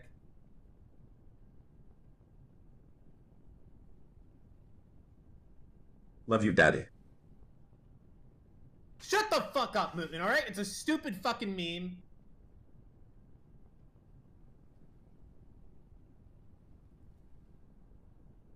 Stop stuffing your fat fucking mouth.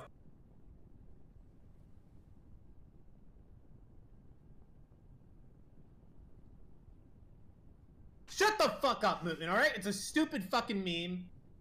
It is time to kick ass and chew bubblegum, but I am down bad. Destiny, I have not had a relevant video game in over a decade and need some cash. I will suck your dick, baby. Fuck Maud and I got you, babe. Thank you, Steven!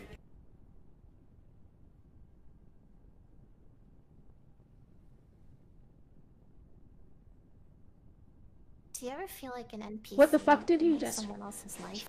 fucking say about me, you little bitch? I'll have you know I graduated top of my class in the Navy SEALs, and I've been involved in numerous secret raids on Al Qaeda, and I have over 300 confirmed kills.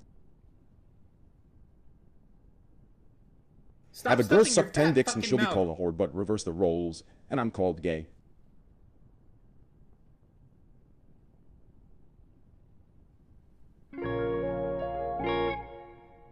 That's it. I'm going to say it. Obama.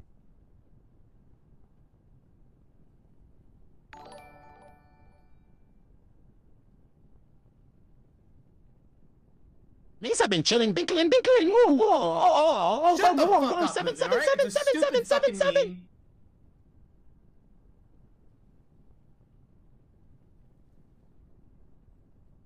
Welcome, new Aperture Tester. Your action will be a great step for science. Yo, and do I get the 10K? After you enter this chamber. What was this chamber again, Caroline? What The are these neurotoxin voices? chamber.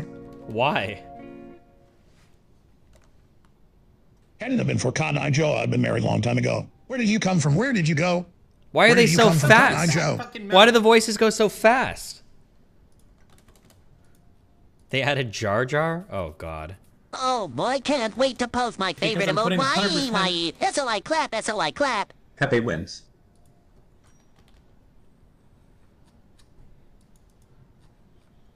Thank you, Pepe wins. I'm thinking the Duke. There's a Duke Nukem one?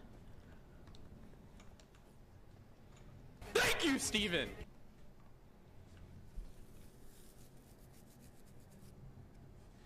Ooh. Ooh.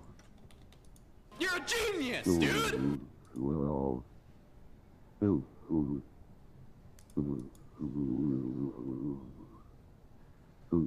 Fucking dubstep. Ooh. Ooh. Ooh. Hello.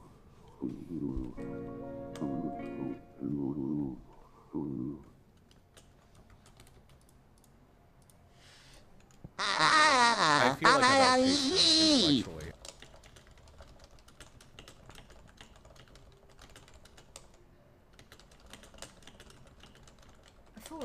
/raid. That's tiny. You missed Duke Nukem. Stupid fucking meme. It is time to kick ass and chew bubblegum, but I am down bad. Destiny, I have not had a relevant video game in over a decade and need some cash. Guy reminds me of the I will Barak suck War your where dick, he baby. challenged the power of Manu, but were eventually defeated by Makeda Pterodax and his allies. Wait, how do you need some people to read an hour-long script? I don't think Duke Nukem has said an hour-long's worth of text in his entire history. Has he?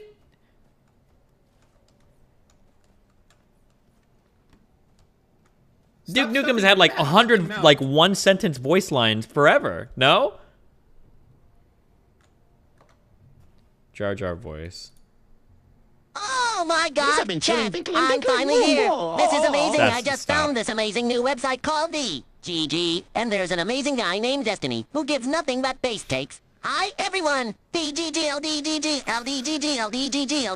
for life. Oh my God, Chat.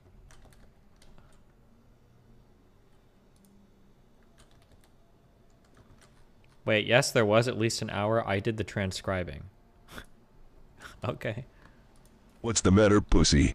Can't handle StarCraft 2 anymore. Why you wanna just throw in the towel and call it quits, old man? Your ass is grass, and I've got the weed whacker. You're an inspiration for birth control. I didn't mean the last one. Okay.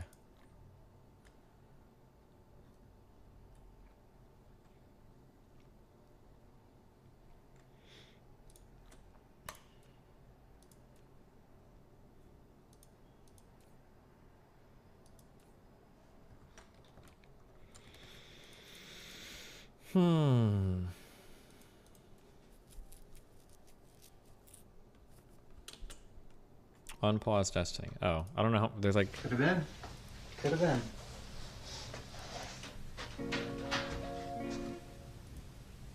Whoa, you said dumb fuck, you said dumb fuck, you said dumb fuck. Okay.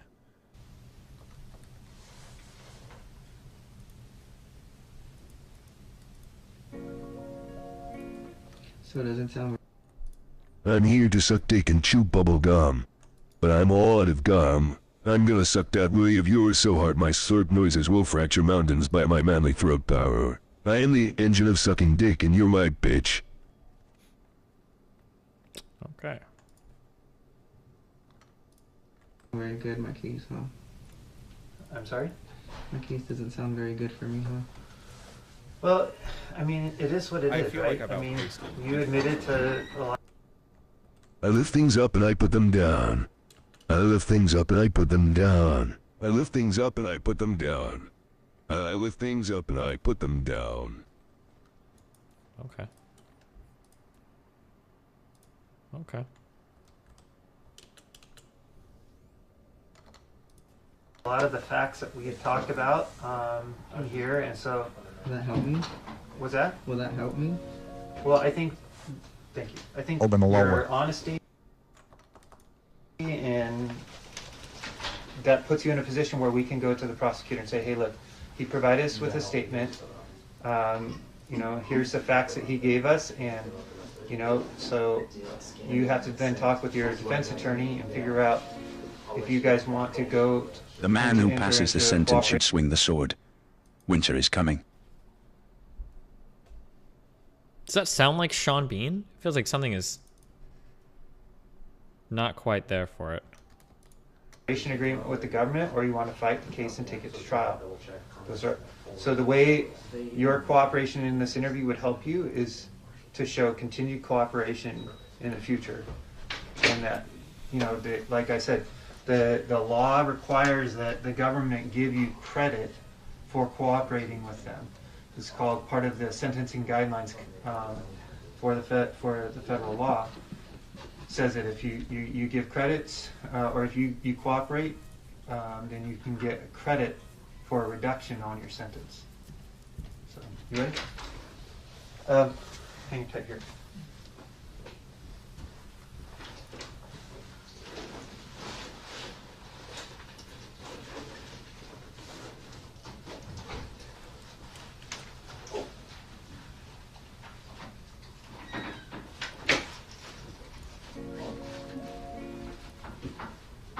Donald Trump, Obama Lola. All right.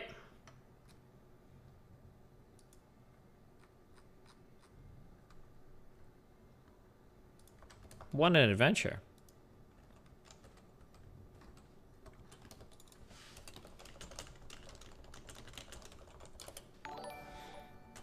One game of solo queue? I'm kind of retarded. Okay. Yeah, fuck it. Why not?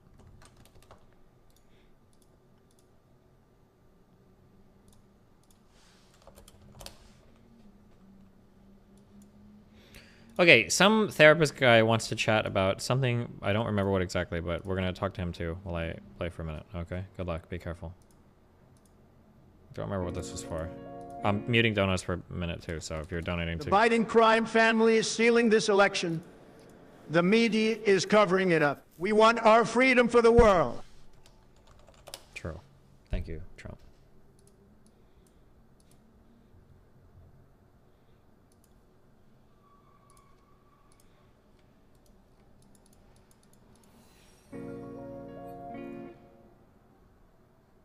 Is that what you tell yourself at night? You're a servant of justice, that you were avenging my father when you shoved your sword in Ares Targaryen's back. Hello, hello?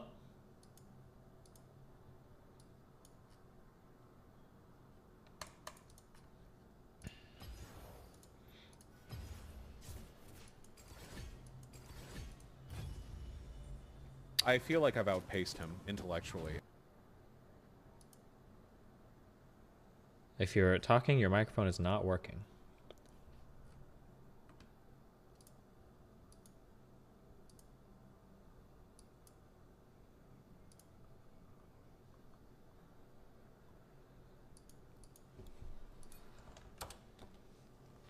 Hello.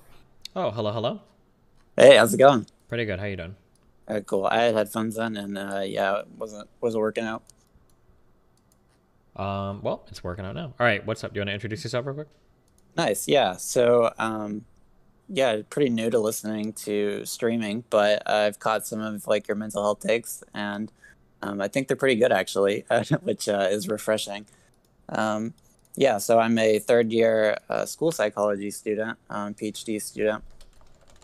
And yeah, I thought we could just like chat about some of these things. And, you know, I have kind of a interesting perspective because school psychology is very practical. So not all training programs are like this, but a lot of my focus is on like behavior in a very strict sense. So a lot of psychology can get very cognitive and like worrying about cognitive mechanisms and things like that. But behaviorism, specifically like radical behaviorism is kind of what it's called, focuses on kind of overt behaviors. So that can frame mental health, I think, in really interesting ways because, you know, we even frame cognitive behaviors as being behaviors which are subject to the same kind of principles and things like that. Okay. Yeah, so, I mean, I know you kind of mentioned that this wasn't a big part of the discussion tonight, but I think it kind of helps frame some of the stuff that I'd like to talk about to hit on some of the anxiety stuff as it relates to behavior and accommodation and things like that. So it's kind of interesting. I think probably the most, I guess, pertinent example is going to be with something like obsessive compulsive disorder. So there are specific trainings, and a lot of times you'll see this with parents. If a child is like treatment resistant or refuses to go to treatment and they've got OCD, parents can participate in this program called SPACE by this guy named, I think it's Eli Leibowitz or something, but he's from like the Yale Child Study Center. And basically what it targets is accommodation, parent behaviors that are accommodating like child anxiety. So one of the interesting things about OCD is the treatment is a subset of cognitive behavioral therapy that's called ERP, which is exposure and response prevention. So in some ways, accommodation is literally the opposite of the effective treatment. And one of the interesting things about sort of operant behaviors that, increase or decrease based on consequences that come after them, we know there are certain patterns of responding that correspond with like reinforcement schedules. And so like sometimes in people with anxiety disorders, OCD in particular, because someone's escape from anxiety is clear because they engage in these compulsions, right? So those behaviors can, they essentially allow negative reinforcement, negative being like something's being taken away, that's the anxiety that you're feeling, and reinforcement meaning it's going to increase the likelihood of that behavior. So in OCD, someone will have an intrusive thought. We'll say like they're worried that if you open windows, like ghosts are going to fly in, or like a wild animal. We'll say a wild animal is going to come in and like eat their family. So I mean, a lot of times people get stuck on contamination OCD, but we'll entertain some other ideas here. So we'll say that like a child is concerned that a wild animal is going to come in and like maul their family to death if somebody opens a window. And so then they've probably got a couple of compulsions, one of them being closing a window if it's open, and then the other one would be like maybe avoiding being around windows in the event that someone opens it, thinking a wild animal is going to come in and maul them, basically. Yeah, so the training then would focus on reducing parent accommodations and increasing basically like validation. And this, I think, is an important point when we think about mental health, because validation and agreement aren't necessarily the same thing. So obviously it's probably a kind of irrational fear to worry about like a wild animal coming in your window and mauling your family to death, depending on where you live, I guess. Generally, it's probably the case, yeah. Yeah, right. Yeah, so, you can empathize with that and be like, okay, well, here's the deal. If we never open a window in the house, like that's kind of something, like it starts to become a little intrusive if you can't, like it's a nice spring day, you can't open the window. It's going to result in like panic attacks or, really severe reactions to anxiety. Like that's kind of intrusive for the family. So eventually the family has to just say like, okay, here's the thing, like we respect what you're feeling and we understand that it's hard for you, but we're going to have to open this window because it's what's good for you. And so that's the process of like exposure and response prevention, which is actually, again, the opposite of accommodation, where you're saying like, okay, here's an exposure to something that makes you anxious, and we're going to reduce accommodations around that. So you're actually going to have to go through it, because if we don't, it's actually just going to get worse. Sure. Those behaviors are going to be reinforced. But yeah, like one of the things that I kind of want to get into, which is related to this sort of framework, is I listened to some of your other mental health videos, and I've heard you talk about sort of your interest in psychology, and I think one of the things that you said was interesting to you about it was kind of how the way that it frames human behavior. And so like we put people in these particular circumstances, and we find out that people are inclined to act in kind of certain ways that are relatively predictable. That might not always align with like what their proposed values are. Which I agree. I mean, it's a really interesting sort of phenomenon. And I thought it would be cool to chat with you about some of these more behavioral ideas, because it's something that's been sort of swept under the rug in psychology. Like if you take an intro to psych course, behaviorism is written off as like this horrible reductive approach to psychology that actually has like a lot of really pragmatic applications. Gotcha. Behaviorism is where like operant conditioning comes from, right? Yeah, exactly. So it also sort of entails the classical conditioning as well. Like Pavlov's dog or the little Albert experiments, if you're like familiar with those. Yeah. So there was this whole big thing, essentially, where behaviorism was like dethroned by like a famous correspondence between B.F. Skinner and Noam Chomsky. It was like a big deal because Chomsky wrote this letter saying, essentially making this argument that verbal behavior couldn't be explained by behaviorism because it basically just didn't make sense to Chomsky that people could come up with like brand new sentences that had never been spoken, right? Without having had previous experience with those, because as he understood Skinner's argument, it was like, well, if this has never been reinforced before, like how are people able to say sentences that have never been said before? They've never received reinforcement for that.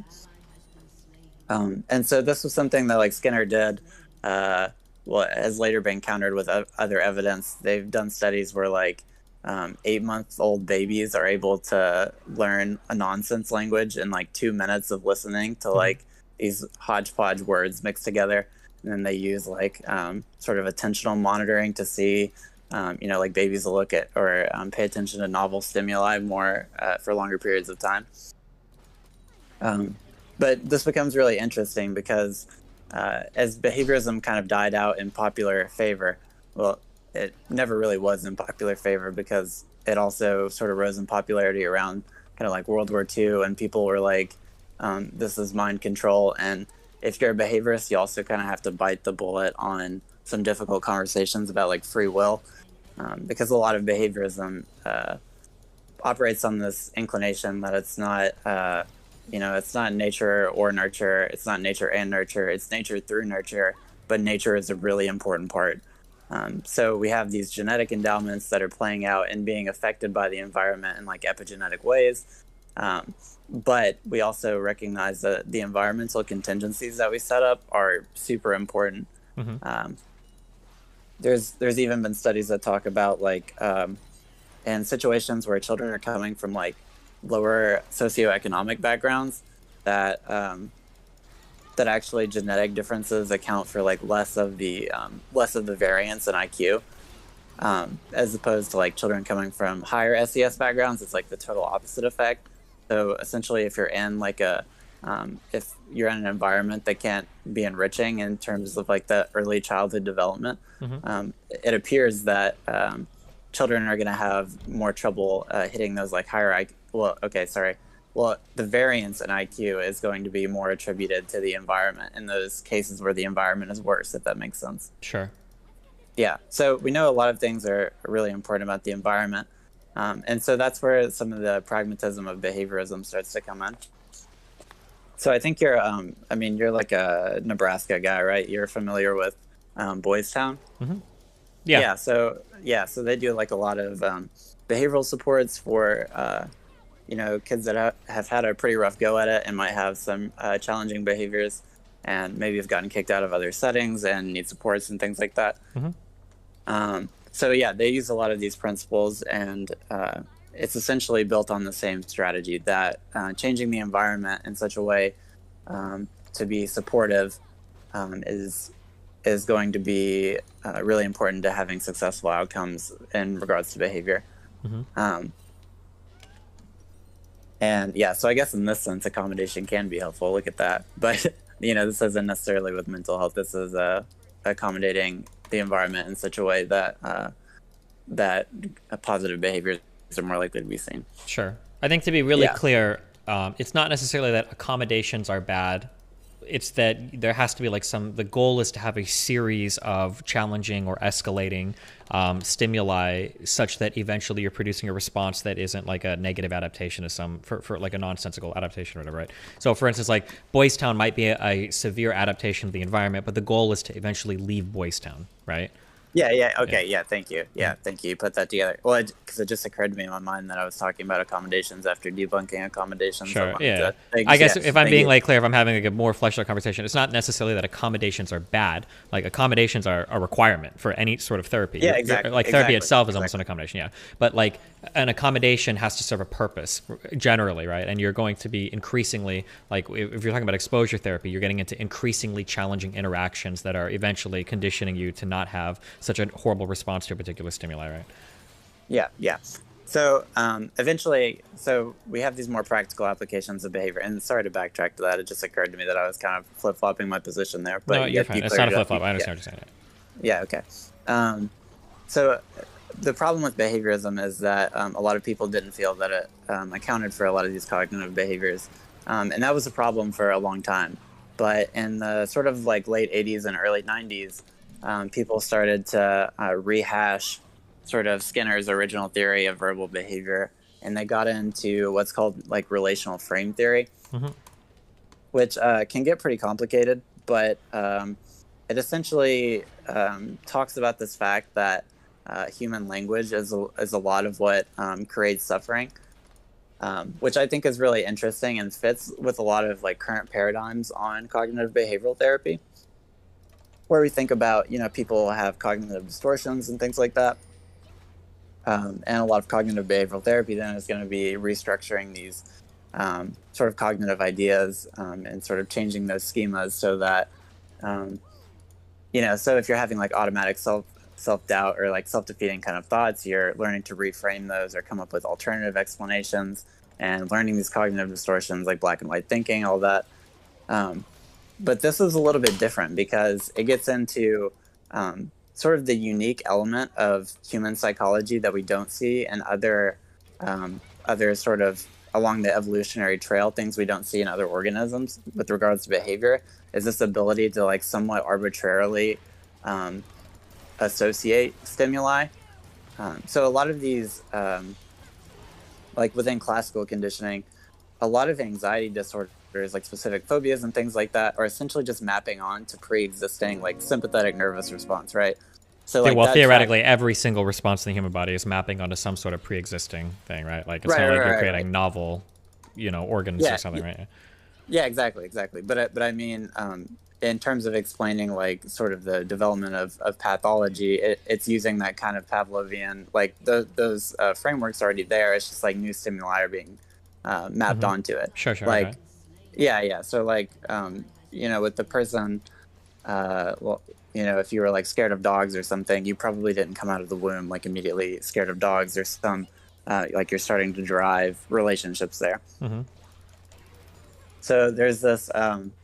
Essentially, it's like a big syllogism talking about how we can derive certain relationships from each other, and you kind of get ones for free. So what it is, like you kind of see this in like reading education, where you have to learn something about one stimulus and you get something else for free. So if you learn that like somebody saying the letter A corresponds with the lowercase a, then you also learn that it goes the other way, right? So like. Yeah, so it's this idea of like mutual entailment. Like you learned it one way, and so you also get it the other way. Sure. But humans have this ability to arbitrarily relate stimuli that are basically further apart than any other organisms that we know of. Like they've tried this in really smart animals. I think the only time they've gotten close was with like a sea lion. But part of what this implication is, we can start to have these relationships. Which are essentially going to be these relational frames through which we view the world, and they can be really distorted. So like one example that's kind of frequently given by the guys that kind of developed this is, like, imagine if you're looking at a sunset, which like normally is a positive experience, right? Like you know, like looking at the sunset, it's a nice sight to see. But let's say that you recently had a friend die. And now the sunset can, through a series of trained relationships that aren't just about, so like with the reading example, we're talking about equivalencies. We can also associate relationships through like is better than, is worse than, you know, different relationships that way. So I guess to backtrack a little bit to give us more context, have you heard of like the white bear study where they talked about like don't think about a white bear, and it makes you more inclined to think about a white bear? Okay. Because it requires some, like to not think about something requires you to have a thing to not think about. And so you have to basically frame your not thinking about it with that object. So because we can sort of derive these stimuli in a way that's so not necessarily arbitrary in this case, but like like opposites. Like if I say black, you might think white. If I say red, well, okay, there's not really an opposite there. I guess green on the color wheel or something. Mm-hmm.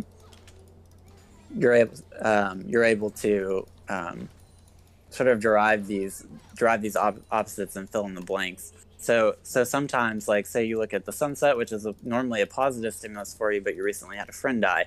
Well, the sunset could basically trigger this realization that, like, oh, normally sunsets make me happy, but my friend isn't here to see the sunset.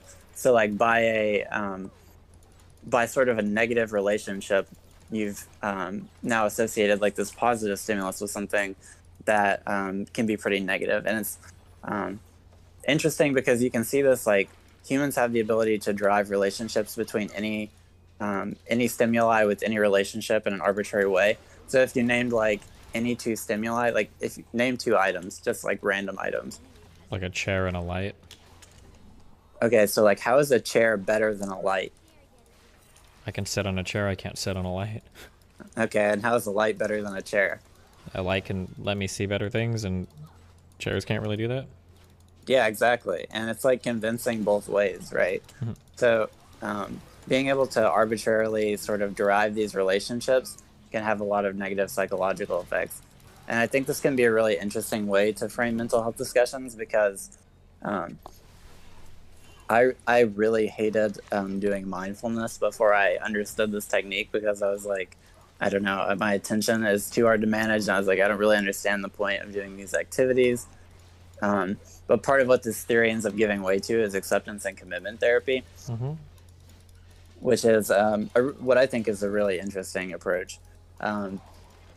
So let's see. I think I'm trying to think of the best way because to I'm putting 100%. What essentially happens with these relational frames is these arbitrary relationships happen pretty much everywhere. And even to the extent that they form our self-schemas, like we start to associate certain, like for example, if I frequently have anxiety or whatever, I start to say like, I'm an anxious person. Mm-hmm. And we start to tell these stories about ourselves and people become really attached to them so much that it's like, if you were doing therapy with someone who had anxiety and they're like, I'm an anxious person. And you're like, okay, well, let's like examine the evidence for that. And they're like, yeah, I frequently have anxiety. And they're so attached to this idea that it's like, even if you treated their anxiety, they might still be like, yeah, well, I'm just an anxious person. This isn't going to work or whatever. So people get really attached to these ideas. Mm-hmm. So much that even with treatment, they might cling to them or clinging to those stories might be like a hindrance to treatment, if that makes sense. Sure. Yeah. So, sort of the way around this is a little bit different than traditional cognitive behavioral therapy where we're just like learning to reframe things. It's understanding that with the power of your mind, essentially, to take advantage of this like evolutionary trait to arbitrarily associate stimuli, because that's really important in terms of survival. If you think about it, it's kind of related to how like rule-governed behavior can work, where you don't actually have to like encounter something to understand the relationship. If that makes sense. Like if someone can tell you like, don't touch a hot stove, and you can go your whole life without touching a hot stove because you understand there are consequences. Mm-hmm. But it can also, it's kind of the same kind of mechanism that results in us deriving a lot of negative relationships that are problematic long-term. I just think it's an interesting way to frame mental health discussions, and I thought it's something that like might be interesting to you because of how I've heard you talk about psychology. Mm-hmm. Yeah, I mean, I don't necessarily disagree, like, in terms of, like, schema and people getting attached to schema and then, like, limiting their ideas within that realm or whatever, or, like, cognitively trying to, Yeah, it's interesting stuff. I think, I heard you talk about some other stuff with a guy who I think had, like, a master's in clinical psychology or something. Mm-hmm. But I think this approach is, it's pretty different because a lot of what it focuses on, like, for example, I brought up the mindfulness. A lot of it is not about, like here's a good example. So imagine somebody with panic disorder. Yeah. They're frequently having panic attacks. And say in therapy, they're taught to, it's like, okay, you recognize the cues of a panic attack. Now, when you have those cues, we're going to try to get you to do like a mindfulness exercise. okay, so the person's having a panic attack and they're like, all right, I remember what I was taught in therapy. I'm going to do this mindfulness exercise. And they start to do this mindfulness exercise and they realize, like, wait, my heart's still beating fast. I'm trying to relax right now. Mindfulness is about relaxing. I'm not relaxing. In fact, I'm doing the opposite of relaxing. And it starts this like cycle of acceleration where actually the mindfulness can become a trigger for panic. It becomes like a triggered association type deal. So there's actually a condition that's called like relaxation-induced panic that can become a real problem long term. And it's in part because of these ways that we can derive stimulus relationships. So acceptance and commitment therapy talks about this idea of like diffusion from thoughts rather than trying to reframe them or change them. It basically says like your mind is essentially an engine like cranking out ideas, and we have to pick which ones to listen to based on whether or not they move us towards like a set of values that we ascribe to. Which I just think is an interesting way of framing things. Yeah, I mean, I don't necessarily disagree. Yeah, cool. Well, yeah, I didn't know that. I didn't think that we'd have any disagreements per se, but I was just wondering if it's something that you'd like been familiar with or had thought about with respect to like your stances on mental health or anything like that. No, I mean, I don't think, I guess usually when I have these conversations, usually they stem from like a point of disagreement or whatever, so that we have something to go off of, because otherwise there's, Yeah, no, that totally makes sense. Yeah, well, I just thought it would be kind of an interesting way, because I think the behavioral approach is really, I think it fits with a lot of the conclusions that you kind of arrive at, because it's so much of an emphasis on the environment and providing environmental supports rather than making sort of these prescriptions based on whatever arbitrary like feature of a person. It's about like how can we more adequately address environmental concerns. Yeah. So, I mean, yeah, I guess we don't have too much to disagree on. I just thought I would offer it up as kind of a framework for you in case you run into these discussions further, and give you some ammo in terms of the accommodations discussion. Yeah, okay, gotcha. All right. Yeah. Well, I appreciate you having me on. Yeah, no problem. If you hear anything like specific that comes to mind, or you hear like part of a conversation where you feel like this could be improved by this, or if you feel like you have some input, yeah, feel free to shoot me another DM and you can hop on and we can chat about it. Yeah, no doubt, man. Thanks. Okay, cool. Thanks a lot. I'll talk to you later. Right. Okay, we definitely needed like a more grounded disagreement topic though, I think. I don't know what's happened this game, other than me getting triggered by having a TF. And that fucking Annie roaming bot at level 4. Holy shit, that was so fucking AIDS. Alright, what's happened in this game? Okay, that's happening. Annie's happening. Oh, they're going for Baron, that's what's happening.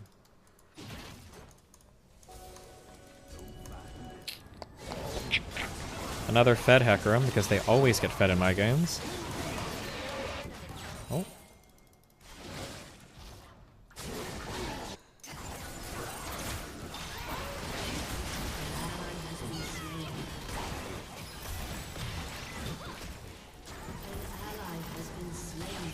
I managed to dodge the tibbers and it still almost killed me. Okay.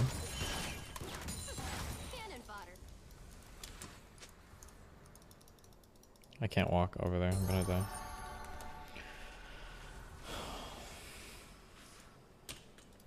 Your team has destroyed a turret. What do I know on this account? I think Plat 2? I think that's my... I usually do it with Moon for all my games. Oh, here, have donuts.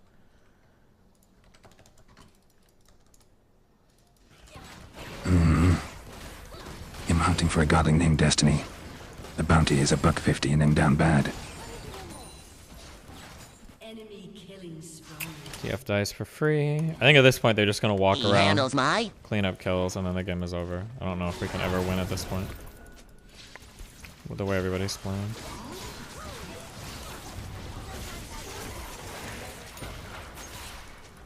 Yo, Dest. I'm new.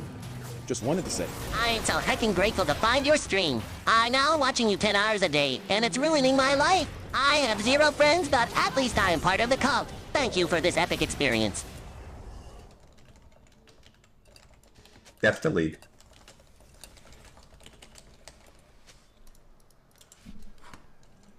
I don't know if TF was the reason why lost this game, but you can always blame a TF for losing.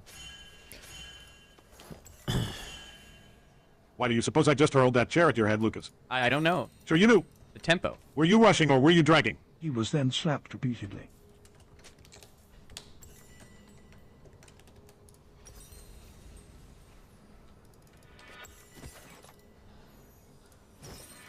I just need a point in the right direction.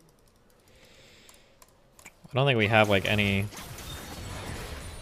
We just don't have any team fight at all. Like, what do we do?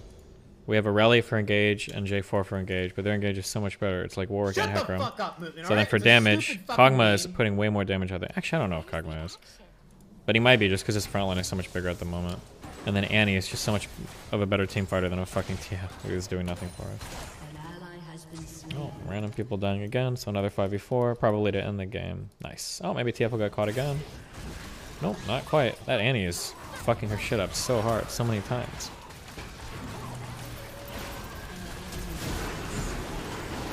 Nice. GG. It's always a waste of time to play TFs. I would have dodged, I think, if I wasn't talking. There's like 4 champions, I think, that are my perma-dodge list. TF is perma-dodge, Kha'Zix is perma-dodge, Jace is perma-dodge. There's one more. If I see him, I'll remember him. They're like, you just never, ever, ever play with them. There's just no point. They're always fucking garbage. They're always fucking trash. Why ever do it?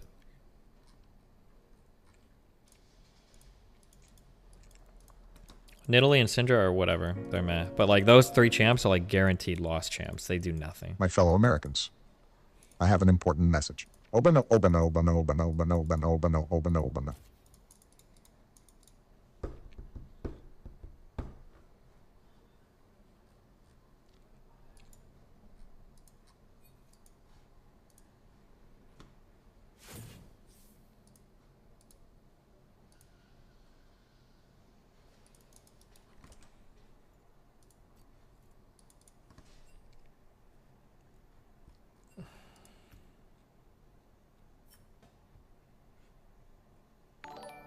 Wednesday. I'm ready. Krusty Krab pizza. Krusty Krab pizza for you and me.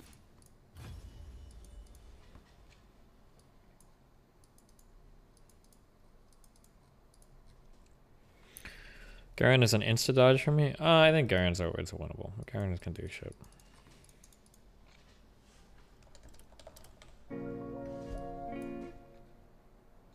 Wow! Who is this streamer talking to? Parasocial relationships are super hecking valid and awesome. I am off my meds, and Destiny is speaking directly to me and only me. Time to send him a 10,000-word email.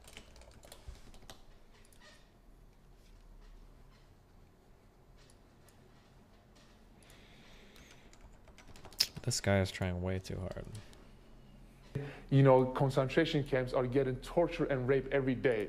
And I don't care whoever said which organization or which company. Bro, the Associated Press literally said, not like a fucking, not exactly known as like a pro-China outlet, but even the Associated Press quietly fucking wrote an article that didn't get a lot of coverage in mainstream media about how like, okay, well, you know, all the concentration camps have been closed now. Like all the re-education camps are closed now in fucking Xinjiang. And it's like very different vibes in Xinjiang. And now, you know, it's the tourism hour. Hassan pulling off a Colin Kaepernick. He's bad at football.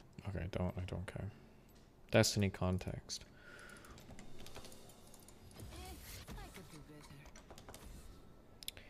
Here's the article linked in the video. People who were at vocational training centers in China's farthest Xinjiang region while graduating are living happy lives, an official said Monday, but Uyghurs and other predominantly Muslim ethnic minorities from the region said their family members continue to be arbitrarily detained in camps and prisons. Oh, so I didn't read the article that he referenced? Where the fuck is Mr. Mountain? I want to hear him smash it. I'm under the table, Dookie. Shut up, whore. Done bad, woo yeah. Oh, apparently the editor linked to the wrong article.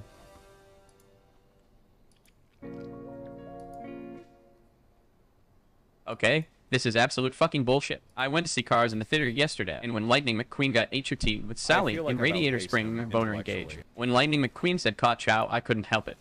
Nice. Lisa, just want to say that we saw Love League. We saw Love League. We saw Love League. All this mean. Why he wins?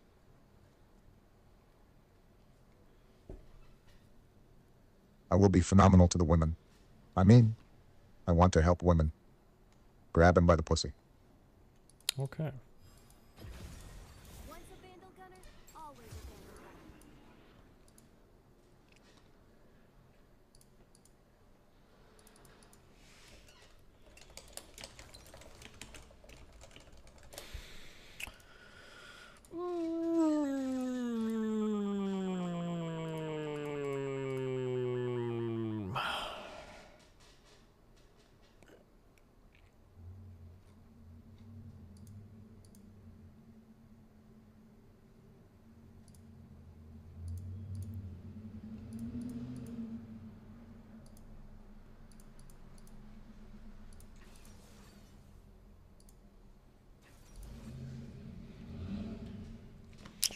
Oh shit, it's an Alec Baldwin interview. Phones are off. Let me get Slate.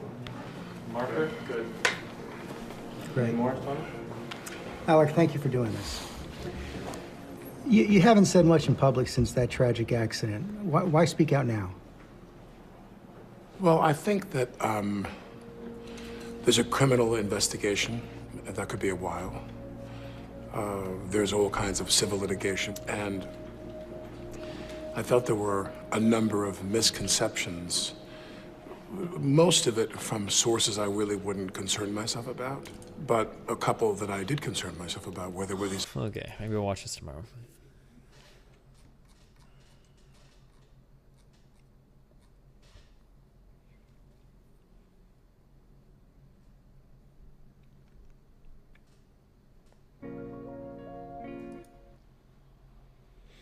Never forget that. Benson almost didn't get away with it. And I got away with paying hush money to a porn star. And I got away with denying Sandy Hook. And I got away with baby fucking music.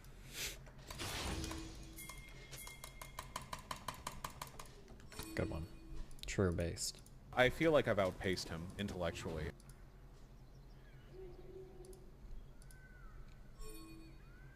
Welcome to Summoner's Rift. They'll never know what hit them. Walking tall. 30 seconds. Listen up, chat. Cheetah has been fighting the DGC Deep State for years, but now they have rigged the polls. They're putting fucking chemicals into chat and turning Pepe posters into e-posters. We have to fight back. A vandal gunner never turns tail. Cool. Unless it's to taunt you.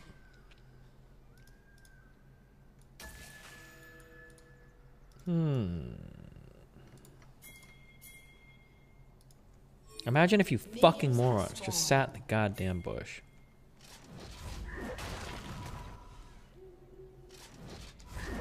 They don't know.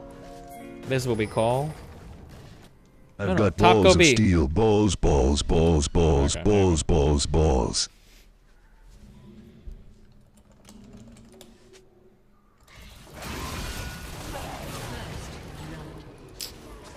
That's gonna be an omega yikes for me, family. Okay, imagine if you just pulled this into the bush like you weren't brain dead. No? You're just gonna get poked the fuck out? Okay. Good luck with that one, Chief. Bring on the bad guys. Yo, Dest, I just finished watching Arcane. I'm gonna keep it $150 with you. Okay. Stay the hell away from any e-girl. Rivalize as the Jinx character. No cap, that's a major red flag, bro. After slaying the dragon, my socks became crispy, adding to the pile of frothy cum that makes my room a stench. Okay. You're a genius, dude! Fuck.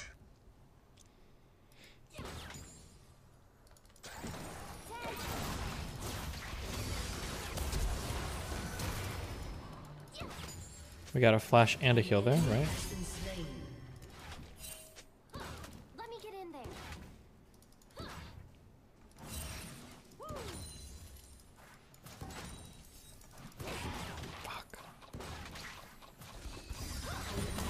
Has been slain.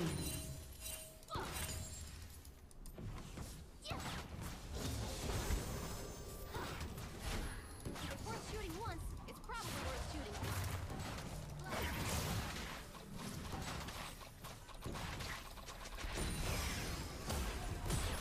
Nice. Oh my god, I missed.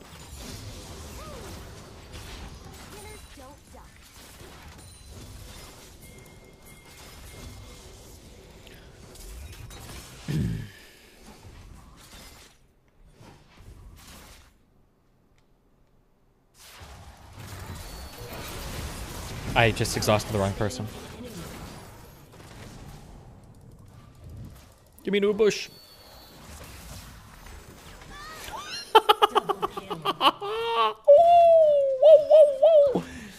Oh, now that is what I call is a bad meme. Oh, you want the good gold, but you need the bad shit. I'm sorry, I'm done. Okay.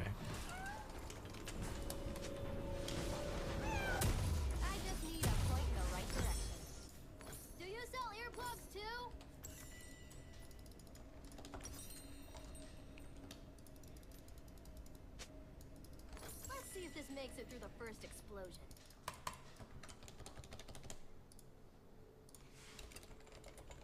What accent is that? That's the Sand Snake's accent. From Easteros. Dumb fuck. Orders are more like guidelines, really.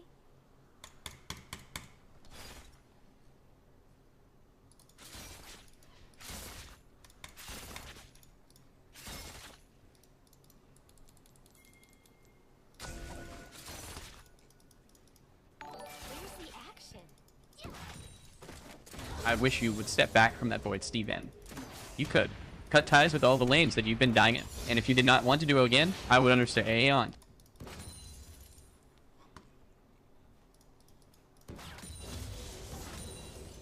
Sometimes outnumbered, never outgunned. No, no, go from the left. Oh my god, what is he doing?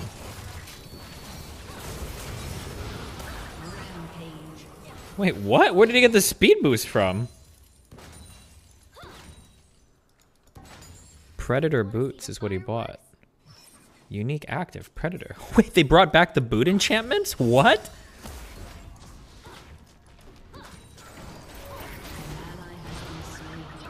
Did that cancel my auto mid-air? That's kind of what it looked like. Whatever. Oh, cool. I didn't want any of those crates.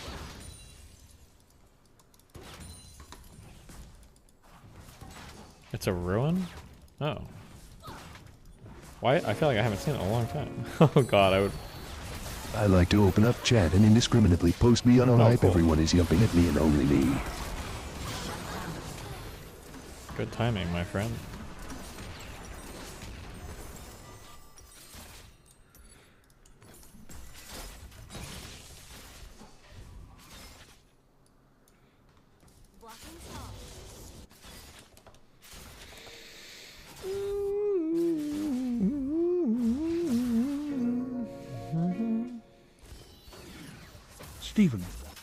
Stephen, please call me a princess like you do with all the e-girls you DM on Twitter.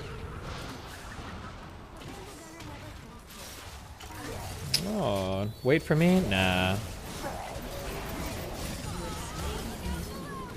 Okay, he kind of waited for me. Never mind. Lucky for him, I was able to yump into the situation.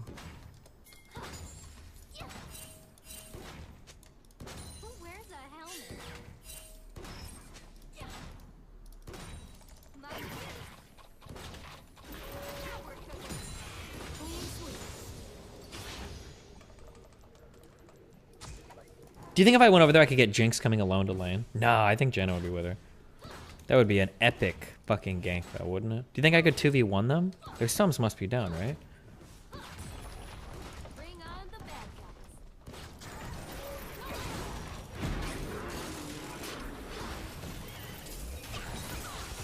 Oh, she had her fucking heal up.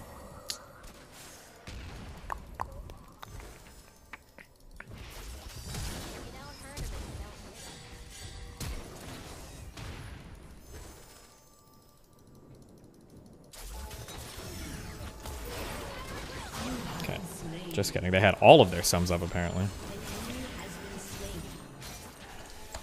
I just wanted to be a god for 1 minute. An enemy has been slain. I think if I would have had enough mana for my ult, I think I could have killed her. I thought I would have had enough to WR in there. Sorry, we're just resetting their gold value.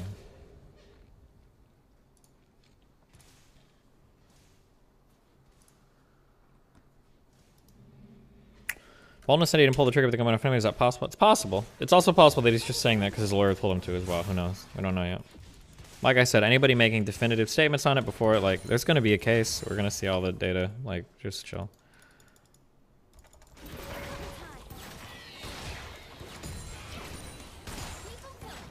If it's worth shooting once, it's probably worth shooting a lot.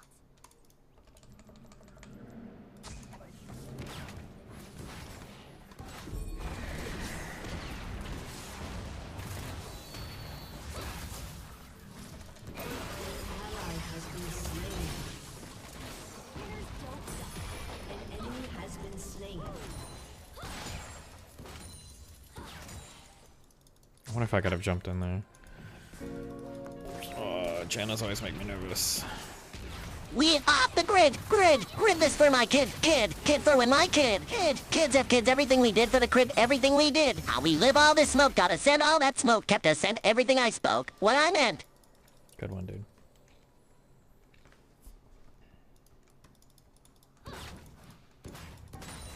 I just need a point in the right direction.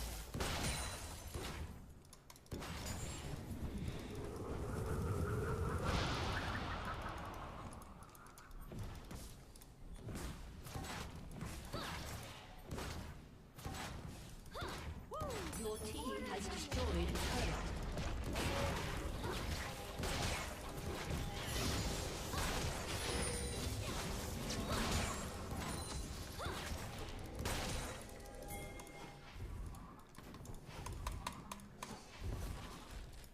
Where's the action? I wish you would step back from that ledge, my friend.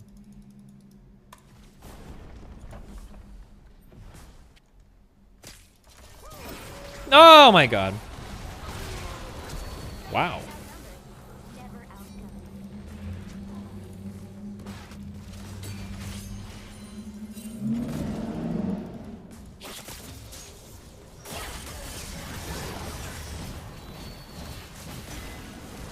Okay.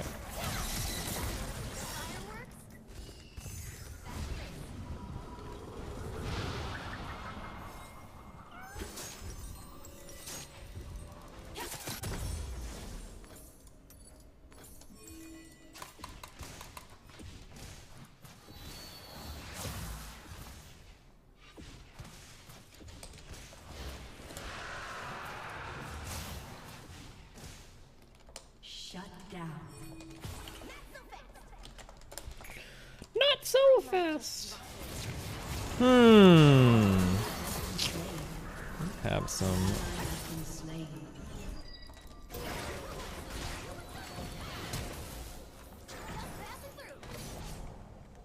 An enemy has been slain.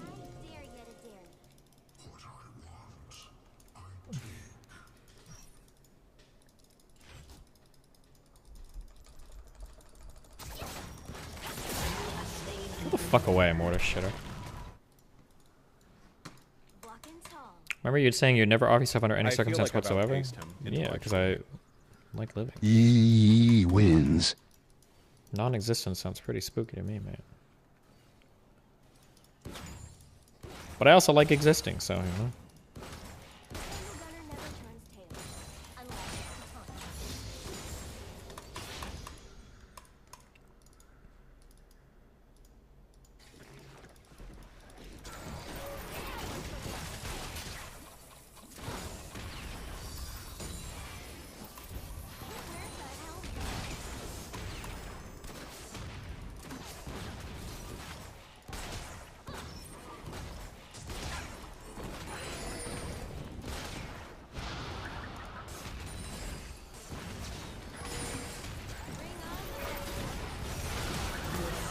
Good one, dude.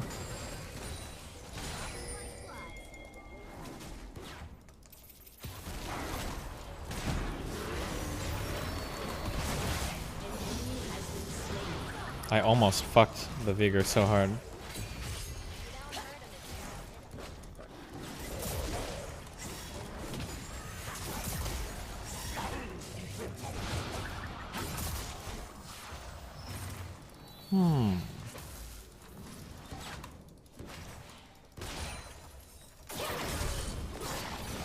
Ouch.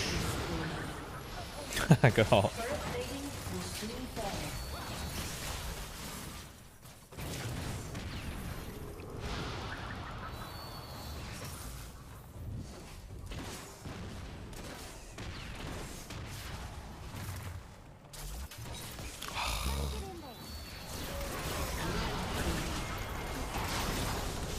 That bomb doesn't kill him. Alright.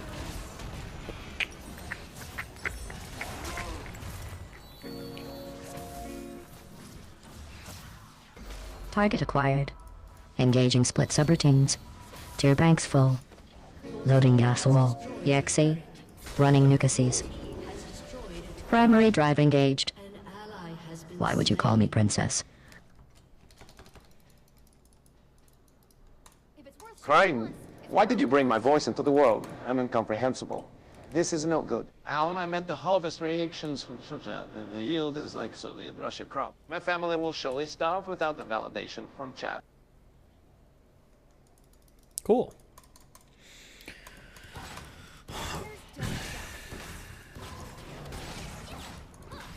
Can somebody test Peach? Wait, Peach has a dono voice? Is that true?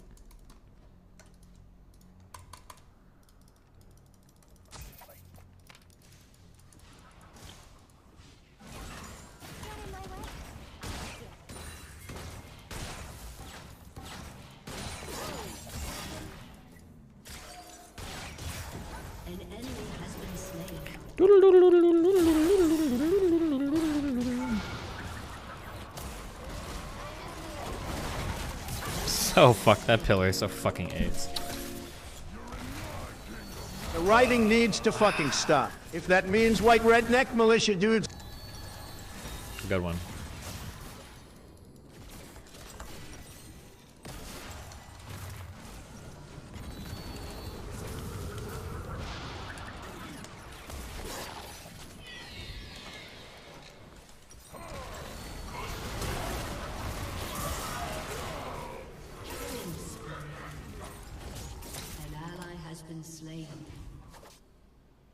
Shut down.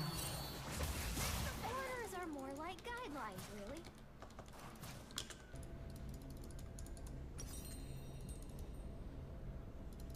Can't wait to try this out.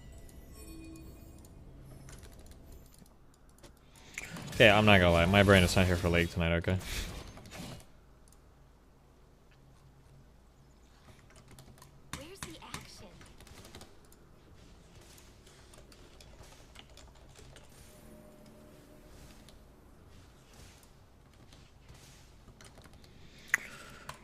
You're excited for better ping in Miami? Is it really going to be that much better? My ping's 52 here. Aren't the servers in the Midwest or some shit? Like in Missouri?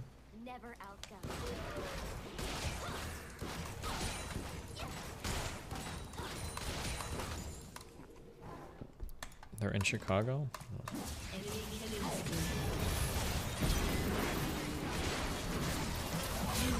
Cool, dude. Fun.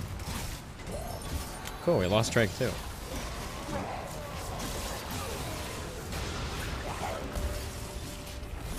This guy is fucking 1 in 7 and killed me? Good meme. Okay.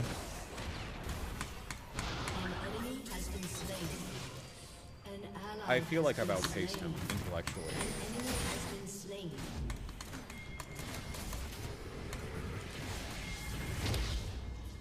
Oh, it was Garen, not Trundle. Oh, true. Okay, Garen was 2 and 4. Not much better, though. Okay.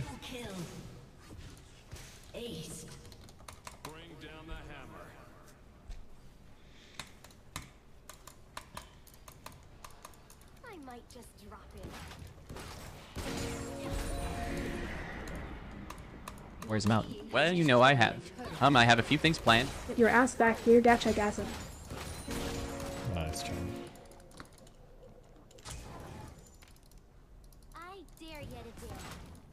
We will not go quietly into the night. We will not vanish without a fight. We're going to live on. We're going to survive. Today we celebrate our Independence Day. Obama. Jesus, all 5, the entire enemy fucking team, hungry for me. Really? Okay, dude.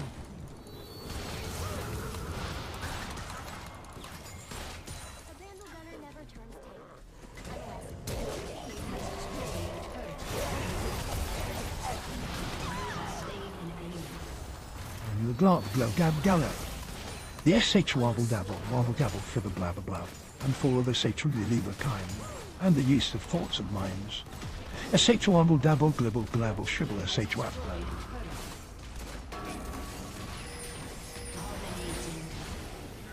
Yikes, fam.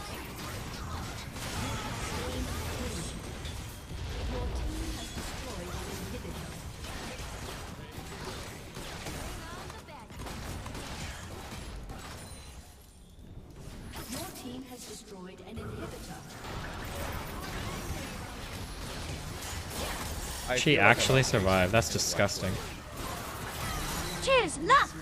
The Hoopers are here! Me on a hype!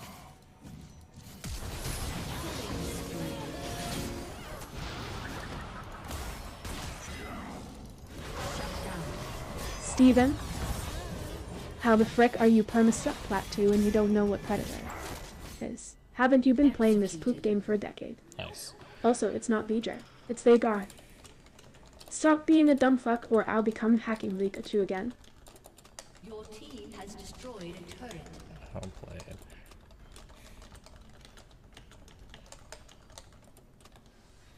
it. This guy's mad.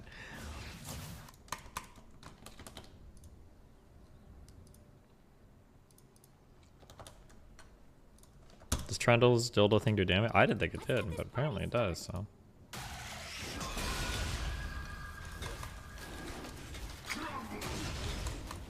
My Jinx was face checking bushes against. Yeah. Cool story, bro. It does 1 true damage? No way. Did they kill me with 1 damage? I don't believe you.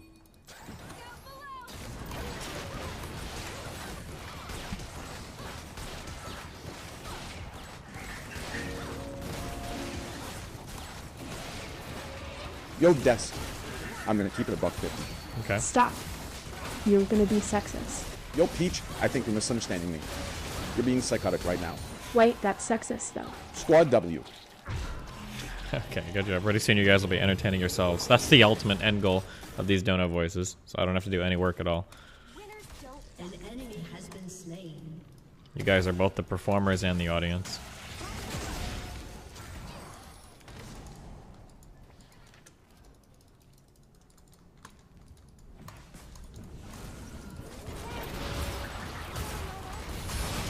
Bye.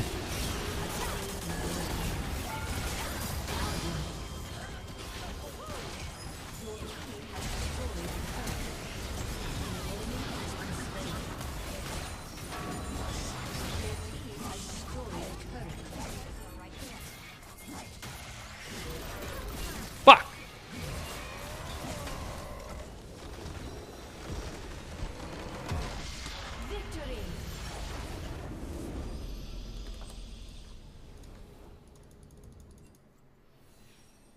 Okay, good job.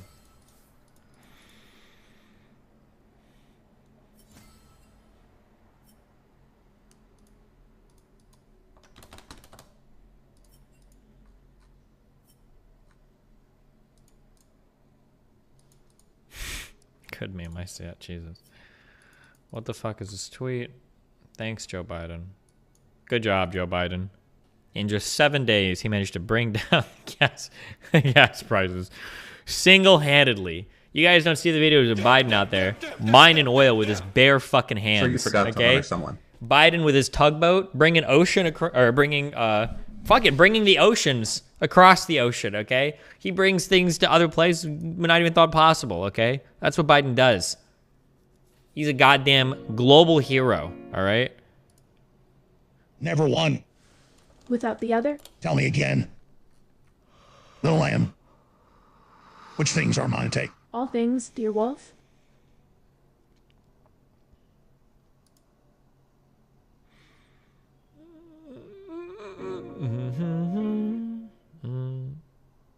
I am the streamer now. Everyone is here to listen to me. I hope you are ready to hear about my comprehensive new moral framework that I've previously detailed in a blog post and emails to Destiny.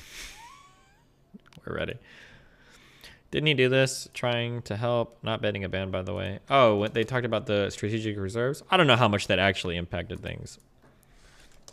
Daily barrel consumption, U.S. oil.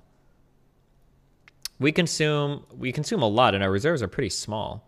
So we consume about 20 million barrels of petroleum per day. Didn't he say he was going to release 50 million to ease 10? So that's like good for a few days. I don't know if that actually helps that much, but okay. Listen, I love you guys. I might be back tomorrow, I think, or I'm going to be driving to Miami. We'll see what I'm feeling like. I love you guys. It's been fun. Ripper and a cappuccino, pappuccino, hoppuccino, moppuccino, cappuccino, cappuccino, my dude. I will catch you guys sometime, Marino. Stay safe, okay? I need to go to Miami so badly. Fuck. Rip on, duders.